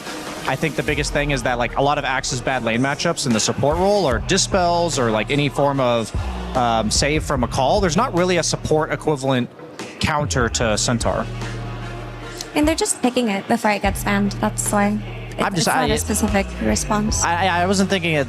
I'm saying the trade, like, why are you willing to give them Centaur for the sake of Axe? That's the part I don't really understand. I think giving the trade protector would be a mistake, and giving Lone Druid for 1W, they're not one of the teams that have been giving it away to beat it, like Yandex. So maybe they're not as comfortable playing against it. I guess in that case, you would make the argument for, let's give away Enigma instead of the Centaur, and just pick something to counter Enigma on lane. Yeah, it might be another situation where the heroes that traditionally count Enigma, like Bristleback and Gyro, they're not really getting picked either. So these could all just be you know, there's so many layers to this of why they think, oh, this hero is harder to deal with than this one. Wyvern being picked against Axe once again. Are they gonna Wyvern Kez just like we just saw? I think that Watson would not do that. Okay. Because I think he's so versatile. It's not that he wouldn't do it, but I think it would serve them to like pick their 4 position here and hold off on Watson's pick. But I think he can be given more information. The Willow is still in. If they wanted to go that same route. Yeah, Willow's not bad. I mean, not the easiest Willow game versus ranged carries like Draw Ranger. We've seen Mirana a few times. I'll be honest, mostly on the morning games, and both Seb and Lacoste are not a fan. Very strongly so, even. Or maybe a little bit different in the hands of Saxa. Oddly enough, I actually put Mirana in like the coddle category in the sense that if you're not building around Mirana, then she is really underwhelming. I think even more so than coddle in terms of underwhelming, because if you don't have the follow-up damage, if you don't have some heavy utilization of the vision of Moonlight Shadow, if you don't have catch that sets up the arrow, like these are just things where Mirana, she's just kind of a worser version of every support if she doesn't have those things. I think she's really strong on lane. They have the Centaur set up. Even like Curse into arrow is actually a pretty decent combo. It threatens heroes like Puck and stuff like this. Yeah, I was gonna mention that I think they're gonna pick Clockwork with the Draw Ranger, and Mirana, you just pre-pick her. She's a hero that can play against cogs relatively comfortably, and it can be as simple as Yandex just thinking they need strong lanes to win because they snowballed so hard in that first game. Yeah, absolutely. I guess if you're going, is there something you like more about Mirana as opposed to like Willow, for instance? Like why Mirana over Willow? Because I think they're both strong laners, right? Or do you think she matches up better against Clock? I think Mirana just plays better against Clock, but I also think it's hard to be Willow against heroes like Draw Ranger that can like gust you away. They don't necessarily get caught by your spells. They're playing from a distance. It's a tough one. She's not one of the carries that are comfortable for Willow, unless Willow's snowballing. Gotcha. We still see Willow coming out. Ari will play it 2 games in a row. I'm a big Lifestealer fan here. Yeah. Now Willow for 1W. That's a strong Willow game because you have a lot of magic damage versus Winter Wyvern, which is very important. I didn't think they would do it. Sorry, Mira. No, go ahead. I just didn't think they would do it because Axe is traditionally a hard PL counter. PL like absolutely destroys the rest of this lineup. Don't get me wrong. I got told yesterday, I asked this very question to Seb about Axe and PL, and he said the best PL players, they are able to make Axe look stupid. Yeah, I mean, always have a doppel. It's one of those in the laning stage, you just can't really do much to them. That's the thing. Like for me, I'm more so looking at the lane. In the mid to late game, it's really not that bad at all. He didn't use those words, by the way. He didn't say stupid. Just want to point that out. But PL can absolutely make you look silly because Axe is a hard committal blink stun meant to kill somebody at the very start of the fight hero, and if you blink call 5 illusions, you do look kind of goofy, especially when we're playing from bird's eye view and we can see which one's real. Yeah. I am shocked because PL has, if you guys watch like Immortal level streamers, PL's in like half the pubs. He's in like every game, and he's a hero that does require, it's like harder to play against PL than it is to play with PL, so I think he punishes pubs a lot more than he does professional play. But so far, Yandex is the one team that's repeatedly ran PL to success, and I don't think Axe is enough, so I hope that one win, like they're banning out Leshrac, I hope 1W does not, you know, think, oh, we got it covered with just Axe. I hope there's a hard PL counter coming in here. I mean, the Leshrac is the big one that you think about. What else could you pick against PL? Because Invoker's also taken out in that first phase, and that's AoE damage. Yeah, I mean, generally speaking, it's mostly about heroes that are willing to walk into PL, and they're not, like, Ember's a great example. They have to ban it themselves because Yandex picks first. I'm just like, it's really hard without a hero list, but I don't think of counters as like Earthshaker. I'm thinking of counters of heroes that early game, like Primal Beast, for instance, they like walk at the PL and you just can't really do anything about it. Does Puck count as a counter? I know she's been bad, but Puck would work. Can Dream Coil everybody? Puck would absolutely work. It's not a hard counter, but it would give them answers for sure.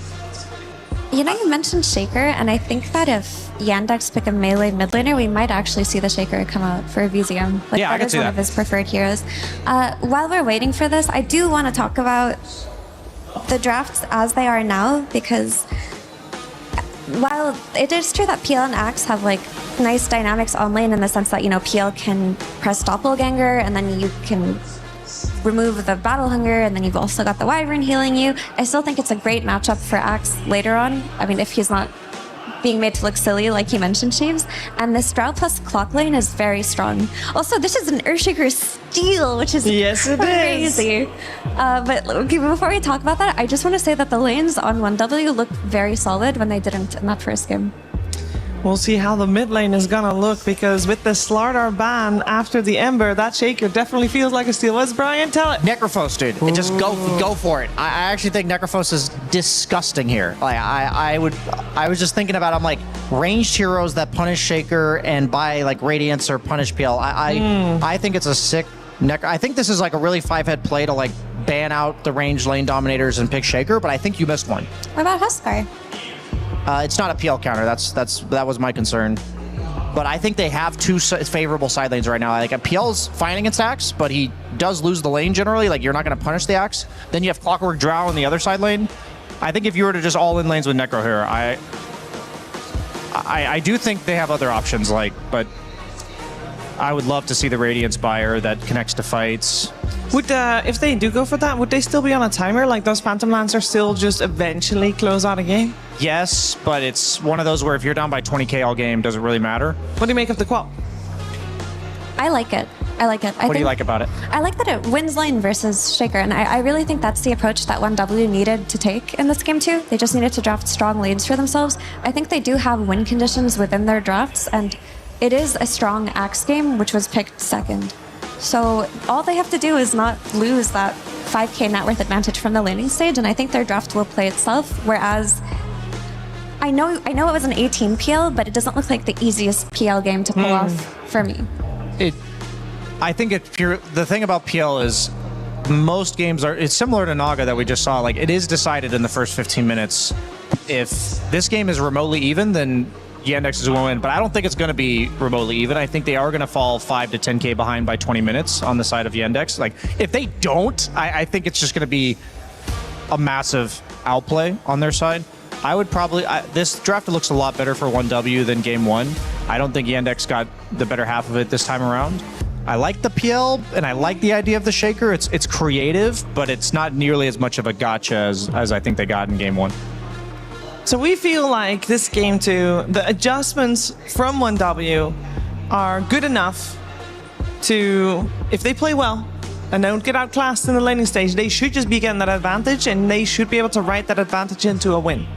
For sure. I mean, in that first game, they really could not play after the laning stage. This time around, they can, and the big thing was Axe going to be exploited in the laning stage? Because if he gets shoved out of lane, then they don't really have plays to make. But I think Axe got away with his lane, which is the big one for me here. Yeah, I think that's the big weakness of PL, is that you are not the ranged carry that's going to shut this Axe down. He should get a really good game on 33 here. You guys want to put a timer on this one? Because 1W tends to slow it down, I think they're going to get a pretty massive lead and then gradually end it at like 40 minutes. 40 minutes? PL's too much of a problem, yeah. I see Effie nodding along, going for about 40 minutes. Let's see if this is a tie and we'll go again, or if Yandex can pull ahead and take this one 2-0 and claim top spot in the group. We're heading over to Sunspan and Kezu. Thank you, Shiva. Indeed. Yandex versus 1W game 2. If you had to guess now, will there be a tiebreaker, or will Yandex 2-0? That will be a tiebreaker. You think so? It's a tough choice for me, because I do like the chances of PL, but if 1W play well, and I think their lanes go as they are designed to, and the game gets played like very nicely, I do think it is in their hands whether they will win or lose this game. Because while it is a very, very strong PL game, Quap can pop off. Quap is quite good later on. So it's a lot about how do the early lanes go, how about the early rotations? Can Saksa do what he did last game? I do think it's a lot harder with Marana to try and apply similar pressure as a as the Hoodwink. Yeah, let's talk about some of these new heroes. Let's start with the Phantom Lancer. What does it bring to the table? Why have we not seen more of it? It's just it's always been a very specific hero. He has special requirements, right? But in this game, he is quite good.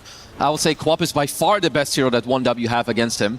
You're in a very OG draw counter. You're very good against both the supports. They have barely any AoE clear. You can even just farm cogs all the time, which is also like, just bonus gold for you. And the hero is very different than it used to be. No diffusal. You're nowadays it's like Manta, Aghanims into some Heart or Scotty. So very, very different hero and needs a lot of time. Explain the innate. So the innate of PL is, first of all, I think something cool that people don't really know. So you have one doppelganger illusion that deals 0 damage, but with the innate, even this one deals damage. So first of all, it's a lot harder to understand which one is real and which one is fake. And when you spawn illusions, they are way stronger than they should. Like the damage is really, really high with the innate, which also goes up. Very close on the brambles. Yeah, looks like he'll be okay. Soxa will not, because that is a battery assault level 1 clockwork. I never thought I'd see the day. And 1W with the first kill of the game as a result. Watson still being pressured heavily here at the wraparound. He's missing a lot of CS. Yeah, that's so sad. Should get this one. Get these range creeps. 33 is very healthy. You can see Malady also quite low. Looks like he might just fall here. Early call picked up from 33. Fairy Fire not going to be enough to save Malady. So already a 2-0 start for 1W. As Soxa stuck inside the cogs. Another kill going the way of 1W. This is why brains need to be turned on, Shannon. Look at these skill builds. You have Battery Assault in the top lane against a Mirana who is arrow level 1. Screw you, idiot. I'm gonna kill you. Bottom lane, you're Axe against PL. I'm not skilling Battle Hunger. You think I'm stupid? Boom. No, you go Counter Helix, you go Call. Screw your stupid Doppelganger.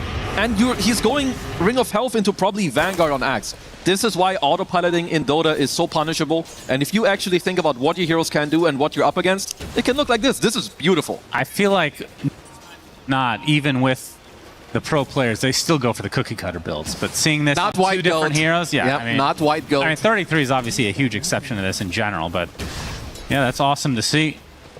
It just shows like full understanding of what is happening, because this top lane, this is gonna be a problem if you're the Centaur and Mirana. First, I mean, Mirana's already, I'm not gonna call it a grief hero, but if you're arrow level 1, you're not really adding much right now. Yeah. Trust me, I played with Yapsor back in the day. He would steal all my creeps with arrow. Yeah, just go into the jungle, get some neutral creeps, no big deal. Yep.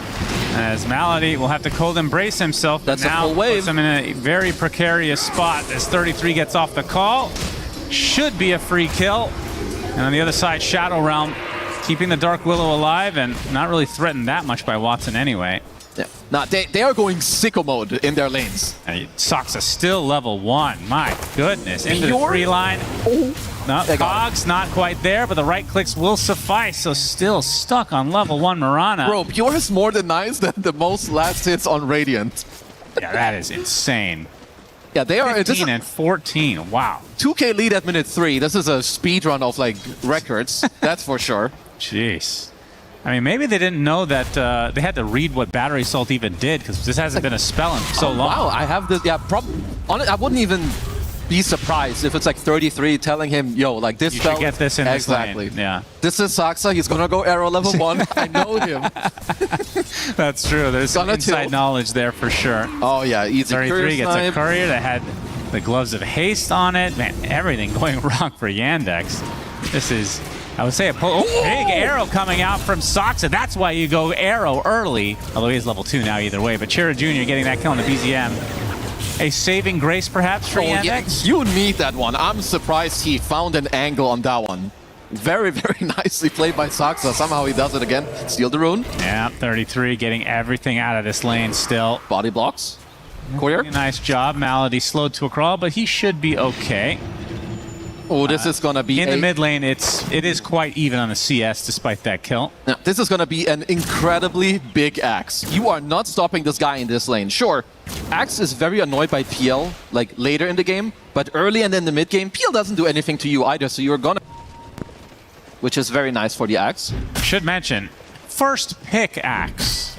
True. After the yeah, Centaur into first Axe. Pick for 1W. Exactly. It's 33.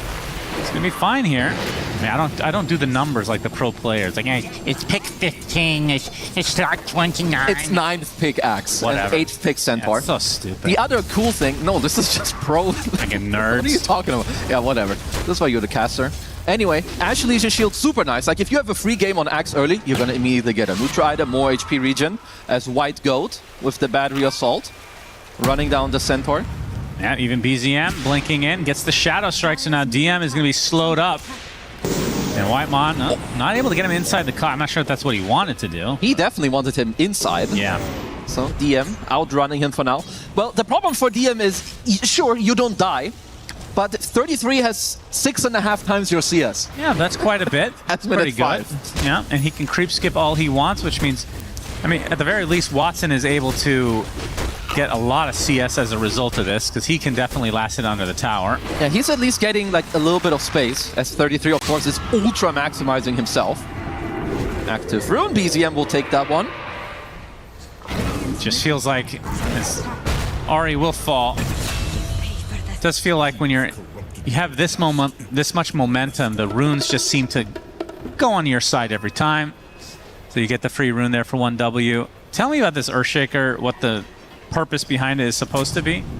I do think it had to do with the fact that they were toying with the idea, and they also mentioned it on the panel. It was a little bit of a steal pick for 1W. That, you know, definitely could have been the case. And I think also when you look at how PL has hold that... Yeah, this is a huge kill. Nice doppelganger right into... Okay, Echo Slam comes out. Did Very deal nice. damage. They do. Like, when you think about how the mid-game is played, or like later when these heroes have some items, Earthshaker PL teamfighting is ultra toxic.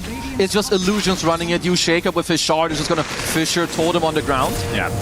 Now they're gonna find DM in the cogs this time, and that's gonna be an easy pick-off for 1W. 2K lead, 7-minute Wisdom Shrine should be theirs as well. Well, Malady's trying to be a sneaky guy again. Yeah, I don't think he's gonna get away with it though, with BZM there to force him out eventually, surely. Yeah, we'll be able to grab it. So, 1W, both shrines their way. Radiant's top tower is under attack. As call from 33, but it was just on the creeps, and yeah, his CS is still insanely good. We can see the top net worth in the game right now is Pure, who we haven't even talked about, the Drow Ranger. Feels like this hero getting off to a good start, just it's so hard to fight back against it. Nearly a given. You need like a very good like lane performance, or you need some like Darkseer +1, or you need your mid to pop off and go over to that lane, because yeah, Drow is an incredible hero and an insane laner. And they took the safe lane tier 1 tower. DM's net worth is the same as Whitemon. Been a while since I've seen that. Yeah, that's not good. For those out there that don't know, not good at all. Dota 101. Yeah. Time to turn that Centaur into a chopping the illusion. hero, feels like. Yeah, he gets the move speed, 33. I mean, he's not scared of dying at all right now. Has the Ring of Health, has the... whatever that chainmail is called now, Splint Mail, of course. The worst icon in the game. Still doesn't look like it's from Dota. And it's Chira. What does it look like? World of Warcraft? It's just a different game entirely, yeah. It's Chira Jr. found in the jungle, inside the cogs now. With the battery assault, they don't have that much damage. But I think he gets out, although BZM joining things up. Gets the Shadow Strike, and now that... Oh, the miss at the last moment! And the TP should be successful here. Yeah, there's the building. Well, he TP'd from his tier 3 to the fountain. I don't think he needed to do that, but either way, you know, living, forcing heroes away. 4K lead for the 1Wers here. I was not expecting a series quite like this, I have to say. You mean like Ultra Stomp one way and the other? Yeah, I thought this would be like some 60-minute... I mean, it still could be, of course. It's not over by any means, but I feel like one thing for 1W that I appreciate is when they get off to a lead, they almost never give it. It feels like they're very, very consistent at keeping this lead and growing it, because, I mean, 33 is the biggest min-maxer in Dota. That's kind of his specialty. No, that and turning off the lights. Oh, of course. No, they're definitely very good, I think, at understanding like what to do with your lead, how to grow your lead, and like to like not really hand it off. And I think here too, they've been doing this a lot in this tournament. When you get this tier 1 pressure going, when you win your safe lane this hard, it's so easy to bring your carry into this move. Okay. Gonna get Echo slammed and will be killed off. It'll feel good for Chira Jr. It is just a support at the end of the day. Now, the question is, are they making stacks for this Earthshaker to try to get back in this game? I don't think they could, because Whitemon was in the triangle earlier. Yeah, it's blocked right now. Yeah, he's blocking some stuff out. They have a lane ward top, they have a lane ward mid, at least for Yandex. They understood their assignment, you know, placing some defensive wards, which earlier spotted Whitemon walking in. It's a 5k gold lead. I mean, when you look at this game as a whole, like, forget how the lanes have gone. Okay. Does this look like a good Axe game, just on paper? You do have Wyvern to counter it. You have decent follow-up damage, so it's an okay Axe game. It's an okay. But now that he's 5k gold up, it's a Giga Axe game. Yeah, now it's a different story, of course. Yeah. But do you think it's more the fact that they first picked it on 1W? Mm-hmm. Do you think they responded well enough from the Yandex side? I mean, Winter Wyvern is a good response. PL is... Honestly, I think their responses are okay. The problem is that the gameplay has not added up at all. Right. BZM going for Watson. Shadow Strike onto the correct one. Into the Sonic Wave, and the Rocket Flare to follow. Watson, I believe, had a Lotus to stay alive, so should be okay here. Soxa forcing the rest out. So no kill there. Yes, getting him quite low, but it does mean that BZM is now kind of off the map for a while, right? Like going down bottom, using all your mana, does have to TP back to base. And also, if you're thinking about what Yandex can do right now, you don't really have any items yet that change the pace of the game, right? You don't have a hook shot that you can smoke with. You don't have to shake your blink yet. So once CJ gets his hands on that, we should be able to see a blink. Because until then, the whole map is kind of 1W's real estate. Yeah, for sure. Yandex trying desperate. I mean, for PL as a hero, when is it supposed to come online? Like, when do you start fighting with this hero? You kind of join... 2 or 3 items, it feels like, for most. It's definitely like 2. Like you go Manta Axe, but it's still more like you're not really engaging in the fights yourself early on. You're joining the fights that are starting. So for him, he's more like I would say, put him in like a TA territory where you keep farming until you have a couple core items, and then you can look to join your team. Right. So he's very happy if he just, you know, gets away with it. It is a great PL game still. Waiting to see it. Might happen. We'll see if Yandex can delay it until then. Once they have Moonlight Shadow, Winter's Curse, and the Shaker Blink, I do think we'll see Yandex pull out a couple plays. Whitemon showing himself. Ari's going to join as well. But Whitemon will get taken out eventually. Terrorize only on the one. Is Ari going for the damage onto the Wyvern, but Chira Jr. is going to share some of that. Gets the Enchant Totem and the kill. So Watson double on the PL. Manta style almost finished as well. Yandex are finding some good plays here. Let's see about this one. Echo Slam, they get the Fissure as well. The Stunlock is there in general for BZM. Triple kill for Watson. So despite losing 2, 1W walk in and just gift them more kills. I like what Yandex are doing. Like, look at Division in like their own jungle and in the bottom lane. This is the only territory where honestly they kind of want to fight. So 1W, they need to be a bit more careful what they give away, because you have a very clean lead, and this is not the type of game that's just going to be a freebie. There's a Shaker, there's a PL. These heroes scale incredibly well. There's DM trying his best to get back into this game. Has a Helmet Dominator, of course. We'll be going for Lotus as a secondary item. So against the Bramble, against the Gust, against the Shadow Strike. I mean, how does Quap... I'm assuming Ags against PL is insanely good. It's ultra good. I mean, Quap is kind of like an infinite damage late game hero. So she is very, very good, as now there's a newly obtained Moonlight Shadow. Yeah, 33 is going to be the recipient of that. Already at half health is Chira Jr. with the Fissure. Easy pickoff, despite having the Blade Mail now for 33. Trying to go for the same play up top on DM. Yeah, so it's going to be an off lane for an off lane. One is not the same as the other, though. You can look at the net worth. Oh, yeah. Oh, my God. Absurd difference. He's nearly being doubled up even after these 2 deaths to them. You can definitely understand it. If you're 1W, want to keep the train going, as Malady going for his Siggy play, what it seems to be, stealing the Wisdom Shrine. Yeah, he sure does love it. He's got a clock set to that every 7 minutes. He's also getting it. Very nice. Like, even earlier, you know, he didn't get it, but he forced BZM there in game 1. He absolutely owned in that area. Looks like CJ is going to go for an early shard on the Shaker. Can't really go wrong with either the Kaya or the shard. It's just very nice and easy setup.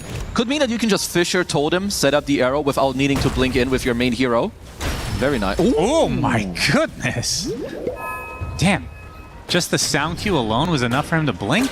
That is instinct, baby. Pure instinct. I don't understand. If this was a pub, that guy would be reported.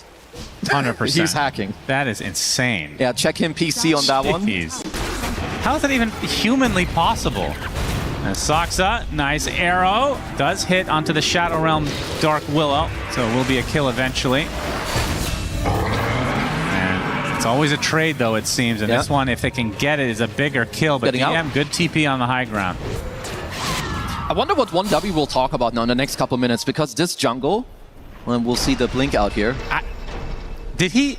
Maybe it wasn't the sound cue. He could have just blinked after getting the creep, maybe. There's also a chance that the ward spotted him on the edge. Possible. Sonic Wave deletes Chira Jr. And a big curse comes out, so Malady able to take out Whitemon in turn. As Pure now on the run as Watson continuing to chase, gets the Spirit Lance there as well as Soxa's right clicks and the Starstorm. It's enough and a counter initiation from 33, but the arrow's going to hold in place. Cold Embrace now onto Watson, still staying alive until the chop comes through for 33. I think trying to turn this around now onto Malady. A second chop for the axe. Nicely done from 1W despite losing their position 1. 33 came in really clutch here, because that did not look good. Like, if you're handing kills to the PL right now, you're going to suffer a lot. We all still know what this hero does with very high net worth. Yeah, White's on somewhere. Of course. Initially starting this fight quite cleanly, getting CJ out of it. I mean, this curse was also quite good. But 33 did get enough time to move on over here. Because Pure would definitely just die so cleanly to Watson. Yeah. I mean, a 33 counter initiation here. Perhaps a half second earlier and Pure survives. There is a possibility of that, but still, they won't be too bothered by it. Other than the lights, of course, which is why we were paused. Yeah. Sure. Giving the sign to DM, the gang sign. It's time for you to pause, brother. 5K lead now for 1W. The game at least did stabilize for Yandex overall.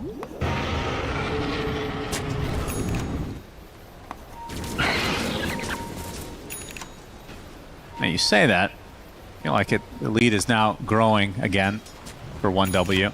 Yeah, I guess it's more so that the map stabilized a little bit. Obviously, in terms of the game, they're still in not a good spot whatsoever. Ooh. Another dodged hook shot. A little bit off the mark for Whitemon. Fancy footwork by CJ there.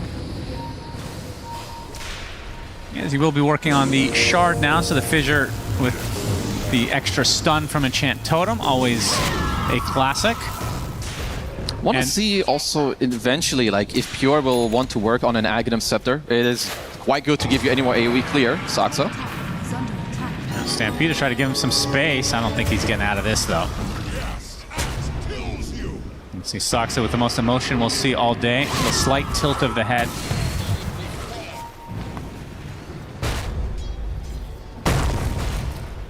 And when it comes to the Roshan eventual talk, which team has it better? I mean, in terms of taking Rosh, surely it's 1W, but it's definitely 1W. Fighting in the pit, though, I mean, Yandex have some crazy spells. You got you have Echo and Curse. Yeah, and also like 1W, it should be easier for them. First of all, you're ahead, means you have more items, more gold to inject into more damage. But probably more so the 20 to 25 minute mark. I don't think you want to be going there yet. You have no one really to tank, and you would give up a lot of your map control. Yeah, hookshot this time hits Whitemon. Malady gonna try to walk it off, and Moonlight Shadow will help quite a bit. Might actually just get out of it as a result. Unless they connect. Gust not gonna be there. The dust, I believe, clipped him. Shadow Strike applied now, and in the tree line attempting to TP. A good attempt, but not enough. As we're approaching the 20-minute mark, where I assume 1W will have the advantage in taking that first Tormentor. Terrorize into... Okay, Sonic Wave. Just a freebie. And the Bedlam. No, just take them out, because why not? In the meantime, they also made sure to defend their top tier 1 tower. Cannot stress enough. If you have this type of a grip on the game, you want to hold all your tier 1 towers. Because the top tier 1 is slowly getting chipped by DM, being very annoying with his Dominator creep throughout this entire game. Of course, needless to say, we're getting all the greedy enchantments on all of the players. Axe has it, Centaur has it, Winter Wyvern has it, Mirana has it. I don't think we're going to get a big patch before TI at this point, but surely that gets nerfed, though. That would be nice to see. Post, probably. Or you have like a little bit more of a setback like we talked about. You know, it could... Maybe it should also like lower your spell damage output or something, like give you some type of drawback.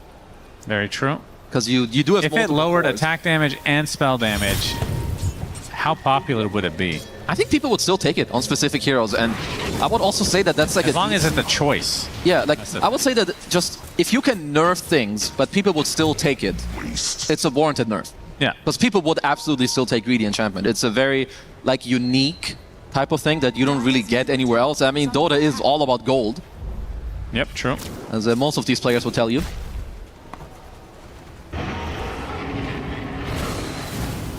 And at what point will Yandex be able to fight? I feel like they've been on the defensive the entire game. Looking at the PL, the Aghanim Scepter is done in 200. You can see Chira on the Earthshaker just starting his BKB now, just 1,000 in.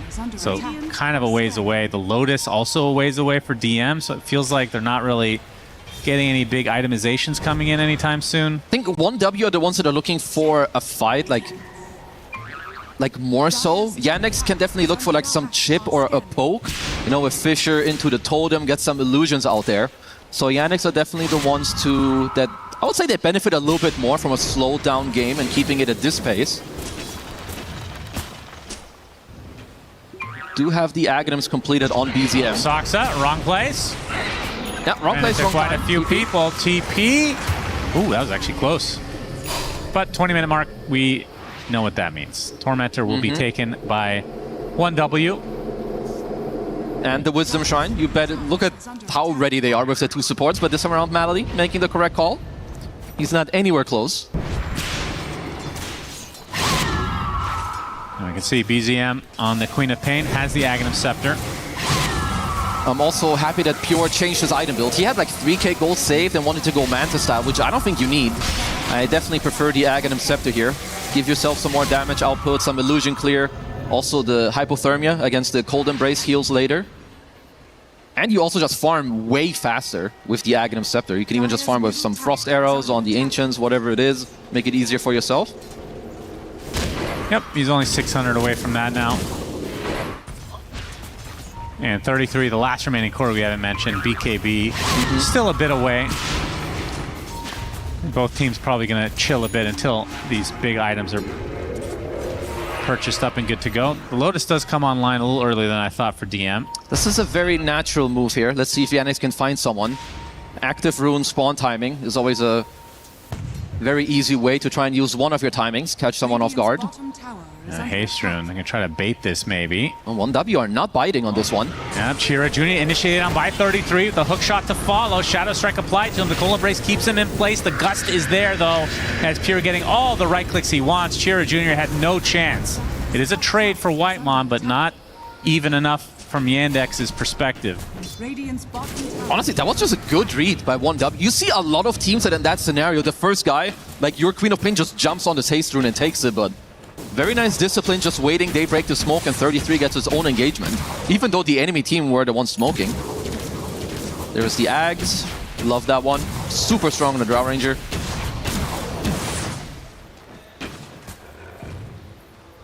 Lead not growing that much though for 1W, so kind of been stagnant at the 5k mark. The good thing for them is that their important heroes, I think, are getting the farm, and Quap is a good answer to PL.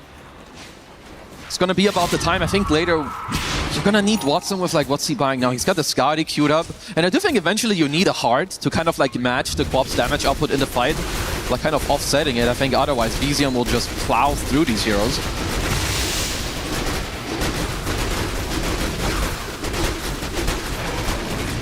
I mean, the thing I don't have a sense for right now is how good PL is late game. Like, let's say 45 minutes and beyond. Because back when it was more popular, let's say 2-3 years ago, it would start falling off at a certain point. I think he's still very, very strong. Because now what's happening is that they're getting like some items, you know, like you have the Ags on Drow, you have the couple items on the Quap, so you deal with him quite well. He gets pushed to the other side. He gets Cold Embrace, but he's just getting bounced left, right, and center. Killed off easily by 1W. And they're going to get Malady as well, in all likelihood. Gets off the curse at the last moment, but doesn't buy him that much time.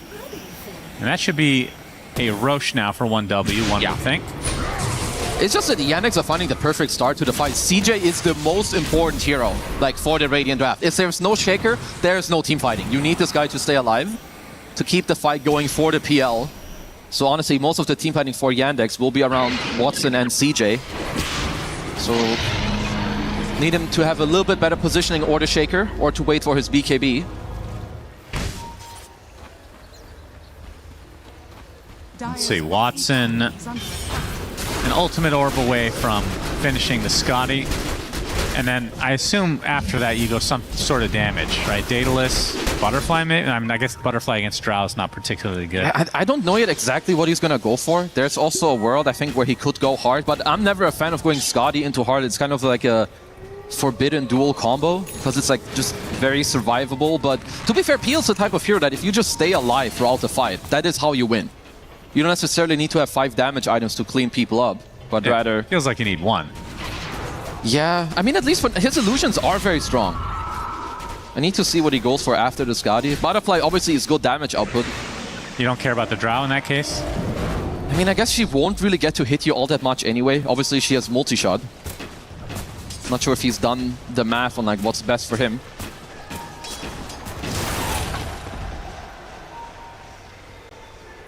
Let's see how much real estate 1W can get with this first Aegis of the game. I think also that Orchid Bloodthorn could be something quite good on the PL. Obviously, if you can squeeze it in against a lineup that doesn't have that many Dispels or Lotus Orbs. Yeah, I can see the Bloodthorn being quite good.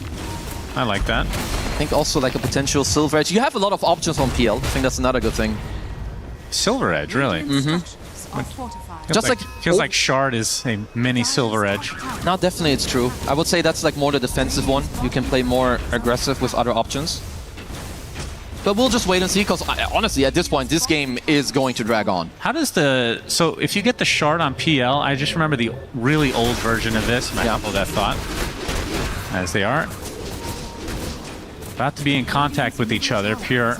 Obviously the Aegis in tow. Do they get vision there? Not quite. Not quite in range. Good attempt, but no connection made. So about the Shard, what was your question? Back in the day, the fact that I'm bringing this up, it might be Dota 1, I don't even remember, it's like so long ago.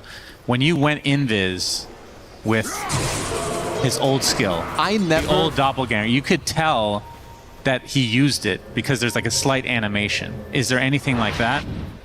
The only invis interaction I know of PL in Dota 2 that I've played is with the Shard.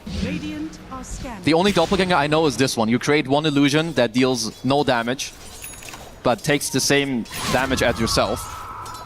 And that's it. Yeah, but the Shard is with juxtapose, the ult. So you now activating create, you create one illusion, you go invis. I don't know if there is like a cast animation or anything. No, it just happens pretty much instantly. Okay. Illusion starts walking, you go invis. You also have some movement speed, which is quite nice. Obviously, you want to like start disengaging. As it looks like for now, he is queuing up the Orchid. Yeah, I like that. I feel like he is survivable enough. It's also, it fits PL's kit like very well. You're more like looking for pokes, maybe a BKB, killer support, disengage. Yeah, BZM. Does have a shield rune. Front lining, Cold Embrace. Okay, get the Echo Slam on the other side. The hook shots are trying to save him, but 33 is already dead. Sonic Wave comes out. It's enough to take out Chira Jr. So it's a 1-for-1, and now BZM taking the brunt of the damage from Watson's going to turn his sights to Whitemon instead. Pure very isolated right now, and look at this. Look at the illusion. That is a big Aghanim Scepter from the PL. Take out the Aegis now. As Ari with the Terror Wave comes out, but they're going to turn now onto Drow Ranger. No support coming out whatsoever from 1W. Watson? Actually, that's a lot of damage. Almost kills off Watson. Gets off the Doppelganger, though. Cold Embrace there. You can see the Shadow Strikes really starting to stack up. As Ari jumps in to try to finish the job. Not going to happen quite yet as the double kill comes first for Watson, but the PL eventually does drop down. I wonder how much damage was done from the Shadow Strike Ags. Oh, a lot. Trust me. Also, they found a very good jump there initially onto 33. I even feel like Watson could have lived towards the end of the fight there, tanking some of the, like, Ari's Bedlam with his illusions. As the fight recap is kind of trolling us. Yeah, a casual 7,300. Yeah, it's good. Very nice. You can see the power of Watson. If he's not the first one that gets gone on and he just gets to keep creating illusions, he's a super nuisance for these heroes. Imagine if he had Orchid there. Imagine if he could cheat some gold into himself. That's right. Nice. See the replay here. Pretty much right off the bat, Chira Jr. and Axe just trade lives, and it's a 4v4. Yeah, just sure, Pure has the ages, but DZM gets kind of forced away, and Watson just gets to go ham. They get Axe first, now the clock, then they just chase down Pure on his Drow Ranger. Also, of course, very easy setup on the ages with the arrow. Even with the Manta, didn't luck out on his Manta spawn. And a Terrorize missing there, kind of a big deal as well. So much damage still though from Pure. And I want to see the end, like those illusions. I feel like my brother Watson could have maybe tanked a bit, but Ari finds himself a very needed kill towards the end. That's the most stressed I've seen him. Quite stoic in nature. As the game is nearly even. Yeah, somehow Yandex have crawled their way back into this game. And the question is, can they continue this momentum? Echo Slam back up. That replay, that fight was so long. Every spell's back up. Yeah, we're back on a new smoke, new team fight. There are little things coming out though, like that starting the fight overall for 1W, it's not that easy. Like if you hook in, I think you're nearly instantly dying on clock. And even so, like if you jump in with Axe, it could be on an illusion, there could be a random Fisher that's like stunning the people that want to help you out. So I don't think that the game is getting much easier at the moment. There's a few good tools coming out for Yandex. VZM working on an Octarine next. I mean, what's close exactly to coming? So Drow, Butterfly, not too far away.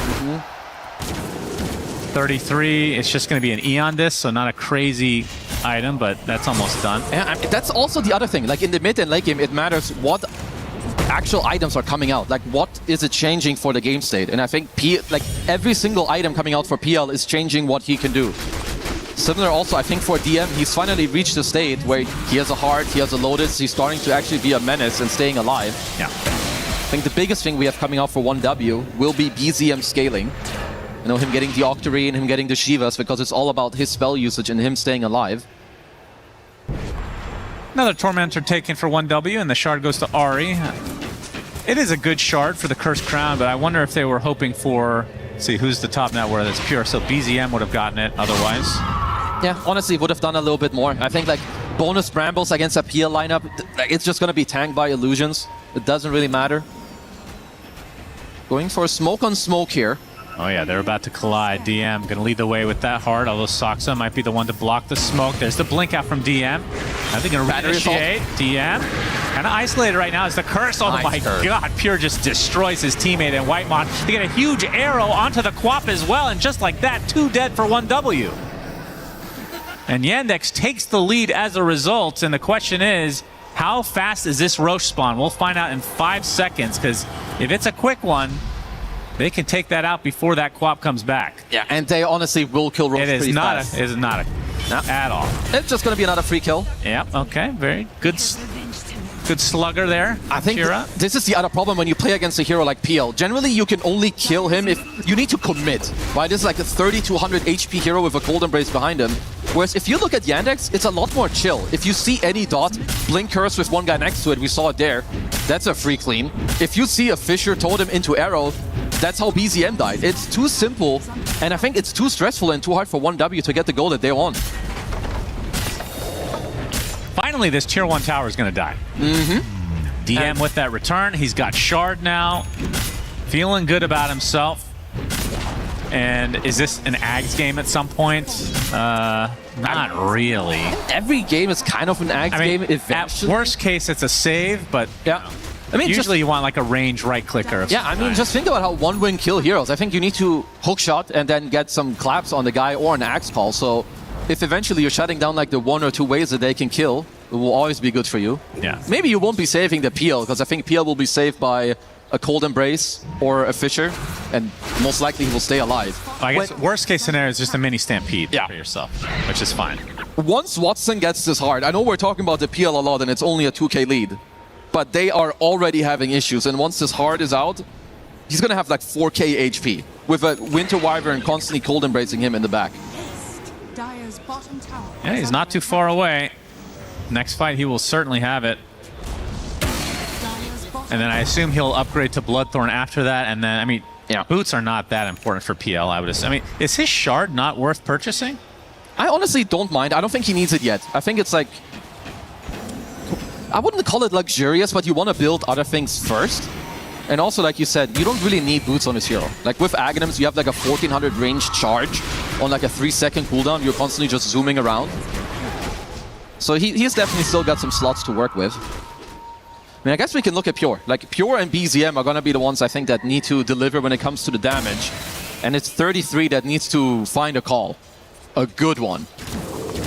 Smoke from Yandex, or early BKB from Chira Jr. Oh boy, he echoed as well? I think he got his blink canceled by the multi-shot right as he was going. Goodness, that is rough. Unfortunate timing for him, and quite fortunate timing for Pure there. But that was a free go. Pure luck. Yep.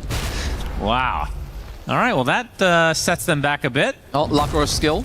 And now the issue is you don't have Echo Slam for this Roche fight, if it happens. It is a bonus. I do think it, like in other games, you need it more so, which is also why I like the Shaker a lot for their draft.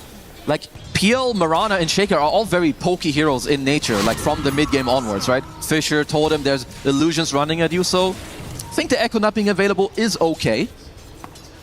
I mean, 1W know this, right? They do. Surely. But even, I mean, do they know? I'd have to see the replay. I actually don't know if they had vision. I think they were smoked and moonlighted, so I don't think they saw it. Okay. They probably saw the BKB, right? Like once you saw that he was fishering and then BKB'd. Right. But the Echo they may not know.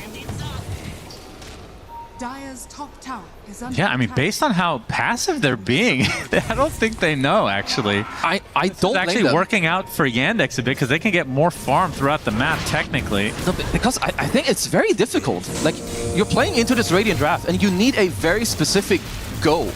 Like, if 1W, like, engage a fight and it's not good, it will be lost on the spot. Because, like I said, if you want to fight a PL, you need your first hit of engagement to be clean. Whereas Yandex, they can just toy around.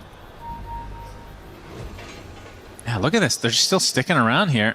I guess both sides across the river now. It's a quick pause as they are back ready. I mean, Echo's back up in 8, so we can go back to this Roche stalemate. We got a couple of Force Staffs, of course, on 1W, so they can always try to, you know, delay the initial start of the fight. You have double supports, you've got the Pike on Pure as well. It's certainly not easy. It could also be the type of game where it is so hard to get this initial go that you're not really playing for it. You want to, like, just poke, force back, then look for a secondary round of engagements. It's going to line with the BKB on DM now. There's Whitemon. His cogs are seen despite being in smoke. So Yandex very aware of this. That is one W. God, it's so weird to say. Will they get a W in this series is a better question. Indeed. And they do need it to tie it up. Vision of Malady. Did he take that talent for Rocket Flare or not? As DM. Oh, he gets initiated on by 33. The multi-shot to fall. On the other side, BZM already popping the BKB. Not to really any use as a big curse comes out. That is a lot of damage to 33. He's going to die to his own teammate's hand. 33 has to pop the BKB in retreat now. Valley's trying to finish the job. DM will do so. And now the BKB TP for the Drow successful. But again, it's costing you a lot of members of your team. Although on the other side, Yandex losing a couple members themselves.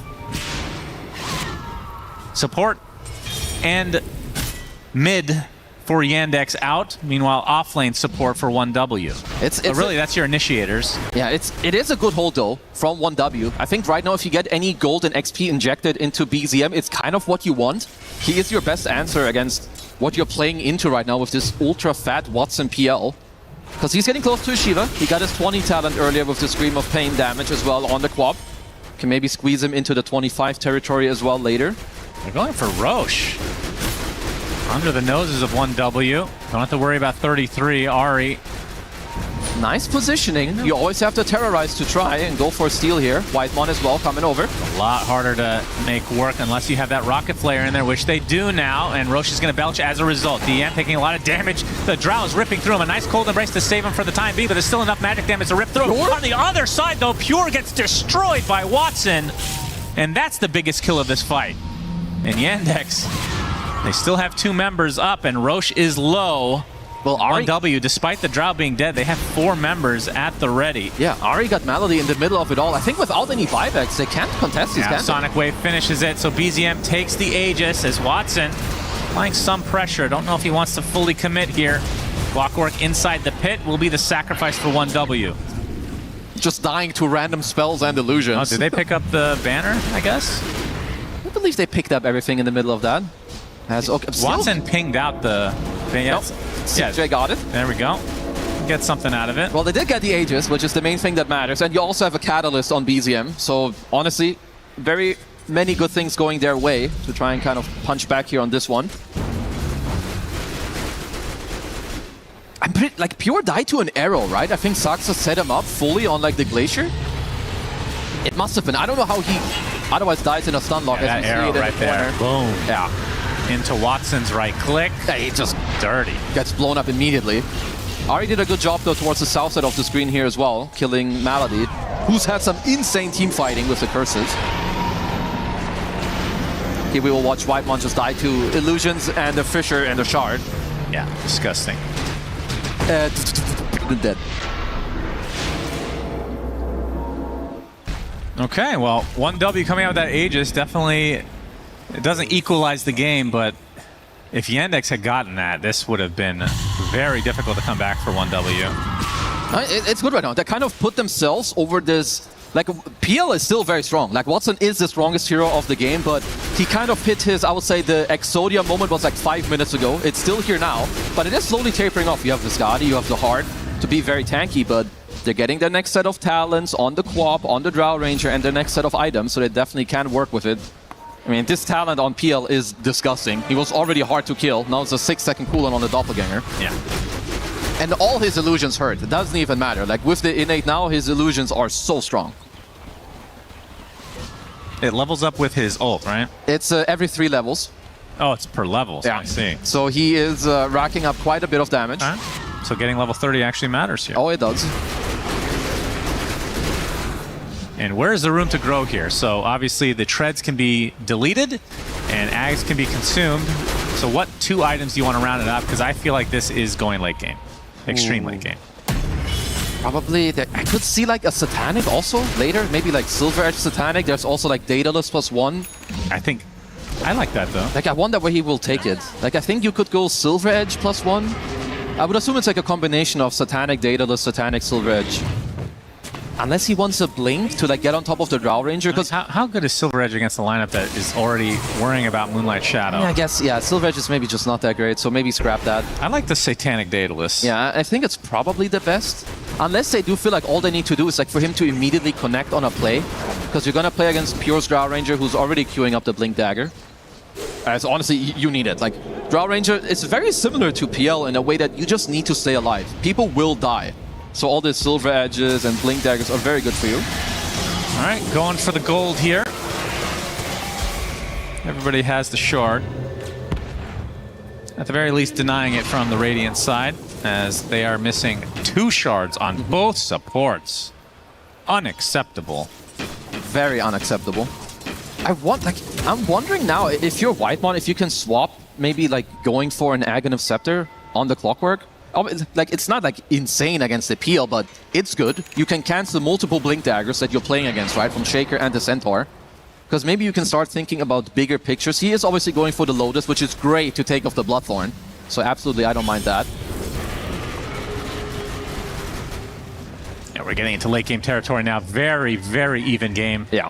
With Aegis right now onto BZM just for another minute. I doubt Yandex are going to want to force a fight here shortly. They are smoked, though, a little bit early for this, considering the Aegis timer. Maybe that's part of the idea, is catching them off guard. Well, they see a counter smoke down from 1W. Yeah, they have decent vision. They also have Moonlight Shadow if they do want to end up using it. Yeah. That rocket form, they're going to get the stun right now onto Watson. It will pop the BKB, trying to get the Winter Wyvern, but the Aeon Disc is going to save him. Meanwhile, the Fissure onto Drow. Pure is already at half HP, has to try to get away, but of course, Watson's just going to continue to pursue. They force out his BKB, so it's a Wyvern for Clockwork. As a Starstorm enough from Soxa to kill off 33, and BZM getting silenced with the Orchid, getting brought back into his base, but that's going to be the Aegis. And now Pure still on super low HP, keeping a distance with that multi-shot. With the Fissure now, and BZM continuing with the... No, looks like they're not going to go on top of him. Reinitiate, actually, BZM does. The Hoofstomp's not going to be there because he still had the BKB. A big Terrorize comes out into the Sonic Wave. BZM's trying to finish this off, but Watson gets the Lotus applied to him, and now he can turn the sights onto these supports. One of which who bought back here, but the right click's coming up from Pure at the last moment, and that's going to be the death of the PL. And now Centaur, left to his own devices, attempting to TP out, is fine. They finally get the Phantom Lancer. It costs a lot, though. It cost them 2 buybacks. 2 buybacks. It's very much worth it. You're starting to get like all these level 25s on the heroes. BZM with the Blink talent. You have also Pure with his 25 gets more multi-shot waves. Very good against the PL as well. And now you've got 70 seconds to clean up the map a bit if you want. Looks like Soxa wants to go for a Wind Waker, which honestly makes sense. This was a good fight overall because they did kill Malady nearly instantly, which is, I'm pretty sure this is their best fight. Like, taking this Winter Wyvern out of the fight is incredibly good for them. And the Eon Disc for Malady, keeping him alive a little longer, but does get chopped in the end. The fact that Pure survived this was kind of shocking. And very necessary so as well. And you could see BZM got a ton of damage out in this fight. Of course, did have the BKB to cover him on the respawn. Pure had great positioning, like going to base and then keeping to the outpost to come from the south side here to clean this fight up. Ultra necessary, just clips him barely with the silence. I like that Watson is queuing up the Disperser. Kind of forgot about that one, to be honest. I think it's an ultra good late game item. More mobility for yourself for all the illusions, and another Dispel. Yeah, that's true. Get some close-ups here of the rivals, of course. That's right. Oh, and a Swift Blink coming out for Pure. It makes sense. Good late game item. It's all about the positioning. And honestly, him staying alive is quite good for his team. Like, obviously, Drow getting to hit is great, but also giving Drow aura out there to BZM who's getting to hit. Obviously, it's more about the spells, but just pumping up some armor into your allies with the Willow and the Quap is great.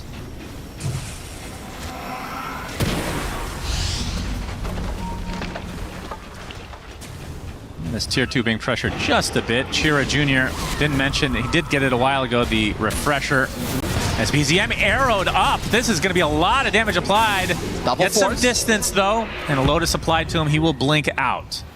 That was with very little commitment from Yandex, so BZM's going to have to be very careful. He's been known to be a bit of a YOLO type of person. He's definitely been keeping it together, but as we can see, it doesn't take a lot from Yandex to force out quite a reaction.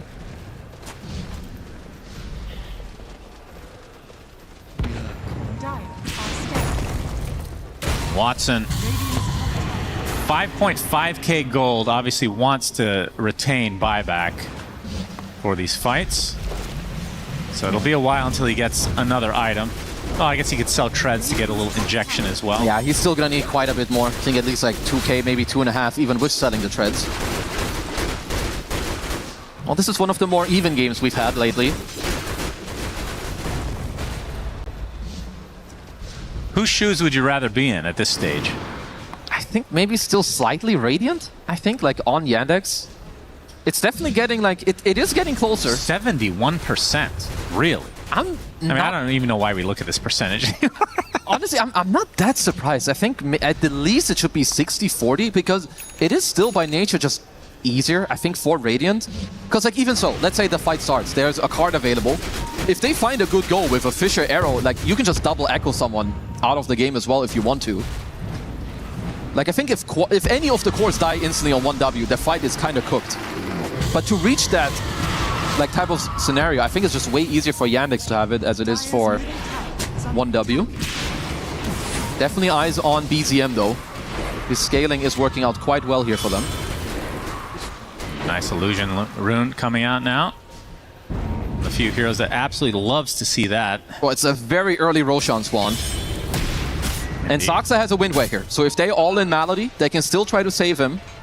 Of course, I think when he drops, there's still a lot of shit flying his way. Yeah.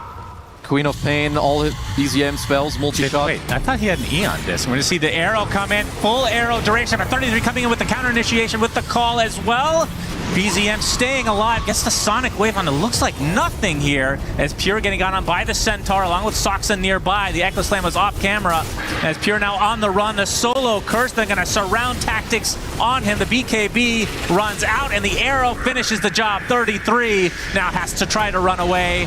Hoof Stomp, not going to hit because of the BKB. Whitemon gets the cogs up. The buyback now comes out from Pure as 33 is going to be seen thanks to the sentry placed by Soxa. At DM, they have to leave Soxa to his own death as he drops to the deck 90 seconds out.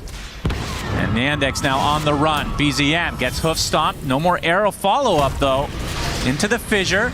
Do they have the vision? Doppelganger dash Chera Jr. with the Echo Slam onto 2. Trying to apply some pressure now to the BZM, but he's going to heal up thanks to the Bloodstone. And this is now attempted TP from the Centaur. DM out. As Watson will leave Malady to his death.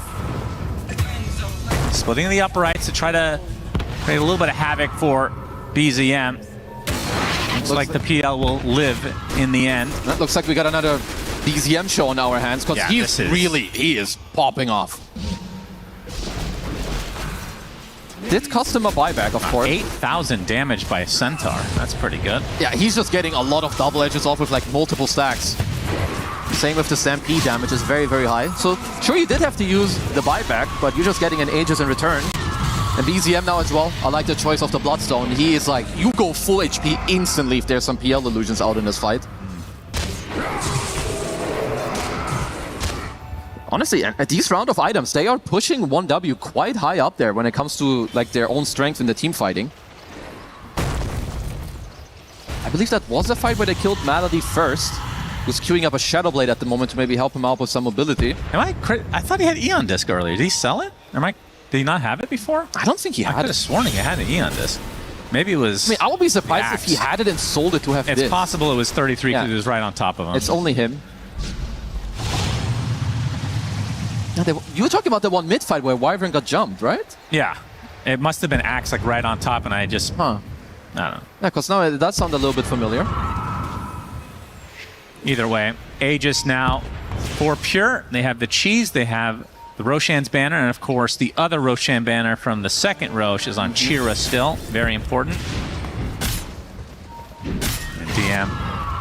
5k health, going for the upgraded Blink, so gonna have a lot more where that came from.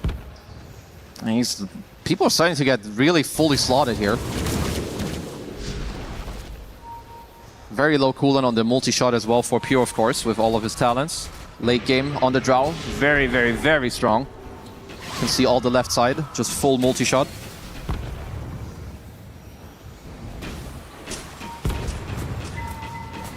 Yeah, it seems Satanic is the final item that he is going to try to grab here. I mean, it will help him. And then you're starting to run out of space. Yeah, it will help him stand his ground, of course. On Pure.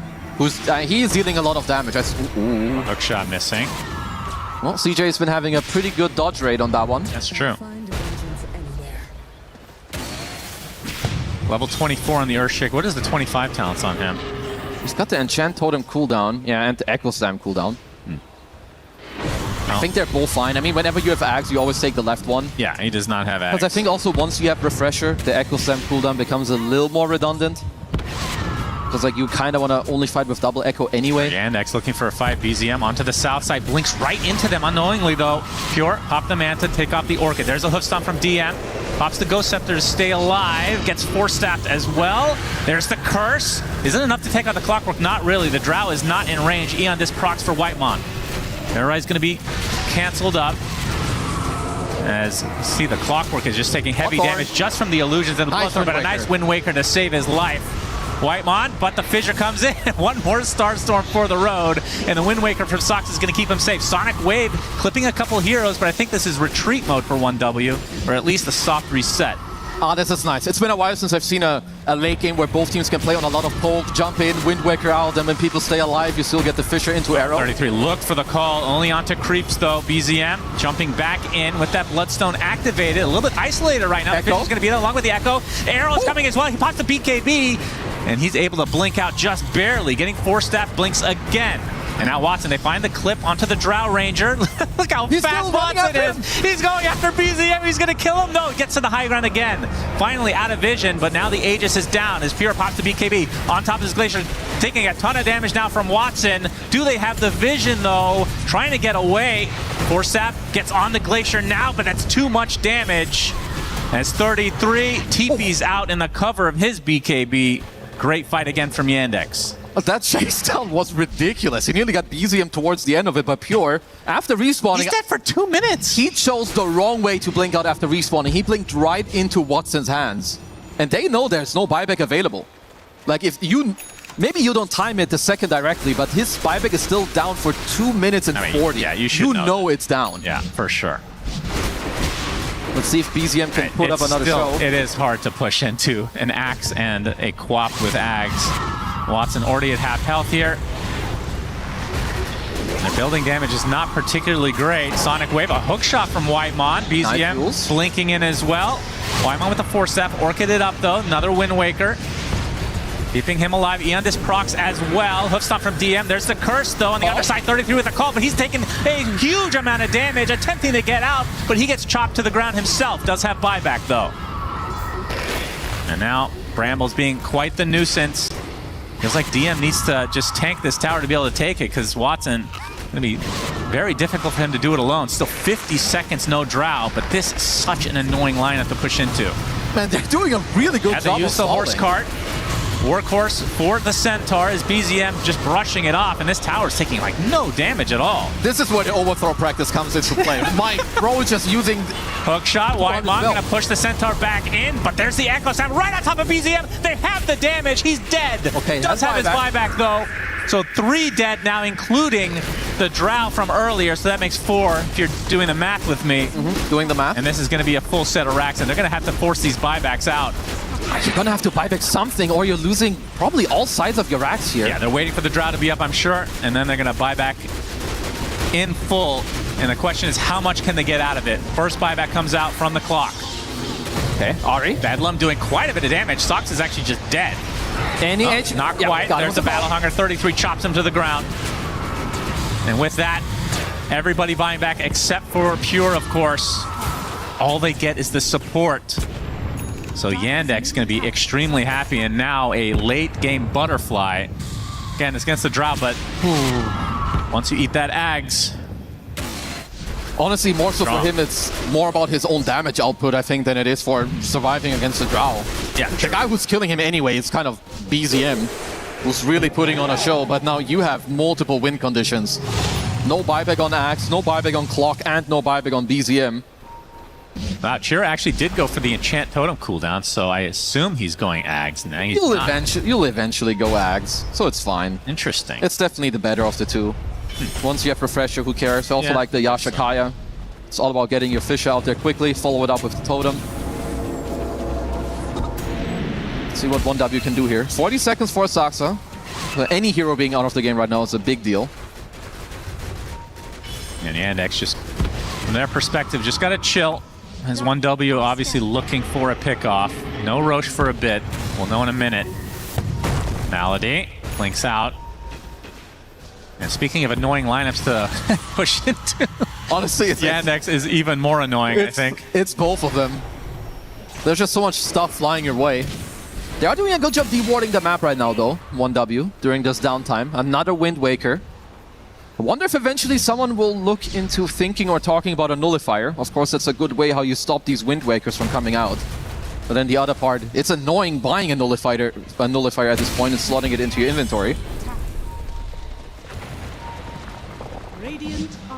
Remember, if Yandex wins this game, then they secure first place in the groups. If 1W wins, then it's going to be tiebreakers. You get to see this all over again. It's a juicy one. I'm sure the viewers wouldn't mind, because this is a very good series. Well, Fissure DM not able to make the connection there. There's 33 with the Berserker's call, but they get the Wind Waker. Echo Slam onto several heroes. Dark Willow's first to fall, and 33 is already super low now. Able to get away to the north as DM getting saved by Wyvern. Clockwork dead to right, so no buyback for him. But a big multi-shot from Pure, just decimating everybody. Curse comes out at the last moment. Not going to turn into a kill, though, as BZM keeping the pressure on. Buyback now onto DM. They kill up the Wyvern, no buyback to speak of, as Pure, he's dead. Does have buyback this time, will certainly use it here shortly as BZM, having used the BKB, faking the Sonic Wave, trying to find the correct target, gets it off, but not able to get the kill. Gets up to full HP from DM. Looks like the Curse Crown's not going to be activated. Actually, the Lotus is there, and Dark Willow gets absolutely thrown about. 3 dead for 1W, only 2 alive now. And that's going to be their defense. 2 versus 4. Wyvern could buy back if needed. 2v4, you have no buybacks on these 2 heroes. Radiant have buybacks on at least 2 of the guys, so Watson could go ham. I honestly think Malady should just buy back. But even so, it's a 2v4. You need to hold for at least a minute until you get a 3rd guy. Yeah, this is monumental task for 1W, as DM's just going to tank up these tier 4s. And we'll see what the cores can do. Pure and BZM. He's got a Rapier queued up, but you don't have time, son, to get this one. Yeah, Fortification, likely the final one of the game. Pure, not sure if he was spotted quite yet. What can BZM do here? Needs to get like 5 Sonic Waves right in a row. Multi-shot. BZM has really a good amount of damage to DM, but now the Ancient is exposed. BZM blinking in, gets fissured though, as Pure has to go back to Fountain. You can see the Ancient is already at half HP. There's no way they can defend this shortly. The hook stomp hitting 2 on top of that. And now they're turning on to BZM. Gets off a nice Sonic Wave though to try to keep this game defended, but it's not going to happen. He has to blink back to base. That's true. Backdoor. Backdoor protection. They're coming. Save them for a little bit, but the creeps are coming. They actually held for now. Are you serious? 3 alive now for 1W. 15 seconds for the Axe. Do they have anything left in their tank? They can just try to go for the throne completely. SPL completely ignoring everything except the throne. And that's going to be game. Yandex take it 2-0. And that means they are first in the group. Nearly put a hold to that. BZM gotta commend him even though they're on the losing side. Doing a very good job at holding this one. But yeah, Yandex proving that even in these difficult games, they just know what they need to do to come back. Because their early game was not good. DM had like no game at all. They just found a couple of picks in the mid game, got a little bit of a comeback, and Watson on this PL. Honestly, big delivery performance here by him. Yeah, he ends the game 19-3. Question begs a question. Why do we not see more PL right now? This looked like a masterful performance.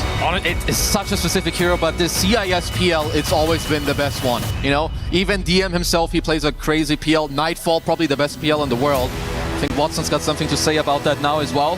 And yeah, honestly, banger of a game. 1W still looking very good, but you can see there's a couple of cracks in their armor. Yeah, absolutely. And Soxa, he knows about those cracks in the armor. We talked about the inside information here, Kazoo. Yeah. I mean, he played with them for quite a while, at least most of the members on the team. And comes out on top of this. I'm sure we'll see them face each other. I'd be shocked if they don't later on in the tournament, but so far, at least at this stage, for the group stage, Yandex take number 1. There's definitely some things for 1W, I think, to take away. There's like some stuff here where you're up 5k, 6k gold. I do think they found themselves dying a little too much in this Radiant jungle early on, kind of handing a bit of gold and XP into the Radiant draft. And it's usually something 1W is very good about. You know, keeping their lead steady, not overplaying. But yeah, Yandex, they found those openings, and they definitely made use of their Malady as well. Some insane Winter's Curses in this game. Yeah, I mean, Malady, I feel like, if I had to pick a single player for MVP in this series, it's him. He was absurdly good in game 1 as well.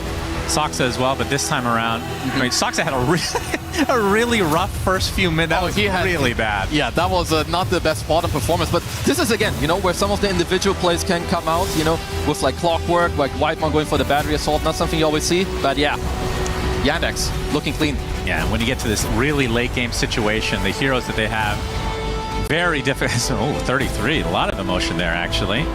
Somebody had turned on the light, I guess, and really rage baited him, as some would say. But yeah, Yandex, very good right now. Let's go to the stage and get a nice little interview. Thank you, my friends on the commentary desk, and welcome back to the stage. A 2-0 victory here. And look at who we have with us from Team Yandex here. Junior, thanks so much for being on here with us. I want to ask you a technical question first. The Earthshaker mid. It's only been played 3 times and won in all 3 times. The third one was in this game here. Why the pick? What's the reasoning behind it? Earthshaker 3 раза играли и сегодня выиграли, в том числе тоже. Скажите, в чем ваш секрет? Почему так получилось именно сегодня? Расскажите. I mean, we wanted to steal Shaker from them. I think they really want to pick this hero. We just think what's better, and we decide Shaker.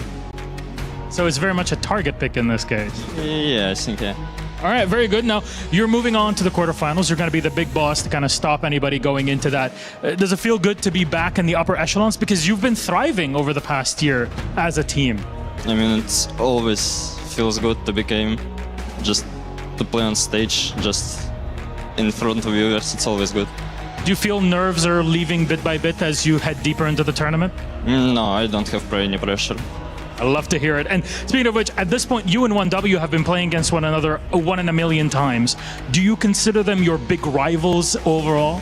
I don't know. They're just good and they always coming for us and we for them. Is this revenge for Birmingham? Not yet. Do you expect to play them in the final? We expect them. Very much. Thank you very much. Thank you. Thank you. Appreciate it. That's Chira. That's Team Yandex victorious. And thank you very much, Asala. Translator, we'll send it back to our panel. What? Thank you very much. Yandex taking this 2-0 victory means they are not undefeated, but they are undoubtedly the best team in the group of death. Congratulations to them to securing first place and therefore also skipping the survival stage and going straight to the playoffs. This game number 2, though, was quite crazy, quite mental here, Brian. This was a good one to end on, and we could see why these 2 teams are so close. Yeah, absolutely. I think, 1W definitely showed us much more of what they're capable of in that game too. I still think Yandex, I think they were in a comfortable position that entire game. I think we all expected their laning stage to not go so hot. They did not draft for the lanes at all. And we did see a couple of those key slip-ups coming from 1W in the mid game there. And I think that even with even footing, I think if the drafts, I would even argue is slightly in favor of 1W in the draft. And I think if the drafts were reversed, I would almost believe that Yandex would have won. That's the vibe I got from that game, but it was very close later on compared to what I thought it would be. I thought the PL would get out of control, but well played from both teams at the end of the day. Watching Yandex is so fun, and CJ's becoming one of my favorite mid players very, very rapidly. I think that the way he's been playing this tournament is so decisive. He has his own flair. He looks so good on the sliders, but stealing the Earthshaker was such a bold call by him, and it worked out beautifully. I mean, every player on Yandex delivered today, but I do think CJ is the most improved out of this whole roster. Yeah, I want to also take a moment to talk a little bit. We're going to talk about them later as well, but to talk about the safe lane of Yandex with Watson and Melody. I feel like this is the safe lane. We knew that they were comfortable together. We heard the stories. They joined gaming together. We knew that, they're kind of like a package deal. They enjoy laning, playing together, and we've seen them do well. We've seen them do very well. But I feel like this series, they smashed it. They knocked it out of the park. Yeah, Mira, backstage, you were talking about the fact that they look like more like Gaming Gladiators than they were on Gaming Gladiators. You want to talk about that a bit? Yeah, I mean, it's funny because we're like, oh, you could say they have the Gaming Gladiators DNA, but when they were on that team, they did not look like this. I feel like they've leveled up together, and Watson is an extremely talented player, but he never really was in the right team to make him shine. And at this tournament with Yandex, he's been playing very fast, but he's also been doing it with hard carries. And in this game too, we've seen him in a position that we're used to seeing him on previous teams where he's the only one doing well in the game. He has the 1 win condition, and he has to drag his team through a hellish early to mid game, which is basically what happened. There was the ticking time bomb of the PL, but there was also every lane losing and him having a lot on his shoulders, and he really delivered. Yeah, he delivered. Malady delivered, I think. both games, we heard our commentary team say it, like on the Undying and on the Wyvern in this game as well, Brian. Absolute shining star. Yeah, there's one guy that I don't think he bought a single support item that entire Great example, too. Guys, just, once you're like 18K, Malady was rank 1 on leaderboards for quite some time, especially before he was, when he had a reason to grind for that, before he was on a tier 1 professional team. This guy is something else. I mean, when I looked at his inventory on Wyvern, I'm like, Treads, Blink, Hurricane Pike. He was well positioned throughout the course of that game. There were a few cold embraces that I think might have gotten Watson in trouble, but I think that was an incredibly difficult game for him to execute. So I think it takes a lot of confidence to play a hero like Wyvern, who can effectively grief your team in multiple different ways, either cursing targets that you're trying to disable or by cold embracing your own teammates when they're trying to run away. But I think his Undying performance, like that was probably the best support performance I've seen in the first 8 minutes, and I just watched Rue earlier own on that one game, so that says a lot. It does say a lot, and still, it's not enough, because he is not the MVP. I am so sorry, Malady. In my opinion, maybe he got a little bit robbed, but I'm also a little bit biased towards support. But it is Watson that gets the MVP here. Well-deserved. A Lina carry game. We did kind of see it coming as an option, but were we truly expecting it? Not really. If you would ask me at the start of the day, I'm like, maybe 5% chance. We saw it in action, and I now think we're going to see it in action more so. His PL, he delivered, he knew what he had to do, and overall, very much on the ball.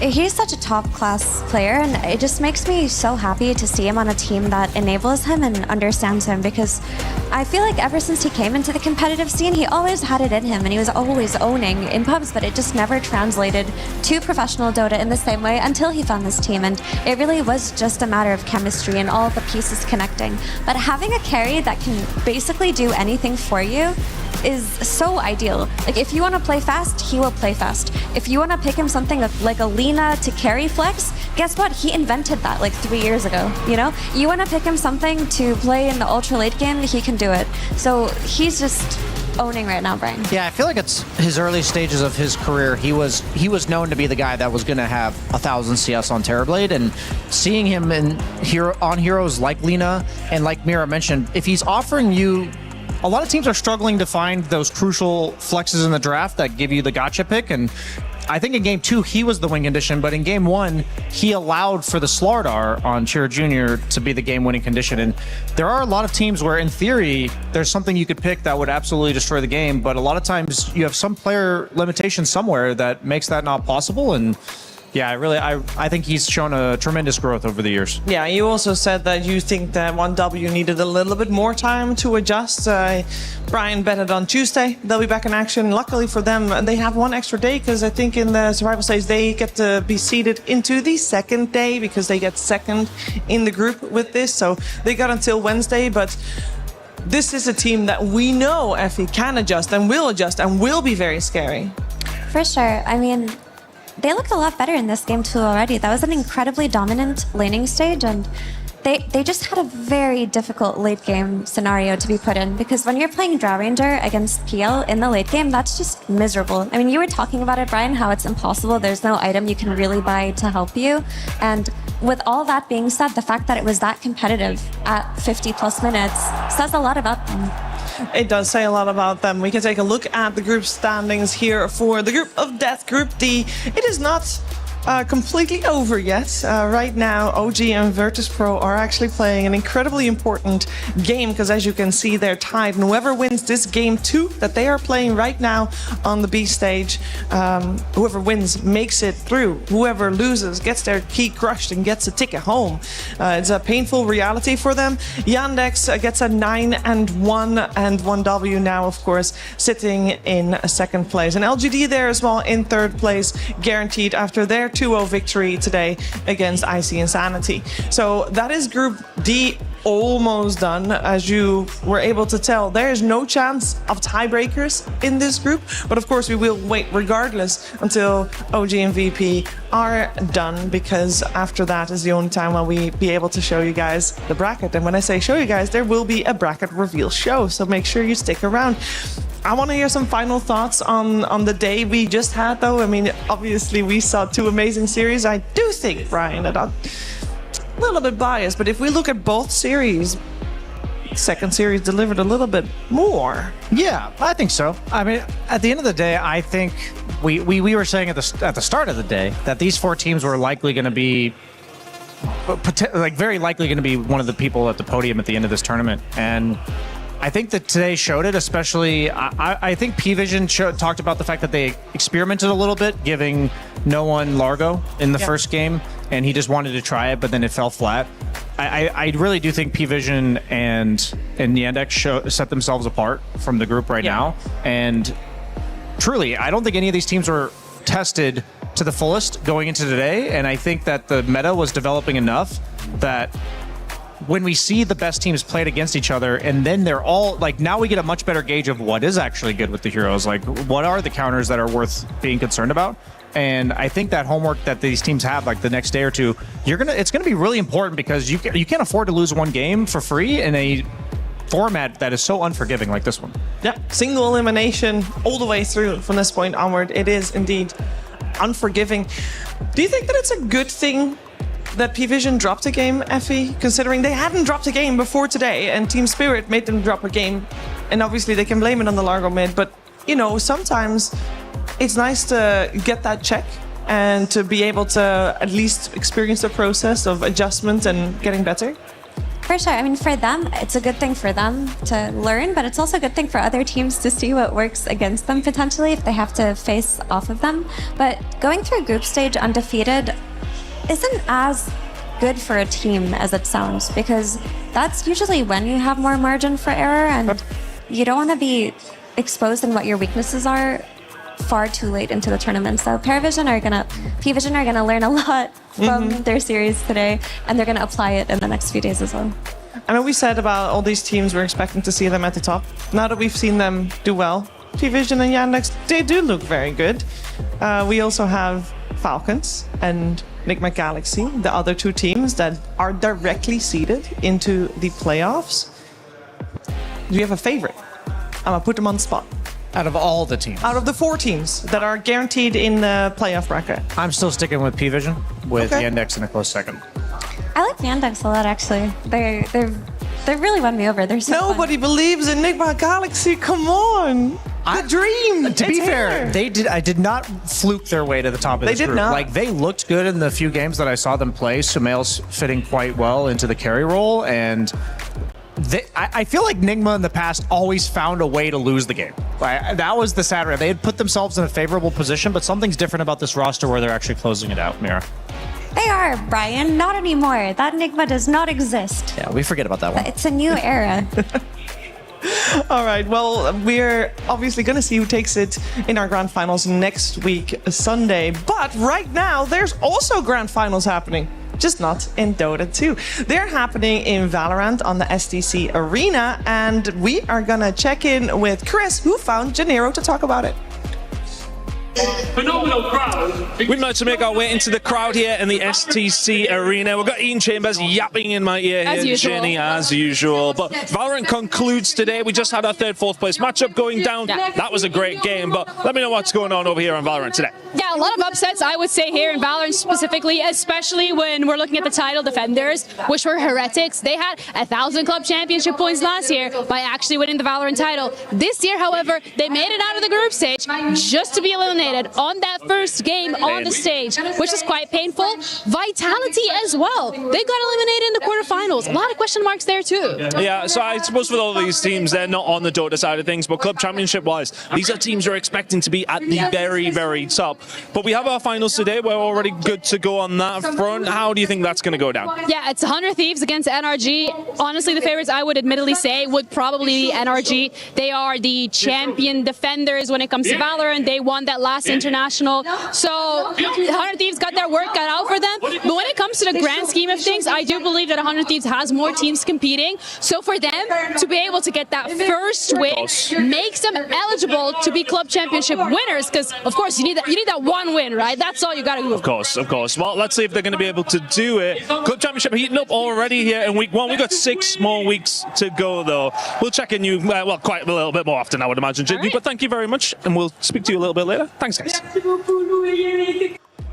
Thank you very much, Chris and Janiro. And we are going to continue on with the Dota because it's not yet done. We will have the bracket reveal show, but we cannot show a bracket without OG and VP finishing their series. Keep in mind that whoever wins this game stays in the competition. Whoever loses is eliminated. So a lot on the line. We're going to have you watch that game right here, so you don't need to move anywhere. And we'll, of course, be back afterwards. So enjoy OG versus VP. Complicate things for Raven and his growers have been a very big part of finding some of these openings here on the side of OG.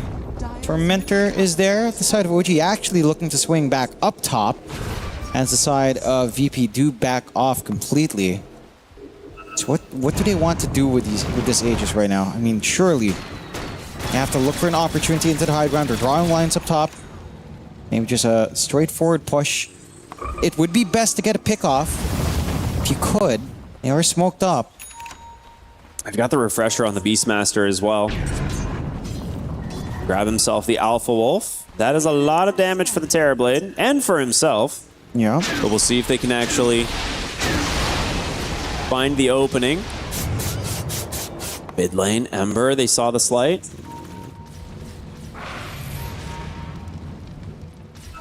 Timado. This is kind of far out. Hellscream is nearby. If you start the fight on Hellscream, I mean, I feel like that would be best case scenario. Are they just gonna siege? Yeah, they're just gonna see. I mean, they're gonna like force them back, I guess. That tier 3 is about to die, and well, VP is gonna smoke and do their own wrap around here, see what they can get. Why fight head on into the Aegis if you can surprise them? There's the Lincoln Spheres being replicated over. Moonlight Shadow. They're starting. They're going in with the gem first. Blink to safety, but they managed to find Skem to start this fight. He's going to go down. Natsumi goes right onto Tomato, but he's got a lot of damage. But there's the roar. Telekinesis to pull him back, but he goes right into the Magnetize. The second roar. They need to get Tomato to safety. They're trying their absolute best, but it's not enough. They've just surrounded him. He's doing a lot of... You're kidding me. He still lives. Natsumi's all alone. Oh, no. Saberlight, how do you keep him alive? Just way too many Dispels on hand. It's all that Lotuses. It's the 2 charges on the catchy lick. It's just too much for OG to have to play into. They couldn't focus that damage down. And VP swing out with an 8K lead. There's no way. It's just too bad. It's all the Dispels. Yeah. He's standing in the middle. He gets the Satanic off. They get some control. Get catchy licked in the back. Right there. Sablelight's just always next to him, giving a lick. Keeping him healthy. Lick again. And it's just all so far away. Just not enough to kill. I can't believe it. It's unbelievable how much he's able to keep himself alive. And during all of this, you have Abed and Fly just completely ripping through the back line. And it's just an immediate turnaround. The high ground crumbling here for OG, and it's potentially their tournament lives. Fortification's gonna come out. This is the last one that you've got. They're looking for Abed. He has a BKB at the ready. You have to open with a stun. Terrorize, it's not gonna connect. Able to dodge it out. Their respawns are coming through. Terrorblade's up in 7. They want the Mega Creeps, but is it too greedy to stick around? I think VP are going to take it safe and back away. And that is just insane. That was OG. I can't believe that happened. That was OG with the Aegis, OG with a refresh, and it just is all for so naught. good. They roared the Satanic, but his side gunner was hitting the Earth Spirit. Still, yeah. And then they roar him again. I don't know what you do here if you're OG. Right, because we've talked about what you've had to do. You've had to look for the back line. This Rubik was an issue earlier on. The Largo's an issue now as well. The Largo is so strong. How are you supposed to focus on all of these heroes at once? You have to get the Rubik or the Largo. Like and then Tomato just gets to do whatever he wants in the fight, which is even scarier. I don't know. The Largo's so tanky too. If you go onto Saberlight, he's like, what, 3.6 KHP? Something like that, Something like that. It's just so hard to kill him. Lots of armor as well because he's got the Lotus. That Divine's coming for Tomato. He's got his Ag Synth available. He's just locked the Aghanim Scepter for the moment.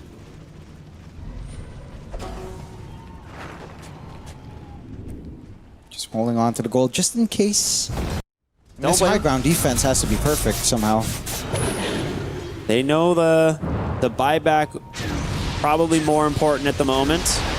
Abed gets his level 25, a big pickup for him on the Ember Spirit. With the Croak of Genius, he's going to be doing a lot of work in these fights. Has that refresher completed. They're going to pop another Moonlight Shadow here on OG, see what they can find. Vision onto Abed mid. But the telekinesis, it's going to come out immediately. A great stun comes in from Yopaj, but he still gets the fear off. Can they take down the Ember? They do. Natsumi doing a ton of damage on Yopaj, trying to get Hellscream, trying to get the roll away. He does for now, but they're on to Tomato. The Gyrocopter needs help. He's trying to win, but he can't do it. They get the kill. Natsumi is too damn strong. Taking down Fly will be next. He gets the Sunder onto Tim's. Abed with the exchange, able to get out for now. This is the fight OG was looking for. Arrow? Oh my goodness.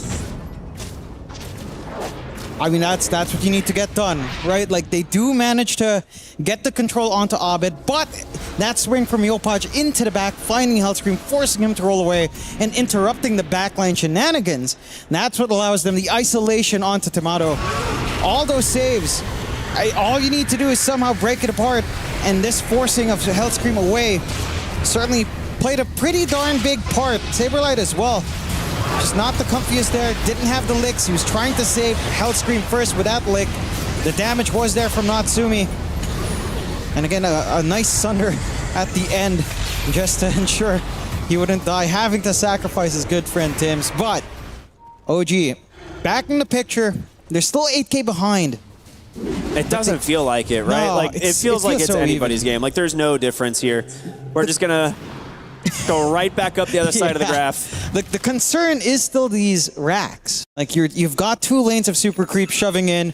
You've got some time until next Roshan. Respawns will be back up for it. And I have to say, heads up from Tomato again, holding onto that buyback, not fully assembling up just yet. You know. Dire's bottom tower is under attack. Gyro's going to be respawning here, so Tomato decides, okay, maybe I don't go Divine Rapier. He's going to take the Ag Synth and go for the Monkey King bar instead. He's just got to get to the side shop. He's going to hold his buyback again for now, but I think the Butterfly from the Terrorblade absolutely caught them off guard. Yeah. Like, you don't have that evasion pierce. You don't have a way of just going through that EHP of Natsumi. A little bit of a smoke out. Quick shout out as well, everyone from Stream A, hello, as we are going into a big fight here. It's a good time to get here. Tomato, under the cover of the smoke, he's got the Lincolns from that Largo on top of him. They're just going to run back the other way. They're pinging the bottom lane of Rax. They just need to cut the waves. And then maybe they can threaten Mega Creeps, or at least force OG back into the base. Roshan here, though.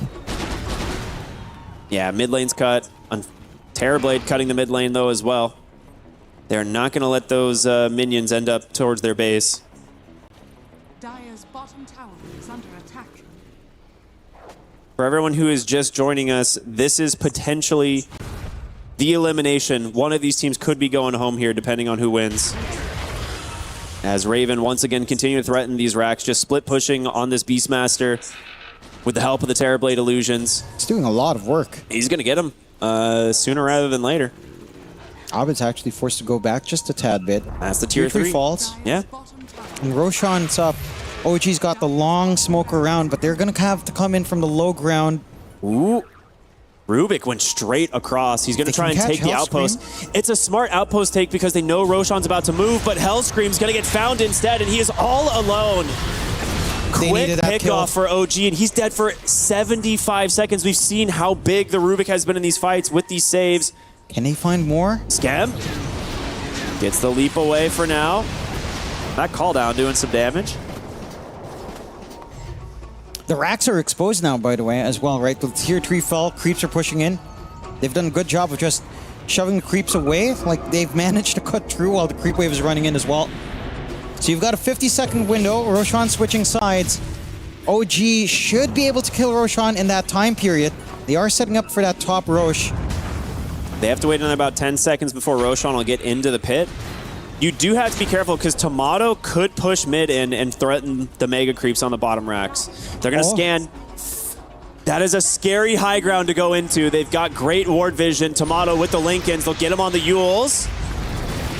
Gets Catchy licked. Safety number 1. Trying to get him out. Force Staff comes out with the Lotus. Yopaj forced to BKB. They don't manage to connect on this. And Rubik's coming up in about 15 seconds. This is so... Not a lot of commitment, though, from OG. They still have plenty in the tank here. Yeah, no BKB and Yopaj is pretty good. Pretty Your big. base. You got to go back and address the base. They'll get the D-wards. Who's going to go back and repair? Maybe they can send an illusion that's pretty far. Natsumi's going to have to do it. It's got to be the TB illusions. They've got to keep an eye on that Roshan, though. The moment that gets picked up here, a full MKB on Tomato, that's going to make the difference. Yeah. You don't quite have that yet on Natsumi. So, Evasion Pierce now up in the gyro. That should give him, again, a slight advantage in prolonging or surviving these fights. Man, it's just so tense. We said in the draft, man, when it comes to the TB gyro matchup, it's a coin toss. Whichever team gives this hero just a little bit more space in the fights is the one that's going to come out ahead. I will say one thing, though, when it comes down to like an ultra late game scenario, the one advantage Gyro has, it's a lot better of a Divine Rapier carrier. That is true. That's the one thing. Roche slowly beginning Tomato, the only one showing. They've always got someone outside to save. There's no roar. They have no idea. No. It's going to go the way of VP. OG do not make it in time. Ice Path does come down to protect it, and they will grab all the goodies. Roche banner will be picked up by Fly in a moment. Or not. Saberlight just giving everyone a bit of a dispel. So 2 lives up on Tomato. Saberlight's got a BKB now. That's pretty huge. Now, at least MKB's up now as well for Natsumi, so you can pierce through the gyro. It's all a matter of how you approach these fights now. Like, can you actually get onto the Rubik? Can you actually kill off Saberlight with his BKB? Because if these 2 heroes are alive, Tomato has so much space to just play his game. There is way too many saves on the side of Virtus Pro. Otherwise, if you just let Tomato and Natsumi get at it, as long as Metamorphosis is up, the Terrorblade has been looking a little bit better here. It's just that it's not in a vacuum. You have to think about all these other heroes. You have to think about that Rubik and that Largo. Just too much sustain, too much saves, too many dispels. I mean, the damage is right there. You can see Natsumi's got it. It's just, he can't do it alone. You have to remove that Rubik and Largo. Is there a world, and I think it's coming up here, Scam is starting to itemize a little bit more as a core. Octarine next. I would honestly like to see him shift. I mean, Magic is fine. If this game goes long enough, like a right-click Murano would be certainly helpful in split pushing the waves. And we're going to find out. They've got the banner. They can place it pretty deep here, thanks to it being the 4th Roche. They do have to protect it from the illusions, but this will give them time to try and siege the high ground. Tomato, great use of the Swift Blink, goes right up onto the high ground. Lotus protecting him for now. This will be the last fortification here from OG. Top lane is pushing pretty well. He's gonna get the racks. Are going. He has to go back on Abed. Reflected Roar.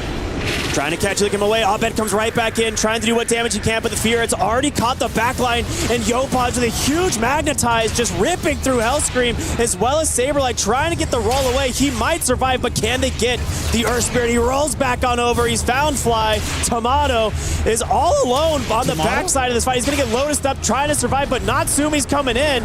They need to take down this Earth Spirit. Big Macro Pyre, but Yopaj, he will finally burn. He has to buy back. Natsumi's in. He's not healthy at all. The Sunder's going to come through, but Tomato standing his ground, and the Macro just rips him apart. The refresher from Fly, they were not aware. They're tier 4s. They've got to fix this. That is buyback after buyback being committed. But that Roshan making a massive difference in this fight. They still somehow managed to hang on to the racks, which I guess this is the craziest part here for OG. They need to force the buyback, right? Yeah. It's so risky. Natsumi really wanted that kill on Tomato, but staying right on edge of the macro pyre, kind of hesitating to go in and out. It's so much damage. Tomato's just going back in. Yeah, I mean, he quickly cleans up the racks. They know there's no fortification. They're trying to test the waters on the buyback status. But with this, it will be mega creeps, and you'll have a lot less opportunities to continue to rat now on this Beastmaster. Oh, Scam, you need to be very careful. That is a lot of damage coming through, and in comes the Ember, maybe. Catchy look to dispel. On to the tier 4s they go. VP are very close from securing their ticket to the elimination stage. The kickback, hold on. No BKB for 11, he gets the blink out. Magnetize is going though. Yopaj, he can carry the fight himself. But they're afraid to chase. They don't have their Terrorblade. They force them out of the base. VP can just reset. They smoke up right away, looking for their opening. Raven would be the best choice. It's gonna be close. They don't have vision quite yet. They're gonna back away. If they see that amp damage rune, it's not gonna make the fight any easier for the side of OG. On the wrong side though, so might not be able to snag it before this next fight breaks out. There's no way you're stalling this out for the next Aegis as well on the side of VP. Unless this fight goes really, really bad somehow. Still holding on for the Divine Gold on Timado. The Ember is checking for the rune right now, so he's going to get that amplified damage. Oh, boy. I mean, it's great on Ember, right? It doesn't need to go onto Tomato. No. Abed coming in right now. They get the vision on the Raven, the pullback. The kickback. What a play. Can he get the save to the BKB? Only a few more seconds. The missile's going to connect, but no, he gets the blink out. That Essence Distiller, very good scouting on the high ground. That was so close. You just have to be so careful. OG so far behind now. VP. Again, they've got the Mega Creeps advantage. They can pick and choose what they want to do. 2 minutes left, 2.5 minutes until we see that Roche timer come in. Doesn't feel necessary, but again, so much on the line that you really want to risk it. I mean, you've still got buybacks anyhow. You don't necessarily have to wait for the safety net of Roche. OG, and they're going to have to work hard to find some mistakes here. It's just so hard to play this game. Yeah. Again, you've got to find Saberlight. You've got to find Hell Scream. Easier said than done. All of these lifts, all of these catchy licks. Just giving Tomato so much room to play his own game. Even Fly with like the refresh shard, like that did so... The second macro pyre just instantly ruined Natsumi, who was already hesitating in that fight. You can't move out of that. No. It's a nasty amount of pure damage to kind of deal with. 20k lead for Virtus Pro as they've got the map in their control. And they are really just one step away from staying in the survival stage. Very quick response from him. Gets the jump out of there.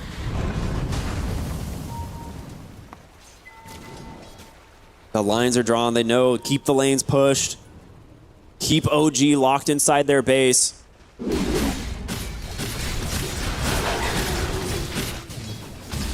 If there's any org that does enjoy these kinds of games, it is OG. So you do have that. I mean, this is par for the course. Yeah, that is true. I do feel like it is... It's just a matter of what wacky things can you do in this game. It's in the nature of both the teams. I suppose. You've got tier 5s coming up in a few minutes, so that optimism with some of the baubles, well, we do hit our first tier 5s. So bauble, you might get some value here and there. You've got the heart being farmed there by Tim's. A heart being farmed by There's the rapier. Yoposh. There's full rapier. It's finally here. Okay. Pull out the butterfly. I mean, it makes sense, right? You've got an MKB. Yeah. double Lincoln Spheres being picked up as well. This just feels impossible.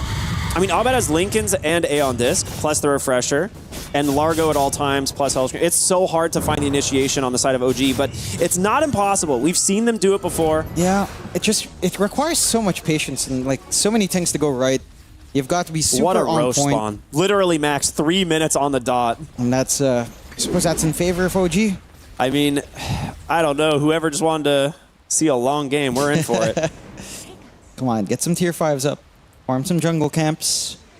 I mean, what are we looking for here in terms of tier 5 items? I mean, Stygian for Gyro, I'd imagine. For Gyro, yes. Same with Terrorblade, most likely. Yeah, I would say. Maybe there's an argument for Minotaur's Horn as well, just to have another Dispel. Yeah. As BKBs are starting to shrink down.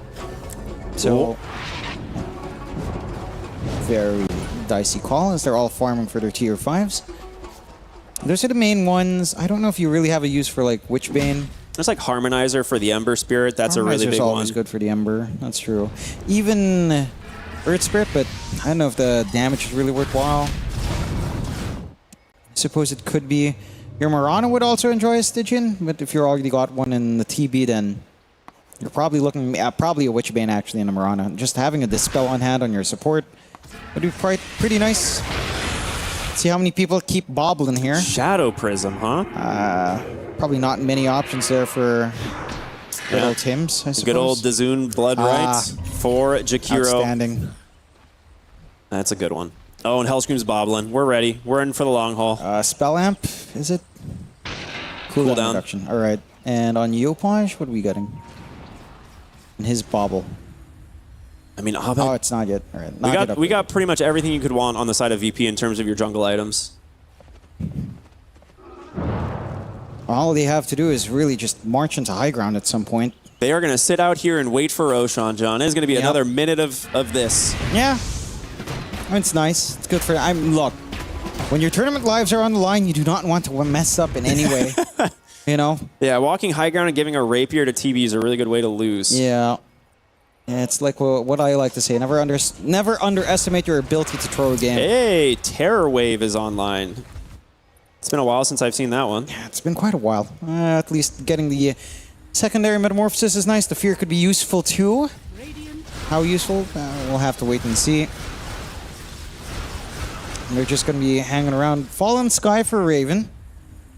So he's got a little bit more mobility on that Beastmaster at the very least.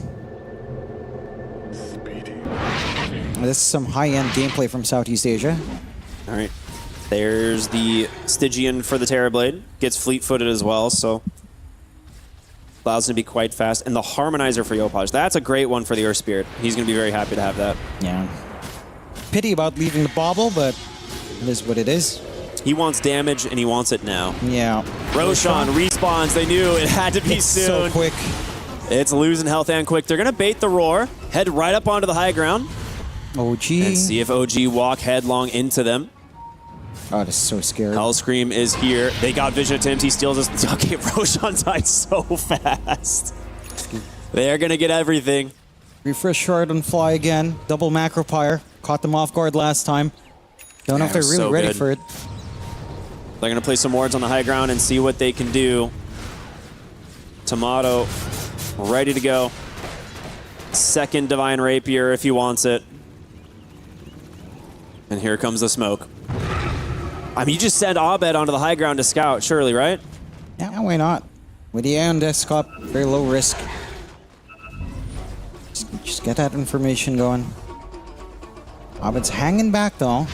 They're hoping to find someone outside the base. Dead at work. Ooh, almost. Tier 4, very low. You could sneeze on it and it would die at this point. Pretty much. VP. They still... Okay, so their fortification has refresh, which is big. Oh, they're on the high ground. Tomato. Protected, of course, by the Largo. Here comes Abed. Lots of damage here off the Ember Spirit, forcing them back into the base. The throne now exposed.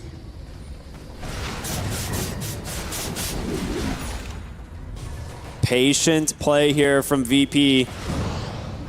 Buybacks for the whole team, but only 3 for the side of OG. A single mistake could cost them everything. BKB comes out. Yopaj, he goes for the kill. He doesn't get it. He has to roll away. The telekinesis save will bail him out. I don't even know what just happened. It looks like he got him on the enchant, but something didn't quite connect, and now Yopaj is all alone.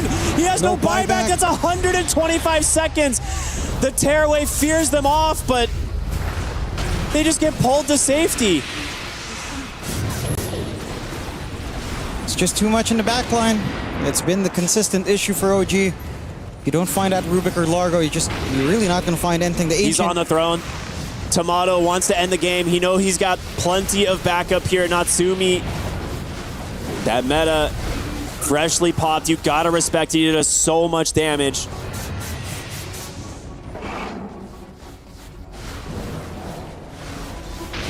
They jump in. Tomato with a swift blink tries to pop the BKB. He just gets shredded. Natsumi on a different level. He's gonna have that second life, but no Satanic available. Does have the BKB at the ready. They could try to dive, force the kill onto Natsumi. He's falling low, has to sunder if he wants to keep himself in this one. The throne still exposed, but they have that fortification. Tomato just kills Tim off the flags. They'll buy back right away. Saberlight caught off to the side. Tomato's gonna pop the BKB. It's gonna end the game. The damage, they get the kill, but the throne, it's gonna go down. VP maybe ending the life here for OG. We're gonna have to check the brackets, but they are safe now, and we'll move forward to the next stage. Yeah, outstanding play coming out from VP. Unfortunate for OG, who again have had a little bit of a rocky time overall, trying to find their identity. They've managed to get through qualifiers. They managed to get here based on their EPT points, but they don't manage to stay for too long, as VP have proven themselves to be the better team. Look, they execute on these drafts really well. They managed to play around quite nicely. Actually, their execution here was just so on point. And I have to say, Saberlight has just been looking amazing. Like, he's always been a great player, I think, no matter what team he's on. But him making the Largo look good, I mean, that takes a lot of effort. And he certainly made that hero look like an absolutely broken unit in that game. Just all these catchy licks, all these ways of dispelling, all these ways of bailing out your team. It felt impossible for OG. It felt like you had no play because of how much backline save you had along with Hellscream. Yeah, and Hellscream, I mean, Rubik is one of his best heroes, and this is definitely one of those games that kind of highlight it. He was able to just always save Tomato. They had a couple times, right, on OG where they managed to win some fights and start to turn the game around. I think they did a really good job on Raven, constantly split pushing.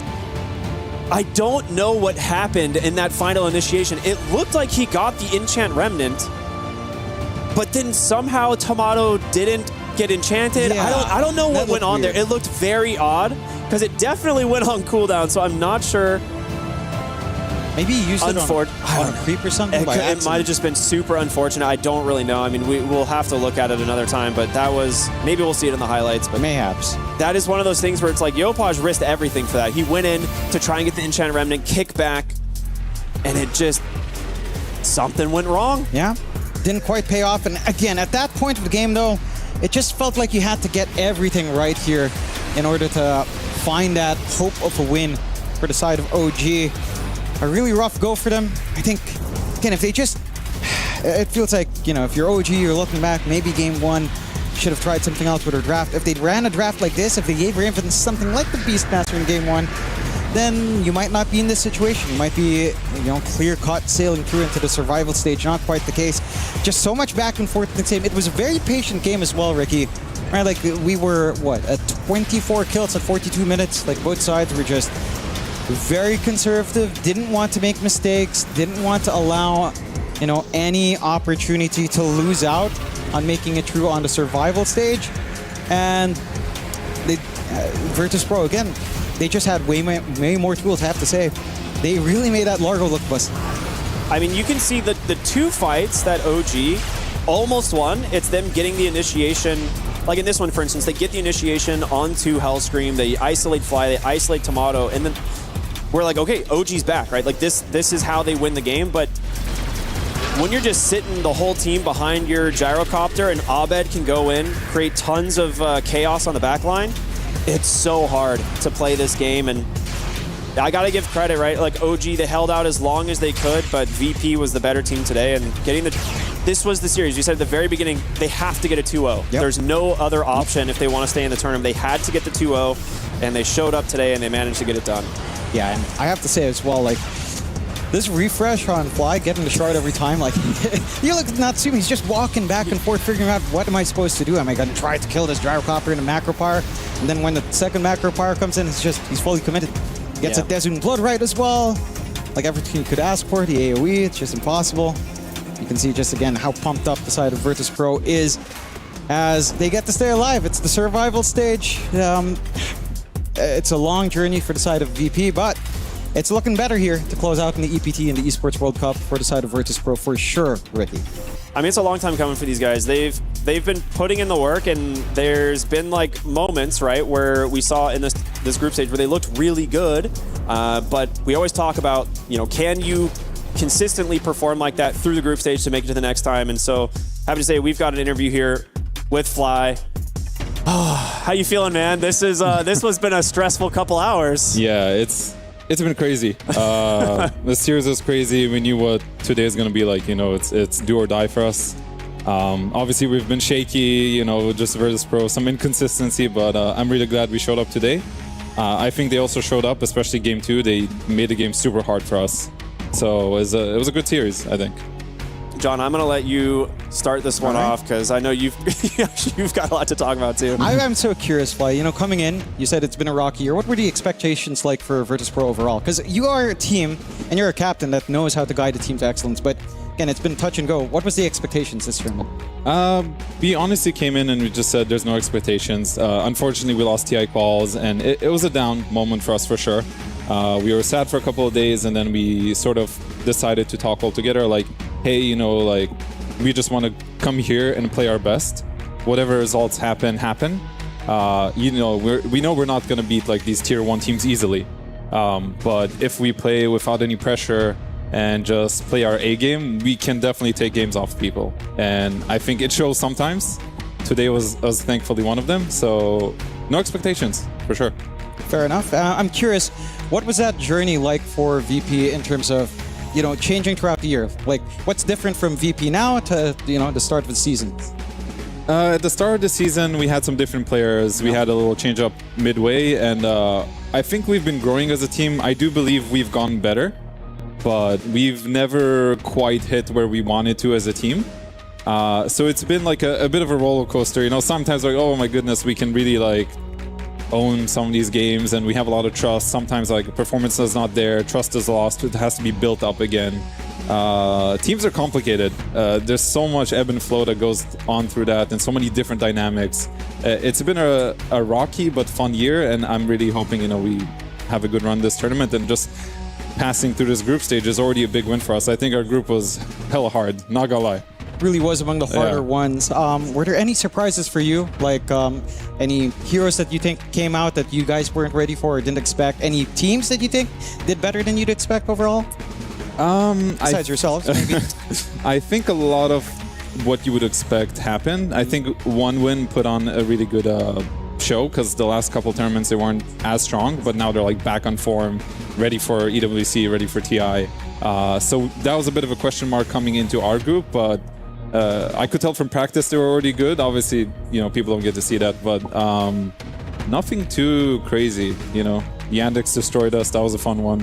I mean, Yandex destroyed everybody. Yeah. I wouldn't take it personally. They absolutely bulldozed this group. So I think their average game, like average win time, was like sub 30 minutes. So yeah, it's not on you guys. That just happened to everybody. Yeah. So I would say, like, going into Game 2, you said they made this game super hard for you. You guys seem to have a lot of, I would say, a lot of agency in how you could control the flow of these games.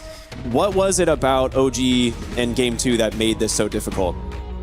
So specifically, I would say they had like Beast and TB. So they kept pushing in waves, you know, ghost push, like illusions pushing waves, boars, summons, whatever. And so we were never able to like fully close out the map. And it's something actually that we got better after losing to Yandex. Like when we played against their Enigma twice and we kept sort of faltering to this kind of pressure. We looked at those replays and we took something from it. And I think if we haven't lost to Yandex the way we did, we actually would not win today. I think we did a much better job of not bringing too many heroes back on the map and like reacting to their pressure where, you know, they're going to jump on the pushed wave with some Beastmaster and TB. They caught us a few times, but overall we were able to go behind Tomato and like cause our own sort of pressure point. Yeah. That was amazing. Yeah, I mean, this was a heck of a series to end the group stage. I mean, you guys, like you said, you had to come in today and show up, and you did. So obviously, big congratulations. We're always happy to see you guys push forward and continue to improve, and that's, you know, best we can hope for in the elimination stage. Fly, thank you so much for joining us, as always, and hopefully we'll talk to you again soon. Thank you, guys. Thank you. Boy, oh boy, what a day. We've got the grand finalists of EWC 2025 here joining us today. We've got Falcons and we've got Team Spirit. This should be a fun conversation for at least one of you guys, I suppose, to talk about the grand finals again. But both of you guys have been in a lot of grand finals. So the first question is, how do you prepare mentally for being in a big finals? Answering Carl. I mean, you shave your head, apparently. That's what your go-to is, but... I don't know, it's like basic game, even, I don't know, not much prepare, just play, that's all. Yeah, it's just millions of dollars, not a big deal. Yeah, sometimes millions, sometimes no. Like, just playing, try your best, like basic. No need to like shake your hands or head, something like this, for me, no. I mean, probably the best not to think about the pressure, just right? play, that's all. Yeah. You, Tor? Yeah, I totally agree with my teammate here. So. Ask please Maureen, I guess. All right. Well, there's not a really specific preparation, like just you trying to get the best rest you can. I mean, I'm considering sleep and then kind of just like, at least I'm like lying down on my team that they're having a good preparation as a like draft wise, and I'm just gonna do as best as I can usually, and pretty much. Amar? Well, first of all, you start by panicking because you're playing grand finals. You're a human being. Yep. And then... I mean, he's always panicking against Spirit. That's like pretty much... Yeah, it's like default. If I see Spirit, I'm panicking like automatic. Because I know they can one time become the best team in the world. Of course. It's impossible. Yep. Yeah. So that's the one time Pico D for collapse. Or Pico D for collapse. So you panic, it's grand finals. Right. You choke. Wait, when are you panicking? Are you panicking the night before? No, you're panicking right before you go on stage? No, I panic the moment I know my grand finals opponents. Okay, okay. It's like the start. At the start of tournament, because Spirit in the tournament. Yeah, but like, it's most important when I play against them. So I panic before. Okay. And then I panic all the way. Okay. Till I sit down and it's about to play. Then when it's about to play, okay, chill. It's time to play Dota. That's all I need to think. No more millions, best in the world, all this mindset garbage. Don't exist. Okay, so did you have that panic at TI for Extreme? They weren't Spirit, so... No, at TI it was more chill. More chill? No. I was actually, remember, I was panicking when we knew that we're going to play Spirit for elimination game. That's right. Yeah. You guys, yeah, I was literally sitting outside for like 2 hours till like 2 a.m. and I was keep crying, holding his hand and the head and like just saying we're going to play the Spirit. It's a misery. The destiny has been decided. We're going to lose. Something like that. No, we also have this fun story that we're not gonna play Falcons. First time we're gonna play against some heroic, as I remember. Yeah, then like sometimes in 1-2 hours they like say, okay, you play against Falcons. We say, oh, okay, like elimination game against Falcons, always fun. Like, okay. We like some players like disappointed because of this. Like, why did they change? But like take it and lose it. That's all. Sad, but true. All right, so it's been a year since the finals. What has changed about you guys? What has changed about your team? What has changed about your mentality? You're still panicking? Did you panic coming into this knowing it was a podcast with Spirit? No. There is no collapse. No collapse? Okay. So what's changed for you guys? I mean, you guys swapped out a player, right? We changed coach. We changed a lot of. We changed 2 players. Changed 2 coach. Coach, then 5, then 4. So a lot of changes we had. Yeah. So new year, new us. Yeah. I would say, yeah. Not the same. Like I guess Falcons probably the same old stuff. They have old team, all the same. Yeah. But we a bit changed. Not a bit, like a lot of change. But at least we have Miposhka now. I was about to say, bringing back Miposhka, is that nice? It was a nice reunion, I assume? Yeah, all dogs in town. All dogs is back. Well, meanwhile, you guys have stayed the same. You guys have been the same. You guys are the longest running roster. Yeah, and you're asking us about something new. I mean, surely something has got to change year over year. You're TI champs now. Well, the mindset didn't really change. It's just more like less stress generally. I mean, except Amar, right? Right. Pretty much. I mean, I wouldn't say, and actually something changes. Like, it's just we're playing tournament to tournament, and like I'm more getting excited. It's getting like tiring, let's say. And Riyadh is like, I mean, I still respect Riyadh as a tournament, and I generally like to play it, but it's generally like, let's be honest, like TI is like more as an achievement, it's like people respect more. Sure. Because you're writing down your name, right? And Riyadh is like, it's a second. So I'm more gonna be prepared for TI than this. That's fair. Mar? Nothing changed for you? Well, a lot changed. Look, we're not gonna pick Sun King, Primal, and Shaker because for some reason these heroes are garbage. So there's a big problem. My mid laner cannot play his Dota heroes. I cannot pick Razor and Mars because I don't know what Valve decided to not give them facets. So yeah. I think next time just take the photos of screams and just like leave here. Yeah, I will pick Necrophos. It's fine. They can know. We did talk about your hate for that hero. Hate? Yeah. I love Necrophos. I asked you about, you were playing offlane Ancient Apparition. Oh, yeah, of course. I hate Necrophos. Of course, I Necrophos. hate Necrophos if it's against me. I would pick Ancient Apparition every game. But if you're playing it, it's all good. It's the best hero. It's the best hero. The best shit. I just farm. I win any lane. But nothing really changed inside the team. It's just the same team. 5 NPCs, 1 NPC on coach. We're just gonna come, robots, try hard and play game. And when we lose, we're gonna disband. If we win, we're gonna decrease chance of disband. Okay. Might still disband. Yeah. Maybe pull an EG, just kick one person. No. Disband. Okay, disband entirely. All right, fair enough. We've got the grand finalists of EWC 2025 here joining us today. We've got Falcons and we've got Team Spirit. We'll start with you guys. How do you deal mentally with getting second place?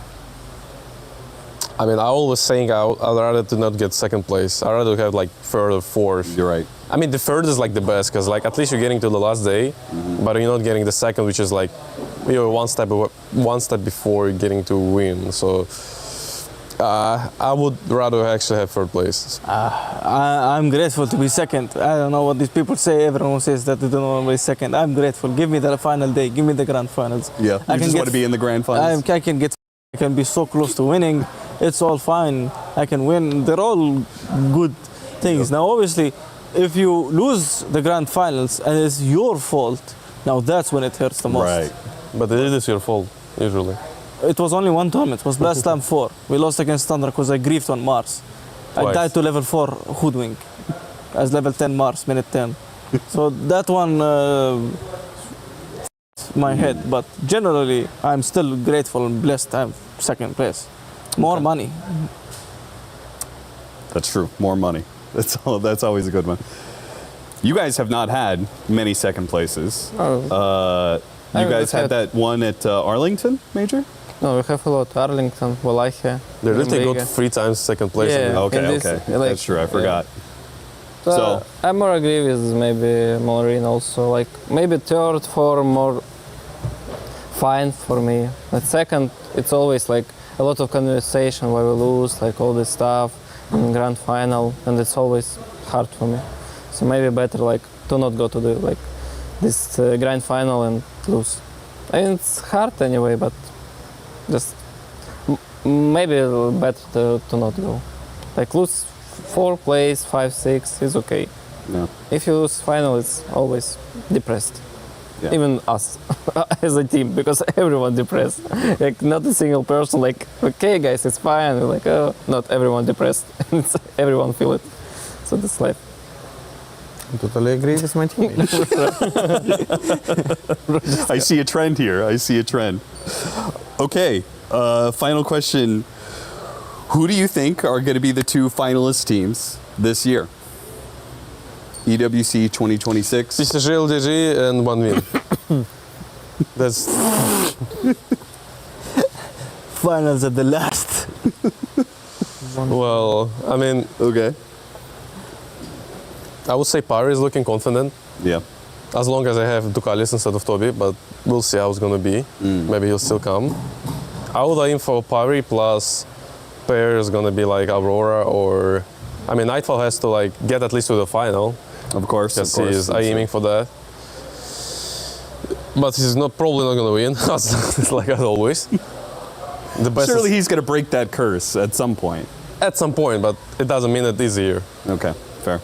So, yeah, pretty much. I would say Aurora is going to be like third place. Probably Pari is going to be in final. If they're going to get Ducalis, if not, there's going to be like some LGD plus potential Asur Spirit. Okay. Oh, actually Yandex. I forgot. Yandex against PSG is going to be in final. Omar? Easiest thing, Aurora against Spirit. One of them has to be a 3-time Riyadh Masters winner. That's true. One of them, you mean like Aurora? Aurora have Mira. No, Mira. I mean, Mira is like fake, you know. All right. What about you guys? Who do you think the finals are going to be? We'll start with you. I would say Yandex for sure. Okay. And some random team. Some random team. The second one, yeah. Do you think the playing field's pretty even between most of the top teams? Yeah, I think so. So it's just a bit of luck and a bit of meta. Why Yandex over everybody else? It's just good. Better than others. Yeah. Okay. 6-7. Collapse also pulled the 6-7 meme on me. I asked him, I was like, has this made it to Russian? He said no. We just know the meme. I said, okay. Wow. It's a brand I agree with Yatoro. Okay, very well. Actually, I'm going to use the strategy for the next time. All right. Well, this was our podcast for the finals of EWC 2025. Full agree with Capitalist. Thank you. They all agree with me. Thank you very much, because I'm the host and you have to agree with me. Thank you for watching, and we'll see you guys next time. Hello everyone, this is Seb. We're here for the French food tasting with Nisha and Boxy. Hi. Hello. I guess I have to say sorry for what's about to happen. No, we'll be fine. We prepared a bunch of stuff for you guys. There is, I'd say pretty common, pretty riskless, and then there is very risky, maybe trap cards. You don't have to try anything you don't want to. There is sweet, and there is, rather cheese side. You want to start with the You can pick Nisha. I mean, I usually start with sweet, and then... Oh, you start with sweet? Transition into... And then, like... You sure? I was normal, thinking and then you sweet finish... again. Okay, that's actually smart. As long as you finish with sweet, so that you don't leave this room... You leave this room with a smile. Anything you feel like trying, and then I can tell you what it is? You have to explain I mean, just by the look, is there something that's appealing? I think I like macaronis, but I didn't try them many times. You know them. So I'm always down. Macaron, this is a classic. I think you have chocolate, strawberry, and probably vanilla, the last one. They look nice. Do you want to try one? Or? But they are made with egg, yes? Yeah, there is. Yeah. No So you can try it. Okay. No for me. Box is not gonna try anything. I'm like alone.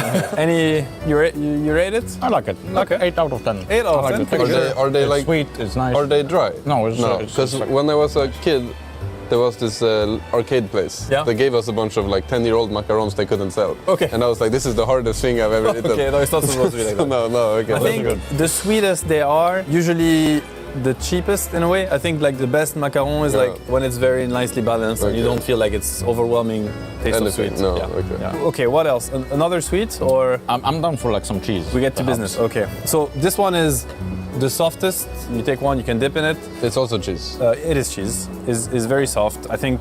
I'll take a bread. Yeah, I think no risk with this one. You're having a good time. I'm trying the bread. Eat lunch. I like the bread. Yeah, welcome to France. Bread is good. What is this? Pan baguette? How is it called? I think grissin. I think it's rather Italian, these kind of things, like where they have this crispy to dip. Yeah. You pass this one? We'll call this level 1. No, I like it. Okay, step 1 is fine. Step 2 would be comté. So in France, you have two kinds of cheese, I guess. It's the kind of hard paste and then softer or creamy. This one is very typical, not very flavorful, I guess. So you could try it with no risk. So you would put this on like a sandwich? Or you could just eat it like that, or with bread, or you can put it in a sandwich. Yeah. So just like eat cheese by itself. Oh, wait, Oh yeah. sorry. I mean, you can have bread, or I think for the, how do you call them, like the connaisseur. If you want to cut it in half, or if you're going for a full, up to you. And you're not eating anything? I'm French, of course I'm not eating anything. Yeah, you can have mine here. I mean, it's fair enough. It's fair enough. If you want to, of course, no pressure. No pressure. No, I kind of feel like I have to. Yeah. Okay, well, we'll stop it now. If I'm eating too, that's it. Was it good? It's not too. It's like hard taste, right? It's okay, not by itself. I feel. How strong is it on a scale of 0 to 10? Because I want to know where I can take you. I feel like this is like a 7 at least. It's a 7. In strong. It's like kind of, isn't it like intense? Because compared to the next two, it's a 2 or 3. But it should be a 2 of the or 3. cheese are like like blue, green. No, we cheese, didn't. No, I mean this one's close. Yeah, okay. Yeah. Then you have camembert. Yeah. But this one is, I guess, a little bit old. So it's much stronger than what it can be when it's younger. Like intentionally old. Or like I don't know. or it's been on this table for I a just week. got here a few hours ago. It's from last year. How do I do that? You can try it. You can take mine. You can take mine. This is from the tournament in 2011, actually. Yeah. You had it in your fridge. Yes. I do never need opened like it. some bread. No, so no fridge, no I'll have fridge. it. I'll try another I'll have bread. another. The breads were pretty good. What I'll try fridge? one of this. Outside rotting in the sun. No fridge. It's so strong. Yeah, But it's good. You like that? It's good. I think. So you see, if you gave this one a 7, what do you give this one? 11. This one was like a 9. It hit me Okay, hard. it hit you, yeah. Yeah. It's just, I like it. Just wait in a few hours when you feel a bit dizzy, then you know what it is. This is good. Put something in the food. Good luck for you guys in the practice room too. Okay, then the strongest is this one. The monster. So in French, it's actually a coincidence that it sounds like monster in English. It has nothing to do with monsters. It's called Monster in French, which is just a name. Do you feel like trying it, or is it too much of a stretch? I can maybe cut like a super small piece. No, You don't have to. I if you think don't it doesn't look appealing to me. Yeah. And like, It tastes exactly as it looks. I think I'll skip that one. Okay. Let's have Good, another. What about you, I'm Babsi? testing another bread. You want to try it? I'm testing the bread. Very wise choice. But I would like to see Seb try a little bit. It's good. It's good. So this is the last cheese, yeah? Yeah. I actually don't know what This this is one sweet, yeah? Yes, it is sweet. And then you have the sweets that you haven't tried. What is this? Oh, this is a. Mini saucisson Justin Bieber. So it's like meat. It's like a mini sausage. I gotta try it, Yeah. yeah? Of course. I think you like it. It looks kind of weird though. And then you can dip it in. You just, It's kind of hard as well. Actually, some already tried that. I've never seen it before, but no. Dip in cheese. it has happened. Yeah. I don't know. I mean, It's not I'll a go thing. with bread again. Yeah, it's not a thing, but you can try. No, this is good. This is a good snack. I mean, after the cheese, it's Good probably- 7. Good 7. It happens. It happens. The cheese is getting to him. You feeling dizzy yet? You can take my plate. It's spinning around you. Then back to dessert. Typical French biscuit, I guess. Your typical lunchbox when you're a French kid and you're going to school. Who's the guy on it? Old school French students, you know? Like they were dressed like this. That's how they look like? Yeah. I guess so. Is that your uniform when you went to school? No, I came too late. But maybe a couple hundred years ago, I would have looked like that. This one, it should be good. No. And you can also eat the biscuit with all the chocolate. You have 2 versions of it. It's illegal. But yeah, I have this at boot camp like every time. Okay. Cookies. Yeah. I So bought it's it, approved. Yeah, it's good. But you have it with like tea or with milk or with coffee or No. cigarettes. I don't know. Sure. We would love other things. It's up to you, really. But this one is a good. This one is probably my favorite. 10 out of 10. 10 out of 10. Yeah. Nice. Then you, over there you have it's called Madeleine. This is very French typical. This one over there. Is there anything inside? No. Oh. You can cut just a small part of it if you want to try it. I'm kind of full already, but That never stopped you before. It did. Is it like vanilla cream or something? Or like the, what's it called? I think there's vanilla. Maybe it's just a flavor. Yeah. It's not stuffed with anything No, inside. no. Honestly, this.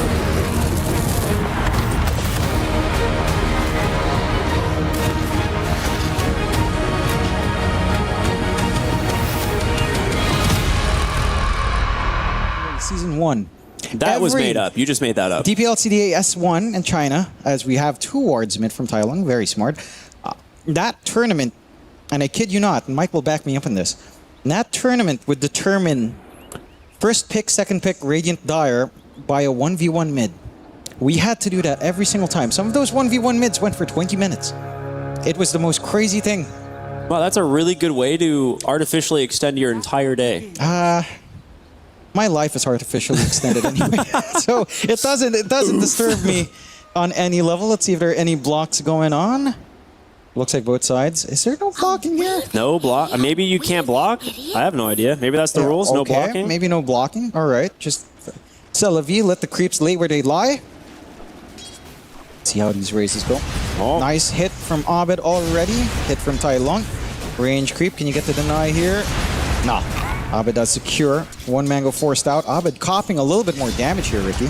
He got the third raise, actually. Oh, also a third raise. Oof. Abed. Throw the double blood grenade. Do it. No deny as well. So Tai Long already copping the better end of the trades here. 3-2. Getting most of the raises to stick. Abed already eating one mango. Down to one. We should really get rid of the SF mid and do something like Treant Protector. Really hype it up, you know? Just something like absolutely insane. I'm telling you, we should randomize a 3-hero pool, let the players ban out one each, and the one that's unbanned is what both players will play. And that's it. That's the only modification I'd make. I think that would be pretty hype. Can you imagine a double IO mid? Just trying to get first blood on each other, trying to siege. Still very stable. Tai Long again edging out here early on. 6-3. Abed lagging a little bit behind. Down to just the one. Still on the one blood grenade. I don't think you can blame the lag here. Oh, there's no way you blame the lag. I don't think you can blame the lag. There's no excuses. Tai Long doubling down on it. Gonna have that early advantage again. First 2 kills. Oh. Playing it safe still. He's got the... Okay, so he was holding his raises here, waiting for the level 3 timing. He's going to prevent Abed from getting it off the same wave, which is pretty big. All right, yeah, here's the problem. So Abed really has to hold the distance here, cannot afford to come back to the wave. No. Has to wait for that debuff to disappear. The stack damage. Uh-oh. Level 3 now up on Abed as well, but it's starting to get tricky. No chip damage onto the tier 1 at the very least. I mean, I feel like he's never go down to towers. I don't think I've ever seen an SF mid come down to a tower kill. No. Even on the longest ones. I think the longest one we've had in one of the Dream Leagues must have gone for like 20 minutes. And I think in the end, it was like Bob dancing around like a maniac. So that was something. You know what's definitely not coming down to a tower kill in 1v1 mid? What? Treant Protector. You know, that is pretty right. I'd take that. You know, what else are the most unhinged 1v1 mids? Techie's 1v1 mid sounds pretty fun. I feel like it's less unhinged than it used to be, right? Yeah, I mean, Techie's mid is kind of like a pub stomper who's smurfing. It really does a lot, but in an equal, 2 equal players on Techie's 1v1 mid, that sounds pretty fun to watch. Then again, it could also just devolve to like reactive taser, run in, reactive each other, and say, all right. Oh my god, you're right. Uh-oh. Oh, Abed. He's really hurting. 19-7, 9-1. So many more he's had to buy 3 salves now. I mean, I know that's kind of how this goes, right? Like, you just buy regen. Hold up. The blood grenade. No mana, no mana. He's got the mana. He's got the one mango. He was looking for it, but... Oh. Blood grenade Another again. blood grenade. Okay, gets him with the fairy fire. Nice bait. Abed, despite being down literally half the CS, is asserting some dominance here as he hit level 4. Stretching it out. Already salved up on Tai Long. Getting a bit of a reset. Still have the 2 mangoes in Abed, just the 1 mango in Tai Long. But again, this EXP and slight gold advantage for resources is going to feel a lot better for Tai Long overall. This ramp up into 5, maybe you start to see again some good raises coming in. I would like to see some of them start to play around with, what's it called? That value point. That weird active where your souls get. Oh, Feast of Souls? I mean, Abed has it. I was surprised he took it. I actually quite like it. It's super value. Think about it. 30 attack speed for free. You just waste souls. In a 1v1, it doesn't matter. You're not thinking long-term here. Over the armor. Like, value point and Presence of the Dark Lord is really good, but investing more points, I find, for an aggressive play, you want those Feast of Souls. Level 3 raise. Tai Long, very spooky.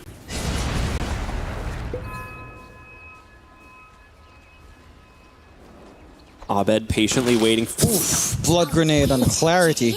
Wow, he actually got it. That's pretty good. I mean, Tai Long has a lot more stats. He's got the full bracer done, right? Just a difference in the net worth already adding up. I mean, it is a big difference. 33-14, 12-1. Abed's just not been having too much to play with here. Tylon's aiming for the late game, though. It's 60-minute tier 5 item timing, right? That's what we're aiming for here? No neutrals, because you can't farm neutrals. No. You just a leprechaun comes out of the ground and yes. lets you pick from the bag. You got to kill it first. Yes. It has like 2,000 HP. You'll get there. You know. 6 now on Tai Lung. As the value point in the Requiem. All right, he's going for the dive. He's got the blood grenade. Forts the tower. He's got him. Tai Lung gets the kill. All right. It's 1 up. Just 1 more to go for Tai Lung. Abed does get a reset at the very least. No runes. Don't take the rune. Don't no do runes. it. All right. There you go. All good. Not backpacking the bracer. Kind of cringe. Nah, it's pretty based. He's like, I don't need to be efficient. I just need to be better. That is a valid strategy. Now, I have seen someone actually come back and win. Yes, it has happened. A 1v1 mid, despite being down a kill. It's not the end of the world. Oh my god, the net worth. Okay, that's not good. Yeah, but Abed's been eating his net worth, you know, I guess, at this point. Like level 4 raise. I feel like that's... Okay, well, he whiffed. Hold up.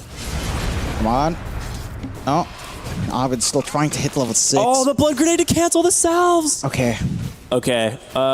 Abed, sick play on the comeback. This is where it all... Is he going to walk base now? He might have to. I mean, he will, and that's going to be recovery for Abed. Right, he's going to be able to hit the tower. Soak some EXP. Just hit the tower. Yeah, if he just hits the tower down, that could be one way to win out in this. He's going to drag the wave. Oh, he's going to try. Leave those runes alone. Very nice. It's a really smart way to deny as much XP as possible. Are you allowed to TP in this mode? Yeah, you can. Yeah, all right. Fair enough. Fair enough. I'm going to say yes because he just did it. Not because I was confident at all. No, we did see Abed do that as well, yeah. Let's see, Abed... Again, he's still struggling a little bit in terms of EXP, but it's got the creep wave dragged all the way back at the very least. Who needs items when you have mangoes, you know? Word. Now, for sure. Dude, he's going for the dive. He's going for the dive. Tai Lung. He's got the boots. He wants to. Abed, pretty good. Requiem. Nice. Gets the Requiem.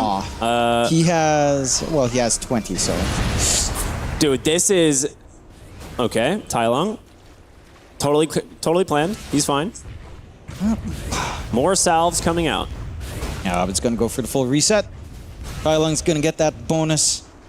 Solo EXP, solo gold. Double bracer, full wand. Tower just getting sieged away. Yeah, good luck TPing in. No Requiem. I mean, if Tai Lung sees him, could you channel a Requiem yourself? Abed, can you get the raises? He's got him. He's actually going to get him.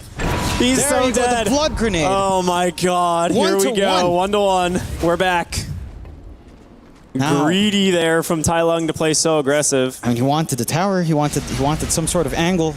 20 seconds till the respawn. Here's the thing, though. Abed has committed a lot of resources for this. Yes. Tai Lung's going to come back full health with all his items. Yes. Tranquil boots. All right, that's kind of cool. Feast of Souls on the tower. Look at it. Half HP. He's owning.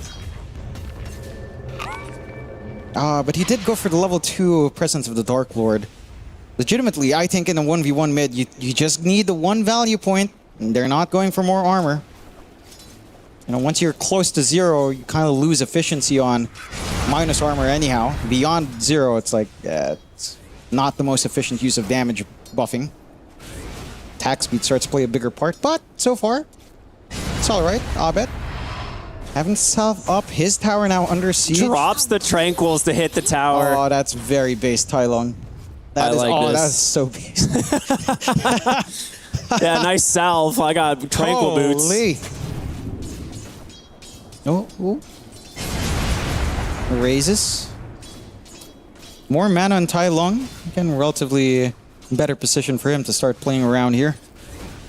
Controls a wave. Oh, dude, he dropped the Tranquils mid-auto attack. All right, Tai Lung's cooking. Yeah. He's ready to go. Styling. Always active, always regenning up. Abed's just constantly flying out salves. He's got bracers coming and a clarity. He'll be fine. Double raise. But again, Tranquil boots, all the difference.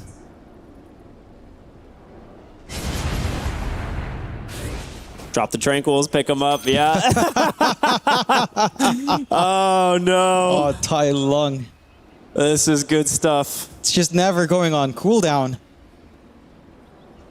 He just literally never has to buy a salve. He's got them, but like he just doesn't have to like worry about it. No.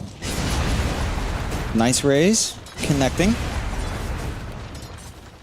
All right, this is the catapult that probably ends the game. He does have a fortification on Abed here, but Tai Lung might be able to just aggressively push this and get the tower with the catapult.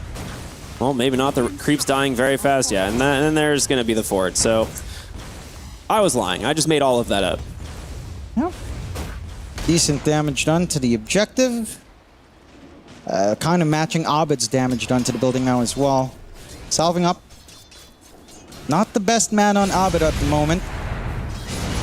Raises do miss. Tai Lung baiting out. And again, he's just so good with these tranquil plays. It's never on cooldown. Feels like. Abed. Bloody Tai Lung, man. Dude, no way he can keep doing this. All right, he missed that one. He missed that one. All right, there you go. Finally on cooldown. Would you call this cringe? Or is it based to play in such a youthful manner of efficiency? I don't know. Tai Lung's the prodigy, man. I let this guy do whatever he wants. Right? Come on, Abed. Showed him that old timer still got it. He does have a lot of wand charges. Thank you, Abed. Thank you for continuing to use my favorite voice line. Is a good line. What do you think the team is saying behind the scenes right now? I mean, they could be yelling stuff for all I know. I don't think they're saying. They're just watching intensely as it's 12 minutes in now. Tower starting to drop low. Tai Lung. His tranquils are down. He's getting full HP back. No, he got hit. All right, fair. Tai Lung. I mean, we're 1 kill away for both sides. Cool. 1. He's all right. 16 wand charges. Is he going to go Dragonlance? Is that the idea here? Just to hit the building? Looks like it. Wish he had more of those Feast of Souls points, huh? I mean, I'm telling you. In a 1v1? You don't... 3 points? Nah. 3 points in Feast of Souls. Yes. Siege. Right-click, chase, orb walk. I mean, seriously, just... Please, someone, get more points in. You're really doing nothing but right-clicking creeps and towers anyhow. Power treads for Abed. It's a little bit of a dream to get that right now. At least has the brown boots. If you can somehow find that second kill, man. That's all you'll need. Blood grenade down. Tower starting to drop really low here. Very low. Tai Lung just wants the objective. He's just T-posing on the high ground at this point. He is. Yep, Dragonlance queued up. He's gonna get it. If he need, well, he may not need it. He could potentially end it before that, but we'll see. Abed needs to keep this creep wave as far away from his tower. Oh, hold on, double raise. Nice, too fast. Says that's where the tranquils really come in handy. Just that weaving in and out. Tai Lung gonna go block his creep wave. Tower down to how much HP now on the Radiant side? It's not the healthiest looking. Not much is my... An 8 of HP left. Whereas you're probably closer to a 6th. Oh. Spooky. Salves. Immediate salves. Blood grenade doesn't quite connect onto Abed, actually. Uh-oh. Tai Lung. Just some combinations left. Abed, Requiem looking for it. I know that regen is tempting, but you can't take it. This is a 1v1 mid. Come on. You should have done it. It would have been very funny. 3 wards? 3 wards! To watch. To watch this 1v1. That's 3 more eyes than I have. Oh, come on. Raises not quite connecting. Abed now getting a little bit of tempo to push. Feast of Souls to chase. Oh, high ground miss. Raise. 1. All right. Very nice. He did pop the tranquils, so he's going to delay his regen a little bit more. Did have to pop the full stick, so Tai Lung not stoked on that one. But he has the Dragonlance. This is what we're talking about. He needs this at some point. Or maybe he doesn't. Who knows? Maybe it's all a simulation. 1, 2. Blood grenade. Can you get a turret? Come on, off cooldown. Will you gun for it? No, creep wave doesn't last long enough. Someone should walk into Roche. That would be the way to end it. Someone should walk right in. That would be very based right now. Ward drop. Tai Lung again, his HP. Regenning up with the Tranquils. Raises. Connects. Can you kill your own wards for souls? Is that allowed? Theoretically, yes. In practice, I don't know the hard rule for that. But theoretically, yes. Because that sounds... It takes you a lot of time to kill a ward nowadays. Oh! One more! No mana. Dropping the Tranquils. It's just going to heal up again. Tai Lung, the prodigy, with these micro plays. Hobbit's just so low on mana. Now imagine not having a Kaya right now. Yeah, if only. 16 minutes? Come on, guys. Could you not get a Solar Ring in this game mode? I have no idea. Is that even worth it? Probably not, considering the HP trade-off. It is strength, though. It's not the worst thing in the world. Clarity up, trying to regen just a little bit in Abed. Tai Lung, fully reset. So he's got the full advantage. He's going to look for the raise. I mean, the tower's set to fall. Tai Lung's just a couple of right clicks away. He's going to pop the feast and go for it. He has the fort, of course, but Abed kind of out of resources, goes for the double raise, forced to pop the Requiem to get Tai Lung out. But I mean, Tai, you just go up and hit it, right? You got the Dragonlance. You just end the game here. I think he's done it. There's not much Abed can really do. Yep, couple more auto attacks. He's just playing with him at this point, and that is going to do it. Tai Lung will take. I mean, that's how it works, right? GG. Yeah. I mean, someone tell me. I think so. Does anyone have the rules? That should be it. I'm pretty sure. I'm not. I've never seen a 1v1 mid go to tier 2s, so. I'd really hope not. I'm not trying to go throne here. Abed, press GG. Do it. Press the buttons. There you go. GG's called, and Tai Lung does secure this higher seeding for the side of LGD Gaming, getting that third place spot and getting themselves the slot to play up against the fourth place in one of the other groups in our randomization. So again, theoretically, a better seeding start in the survival stage for LGD Gaming. Virtus Pro, I mean, look, this is just for a little bit of fun. The weighting does matter, but in the end, I'd say all of our teams are at the same caliber now that we've sorted out, except maybe Group D. I think I will always give an exception for Group D and what went on there, because, you know, frankly, OG, if they were in any other group, they would be up there. I think, yeah, that's possible for sure. It's just a little bit rough, but it's going to be interesting to see, because depending on who VP plays up against, they might be wishing Abed was a little bit more awake or less tired, or we're playing against an older player rather than the young prodigy of Tai Lung, who's dropping his Tranquils mid creep wave. So very well played to Tai Lung, but he pulled it back almost. Like you know, Abed almost got the return. Got some good raises, and I like the value point in the Feast of Souls. I think just go all in on it. You know, just one value point in Presence of the Dark Lord. I'm a little bit crazy. Oh, just 1 point, but yeah, go for the right click. Trust me, it's crazy. Yeah, well, it has been a long day, but that. I mean, that's the whole group stage. We are finally through Group A, B, C, and D. Now completely solved. But coming up next, we're going to crush some keys. We're going to crush some keys. We're going to be crushing some keys, and it's going to be extra fun again because of our trophy system. The teams that are eliminated all have their keys crushed down. They've been bringing their keys out on the stage. You've been seeing them on the cams as well. And we're going to get to that moment relatively soon, not quite yet. And of course, the winning team, the winner of the Dota 2 Esports World Cup, will get to pick 3 keys at the end of their journey to put on the base of their trophy as a reminder of the dreams they've destroyed. You know, who would you put in there? Oh, if you got to pick, which 3 teams would you select? I can't say OG 3 times, can I? Probably not. I love OG, but I would. There you go. Dreams crushed down. My goodness, look at that. Just taken away. No one crushing another key here as well. Isn't it great? Look at that. Hydraulic pressure. Doesn't that make you smile? I want to see one explode again. That is what I'm really waiting for. I want one to explode. I don't think we have, and I think they've managed to sort out the malleability of the keys that it would not, like, explode. They do give out a little bit. There's a little bit of give, So there we are. All these hopes and dreams being crushed. That's Nemesis right there. The first two were Nemesis and Reckonix, I believe. no. Yeah. So coming up next. I mean, so these are the Indonesian teams dreams. at the top of the groups, right? So they're the ones who get to crush all the keys. So this is going to be OGs and... yeah, I'm sorry, buddy.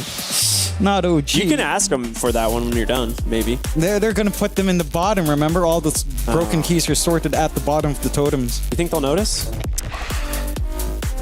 I can't say. Can't say. Where I will be tonight, I will have alibis. That's all I can say. That's fair. Right now. And see again, the keys are being crushed. Our golden keys. The hopes and dreams of all of these teams just taken away as Soxa just hands it over. And that's the OG one right there for you, buddy. No. So I hate to break it to you. For all the OG fans out there, obviously a rough end to their tournament. They looked pretty good coming into today, and like we were, pretty hopeful. We're like, okay, yeah, they just got to get the one win. But VP was the team that showed up. Yeah, and of course that's a different org as well, wind up. So yeah, that's true. You see what Mike has to deal with. Yeah, the Crusher is beautiful, and I'm sure we'll see that Crusher at work again in the survival stage because it's all single elimination. So it's going to be fun. It was a fun group stage. It was a great time casting with you, Ricky. And thanks for having me, and I hope Zach gets well, Yeah, it's one of those things that we've known each other for a while. Yeah. We've gotten to cast some stuff for a long time, so it's cool to kind of do it on LAN for the first time, or I guess second time. Yeah. Kind of. But yeah, Zach will be back hopefully sometime soon, and you can catch some rest. But for everyone who has been tuning in, we just want to say thank you all so much for watching EWC 26. That's going to do it for the group stage here of Dota 2. We're going to take tomorrow off, and then we'll be back with that elimination stage. So you're not going to want to miss it. Until then, everybody, have a wonderful evening, and we'll see you then. Omar, you've been on Enigma Galaxy for a while. Who have you learned the most from in all these various rosters? I would say it's probably Kuro. Yeah. He's the person I learned from the most. I think he's probably the one who shared his experience and wisdom the most to me. So, yeah. I mean, I'm grateful I got to work with him, and he actually taught me a lot. Yeah, I would say. What about inside the game or anything outside the game? I would say both. I mean, I'm sure I grew a lot as a player. As a player, and he taught me a lot as a friend as well, like outside the game. Yeah. What do you think the most important lesson you've learned from him is? I need to play with my mid laner. You mean inside the game or outside? Either one. It could be. I mean, I would say actually the biggest one. It's actually not even the latest one. It's just been the topic of 2 years, I would say. Just patience. Like, I have a bit of issue with rushing stuff, so I need to have much more patience inside and outside the game. Fair enough. Devi, you had a recent change in life. You're a father now. Congratulations. Thank you. What has that changed your life in any way? Many ways, I would say. Okay. I still play a lot of Dota, Yeah. but outside of that, there's not much time for other stuff. But it's great. Like having a little baby that's yours. That's that's always happy to see you. I think I've been the last 2 months since my daughter was born. I think it's been by far the happiest days of my life. Even though my wife was sometimes struggling with the postpartum, it's still it's just really nice to have family. That's awesome. Has it changed your perspective when you come back to playing Dota? I was just talking to Seb about this, and he said it gave his whole perspective on life shifted a bit because now Dota was no longer the most important thing in his life. Yeah, I think before, Seb probably he was just fully into Dota. He didn't have much else in his life. I think I've even the last few years, I've tried to balance out my life a little bit at least. Of course, I wish I had more time in my personal life for family and then individual hobbies. But I've tried very hard to keep some resemblance of a balance. So being a father now it's not a complete change. I did before that, try to spend time with family and with my wife. So I don't think my view on life has changed that much. Like I already valued family pretty highly, but yeah, I'm just a lot happier now. That's awesome. I have more motivation, I think. Yeah. Oh, okay. Let's touch on that then. More motivation to motivation to succeed, because now you're providing for yet another person and family, or I would say so. Also, it's just harder to feel down when you. For me, it's harder to like feel bad for me. Like after losing a tournament, you realize it's not everything. You know, like I can just pull up my phone, look at a video of my daughter, and it's like a cheat code. You know. Yeah. Like you're tilted. So watch a video of your child. It's nice. It's very sweet. Mhm. I don't really have a way to transition off of that, but how are you guys enjoying Paris? Outside of the traffic. It's the traffic feels like we almost didn't skip Riyadh because it's the so same hot. hot as Riyadh actually. Yep. But overall, it's a cool city. Yeah. Devi? That's great. I mean, for me, it's very close to home. Yeah. I live in Belgium. I speak decent French. You know, I like French. A lot of my friends in Dota, my fans I think are from France as well. So to be able to like play LAN here is really, really cool. Yeah. Mm-hmm. Dude, I'm in the bus or room. So it's a classic Dota event life. No, I mean this one is a bit too extreme. So yeah. But at least I have a French with me, so you know it kind of helps. You know, he speaks fluent French. Really? Yeah, even though he's from Beirut, Lebanon, he speaks amazing French. And he likes to show off too. Some people just talk to him in English and he just goes on. This is your chance. Please show off, sir. This is not accurate. I do not show off. Je m'appelle. The issue is that I've been living in Lebanon for 30 years. 32. Thank you, Sumail. When I got to like 18, 19 years old, I stopped practicing the language. Okay. And this is the only place I can just get some practice in. And so whenever I see a French person, I try to speak French. Sometimes I fail because it's not very practiced in it right now. But I try. And for some reason, Sumail thinks I'm showing off. No. Dude, okay, you're ordering something, okay? The person speaks completely perfect English, you know, like everything is understandable. And when then you start speaking French, what am I to make of it? Yeah, that's fair. I'm not trying to impress him. No, but I enjoy the country because this is my second time I've been visiting France, I think. Yeah, this is my second time. And Lebanon and France have a really close connection because of the colonial times. You want to talk about colonies? You like talking about colonies? Go on. There's a really big French influence in Lebanon, so this is the second time I've had the chance, for the pleasure to use my language somewhere else. That's right. Well, I'm glad we're here then. Gentlemen, thank you for joining me. And, Thank you for having us. Goodbye.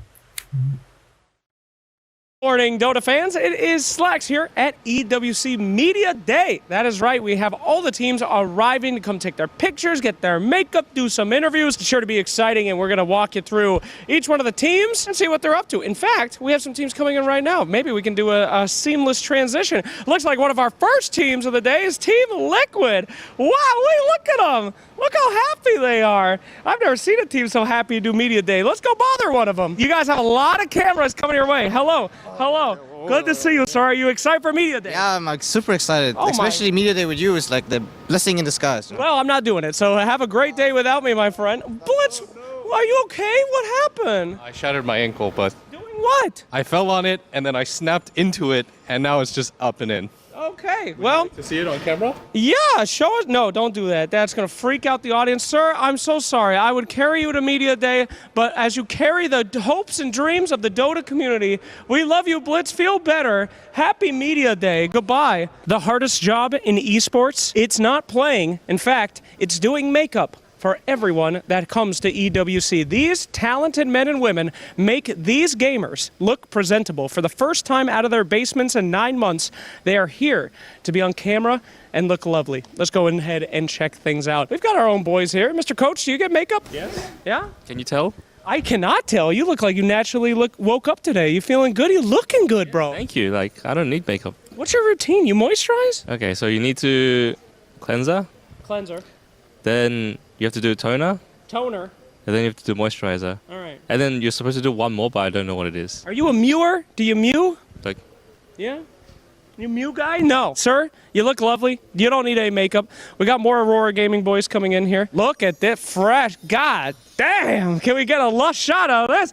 God damn. This is good. Can I shake your hand, ma'am? You did God's work on that one. Incredible work. She's very busy. Don't tell her. All right.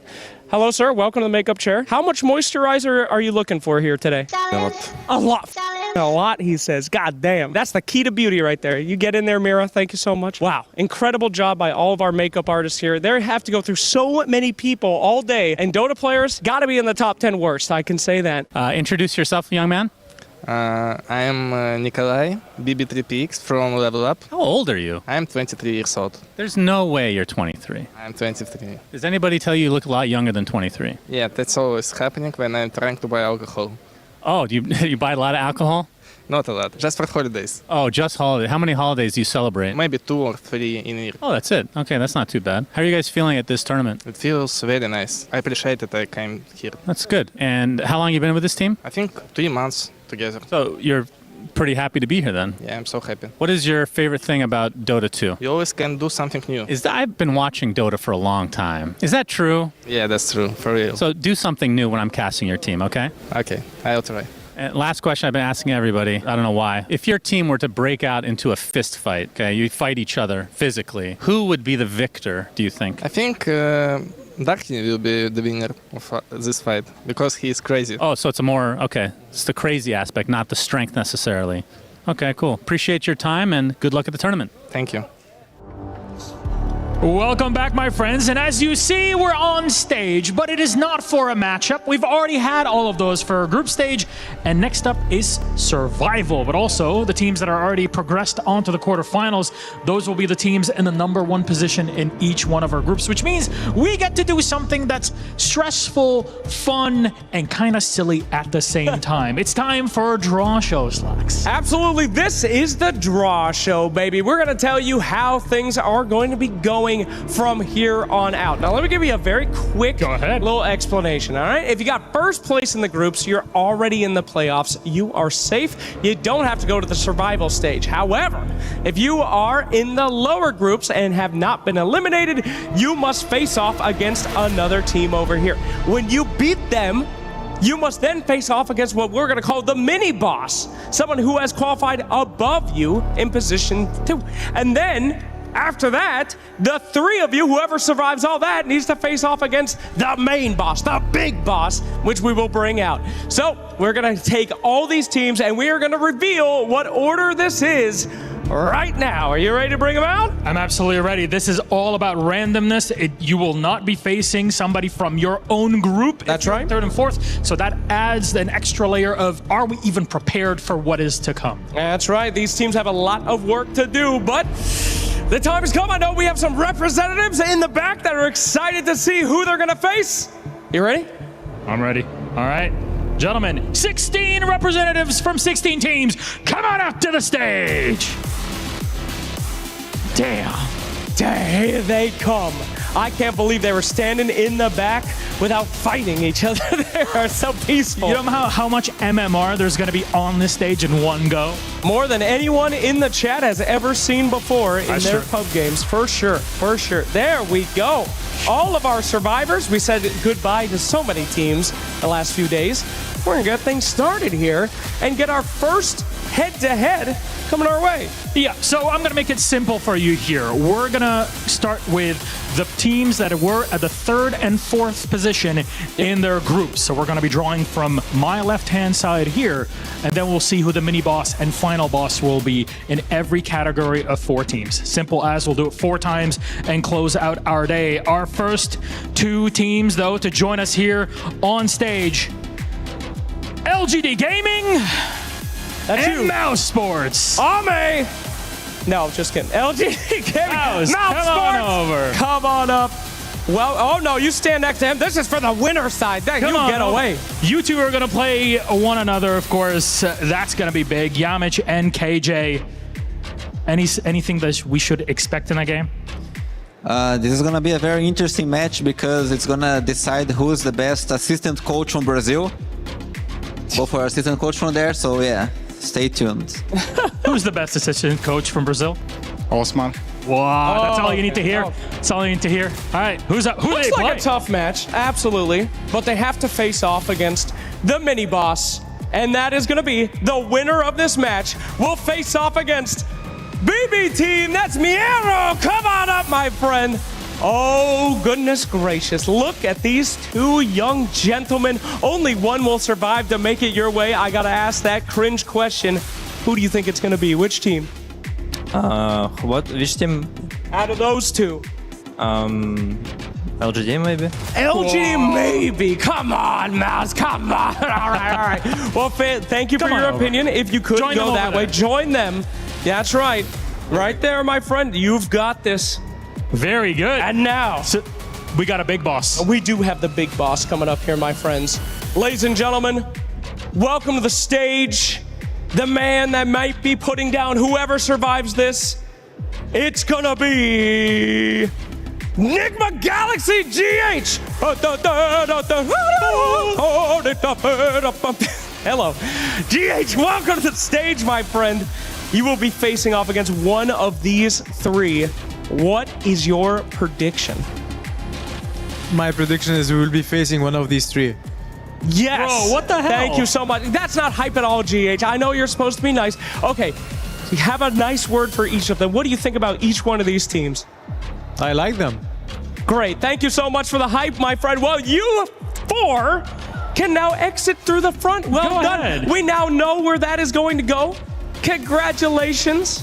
There you go, my friend. Off you go. Don't be shy.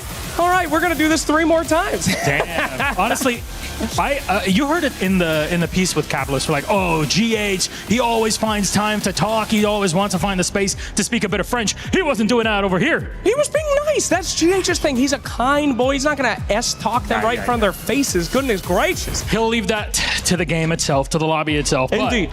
But next up, this is our second set of 4 teams out of 4. Our first team, Vici Gaming. Oh, there we go. Zin Q to the stage. The other one is P-Time. Oh, hell yeah. Wits is on. Ay, ay, ay, ay, ay. You can say it however you want. What do you got to say to him? Let's practice. Easy. No easy. No easy. No easy. All Oh, right. my goodness. Wits, muy caliente, huh? Good luck. Good luck. Good luck. Very nice. That's what we're getting out of it. Unbelievably toxic. Let's bring the mini boss out. All right. A mini boss here today, although usually a big bad boss. Ladies and gentlemen, the winner of this match will be facing off against 1-win-33. There he is. That was my boss music. Thank you so much. To me, you're a Dark Souls boss. You know, you're one of the scariest one. Triple health bar, if you will. Who do you think you'll be facing off? I don't know. We'll see, but would be fun to play against both of them. Oh, would be fine to play against, but he doesn't even care. He didn't even look at you. I saw his eyes. He didn't even glance over to see who it was. Thank you so much, 33. If you could. What? I said fun. Oh, I know. Off you go. Goodness gracious. All right. Don't check the subtitles. The mini boss is gone. And now it is time for the main boss, my friends. The scariest of the scary. You've known him before, you've seen him before, and here he comes to crush. Ladies and gentlemen, it's Falcons ATF!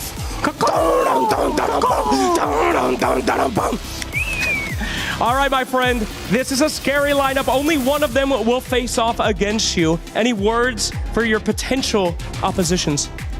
No matter from which team gonna win, gonna lose against one win. And then, yeah, God bless, I got a free matchup. Okay, God bless the free matchup. That is not all right. All right, gentlemen, please exit through the front of the stage. Go well ahead. done. Cannot wait to see it. Goodness gracious me. See, now this is a different kind of smack talk. That's what I'm talking about. I'm liking it. Thank God ATF was on this stage to smack talk. All right, here we go. Save the day. Well, we're halfway through this, right? Yeah. We're almost able to breathe. You can open up your collar a little bit. You can chill out on this. But now it is our third set of 4. Joining us on stage first, Team Liquid. Oh, damn. Ace on here. All right. Do you know who you'll play against? Do I know it? No, I don't know it. Thank God. It means that everything's clean. Good job, League Operations. Your opponent, Extreme Gaming. Oh, baby.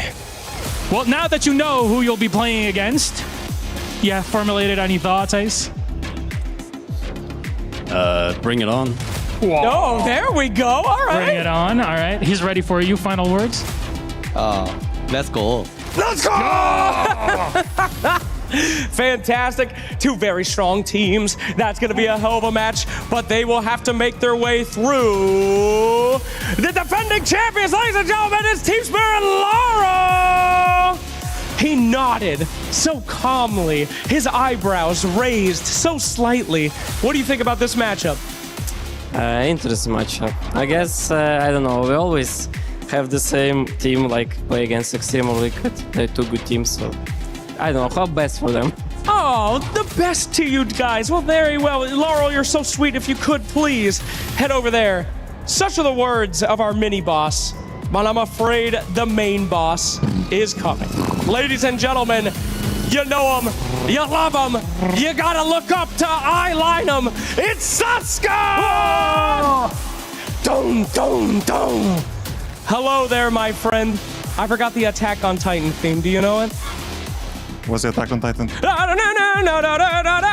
what I should have done when you walked up. That's on me. That's on me. Any thoughts here for these 3? Who do you think you're going to be facing? I think they're all tough opponents, but I think I'm looking forward to playing Spirit. Looking forward to playing Spirit. All right, well, we'll see if it happens. Thank you so much. Please, to the front of the stage. Dun, dun, dun, dun, dun, dun, dun, dun. Okay, we're not getting copyright strikes today. No. We're definitely on the zone for this one, but Slacks, yeah, I feel like we've run out of options. Yeah, just come on up here, boys. All right, Come on, Virtus welcome. Hold on, you 2 have to stay. I have to reveal who the final boss is. All right. Go ahead. Who do we have here? All right, we got Rune Eaters, we got Virtus Pro. Thoughts on your opponent? He's jacked. Best of luck to my opponent. Good, very nice. Any final words? Shout out to my boy Copy. It's gonna be sad. Oh, hell yeah! Copy, make that printer because they're gonna be bringing him out of here. Thank you very much. All right, mini boss it's a flip of the coin. Who is stronger? Who is the mini boss? We're gonna bring out Nightfall. You're the mini boss, my friend. Welcome, Nightfall. Now you've faced these guys before. Who do you think will survive in this group? 50-50. 50-50. By God, it's a flip of the coin. Nightfall, please, if you could TPs to the other side. And then this is not a surprise. Just come on up. Come on. Thank you so much. We got to end this segment in something hype, please, from the bottom of your most excited voice. Who will you be facing from these 3? Epileptic Kid. The Epileptic Kid returns! My God! Okay, fantastic. Well, gentlemen, please exit the stage. We have gone through all of those. Ladies and gentlemen, your bracket is finished. There you have it. How you feeling, Milos? Honestly, it's good. I came into this not really knowing what to expect of our players, but I think they handle it very smoothly. Some excitement in there. But we have all this bracket in our brains, right? Yeah. We gotta visualize it. We gotta talk about it in depth, which is why the actual experts are standing behind the panel. So let's send it over to them. Take it over, Shiver. Thank you very much, Slacks and Milos. I feel like every time a matchup got revealed, I'm like, oh, that's gonna be tough. And then I had that with every single matchup being revealed. So every single series is going to be tough. I'm here with BSJ and Effie. Effie, this was quite the reveal.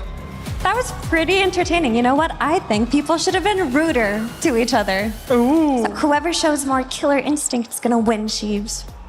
Yeah, that's how it works in the Dota 2 scene. It's not that you next month might be on the same team as one of the people you just insulted, and then maybe they'll be sad.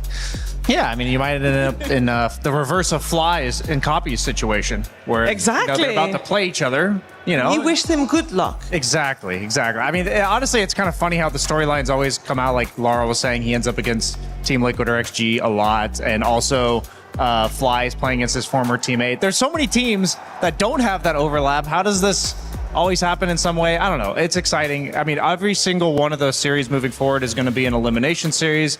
A lot of hearts are going to be broken. I think there's going to be an opportunity for a lot of these teams to step up, and I'm looking forward to seeing who does it.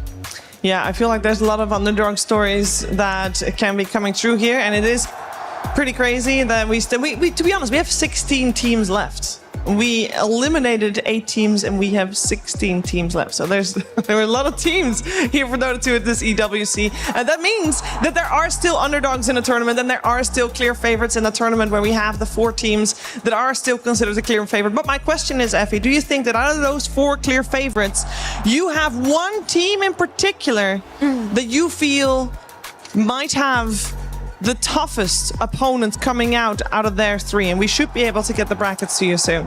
I would love to see the brackets again, but off the top of my head, I think Team Yandex going up against potentially Team Spirit again, that's the one for me. That was the one that caught my eye too, because it's not just Spirit in that one. It's also 2 teams that have a tradition of just slightly getting better as the tournament progresses. I'm talking about Extreme Gaming and Team Liquid. I absolutely agree with you, Effie. This should be the toughest, most exciting line of this bracket. Yeah, there's arguably 4 of potential top 6 to 8 teams in that one bracket of 4, so that is pretty wild. I mean, at the end of the day, I think all the games are going to be unique in their own right. I was like hearing, we just saw KJ walk past us for LGD, and they managed to squeak through in their group barely, and I think they were one of the teams that I was hoping to see more from this event, so maybe not because of that group of 4 specifically, but I am rooting for them as they move forward. Yeah, they were a team that was considered to be they're in Group D. Obviously, we just also saw their 1v1 mid. They were in the group of death, so yeah, we can definitely see more of them. Their opponent, actually, in case you don't remember, and that's okay, we'll soon get those brackets, are Mouse, Effie. So they've got an opponent that, in my book, they should be able to deal with. You should, but Mouse are an interesting team because when they get their heroes and they get their strats, I feel like they could surprise anybody on any given day. So you can't look at any of these teams and think, oh, that one's a free win. Oh, this one, no problem whatsoever. We should really prepare for 1W instead, for example. That you can't do that here. You cannot. And then there's the surprise coming out of the group stage. I feel like we got to touch up on that as well. The biggest surprise, I think, for a lot of people, being on top of their group, Enigma Galaxy. I want to talk about their line of teams that they have coming towards them, which is actually the Mouse LGD line with BB Team in the middle there. How do we feel about a BB Team versus Enigma Galaxy? Because I know we've been praising BB Team on their prowess and their fastness, and basically I think Seb called them, and you'll like this analogy, Brian. He called them the test. Oh yeah, the skill check. Are you a tier 1 team? Then you can beat BB Team. Are you not? You're out. Yeah, I mean, there was one interview, I think it was with DM, where they asked, like, how do you find these players? Like, what's the qualifications for becoming on a pro team? And he said the first thing, you got to be high skill enough. Yeah. And I think that's exactly what BB Team requires you to do, because all strategies are out the window if you just get obliterated in all of your lanes. And that's something that this team, it's kind of like Team Spirit, where even when they've changed their roster 1 or 2 players at a time, they always end up with the same identity. I do think Nigma could do that, though. I think Nigma, I think they might be finally back. I don't want to get ahead of myself too much, because every team is 1 series away from getting eliminated. So that would be honestly pretty devastating, I think, for a lot of Enigma fans out there, because this is truly the first time that they've put on a really impressive performance in a group stage, and they looked convincing to me, and I hope to see more out of them. Not that I'm rooting like against BB Team or anything like that, but I think I think the stars are aligning finally after years, Mira. It's really exciting. I mean, they also have the Lorinov mercenary buff. I don't know how long that lasts, though, because typically it's on a timer. Does it have a linger duration? I think it does have a linger duration of at least one round. At least one round. Yeah. Okay. So the buff is still here. and they're ready to go. No, but it's been really exciting. Seb had a lot of praises to say about Nigma and the way that they've been drafting, and it's not just that they're very high skill and they're good, but they've come in with really strong ideas and strategies, and they're executing them. Yeah, I feel like I want to still touch upon two teams that we have seen their keys getting crushed, but they're two teams that I think have made a mark on the teams that are still on the top 16 teams. And the first one is OG. They are the only team to have taken a game off of 1W and Yandex. And I think that them getting eliminated is, I mean, first of all, brutal. Second of all, a little surprising, Effie. Yeah, I would say so. I mean, that group was tough, though. Like, that was an incredibly hard group, and it felt like every series you kind of had to fight tooth and nail. But the thing is, you can't really blame groups, because if you can't win through your group, you wouldn't have won the tournament anyway. But a lot of experience, I think, was gathered here for OG, and they've shown that their ceiling is incredibly high. And when they can get their drafts together and feel good that day, they look like the best players in the world sometimes. Yeah, it's weird because like VP, a team that just took 2 games in a row off them in order to knock them out, they looked relatively outclassed when they were playing against the top 2 teams in the group. And while OG, like you said, took a game off of each of them. So Dota's a hard game. There's a lot of different ways to lose. There's a lot of different ways to feel like you're one step away from being a tier 1 team. And for VP to take those 2 games, I think VP is the more, like, they're better at what they do if you ignore the other team. But the problem is, like OG, they rise to the occasion, but then they also tend to fall to the occasion when you're against the weaker side of teams. So sadly, in group stages, I think that's why VP wins out. I think that often the consistency is what's going to matter early on. The other team that I wanted to touch upon still, that for me was also a team that I was expecting to do a little better, though if you were to put me on the spot, I don't know which team they would replace in the 16 we have left. But it's Gamer Legion. They came in and one of the first series they played, they had a Largo mid, and even though they didn't win that game, it looked good when they did it. And I'm like, wow, we can definitely expect some cool stuff from this squad, but Effie, they did not deliver. They didn't, but you know, they played better than I thought they would. And they've been on the up and up since the squad's formation. And the fact that they looked that competitive versus certain teams, and then if you talk to the players individually, they say that they've been winning in scrims, that's very promising. And North America needs a team that's going to keep trying and keep improving and keep evolving, and Gamer Legion is that team. So what do we look back on from this group stage that we really have enjoyed as we are coming to a close of this group stage? Honestly, I think it's the surprises like Nigma Galaxy getting first, like Rune Eaters getting in the top 4. I think they were the same group as Gamer Legion, if I recall correctly. For every team that surprises, there's always going to be a team that disappoints.